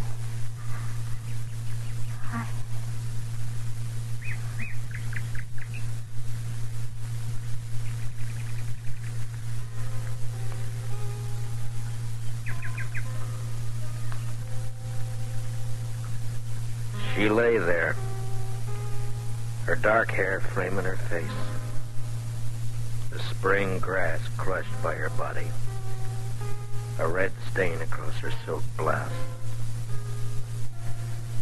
The morning sun warmed the soft wind that moved across the land. Later that day, Eve Ramirez and her husband were buried on the outskirts of Dodge City, not far from the banks of the Arkansas River. And later that night, Dodge City was alive with saddle bums, ranchers, cattlemen. Searching the dark of the Kansas night for excitement and life.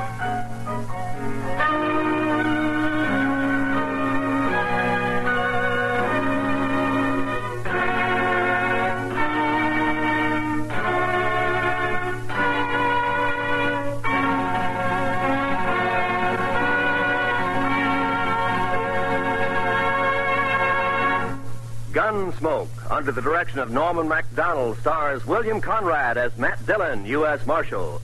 Special music for tonight's story was composed and conducted by Rex Corey. Featured in our cast were Georgia Ellis, Hy Averback, and Jack Crucian, with Richard Beals, Ann Morrison, and Herb Ellis. Parley Bear as Chester, and Howard McNear as Doc. Join us again next week as Matt Dillon, U.S. Marshal, fights to bring law and order out of the wild violence of the West in Gunsmoke. Don't miss Gangbusters and the Case of the Variable Blonde, later tonight on most of these same CBS radio stations. This is Roy Rowan speaking, and this is the CBS Radio Network.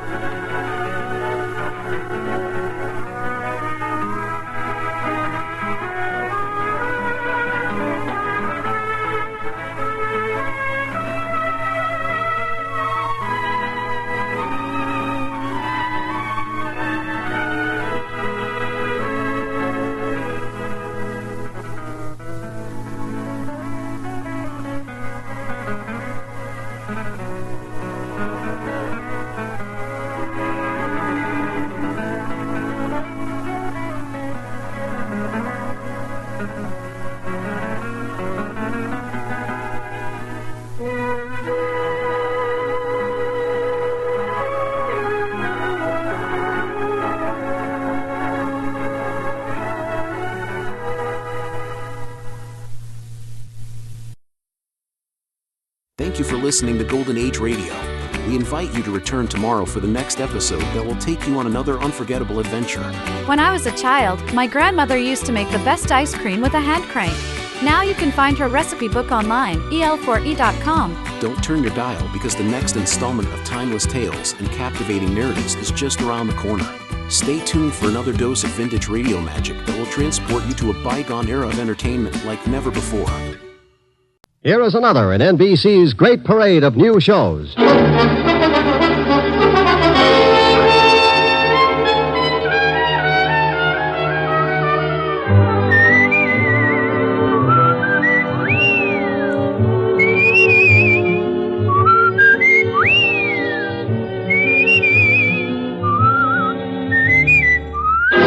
Now, Dick Powell as Richard Diamond, private detective.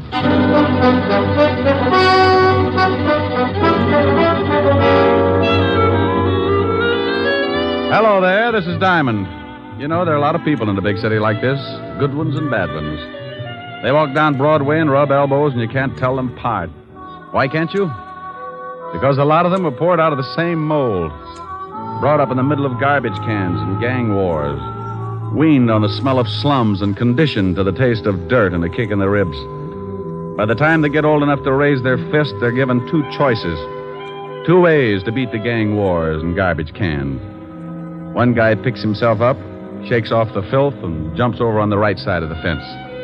The other guy picks himself up, too. But when he does, he raises that fist and shakes it at the whole world because he wants things the easy way. He continues to shake his fist until someone shoves a gun in it. Then he's a swaggering giant. Sometimes he climbs over with his little bag of rot and hides in the lap of society.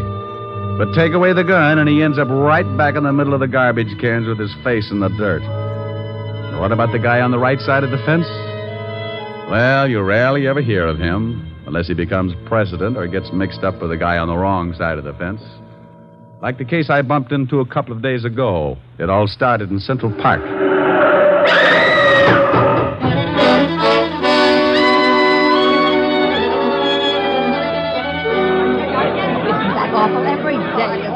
What happened? Some crook run over that young guy over there, ran over with his car. I came up right after it happened. He was leaning over her and crying. A little late for crying, I'd say. Says he didn't kill her. Says someone pushed her in front of his car.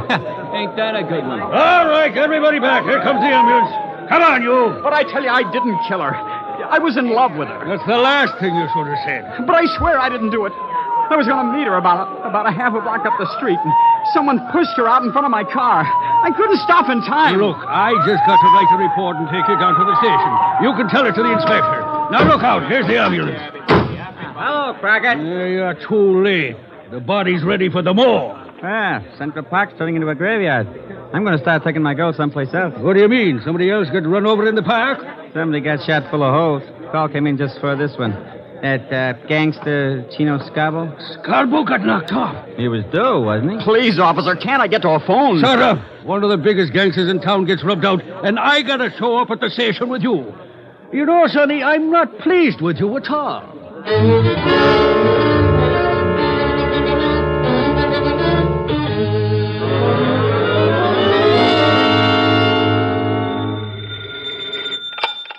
Diamond Detective Agency, corpses designed with you in mind. Rick, Oh, hello, Helen, baby. where do you get all those awful slogans? Ghost Rider. Ho, ho, ho. Get it? Rick, Wasn't a riot. no, Rick, was a bomb. Okay, maybe this will get a yuck. Oh, here's a beaut. Are you lonely? Join the Lonely Souls Club and find your perfect soulmate. All ages. Guarantee satisfaction and money refunded. Well, I wonder if Mighty Joe Young knows about this. Rick, what are you talking about? I'm reading the personals. Hey, get a load of this one. Will give ride to coast, must be young companion, pretty, easy on the eyes. Think I ought to apply, baby? You're ridiculous. Oh, here's an odd one. Anyone witnessing unusual accident at the 72nd Street Transverse, 11 p.m. Wednesday night, when young girl was killed, call Skylar 6036. Urgent. That's in Central Park. Yeah, somebody's got troubles. Mr. Diamond? Hold it a minute, baby. Yeah, I'm Diamond. What can I do for you? I want to hire you. Helen. Yes, I know. $100 a day in expenses, sir. That's your fee? Yep. I like to give it to the prospective client first. If he turns green and faints, we both save a lot of time and talk. How do you feel? About the fee? Fine. Well, what else is bothering you? My son is being held on a manslaughter charge. Well, if you killed somebody, that's a job for the police. But he didn't do it intentionally. The girl was shoved in front of his car. That's his story. Yes, it is. And I believe him. Who was the girl, and why do you think anyone would want to kill her? Her name was Jean Cooper. My son was in love with her. Why anyone would want to kill her, I really can't say. Uh-huh. Your name and your son's name, where he's being held? My name is Cook, Earl Cook. My son's name is Tom. He's at the 5th Precinct Police Station. Oh, wouldn't you know it? I beg your pardon? Forget it. What's your business, Mr. Cook? Politics. Where can I reach you? I live at 261 Riverside Drive. My phone is Skylar 6036. Hey, wait a minute. What's the matter? I don't know. That phone number's familiar. Where did your son run over this girl, Mr. Cook? The 72nd Street Transverse. 11 o'clock Wednesday night? Why, yes. How did you know? I read the papers. Is this your ad in the personal column? Yes, it is. You see, the police claim there were no witnesses, but I had hopes that there might have been someone who had seen the accident. Well, if anyone called you, let me know. Now, I'll take $100, Mr. Cook.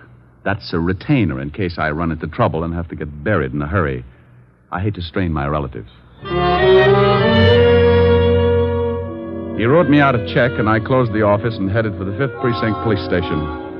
An automobile death isn't exactly up my alley, but if someone had pushed the girl out in front of the car, then it was murder. And that was a territory I knew my way around in. Well, good morning, Sergeant Otis. Where did you come from, Shamus? Sugar and spice and everything nice. Huh? That's what little boys are made of. You're crazy. That's what little girls are made of. Why, Sergeant, you peeked. You want to see the lieutenant? I think that would be lovely. Go on in. Otis. Huh? I just had a horrible thought. Yeah? Wouldn't it be awful if there was a whole room full of you? Hello, Walt. Diamond, you get out of here. Every time you wander into this office, I grow another ulcer. Why, Walt, I'm surprised at you. Well, you wouldn't be if you had to listen to Otis bellyaching all over the precinct 12 hours a day. Why don't you leave that poor guy alone? Don't listen to him. Don't listen to him? How can I help it? He screams so loud only dogs can get with it. Have you got a boy booked here on the manslaughter charge, Tom Cook? Yes, we have. I knew darn good and well you'd be springing something before you'd sit down and act like a normal human being. What do you want Cook for? He ran over a dame last night, and that's that. Maybe you want to give him a driving lesson? You're turning blue again, Walt. I'll light up like a pinball machine if you don't start giving me some peace and quiet. Can I see Cook? No, you can't. Well, why not? I know you. You'll end up by proving you wasn't even in the city last night. Before the day is gone, we'll be booking Otis for the killing. Did he do it? Who? Otis. Now, you stop that. Don't you dare start that routine again. I'm the biggest sucker in the world for that thing, and I admit it, but I am prepared. I know who's on first base today. Who? Williams. He's playing for... Otis! Yeah, Lieutenant? Yeah, Lieutenant. Is that all you can say? Take Diamond down to see that guy Cook. And if you let him back in this office, I'll break every bone in your fat head. Yeah, Lieutenant. Oh, where is that bicarbonate? Bye, Walt. I left Walt coming on like Vesuvius, and Otis took me down in the tombs to see Tom Cook. Cook was a man about 25 or 26, put together like a high jumper. He had sandy hair and a nice face. Also, he looked pretty worried. I tell you, Mr. Diamond, I didn't intentionally run over Jean. She called and asked me to meet her in the park. Why? Well, we always met there. Oh. You say she was pushed in front of the car? Well, that's what it looked like. There were some bushes right near the sidewalk. She came flying out of them and fell in front of me before I could put on the brakes. What did she want to see you about? It was personal. Now, look. You're up on a manslaughter charge. You can get a lot of time for that. Now, what did she want to see you about? I can't tell you. I just can't tell you. It would ruin someone. It's going to wreck you if you don't. Then it'll have to. Okay. Did she have any enemies at all? Boyfriends, girlfriends, ex-husbands, jealous icemen? She had an ex-husband. When did she separate from him? About a year ago. Why? Do you think maybe Cooper was jealous? Is his name Cooper? Yes, John Cooper. Oh, live in town? Well, he was living at 498 West 81st Street, but that was a year ago. Okay. Tell me where your girl was living. 383 Madison Avenue, apartment 206. She was living under her married name, Cooper. Sure you don't want to tell me what she wanted to see you about? I can't, Mr. Diamond. Okay, but I hope the person you're protecting appreciates it. 5 years in Sing Sing is stretching loyalty a long way. This person's worth it. Otis, let me out of here. You locked me up with a Boy Scout.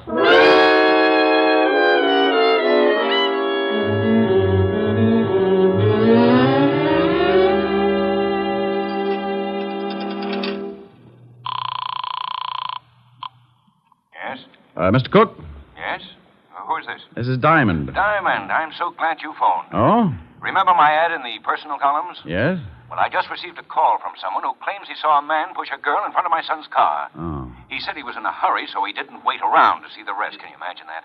In too much of a hurry to stay round. No, I can't imagine it unless he was running away from something, didn't want to be caught. Did he tell you anything else? No, I asked his name, but he hung up. Oh. Well, if you hear from him again, call Lieutenant Levinson of the 5th Precinct. And I'll call you later. All right, Mr. Diamond. But now I'm sure my son is innocent. Well, I hope I can come up with more than your confidence. I knew a guy who yelled frame all the way to the electric chair. They fried him like a lean pork chop. I left the phone booth and took off for John Cooper's apartment. I found the place and gave my rabbit's foot a pat on the hock. The little bunny was still with me because a John Cooper was listed on the mailboxes. I took the steps two at a time. Yeah, who is it? The name's Diamond. I don't want any. I'm selling a homicide, complete with samples. You better open up. Hey, what are you talking about? I'm talking about your ex-wife. She was killed last night. What? Mind if I come in? No, come on in. Jean dead. How did it happen? She was run over by a car. Oh, that's awful. Are you from the police? You got a gold star. Where were you at 11 o'clock Wednesday night? I was right here in my apartment. You can prove it? Well, I didn't leave. I don't guess I can prove it.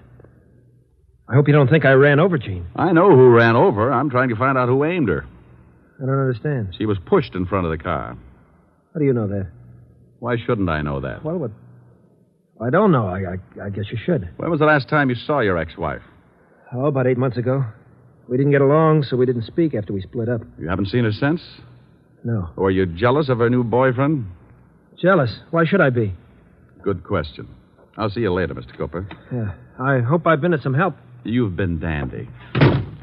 I left Cooper pinning up his gold star and headed for the dead girl's apartment. I knew the law had already been there and that it would probably be locked tighter than a wine truck on Skid Row. I found the landlady's door and gave it a jolt. Yeah?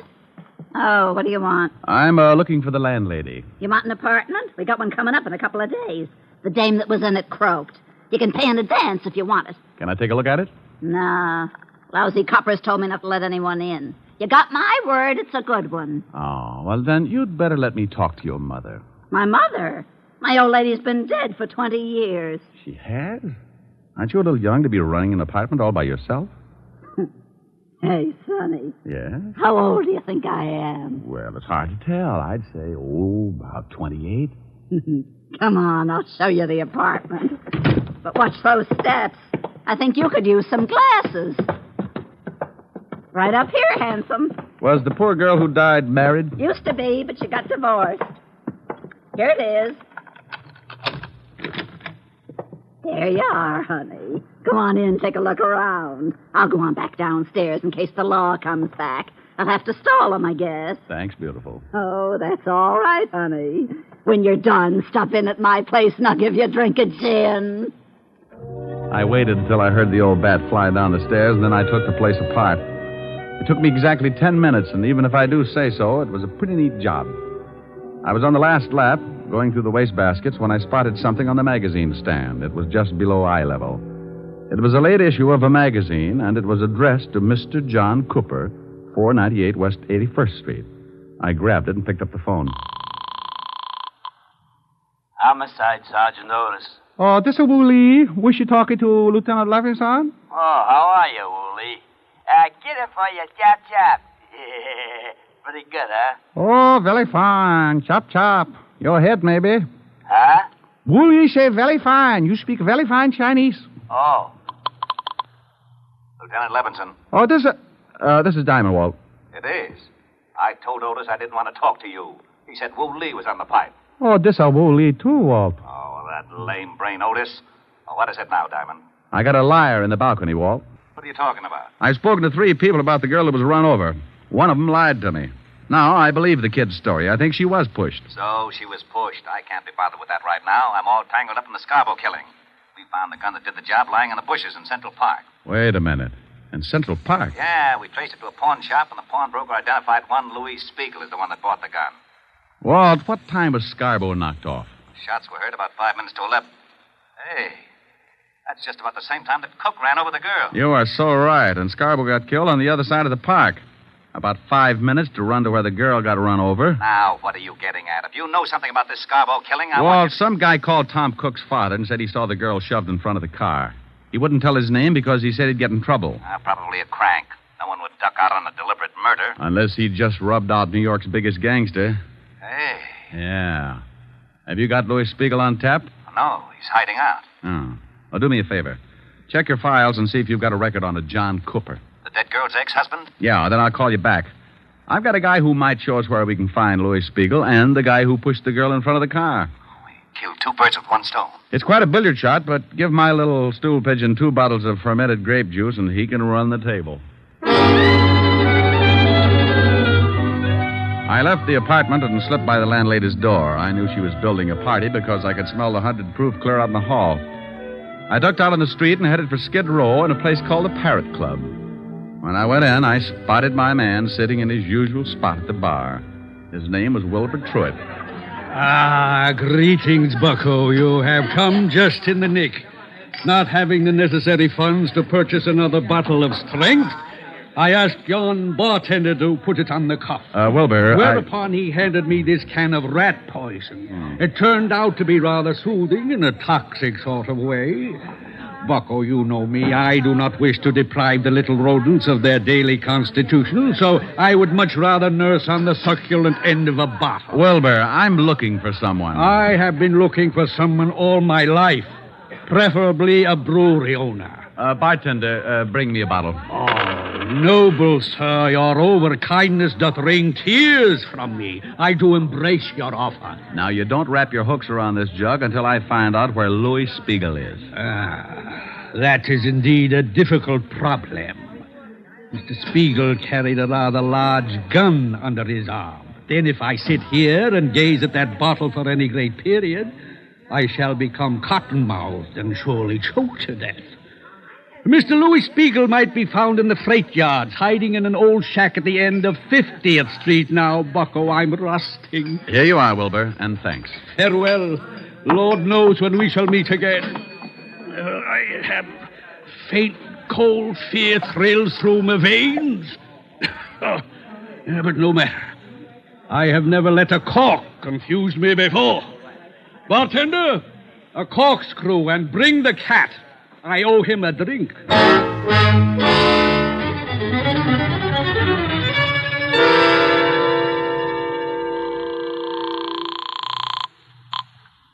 Homicide, Lieutenant Levinson. Diamond, Walt, what did you find out? John Cooper has no record, Uh-oh. but George Kingsley has. Oh, alias? Yeah. George Kingsley, alias John Cooper, did 10 years for embezzlement. Oh, fine. Thanks, Walt. Now, here's the pitch. Lou Spiegel is in a shack in the freight yards at the end of 49th Street, North River. Get some men to surround the place and have Otis pick up John Cooper and bring him down there. I'll be there in half an hour and give you a couple of killers.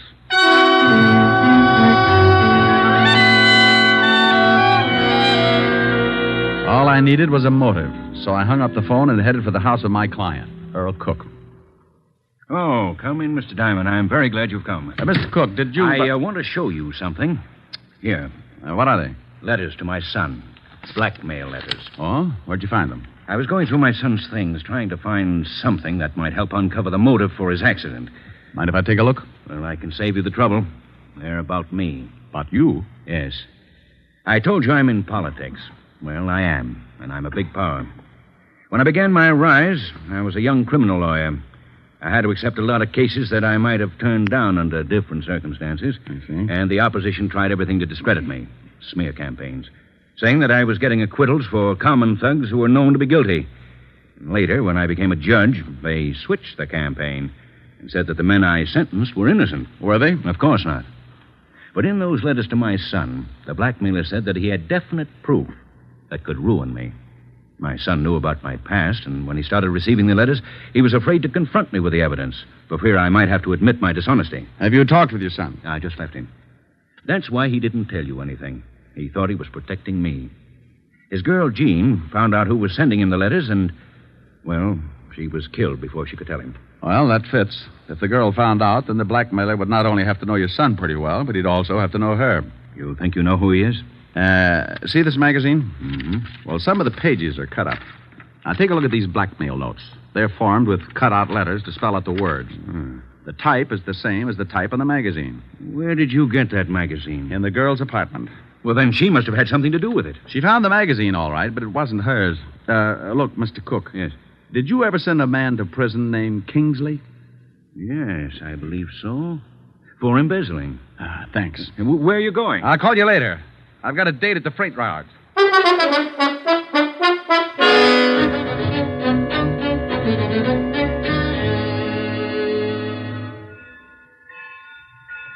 Oh, hello, Rick. We've got Spiegel boxed up. He's in that shack down there. Will he come out? If he does, it'll be feet first. Well, I guess he'd rather have it that way. Any shooting? He tried a couple, but I had the boys hold their fire until you got here. I see. Where's John Cooper? Otis hasn't showed up with him yet. Let me use your loudspeaker, Walt. Oh, sure, go ahead, but keep your head down. Spiegel, Lou. Why, that lowlife, I'll blast him to kingdom come. Hold it, Walt. Spiegel knows me. Louis, this is Diamond. I want to talk with you. You better get out of here, Diamond. This ain't none of your business. Lou, you've got my word there'll be no shooting. I want to talk to you. Look, Diamond. I know they want me for the Scarborough killing, and I say, okay, I done the job. But I'm allergic to electricity, and I don't like cops. You blow this place apart, I say okay, too. And that's the way I want it. Now, do you still want to talk? I want 5 minutes. Okay, come on down, but keep your hands behind your neck. Walt, no shooting, huh? Okay, but I think you're crazy. He kills guys for practice. I moved out from behind the boxcar and put my hands behind my head.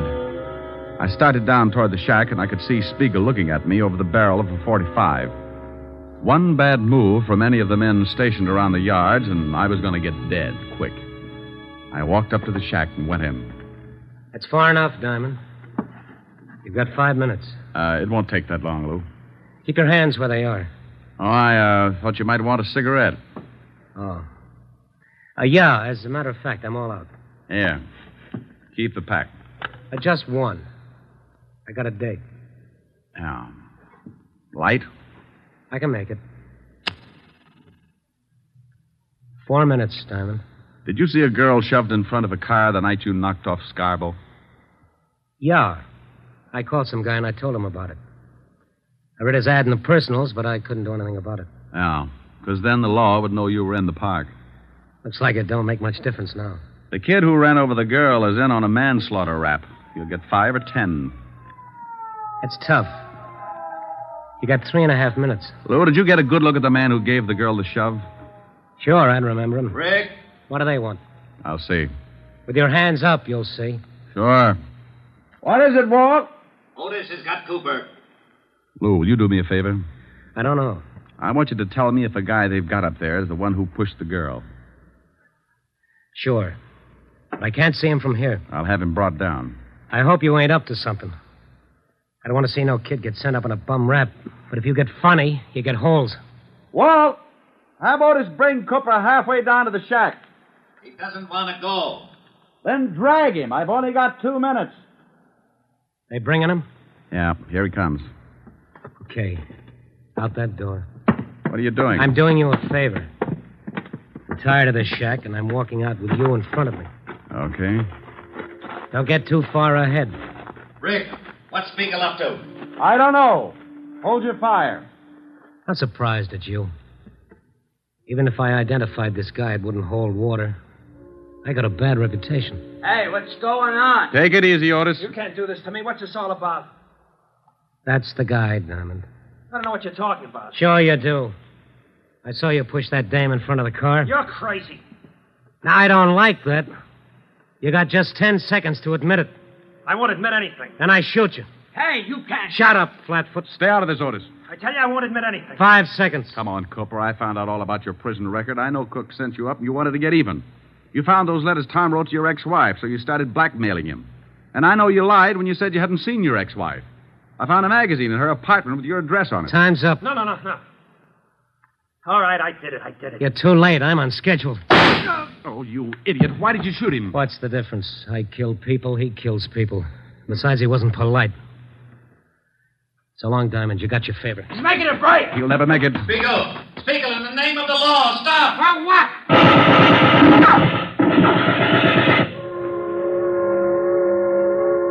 Yeah, they got him. They sure did.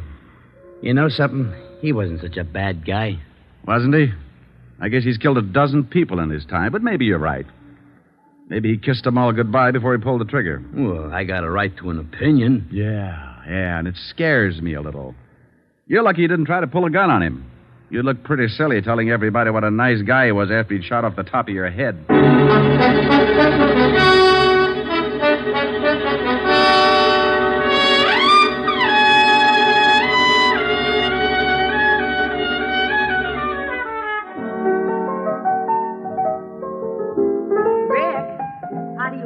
Lots of lemon, honey. What's that you're playing? I don't know. It says on the sheet music for kazoo and voice. You idiot. Here, see how this tastes. Oh, that's swell. But can't you drop a mussel in it or something? No, that's plenty strong. Oh. The last time you complained about my weak drinks, Francis had to carry you home piggyback. Yeah, remind me to buy him a saddle. I hear they let the cook boy out of jail this evening. Well, how the dickens did you know that? Never mind, I find out things. You have been snooping. Well, you won't tell me anything about your cases. How did you find out? Helen? No. You'll be sorry. Here. You sing this, and I'll tell you how I found out. Well, I don't know whether I can. Your lips tell me no. But there's yes in your eyes. I've been missing your kissing. Just because I wasn't wise, I'll stop my scheming and dreaming, 'cause I realize your Rick, That's wonderful. Oh, okay, now make like a truth serum, or I sing 20 courses of McNamara's band. Well, I was looking for you, so I called Walt Levinson. He told me all about it. Very elementary, my dear Diamond. Oh, get her. Do I look smug? Close your eyes and let's see. Now, that's silly. Why do I have to close my eyes? Close your eyes. Oh, that's better. Rick, aren't you nice? I certainly am. But people always notice my dimples first. Come here. Helen. You're looking smug again.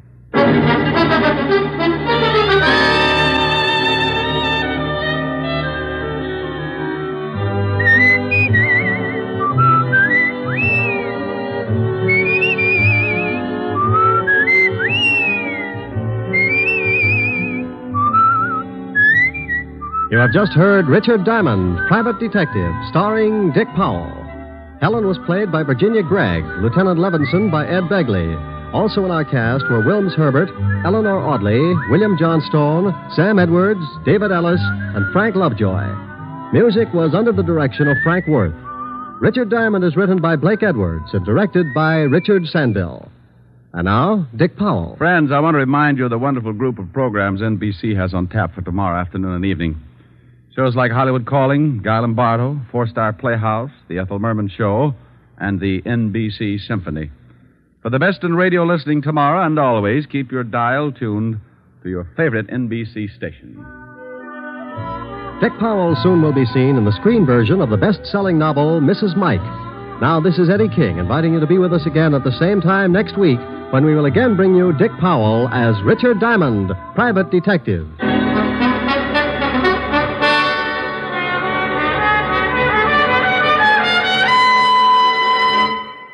This is NBC, the national broadcasting company.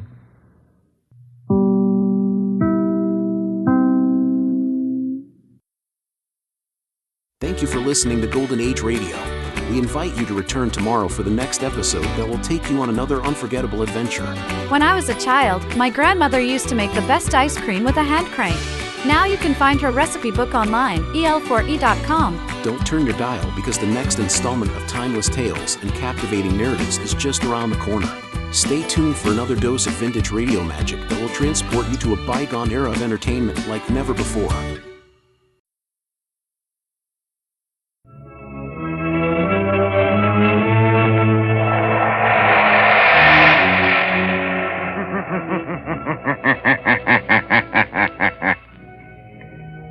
Shadow knows.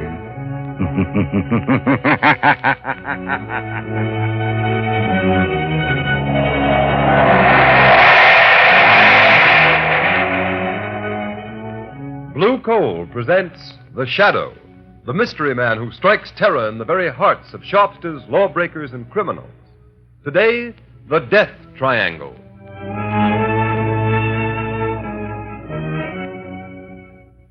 Ladies and gentlemen, The Shadow will be with you in just a moment.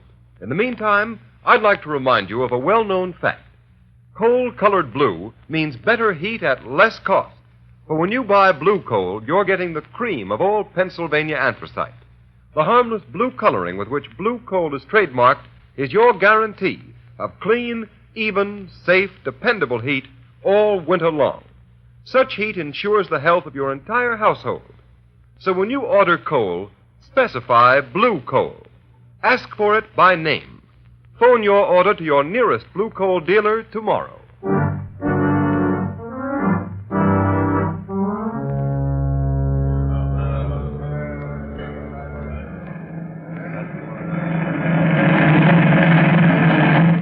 On this day, December 22nd, 1913, by order of the authority of Devil's Island, you, Pierre Martin, are hereby sentenced to 100 days in confinement solitaire and 100 lashes in the presence of the assembled prisoners as a warning to all who would attempt to escape.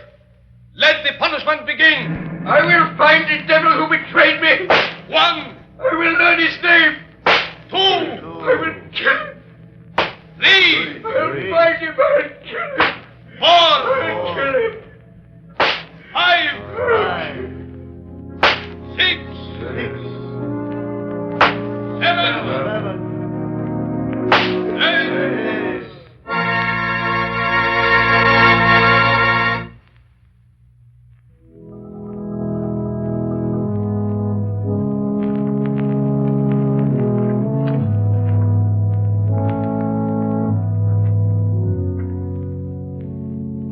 Ladies and gentlemen, we interrupt this program of organ music to bring you a special news flash from our affiliated press service.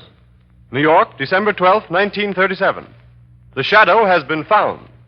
Dr. James Evans, world-famous child surgeon, told reporters this afternoon that a wounded man who claimed to be the Shadow forced his way into Dr. Evans' private clinic and at the point of a gun forced him to remove a bullet. The wounded man then revealed that he was none other than that mysterious character who has waged a one-man war against crime, the Shadow. Before Dr. Evans could report the case to the police, however, the Shadow mysteriously disappeared. The famous surgeon believes the Shadow has little chance of surviving his wounds. Our organ recital now continues.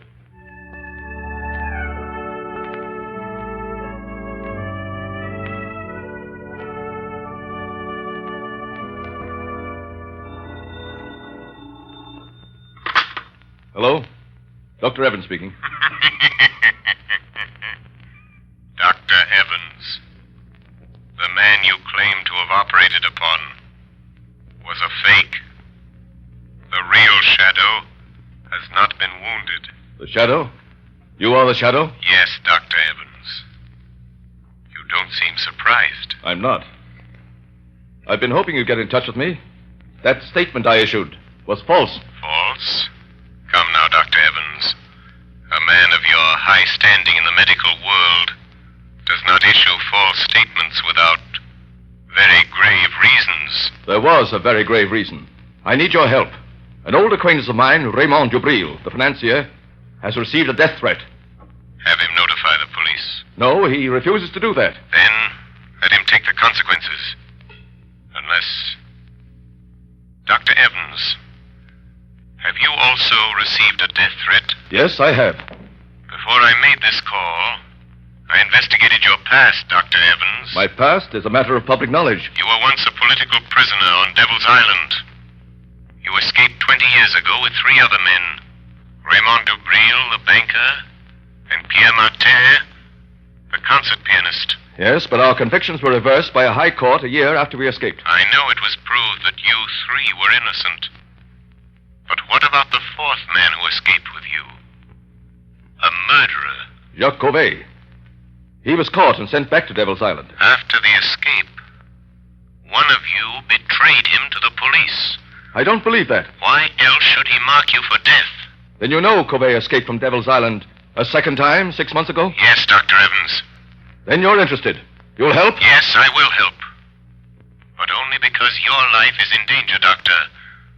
The world can ill afford to lose the skill and genius that has saved the lives of countless children. You overestimate my importance, Shadow. But will you help? Yes. When and where does Cauvet's warning say he will strike first? At Dubril's Long Island estate tonight. How do you know this warning came from Cauvet? Dubril received a miniature music box in the shape of a coffin in the mail this morning. A musical coffin? Yes. And when the lid of the coffin is raised, the music box plays a tune. A tune Dubril, Martin, Cauvet, and myself whistled as a danger signal when we were planning our escape from Devil's Island. Where is Dubril, Dr. Evans? At his Long Island estate. Martin is staying with him, and I am driving out there to spend the night. I had hoped you'd come and help. I will help you, Dr. Evans.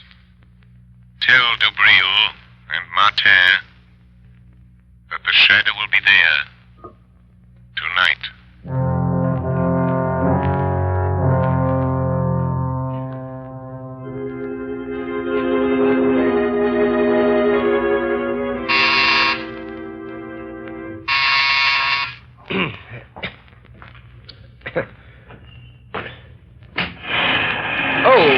Good afternoon, Miss Lane. Is Mr. Cranston at home?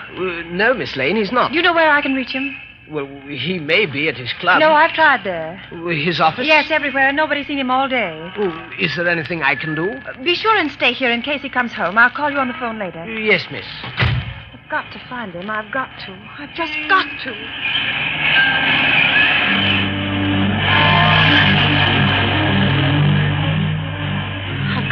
Lamont. Maybe Dr. Evans knows more than he told the newspapers. His office said he might be at home.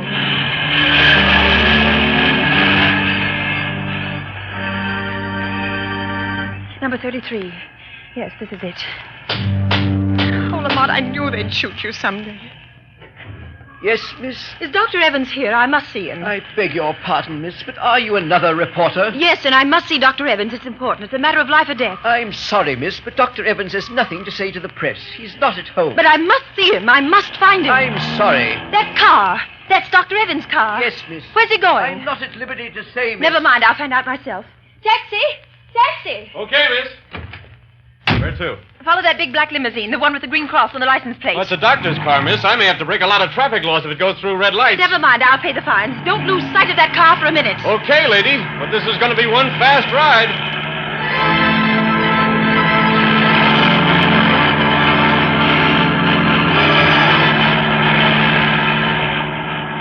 Driver! Yeah? Driver, slow down. That car's turning in at that estate. What do you want me to do? Go through the gates after it? No. Stop here. Okay. Here's $5. Hey, thanks, man. I wonder if this is just a wild goose chase. Lamont couldn't be way out here, not if he's wounded, dying. That car, it sounded like... Oh, but it couldn't be. It is. It's Lamont. Lamont! Margot? Margot, what in heaven's name are you doing here? Oh, Lamont, then it wasn't true. You weren't shot. Dr. Evans didn't operate on you. Oh, so you heard that news flash, too. The papers are full of it.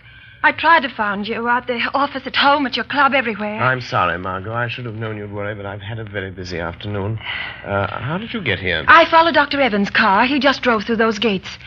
What's happening, Lamont? Are you trying to find out why he said he operated on the shadow?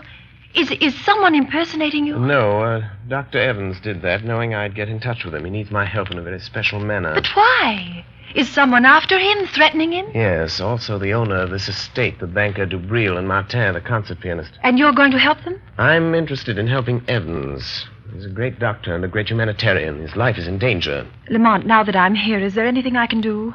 Yes, Margot. Wait in my car. Keep your eye on the house. If you see a light go on and off twice in one of the windows, drive to the nearest payphone and notify the state police to come to the Dubril estate. I'll watch for the signal. Fine. I suppose there's no use my asking you to be careful. No, Margot, but I'll try. I'll try to avoid really putting Dr. Evans to the trouble of removing a bullet from the shadow.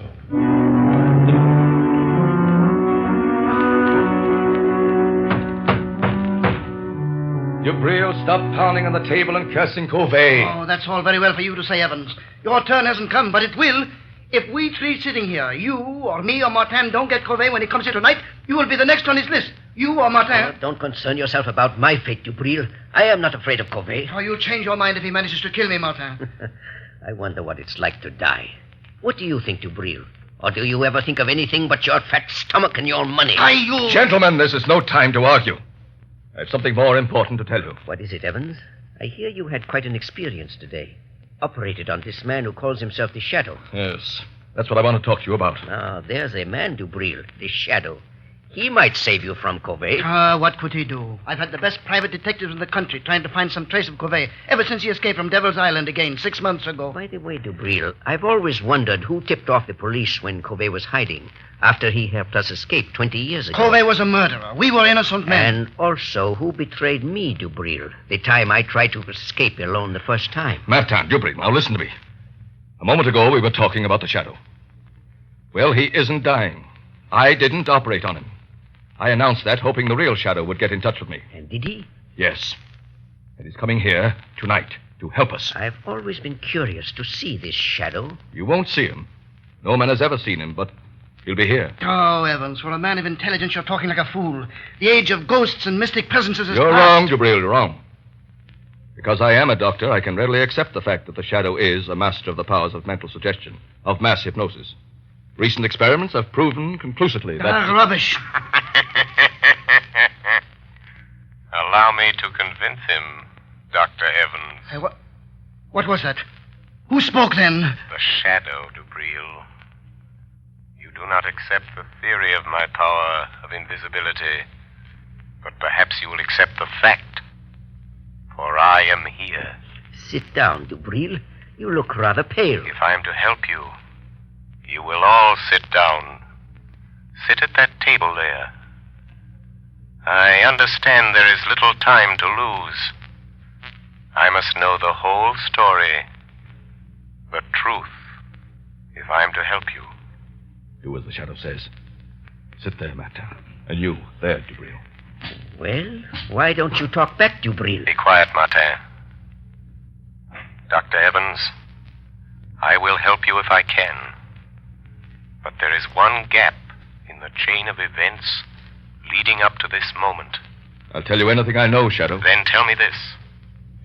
When and under what circumstance did Covey first threaten your lives? It was the last day we spent in the open boat in which we escaped from Devil's Island 20 years ago. Storms had blown us off our course.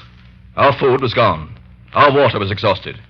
Covey, the only one who knew how to navigate, was... Well, he was slowly dying from hunger and thirst. He'll remember his cry. Water. Water. Oh, be quiet, Covey. There is no water. The cask is empty. You're lying, Dubril. All of you. You've been drinking my share. Give me that bucket. Give me a drink of that Martin. Don't let him have it, Martin. Don't let him have it. Salt water will kill him. What does it matter, Dr. Evans? 17 days in this open boat. Nights of storm and days of blazing heat. Water. Water. I'm dying, I tell you. Dying. You're not giving me my share. You're stealing my water. Where will you be if I die? I'm the only one that knows navigation. Be patient, Covey. It may rain tonight. We might as well be back on Devil's Island. At least there was bread and water there. Bread. Bread. A crust. Just a crust of bread and water. Water. There's no bread, Covey. The last crust went 3 days ago. You're cheating me. Killing me. You only brought me along to steer the boat. Now you're starving me to death. You don't want me to live. But I will live. I'll get you for this. I'll live to kill every one of you for this. You, Dubril. You, Martin. You, Evans. Oh, shut him up, Evans. You're a doctor. You know what to do. Look. Martin, Dubril, look. Seagulls. Oh, what does it matter if we have no gun? I know, but don't you see? The gulls never go far from land or a ship. Oh, you're right, Evans. Look to the west. It's land. Land at last. All right. There, to the southwest. You can see the sun of the mountains. We're saved, free at last. Come here. Sit up. Look. We've sighted land. There'll be food and water plenty for everybody. You tried to kill me, starve me to death, but I'm going to live. I'm going to live until the last one of you is dead. Dead. Yes, we threatened all three of us. And so you see, that's how it all began. And now Covey is free and out to get us, Shadow. But what makes you so sure it is Covey? Well, it couldn't be anyone else. It's Covey, all right. He sent Dubril that thing on the table. That oblong box? Yes, Shadow. Notice its shape.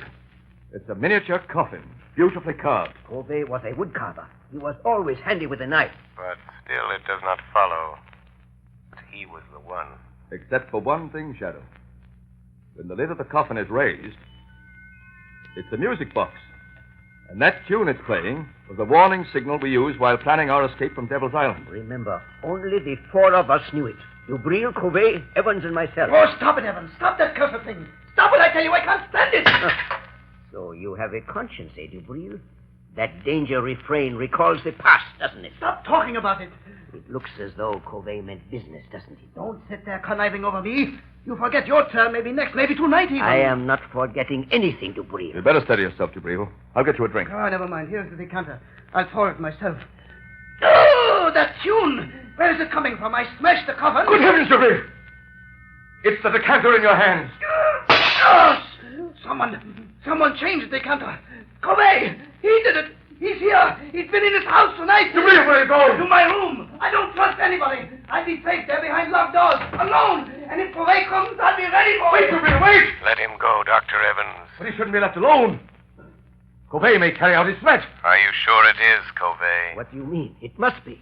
It couldn't be anyone else. The coffin, the decanters are his warning. I know. But you said the four of you knew the signal. Are you sure it isn't one of you? Of course not. I thought you said the shadow was here to help us. I am. But I am content to let events lead themselves to a logical conclusion.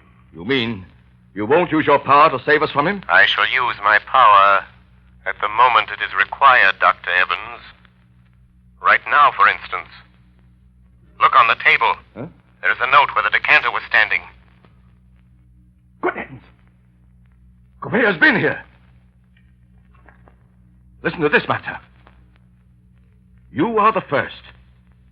And you will die tonight, Raymond Dubril.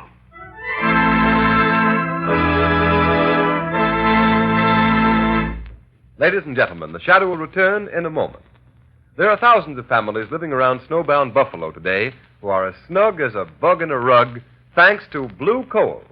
You have read how the whole city of Buffalo has been literally snowed in.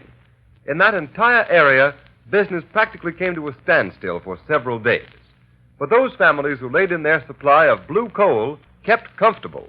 The icy, biting winter blowing outdoors made no difference to them.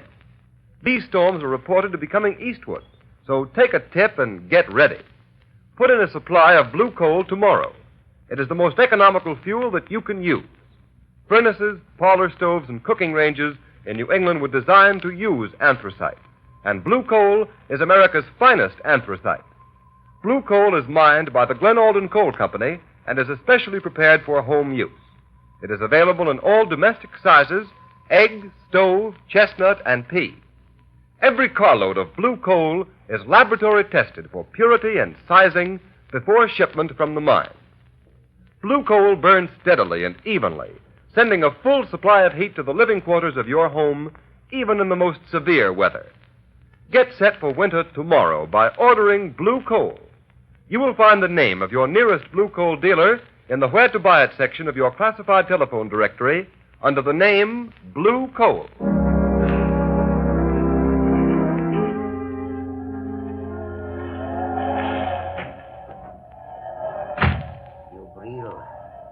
Dubril, wake up.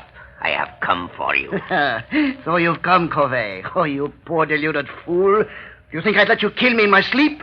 I've been awake, waiting here in the dark for you to come. A little light helps. So you've grown a beard since I saw you last, Covey. And your hair is gray. That gun in your hand won't save you, Dubril. If I die, I will take you with me. Listen, Covey.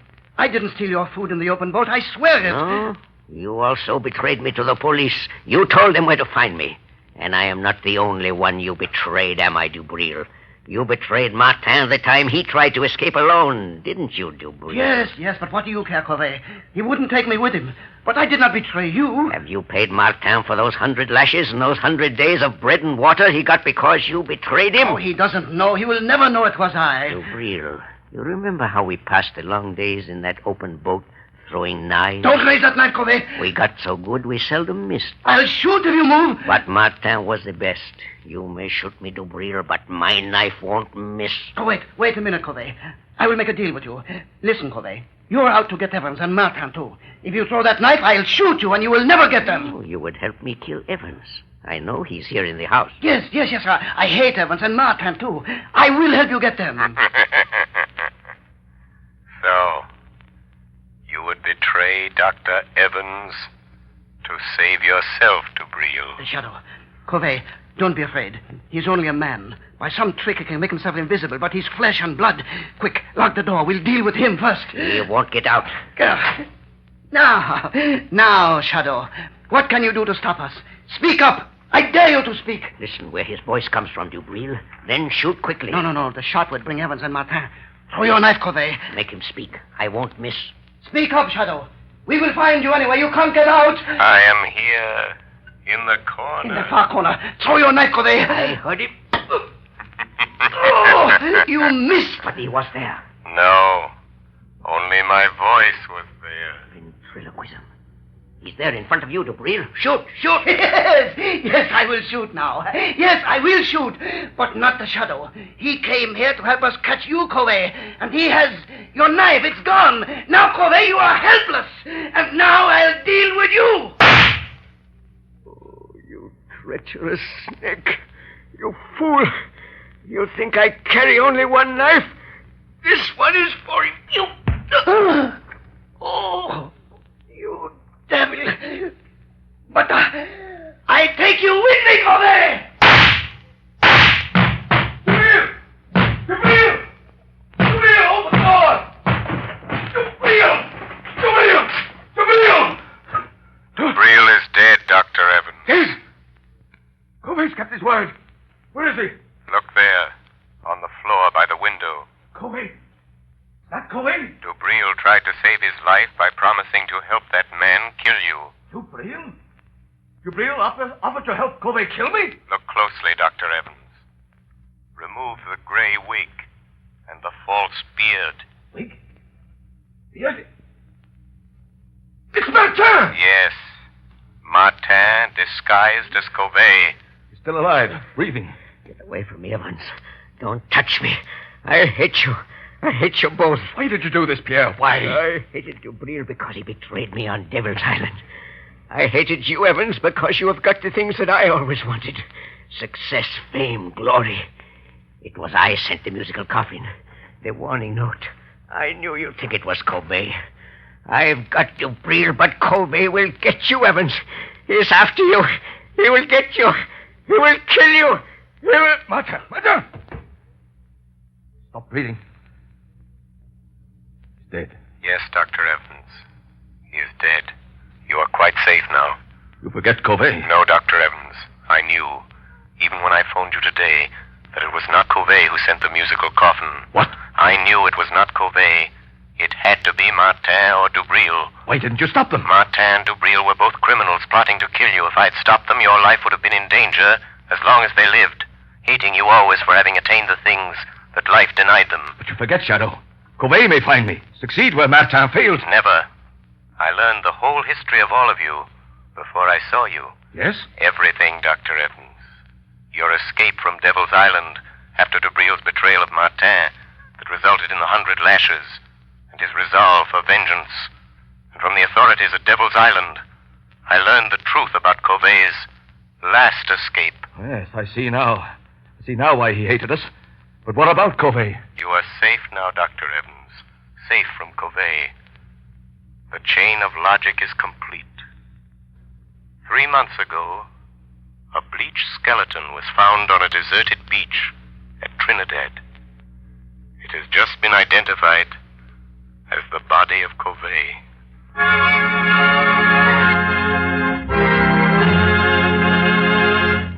Before we tell you of the Shadow's next exciting adventure, here's John Barclay, Blue Coal's famous heating expert. Ladies and gentlemen, Mr. Barclay. Good evening, friends. While you're doing your Christmas shopping, why not get a gift for your own home? Something will not only make it a cheerier, happier place in which to live, but also make it easier to run. To my mind, the perfect gift for any home is a Blue Coal heat regulator. This marvelous thermostat provides the last word in comfort. For example, there's no running up and down stairs to open and close dampers. The Blue Coal thermostat does that tiresome job automatically. Keeps your home at just the temperature you want from morning till night. It can be attached to any kind of heating equipment. Steam, hot air, hot water, even a parlor heater. And it'll give you more uniform heat, more economical heat than you can get with the most expensive oil burner. In fact, this Blue Coal heat regulator will completely modernize your present heating equipment. And yet it costs only $18.95 plus a small installation charge. You'll be amazed at the amount of fuel it saves you. So this Christmas, give your family the gift of a lifetime, a Blue Coal heat regulator. Your nearest Blue Coal dealer will be glad to give you complete information regarding it. Phone him tomorrow. Thank you, Ken Roberts. Thank you, Mr. Barclay. And friends, take Mr. Barclay's good advice. Make this Christmas a memorable one by having a Blue Coal heat regulator installed in your home. You'll save at small cost time and time again in fuel consumption, and you'll make your home a happier, healthier place in which to live. So don't wait. Phone your nearest Blue Coal dealer tomorrow.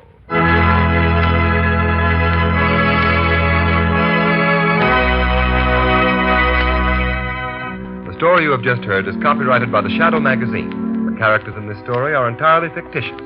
Any similarity to persons living or dead is purely coincidental.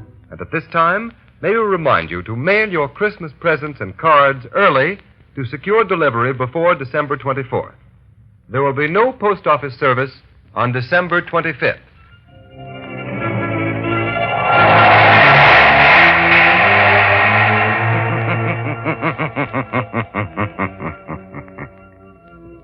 The weed of crime bears bitter fruit. Crime does not pay. The shadow knows.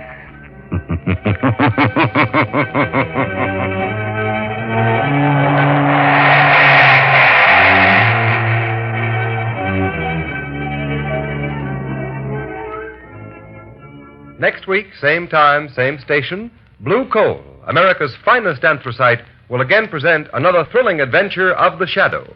Be sure to listen. Don't forget, next week, same time, same station, another thrilling adventure of the shadow, presented by America's finest anthracite, Blue Coal. And be sure to burn Blue Coal, the solid fuel for solid comfort.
Thank you for listening to Golden Age Radio.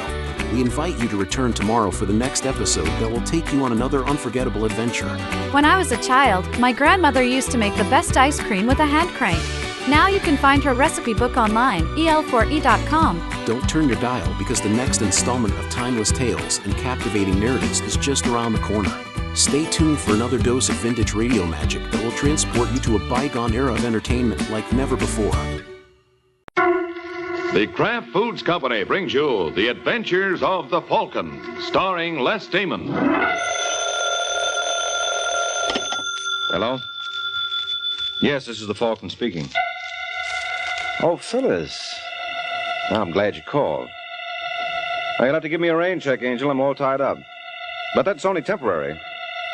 Some efficiency expert is dropping around to demonstrate that if I plan my work properly, I'll have time to kill.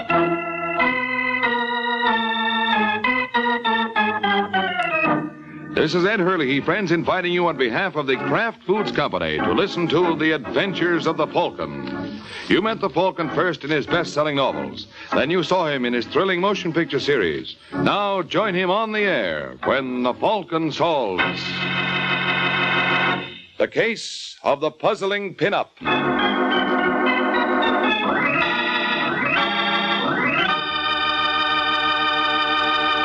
Miracle Whip. Has a flavor so pleasing. Miracle Whip. Tastes so lively, so teasing. Miracle Whip. Only one of its kind. Miracle Whip. Best salad dressing you'll find. Miracle Whip is the only one of its kind because it's a different type of salad dressing made from a secret Kraft recipe. Miracle Whip combines the best qualities of old-fashioned boiled dressing and fine mayonnaise, so it's truly distinctive and delicious, with a flavor millions of folks call just exactly right. Try it, won't you?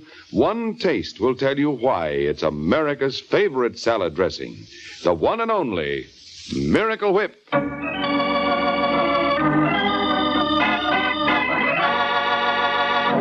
And now, the case of the puzzling pinup.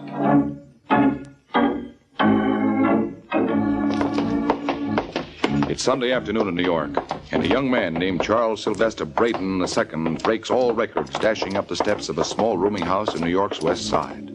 And when he gets to the top floor, he begins hammering on the door of room 413. Come on, Pat. Open up. Who is it? You know who it is. Now open up. Go away, Charles. No, you can't send me away like this. I've got to talk to you. All right, just a second. Lock it. No, it's all right. Nobody will disturb us. I said lock it. Look, Charles, you're not well. Don't you believe it for a second.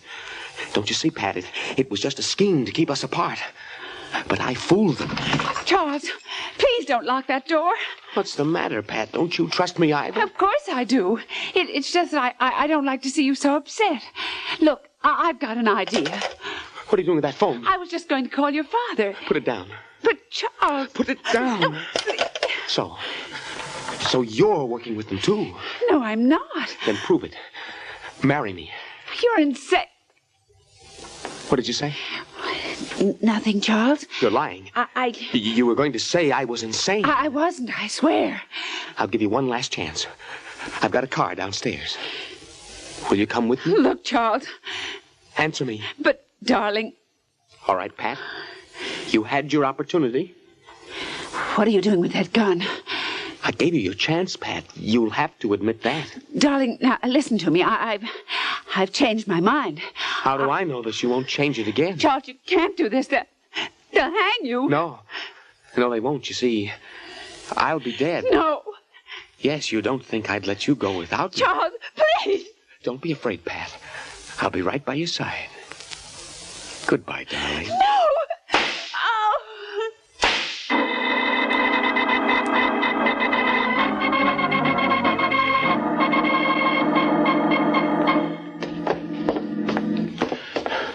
I was down in the basement fixing the boiler when I heard the shots, Mr. Shelley. So right away, I got on the phone and called your newspaper.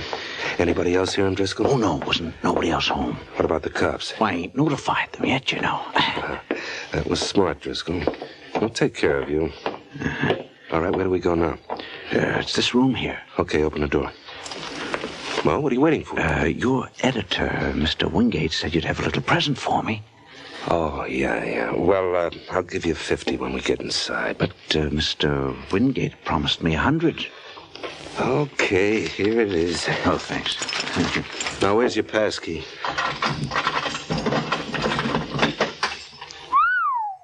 There, shut that door. What's the girl's name?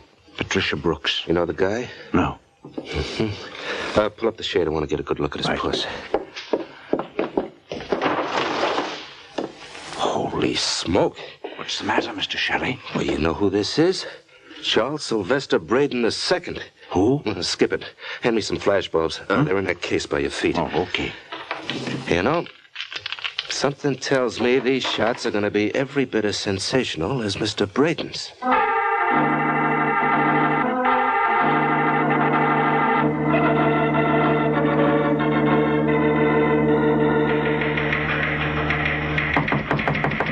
Tom? Hi, Mr. Wingate. Oh, hello, Shelley.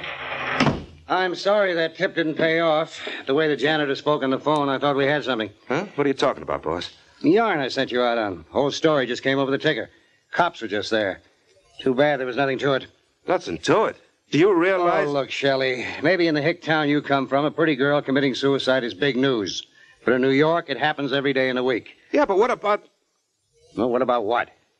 Well, what did the cops find? Well, the same thing you did.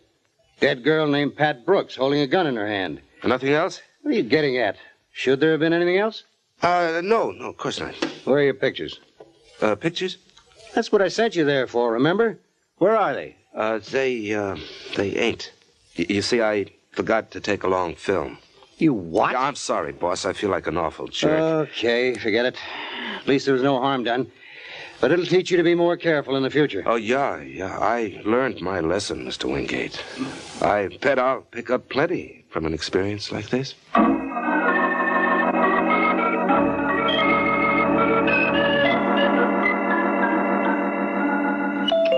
in the money.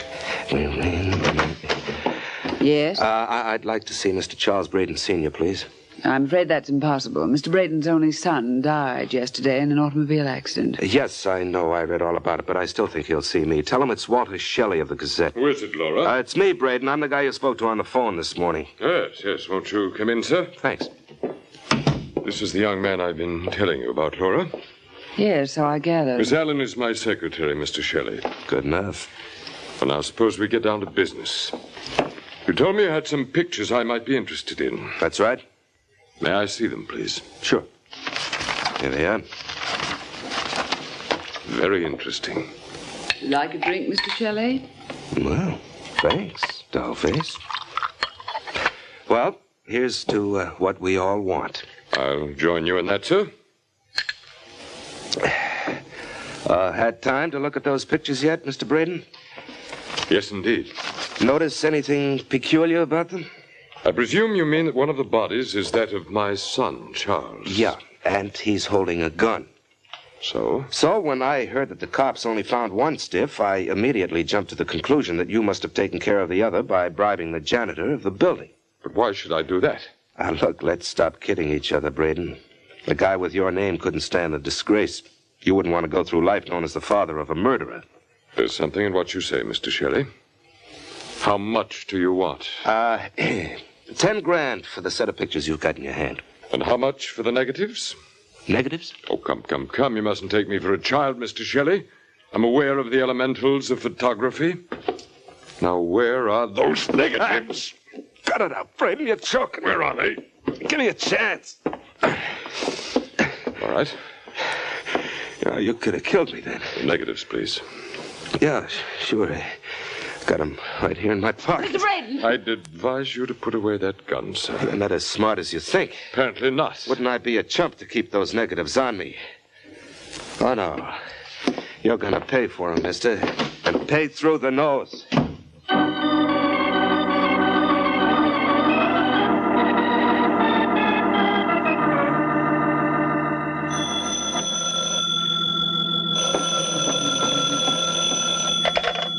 Hello? I'd like to speak to Mike Waring, please. Who's calling? Walter Shelley. Who? Walter Shelley. I'm a reporter on the Gazette. What can I do for you? You mean, what can I do for you? I understand you're one of the best private dicks in New York. Where do you understand that from? Oh, the usual reliable sources. Don't they call you the Falcon? Only when they can't think of anything worse. Look, will you be home for the next half hour? Why? Well, I'd like to come around and drop a fortune in your lap. Why? Well, let's just say it's only a few weeks before Christmas, and I like to play Santa Claus nice and early. I'll be seeing you, Waring.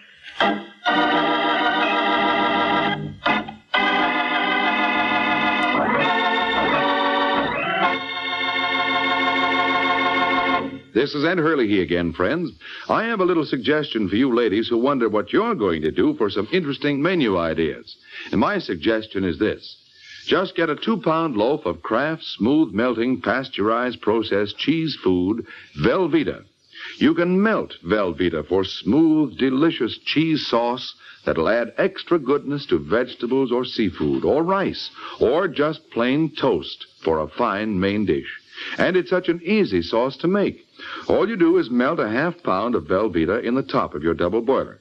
Notice how smooth it melts without any lumps at all. Then slowly stir in a quarter of a cup of milk, season to your taste, and there you have it.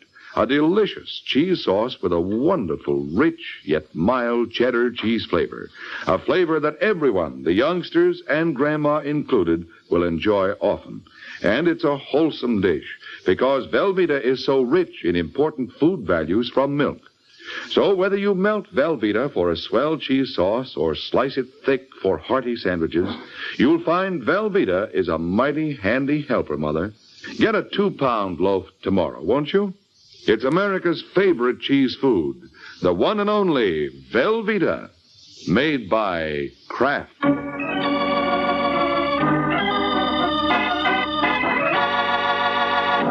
And now, back to the adventures of the Falcon. 15 minutes have passed since Walter Shelley called Mike Waring with a promise to drop a fortune in his lap. And now we find Mr. Shelley as good as his word. Yes? You Waring? That's right. I'm Walter Shelley. Oh, you're ahead of schedule. Come on in. Thanks. You said something on the phone about dropping a fortune in my lap. Uh-huh, and I never lied. Catch. What's this? Just what I promised. In that envelope are pictures worth $500,000. What makes them so valuable? The pose. Oh. You interested? Go on. This party will pay off plenty, Waring. I know. I've already seen him. We've got all the angles covered. We? Got a partner. Of course, that means we'll have to split 3 ways, but it's worth it. Now, this partner of mine has a swell in, see? What we need is someone to handle the detail work. Tried another guy, but he couldn't see it. Mm-hmm. What made you come to me with a swindle like this? Well, look, you don't have to take that tone with me, Waring. Oh, I don't? All right, now get up. Hey, what's going on in here, Mr. Waring? I was cleaning the hall and I heard a fuss. Oh, it's nothing serious, George. Will you get rid of this for me? Huh? There's character on the floor. Throw him out. Oh. Come on, buddy. Get up. Come on, pal. I have... Mr. Waring. Yeah? I think there's something the matter with him. I know. He ran into my fist. No. I mean, I can't feel his heartbeat. You what? Yeah. I think you killed him.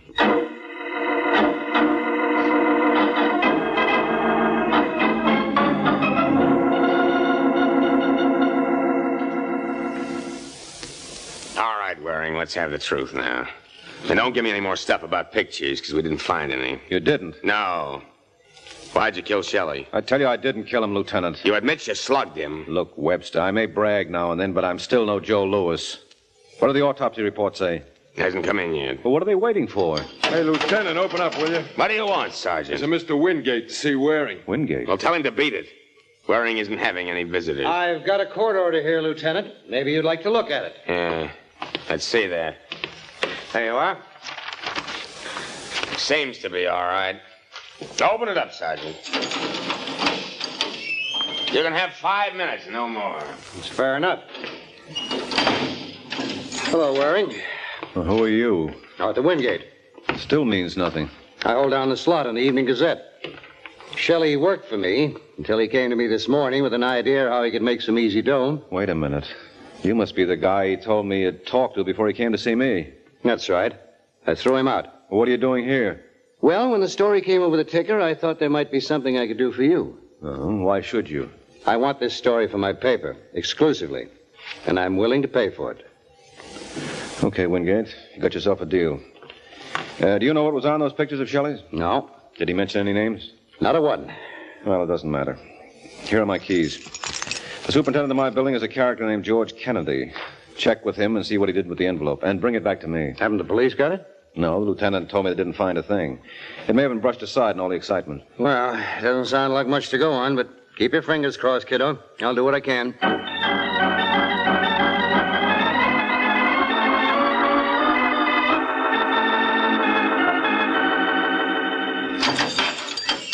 Okay, Waring, on your feet. Oh, you back again, Lieutenant? Yeah, get your things and get out. How come I'm being released? The autopsy on Shelley clears you. What was it, heart attack? No. Poison. You got it in the drink about 6 hours before it came to your place. Well, tough luck, Lieutenant. I know how you must feel. Can I use your phone? Sure. There's a payphone right over there. Thanks, Webster. Maybe I can do as much for you sometime. On Waring. Yeah? Don't use any slugs.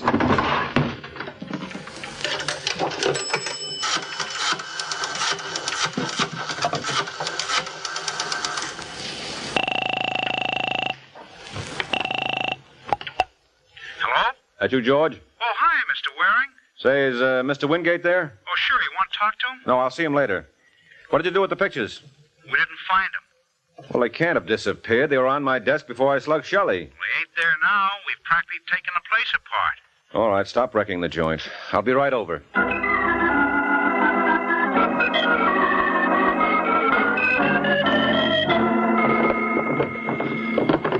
That's no use, Mike. We've looked in the desk already. Yeah, he's right, Mr. Waring. We went over everything with a fine-tooth comb. Well, I don't get it. Now, George, you're sure when the police removed Shelley's body, they didn't take anything? I'm positive. I was here every minute of the time. Yeah, we might as well give up, Mike. No, wait a second, Wingate. Shelley was standing right where you are when he tossed that envelope in my lap. When I got up to throw him out, it must have fallen to the floor. Well, I don't see what difference that makes. Well, I could have kicked it over there, and then that... Hey, wait a minute. What's that under the radiator? Well, whatever you are, George, you're certainly no detective. Is that the envelope? Must be. Well, let's get a glimpse of $500,000 worth of pictures. Huh. We was robbed. What's the trouble? Oh, look. It's a picture of the Brooklyn Dodgers. Brooklyn Dodgers? Yeah, now you tell me who would pay $500,000 for a still shot of that group when you could go see them in action for $1.25.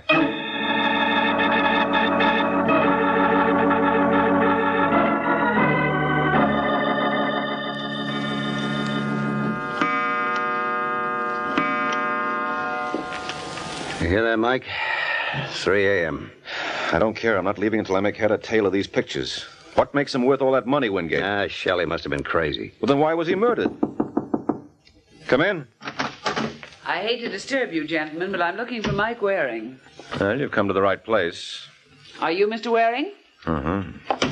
What's your name? My friends call me Laura Allen. Well, I bet you've got a million of them, Angel. So I can't understand why you should be looking for new ones at this hour. I'm looking for something else, Mr. Waring. What do you want for them? What do I want for what? The pictures. What pictures? Don't give me that. Shelley had them before he died. He hasn't got them now, so who does that leave? Me? Yes. What's your price? I suppose I said I didn't care to do business. It won't do you any good. If you see what I mean. Mike! Don't worry, Wingate. I saw it. Take a blind man to miss a cannon that size. Look, would you mind pointing it elsewhere, Laura? What's the matter, Mr. Waring? Does it make you nervous? Yeah, I don't know what's come over me these past few days, but I can't seem to keep a thing on my stomach, particularly guns. You let go. Come on, Angel, drop it. Oh. That's it. Get it, Wingate. Okay, it's got. Well, now what are you going to do with me? Nothing. You can leave whenever you like, Angel. You mean you're letting me go? Sure, I'm a sport. I always throw the little ones back. Just what are you fishing for, Mr. Waring? The big one. Well, I wouldn't if I were you. You know, some big fish are dangerous. And take it from me, this one's a man killer. Good night, Angel. You shouldn't let her get away, Mike. Why not? That little lady wasn't going to tell us anything, except what she wanted to. Yeah, but remember what Shelley said about a partner. You think that girl... Well, don't you? You know something, Wingate? You're right. Well? Yeah, she's already gone down the elevator.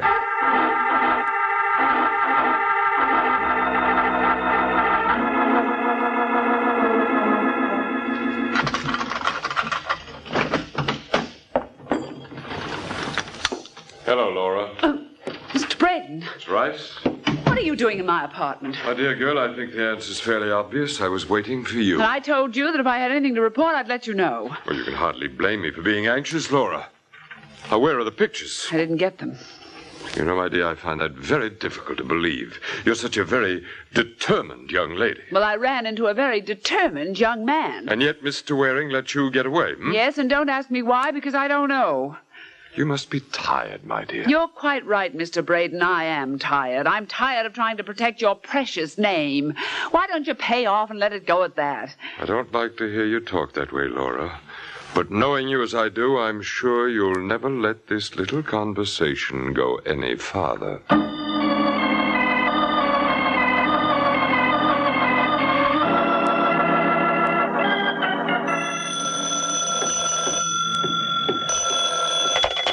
Hello?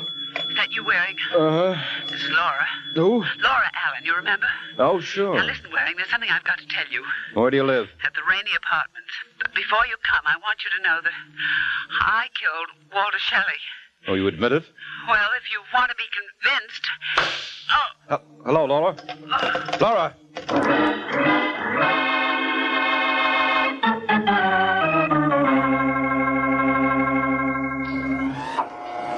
And that's all I know, Wingate.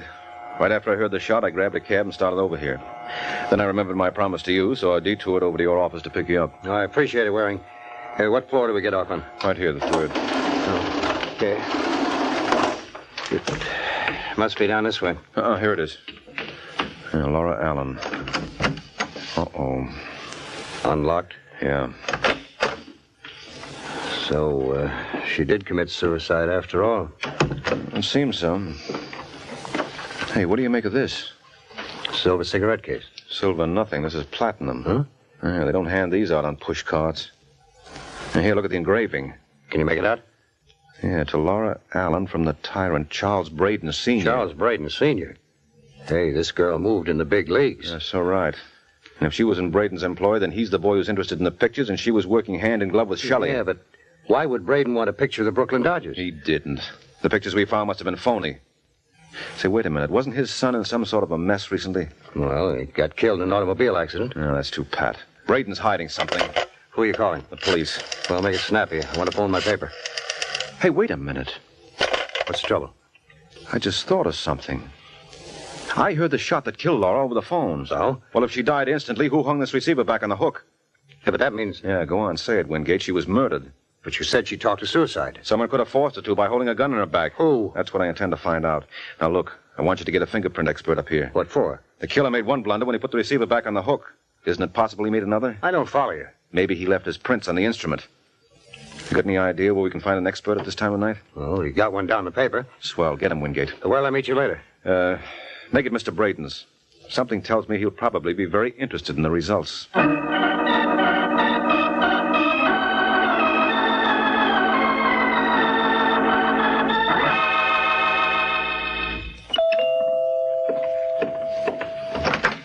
Mr. Braden? Yes. My name is Waring.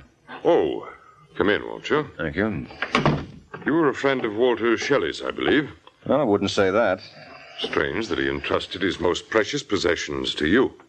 I don't think I understand you, Mr. Braden. I'm referring to the pictures, Mr. Waring. Oh, that? Yes, that. May I trouble you for them? And the negatives, of course. What's in it for me? Well, I could promise you any number of things. Yes, but they'd be just that, promises. You see my point. Oh, yeah. You don't have to draw me a diagram. No, I had only to draw a gun. All right, put that thing away, Braden. You're forgetting something. I can't imagine what. What's going to happen when the police discover you killed Shelley and Laura? Shelley and Laura? Well, I hardly think there's any danger of that. Well, maybe I can prove you're wrong. I beg your pardon? I think that call is for me, may I? Certainly. Go right ahead. Thank you. Hello? Hello? Is that you, Mike? Yeah, how'd you make out, Wingate? Did they finish checking those fingerprints? Yes, but there wasn't a single print on it. Oh, that's wonderful. What's the matter with you, Mike? Can't you hear me? Didn't miss a word. Now come up here and bring that report with you. You look pleased. Yes, I am. Whose fingerprints do you suppose they found on Laura's telephone? Nobody's. What? You'll forgive me, sir, but I'm afraid I've been guilty of eavesdropping. Oh, you'll never hear anything nice about yourself that way. Perhaps not. But then, Mr. Waring, I'm not a very nice person. I think you're going to find that out.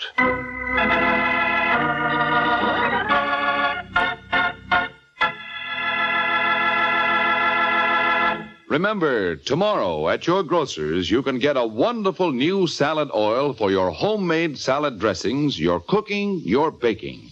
It's Kraft Salad Oil, the first salad oil for home use ever offered by the makers of all those wonderful Kraft dressings. Kraft Salad Oil is a lighter-bodied oil, superfine to blend perfectly with other ingredients. Get a pint or quart bottle tomorrow at your grocer's. Ask for Kraft Salad Oil.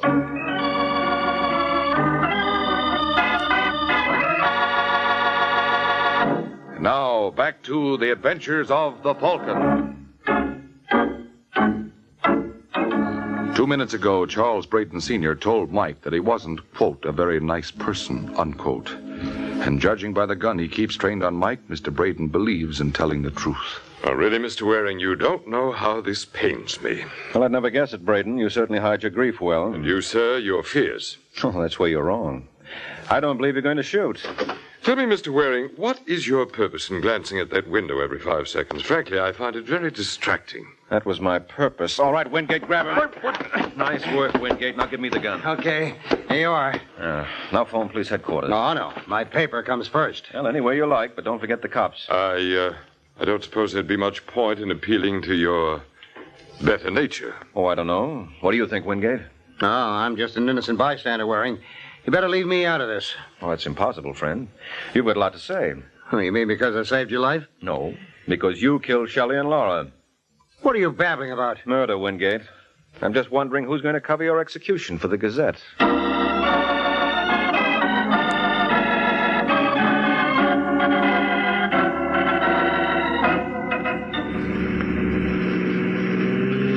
Gee, I don't get it, Mr. Waring. You mean Mr. Wingate actually killed Shelley and the girl? Yes, actually, George. Yeah, but why? Those pictures. The ones we found in your apartment. No. The ones the police found in Wingate's apartment. He got them from my place before he even called you. Then he planted those phony shots and waited for me to make my great discovery. Yeah, well, why did he do that? Because he knew I wouldn't stop looking until I found a set of pictures, so he made things easy for me.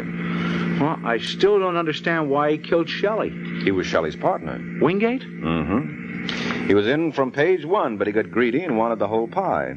So he poisoned Shelley and waited for the pictures to drop in his lap. And instead, they dropped in yours. Well, that he couldn't figure on. But he did okay as it was. Well, why did he kill Laura? Oh, he had good reason for that. First, he forced her to confess to Shelley's murder. Oh, he thought that would leave him in the clear. Mm-hmm. If she committed suicide, then the case was closed, and he could go ahead and blackmail Braden safely. Well, how did you know he was the killer? Remember I told you I sent him to check the fingerprints on Laura Allen's phone? Yeah, and he said there weren't any. Mm-hmm. Well, that's what gave him away. Well, I don't see why. Ain't it possible the killer wiped off his own prints? Yeah, sure. But what happened to mine? I handled the phone after the murder when I was going to call the police. Oh. Now, does that answer all your questions? Well, all but one. What's that? Look, Mr. Waring, what was on those pictures anyway, huh? Ah, you'll never know, George. Oh, come on. Break down, Mr. Waring. Must have been pretty hot stuff, huh? Oh, yes, indeed, they were. Some of the hottest shots I'd ever seen. Why, just to handle them would blister your hands. Yeah? What were they, huh? Well, they were 8x10 blow-ups of the Chicago fire. Good night, George.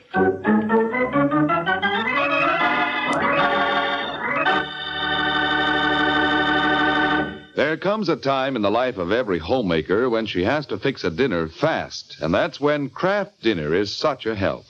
You see, in just 7 minutes cooking time, Kraft Dinner makes delicious macaroni and cheese. Wonderful, tender macaroni with fine cheese flavor all through. Just like I said, in only 7 minutes cooking time. That's because every package of Kraft Dinner gives you a special quick cooking macaroni and just the right amount of Kraft grated for that grand cheese flavor. So tomorrow, get a couple of packages of Kraft Dinner.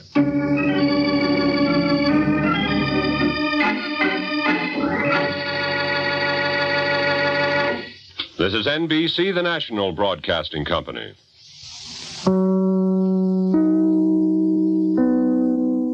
I would like to extend my sincere gratitude to Old Time Radio Research Group for their remarkable efforts in preserving and archiving the captivating world of old time radio programs. Their dedication to safeguarding these precious audio gems ensures that future generations can relish the enchanting stories, music, and entertainment of the past. Their invaluable contribution allows us to step back in time and experience the magic of radio history firsthand. Their link is in the description below.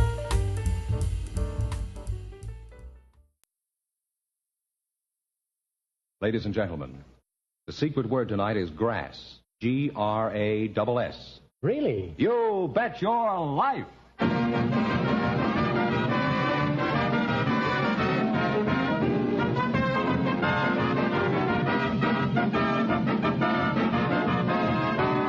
The more than 3,000 DeSoto Plymouth dealers of America present Groucho Marx in You Bet Your Life, a comedy quiz series produced and transcribed from Hollywood.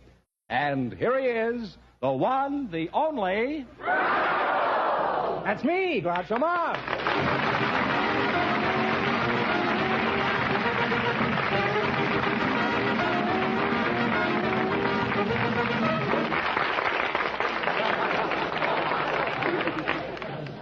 Well, here I am again with $1,000 for one of our couples. George Fenneman, who's first to try for it? Well, we asked if there were any young people present tonight who'd like to get married if they found the right partner. I see. And just before we went on the air, our studio audience selected Christine Carson and Dan Metzger.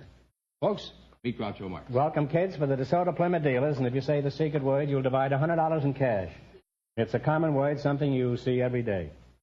Christine Carson and Dan Metzger. Miss Christine Carson. Shall I call you Christine, or do you have a nickname? Well, everybody calls me Chris, and then Mother used to call me Ouija. Where are you from, Ouija? We get familiar very quickly. It's about as far as I get with my familiarity. But at least it's a step in the wrong direction. Where are you from, Ouija? Didn't I say that a minute ago? I'm even bored with myself, and the show hasn't even started yet. Now, which one is Ouija? I forgot. Well, every time I holler Ouija, you throw your hand up. Huh? Now, where are you from? I'm from Oakland, California. Oakland, huh? Dan Metzger, huh? What's your nickname, Dan? Well, some call me Dan, Danny, or I have friends that call me Daniel Boone. How close do you know these people? And where are you from, Dan? Melfort, Saskatchewan, Canada. Oh.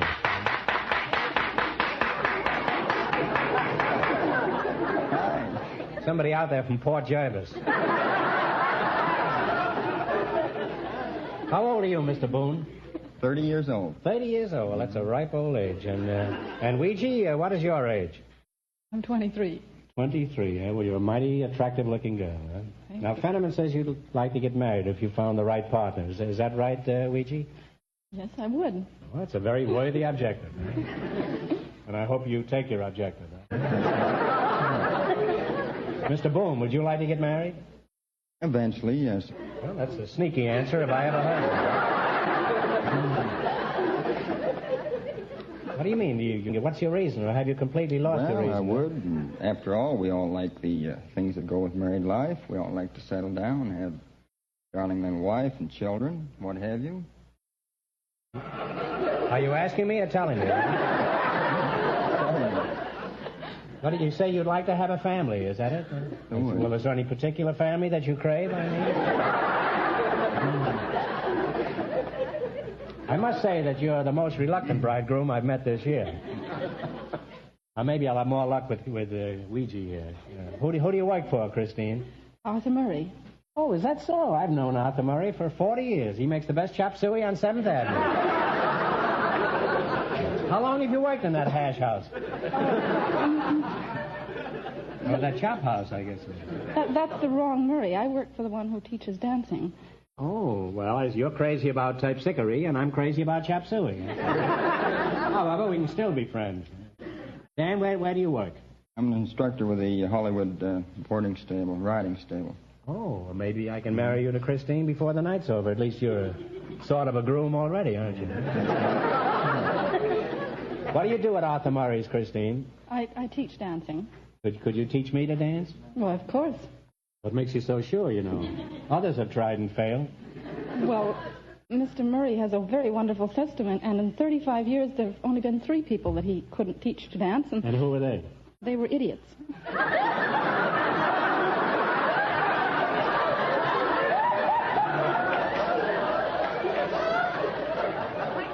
Anyone for shuffleboard? Christine, suppose I wanted to become a social sensation overnight and I decided to take some lessons from Mr. Murray. Now, I come slinking into your studio. What happens? Well, you're greeted by a woman interviewer, and you're taken on a tour of the studio. You're taken into a private room where the...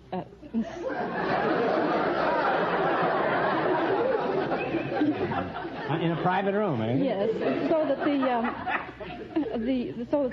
analysis can be made, so that she can study your character and your dancing. Well, she may not learn much about my dancing, but she'll learn a lot about my character. Now, what next? Well, then, after the complete analysis has been made, you would be turned over to an instructor. The police, probably, huh?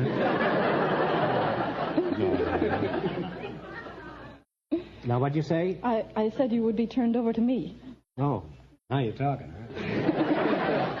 Well, it took a long time to get around to that, but it was certainly worth it. What are you going to teach me? Well, first I'd have to teach you how to hold a girl.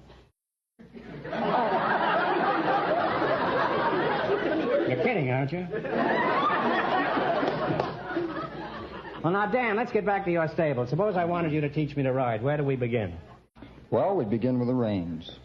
Can we get an umbrella with this lesson? Or... Okay, I know all about the reins. What next? Well, you take the reins in your left hand, grasp the saddle with your right, put your left foot in the left stirrup, and then throw yourself all the way over. Am I on the horse now? Well, you're supposed to be, yes. That's what you think. I'm on the other side of the horse, flat on my face.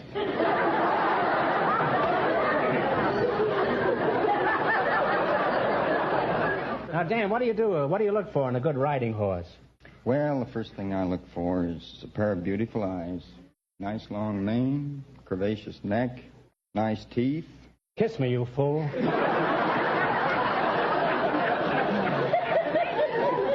Christine, I think he's proposing. Well, I think you make a lovely couple, and I think you're going to be very happy as you ride through life together, waltzing on that horse. Now, in just a minute, you're going to work together for a chance at $1,000. But right now, I want you to pay close attention to Fenneman.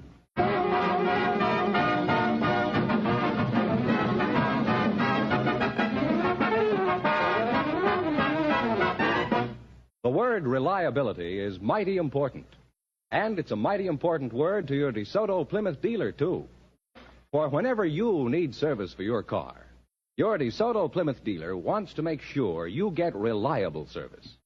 And as car owners from coast to coast know, your DeSoto Plymouth dealer also handles two really great cars, the brilliant DeSoto and the beautiful Plymouth. When you own a DeSoto, you'll enjoy the pleasure of driving without shifting. You'll thrill to the ease of DeSoto's feather-touch steering. And you'll experience the feeling of greater security when you bring the DeSoto to a stop. No car in America has bigger brakes. Yes, for a smooth-riding car that's economical to operate, DeSoto is the car to buy. So drive a DeSoto before you decide. And remember, all dealers who sell DeSoto also sell Plymouth. Look for those two great names linked together. DeSoto, Plymouth.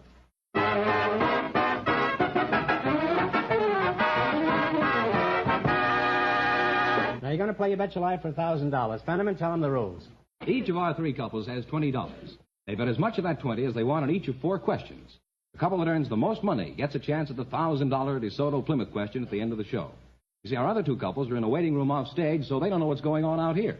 Here we go. Let's see how high I can build you $20. You selected farm animals and birds as your category. Here's your first question. How much of the 20 will you try? $5. $5, all right. What kind of a farm animal is a Hereford? Hereford. That's a cow. That certainly is, huh? That's right, it's a cow. And they're on their way with $25. All right, you're on your way with $25. Remember, you're going for $1,000 tonight. Now, how much of the 25 will you risk? 10. Let's try 15. 15? 15. All right. What is a percheron? It's a horse. A horse is correct. You folks are really climbing now. You have $40. You got $40, and here's your third question. $30. How much you going to bet? $30. $30. What is a New Zealand white? New Zealand white? Yeah. Chicken. You agree with that? I don't know. We'll take the Well, I'm word sorry, for it. but it's a rabbit. They taste a good deal alike, but it was the wrong answer. And they've dropped to $10, Groucho. Well, that's a shame. You dropped to $10. All right. Now, here's your last chance to beat the other couples. How much will you bet? 10. Okay. What is a leghorn? The chicken. A chicken is correct. And they wind up with a grand total of $20.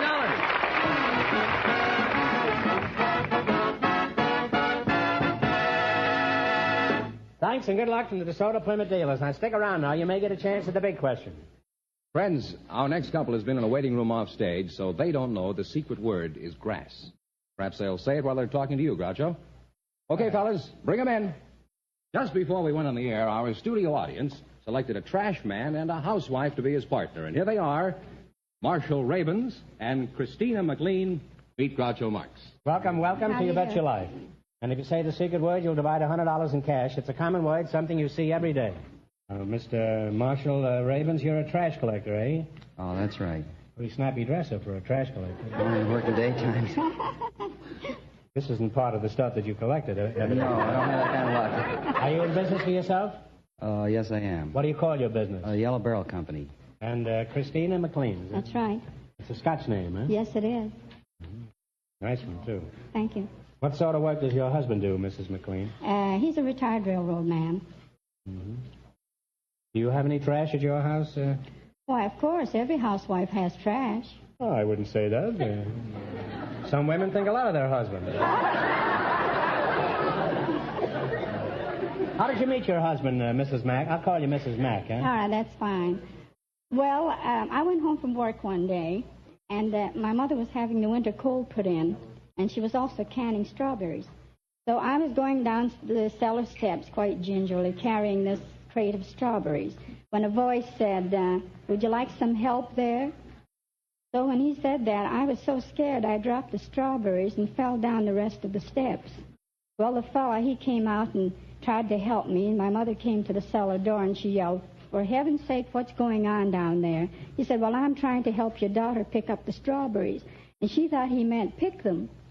And she didn't know. Your mother didn't hear very well, huh? No, she was up in the kitchen. She couldn't hear me. Does she hear well in the kitchen? Huh? Well, I don't know. I don't know either. I don't even know your mother. Oh, you'd like her if you did. Oh, I'd be crazy about it, but we have an oil burner. So very little contact with strawberries or coal, huh? Now, Marshal, what do you think of Mrs. McLean's story? I thought it was a very fine story. Yeah. Well, you're accustomed to trash. Now, No, that wasn't nice. I liked the story. I thought it had a nice tender quality to it. Now, Marshal, are you employed by the city or the county? Oh, neither one. I'm a private enterprise. Private, huh? Well, you're independent. You mean you won't pick up any trash that doesn't appeal to you, is that right? He's a true collector, this fellow, huh? Now, how many homes do you service in a day, Marshal? Oh, I make about 200 pickups a day. Really? I must be in the wrong business.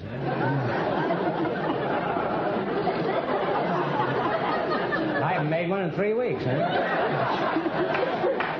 Now, Mrs. Mack, would you be interested in Marshall's trash collection service? No, I don't believe so. Marshall, you've got a job. Sell Mrs. McLean your service. Go ahead. Mrs. McLean, we leave you a barrel, first of all, so you can put everything in a barrel. You can roll it to the curb. In a barrel, you can put leaves, so many items, grass clippings, and...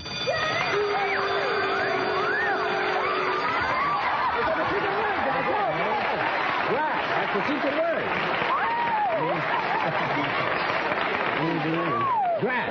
Grass was the secret word. Well, you word. kids have just made $100 between you. You divide this between you, huh? Oh, isn't that great? Isn't that wonderful, huh? It just shows if you talk long enough, anything can happen around here. Well, how about it, Mrs. McLean? Are you sold on this pitch? Yes, but he doesn't go by my house. I'm sure he could arrange that. Where is your house? In Niagara Falls, Ontario.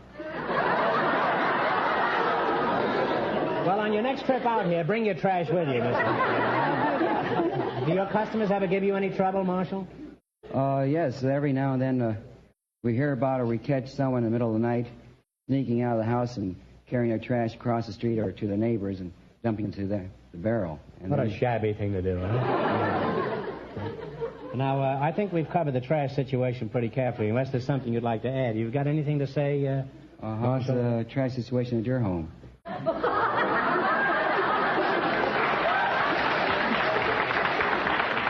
Well, I do the same thing with mine as my neighbor does. I throw it in his barrel.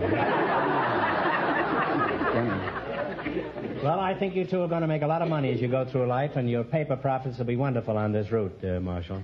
Now, you're going to play your bet your life for $1,000. You run your $20 into more than our other couples, and you'll get a chance at the big question. I can't tell you how much they won, but Fenneman is off stage to remind our listeners. The dance instructor and the writing instructor are ahead with $20. Now, here we go. Let's see how high I can build you $20. You selected American meanings for English words as your category.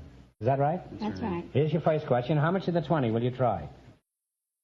Talk right up, kid. $10. Remember, you've got 100 already. All right, they call it a lift. What do we call it?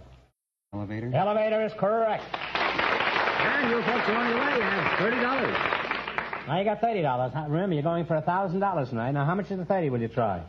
20. All right, what are they talking about when they refer to ladders in reference to their clothing? Kind of tough, but take a stab at it anyhow. Shoes? No, you were close. It runs in stockings. That's what they call it. They now have $10. Oh, the voice of doom here, huh? Well, you're down to $10. That's too bad. All right, you're going to bet your $10 on this one? Yes. All right, what is our word for suspender belt? Braces. Suspender belt. You agree with that? Yeah. Suspender belt? Yeah. I mean, the suspenders they put in England, they call it a suspender belt. What do we call it? Suspenders. No, Braces? no. I'm sorry. It's a girdle. Well, I'm not familiar you shouldn't have known that, but you should certainly have known that. I'm surprised at you. If you'd spend less time in that soft coal, Mrs. Well, Groucho, these people went broke. Well, we can't let them go away with Absolutely nothing. not. We'll get a bad reputation. All right. Well, you've got that already, Fenneman, but I haven't. All right, here's one more chance to win some money. You get this one right, and we'll give you $10. And no help from the audience, please. In what city was the Boston Tea Party held? Boston. In Boston, that's right.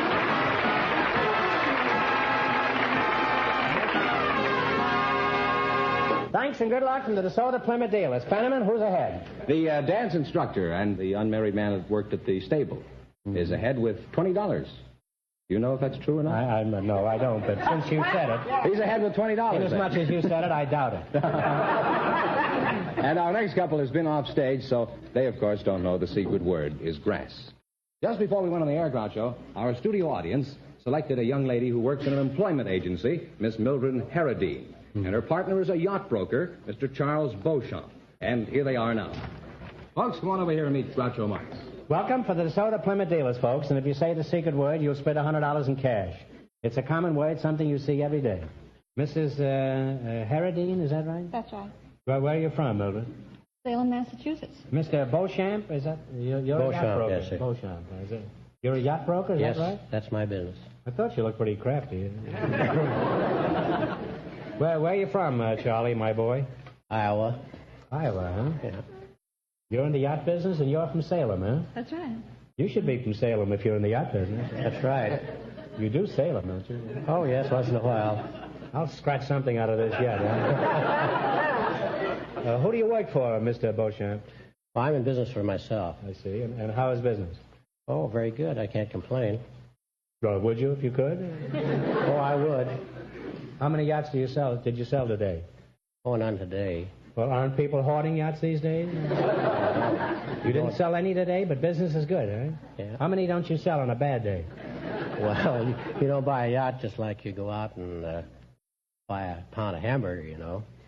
Well, if the price of hamburger gets much higher, there won't be much difference, huh? Now, Mildred, at your agency, do you fill any type of job, or do you just handle certain types? Just certain types. Would you be interested in my type, Mildred? No. Not so quick with the answer. I would have been flattered by just a little hesitation, I guess. Obviously, you're not interested in handsome, dashing young men, eh? Oh, yes, I am. Something tells me my barber's been lying to me. Now, let's find out something about your business, Mr. Beauchamp. For example, just what is a yacht? Well, a yacht is a boat... that I know. I mean... from, I'd say 40 foot and running around $20,000 to $2 million. Really? And how many of these financial disasters have you sold this year? Well, I've turned over about 12. You've turned over 12 boats? Yes. And you sold them anyway?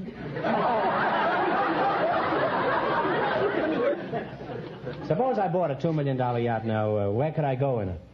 Oh, with a yacht of that size, you'd go anywhere you wanted to. Look pretty silly going on Wilshire Boulevard. Well, suppose I just bought a cheap little thing, say around $40,000. Where could I go in that?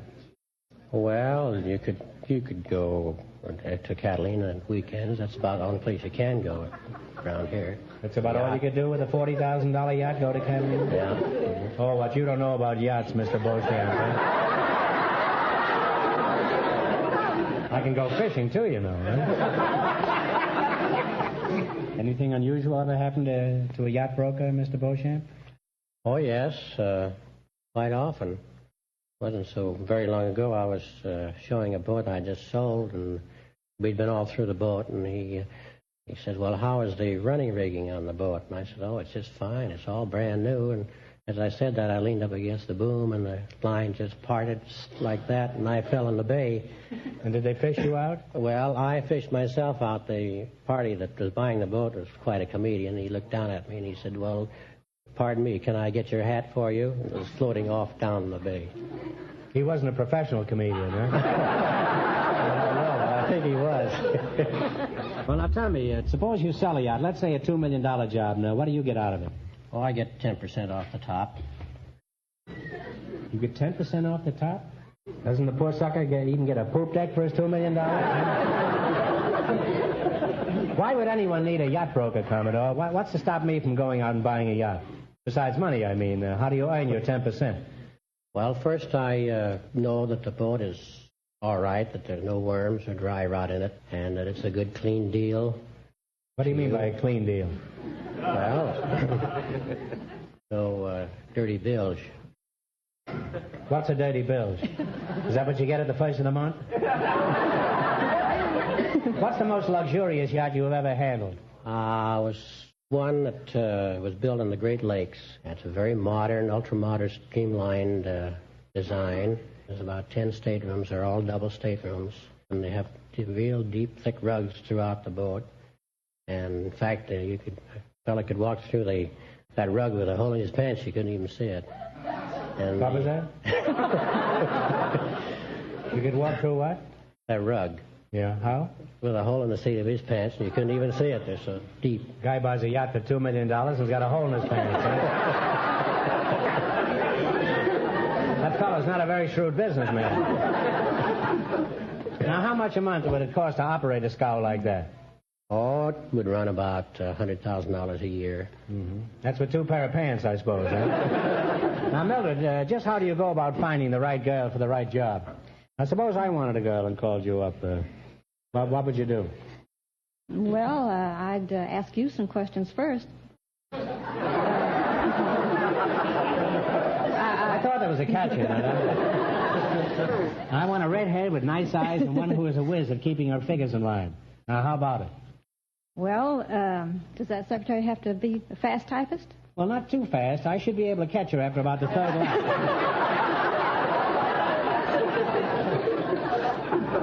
Well, you've been an interesting couple, and I think I'll find my own secretary. But we're happy to have you here anyhow. Now, you're going to play You Bet Your Life. You beat our other 2 couples, you'll get a chance at the $1,000 DeSoto Plymouth question. Now, I can't tell you how much the other couples won, but Fenneman is off stage to remind our listeners. The dance instructor and the writing instructor are still leading with $20. Now, let's see how high I can build you $20. You selected birds and animals, male and female, as your category. Mm-hmm. Now, here's your first question. How much of the 20 will you risk? 10. All right, Mildred? 10. All right, cow is the female. What is the male? Heifer, isn't it? Bull. A bull is right. That you agree with that, I'm sure. Well, you folks are on your way. You have $30. The fellow's been on a yacht. He said he knows a lot about cattle, huh? Remember, you're going for $1,000 tonight. Now, how much of the 30 will you try? You try this time. Let's try 15. All right. What do you call a female deer? Doe. A doe is right, and you've won some right there. Huh? Yes, they're climbing now. They have $45. Well, you got a lot of doe. You got $45. Here's your third question. Now, how much of the 45? 20. 20? Okay. Are you looking at him for advice or just admiringly? What are you, $20? What do you call a female pig? Sow. A sow is correct. Wow, you're really climbing now. You have $65. She knows more about sows than cows, huh? All right, you got $65 now. How much you going to try of the 65? You guess. Let's try 25. 25. All right, what do you call a male goose? A gander. A gander is correct. And they wind up with a grand total of $90. They are the winners. That means that you, too, get a chance at the $1,000 DeSoto Plymouth question.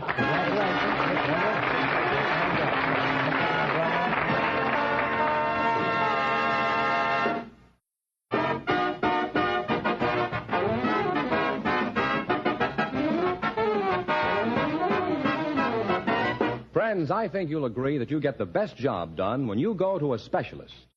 Well, when you need service of any kind for your car, take it to a DeSoto Plymouth dealer. Because there you'll find specialists in the field of service. You'll like the quick, speedy service DeSoto Plymouth dealers will give you. They have factory-trained mechanics who work with the most modern equipment. Right on hand, they have a large supply of factory-engineered and inspected Mopar parts. This means you're on your way quickly without needless waiting. So next time your car needs service, take it to the place you know you'll get the work of specially trained men. Drive in at the sign of a DeSoto Plymouth dealer.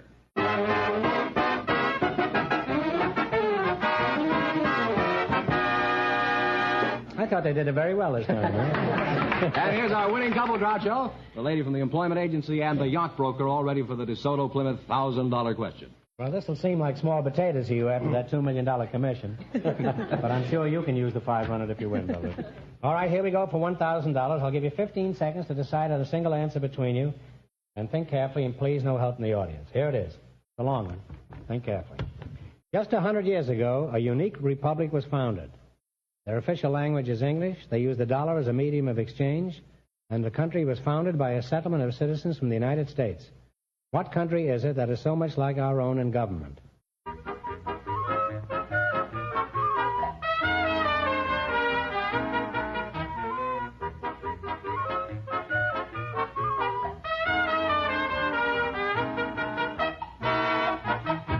All right, what is the answer you two have decided upon?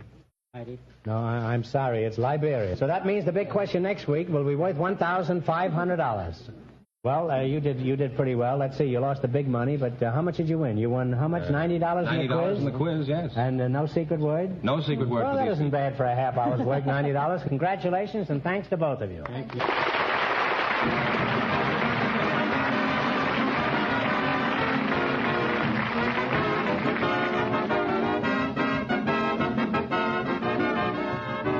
Be sure to tune in again next Wednesday night at this time for the Groucho Marx Show, when the big question will be worth $1,500. And don't miss Groucho's television show, also presented by the DeSoto Plymouth Dealers of America.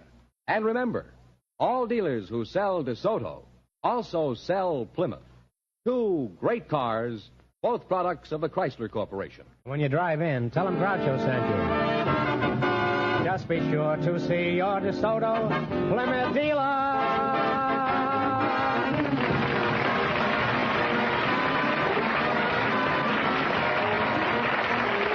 Folks, here's a tip from the National Safety Council about good highway habits.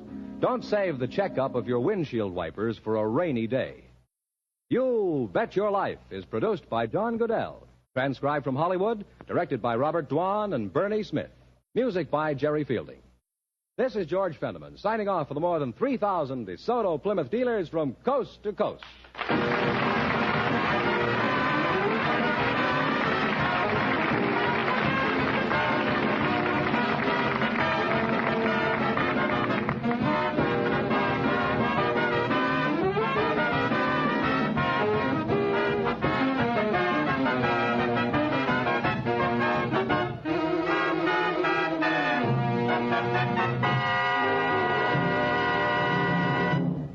I would like to extend my sincere gratitude to Old Time Radio Research Group for their remarkable efforts in preserving and archiving the captivating world of old time radio programs. Their dedication to safeguarding these precious audio gems ensures that future generations can relish the enchanting stories, music, and entertainment of the past. Their invaluable contribution allows us to step back in time and experience the magic of radio history firsthand. Their link is in the description below.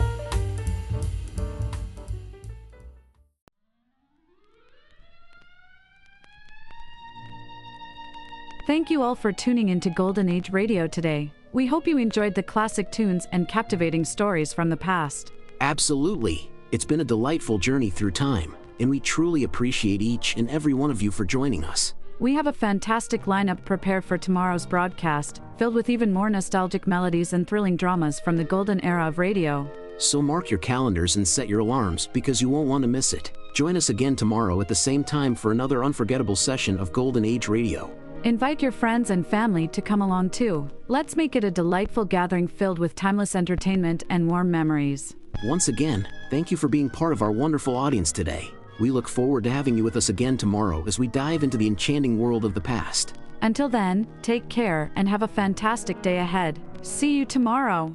See you tomorrow. Attention all business owners and aspiring database wizards. If you want to take your data management to the next level, G3PL.com is your ultimate destination for expert Microsoft Access support and training. That's right.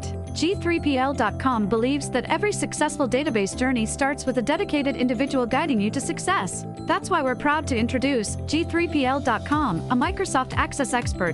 Whether you're just starting or looking to enhance your access skills, G3PL.com's personalized training will set you on the path to mastery. G3PL will be with you every step of the way, providing hands-on guidance and real-world examples. But don't just take our word for it. Hear what a satisfied client has to say. Thanks to G3PL.com, I've become a Microsoft Access Pro. The personalized training was exactly what I needed. I learned to create and optimize databases, run powerful queries, and automate tasks with VBA. Now, I'm confidently handling complex projects with ease. It doesn't stop there. G3PL.com is your go-to for top-notch support and solutions. Exactly. If you're struggling with your existing database, G3PL will troubleshoot, optimize, and fine-tune it to perfection. G3PL.com designed a custom database that transformed our business operations. We needed a streamlined system to manage our services and customer data. Their expertise delivered a tailor-made solution that exceeded our expectations. I can't thank them enough. G3PL.com understands that every project is unique, and we're here to offer individualized attention to your specific needs. So, why wait? Take the leap into the world of Microsoft Access Excellence with G3PL.com. Contact G3PL today and embark on your database journey with an Access expert. Send an email to db@g3pl.net or call 615-420-2040 and ask for Mark to learn more and get started.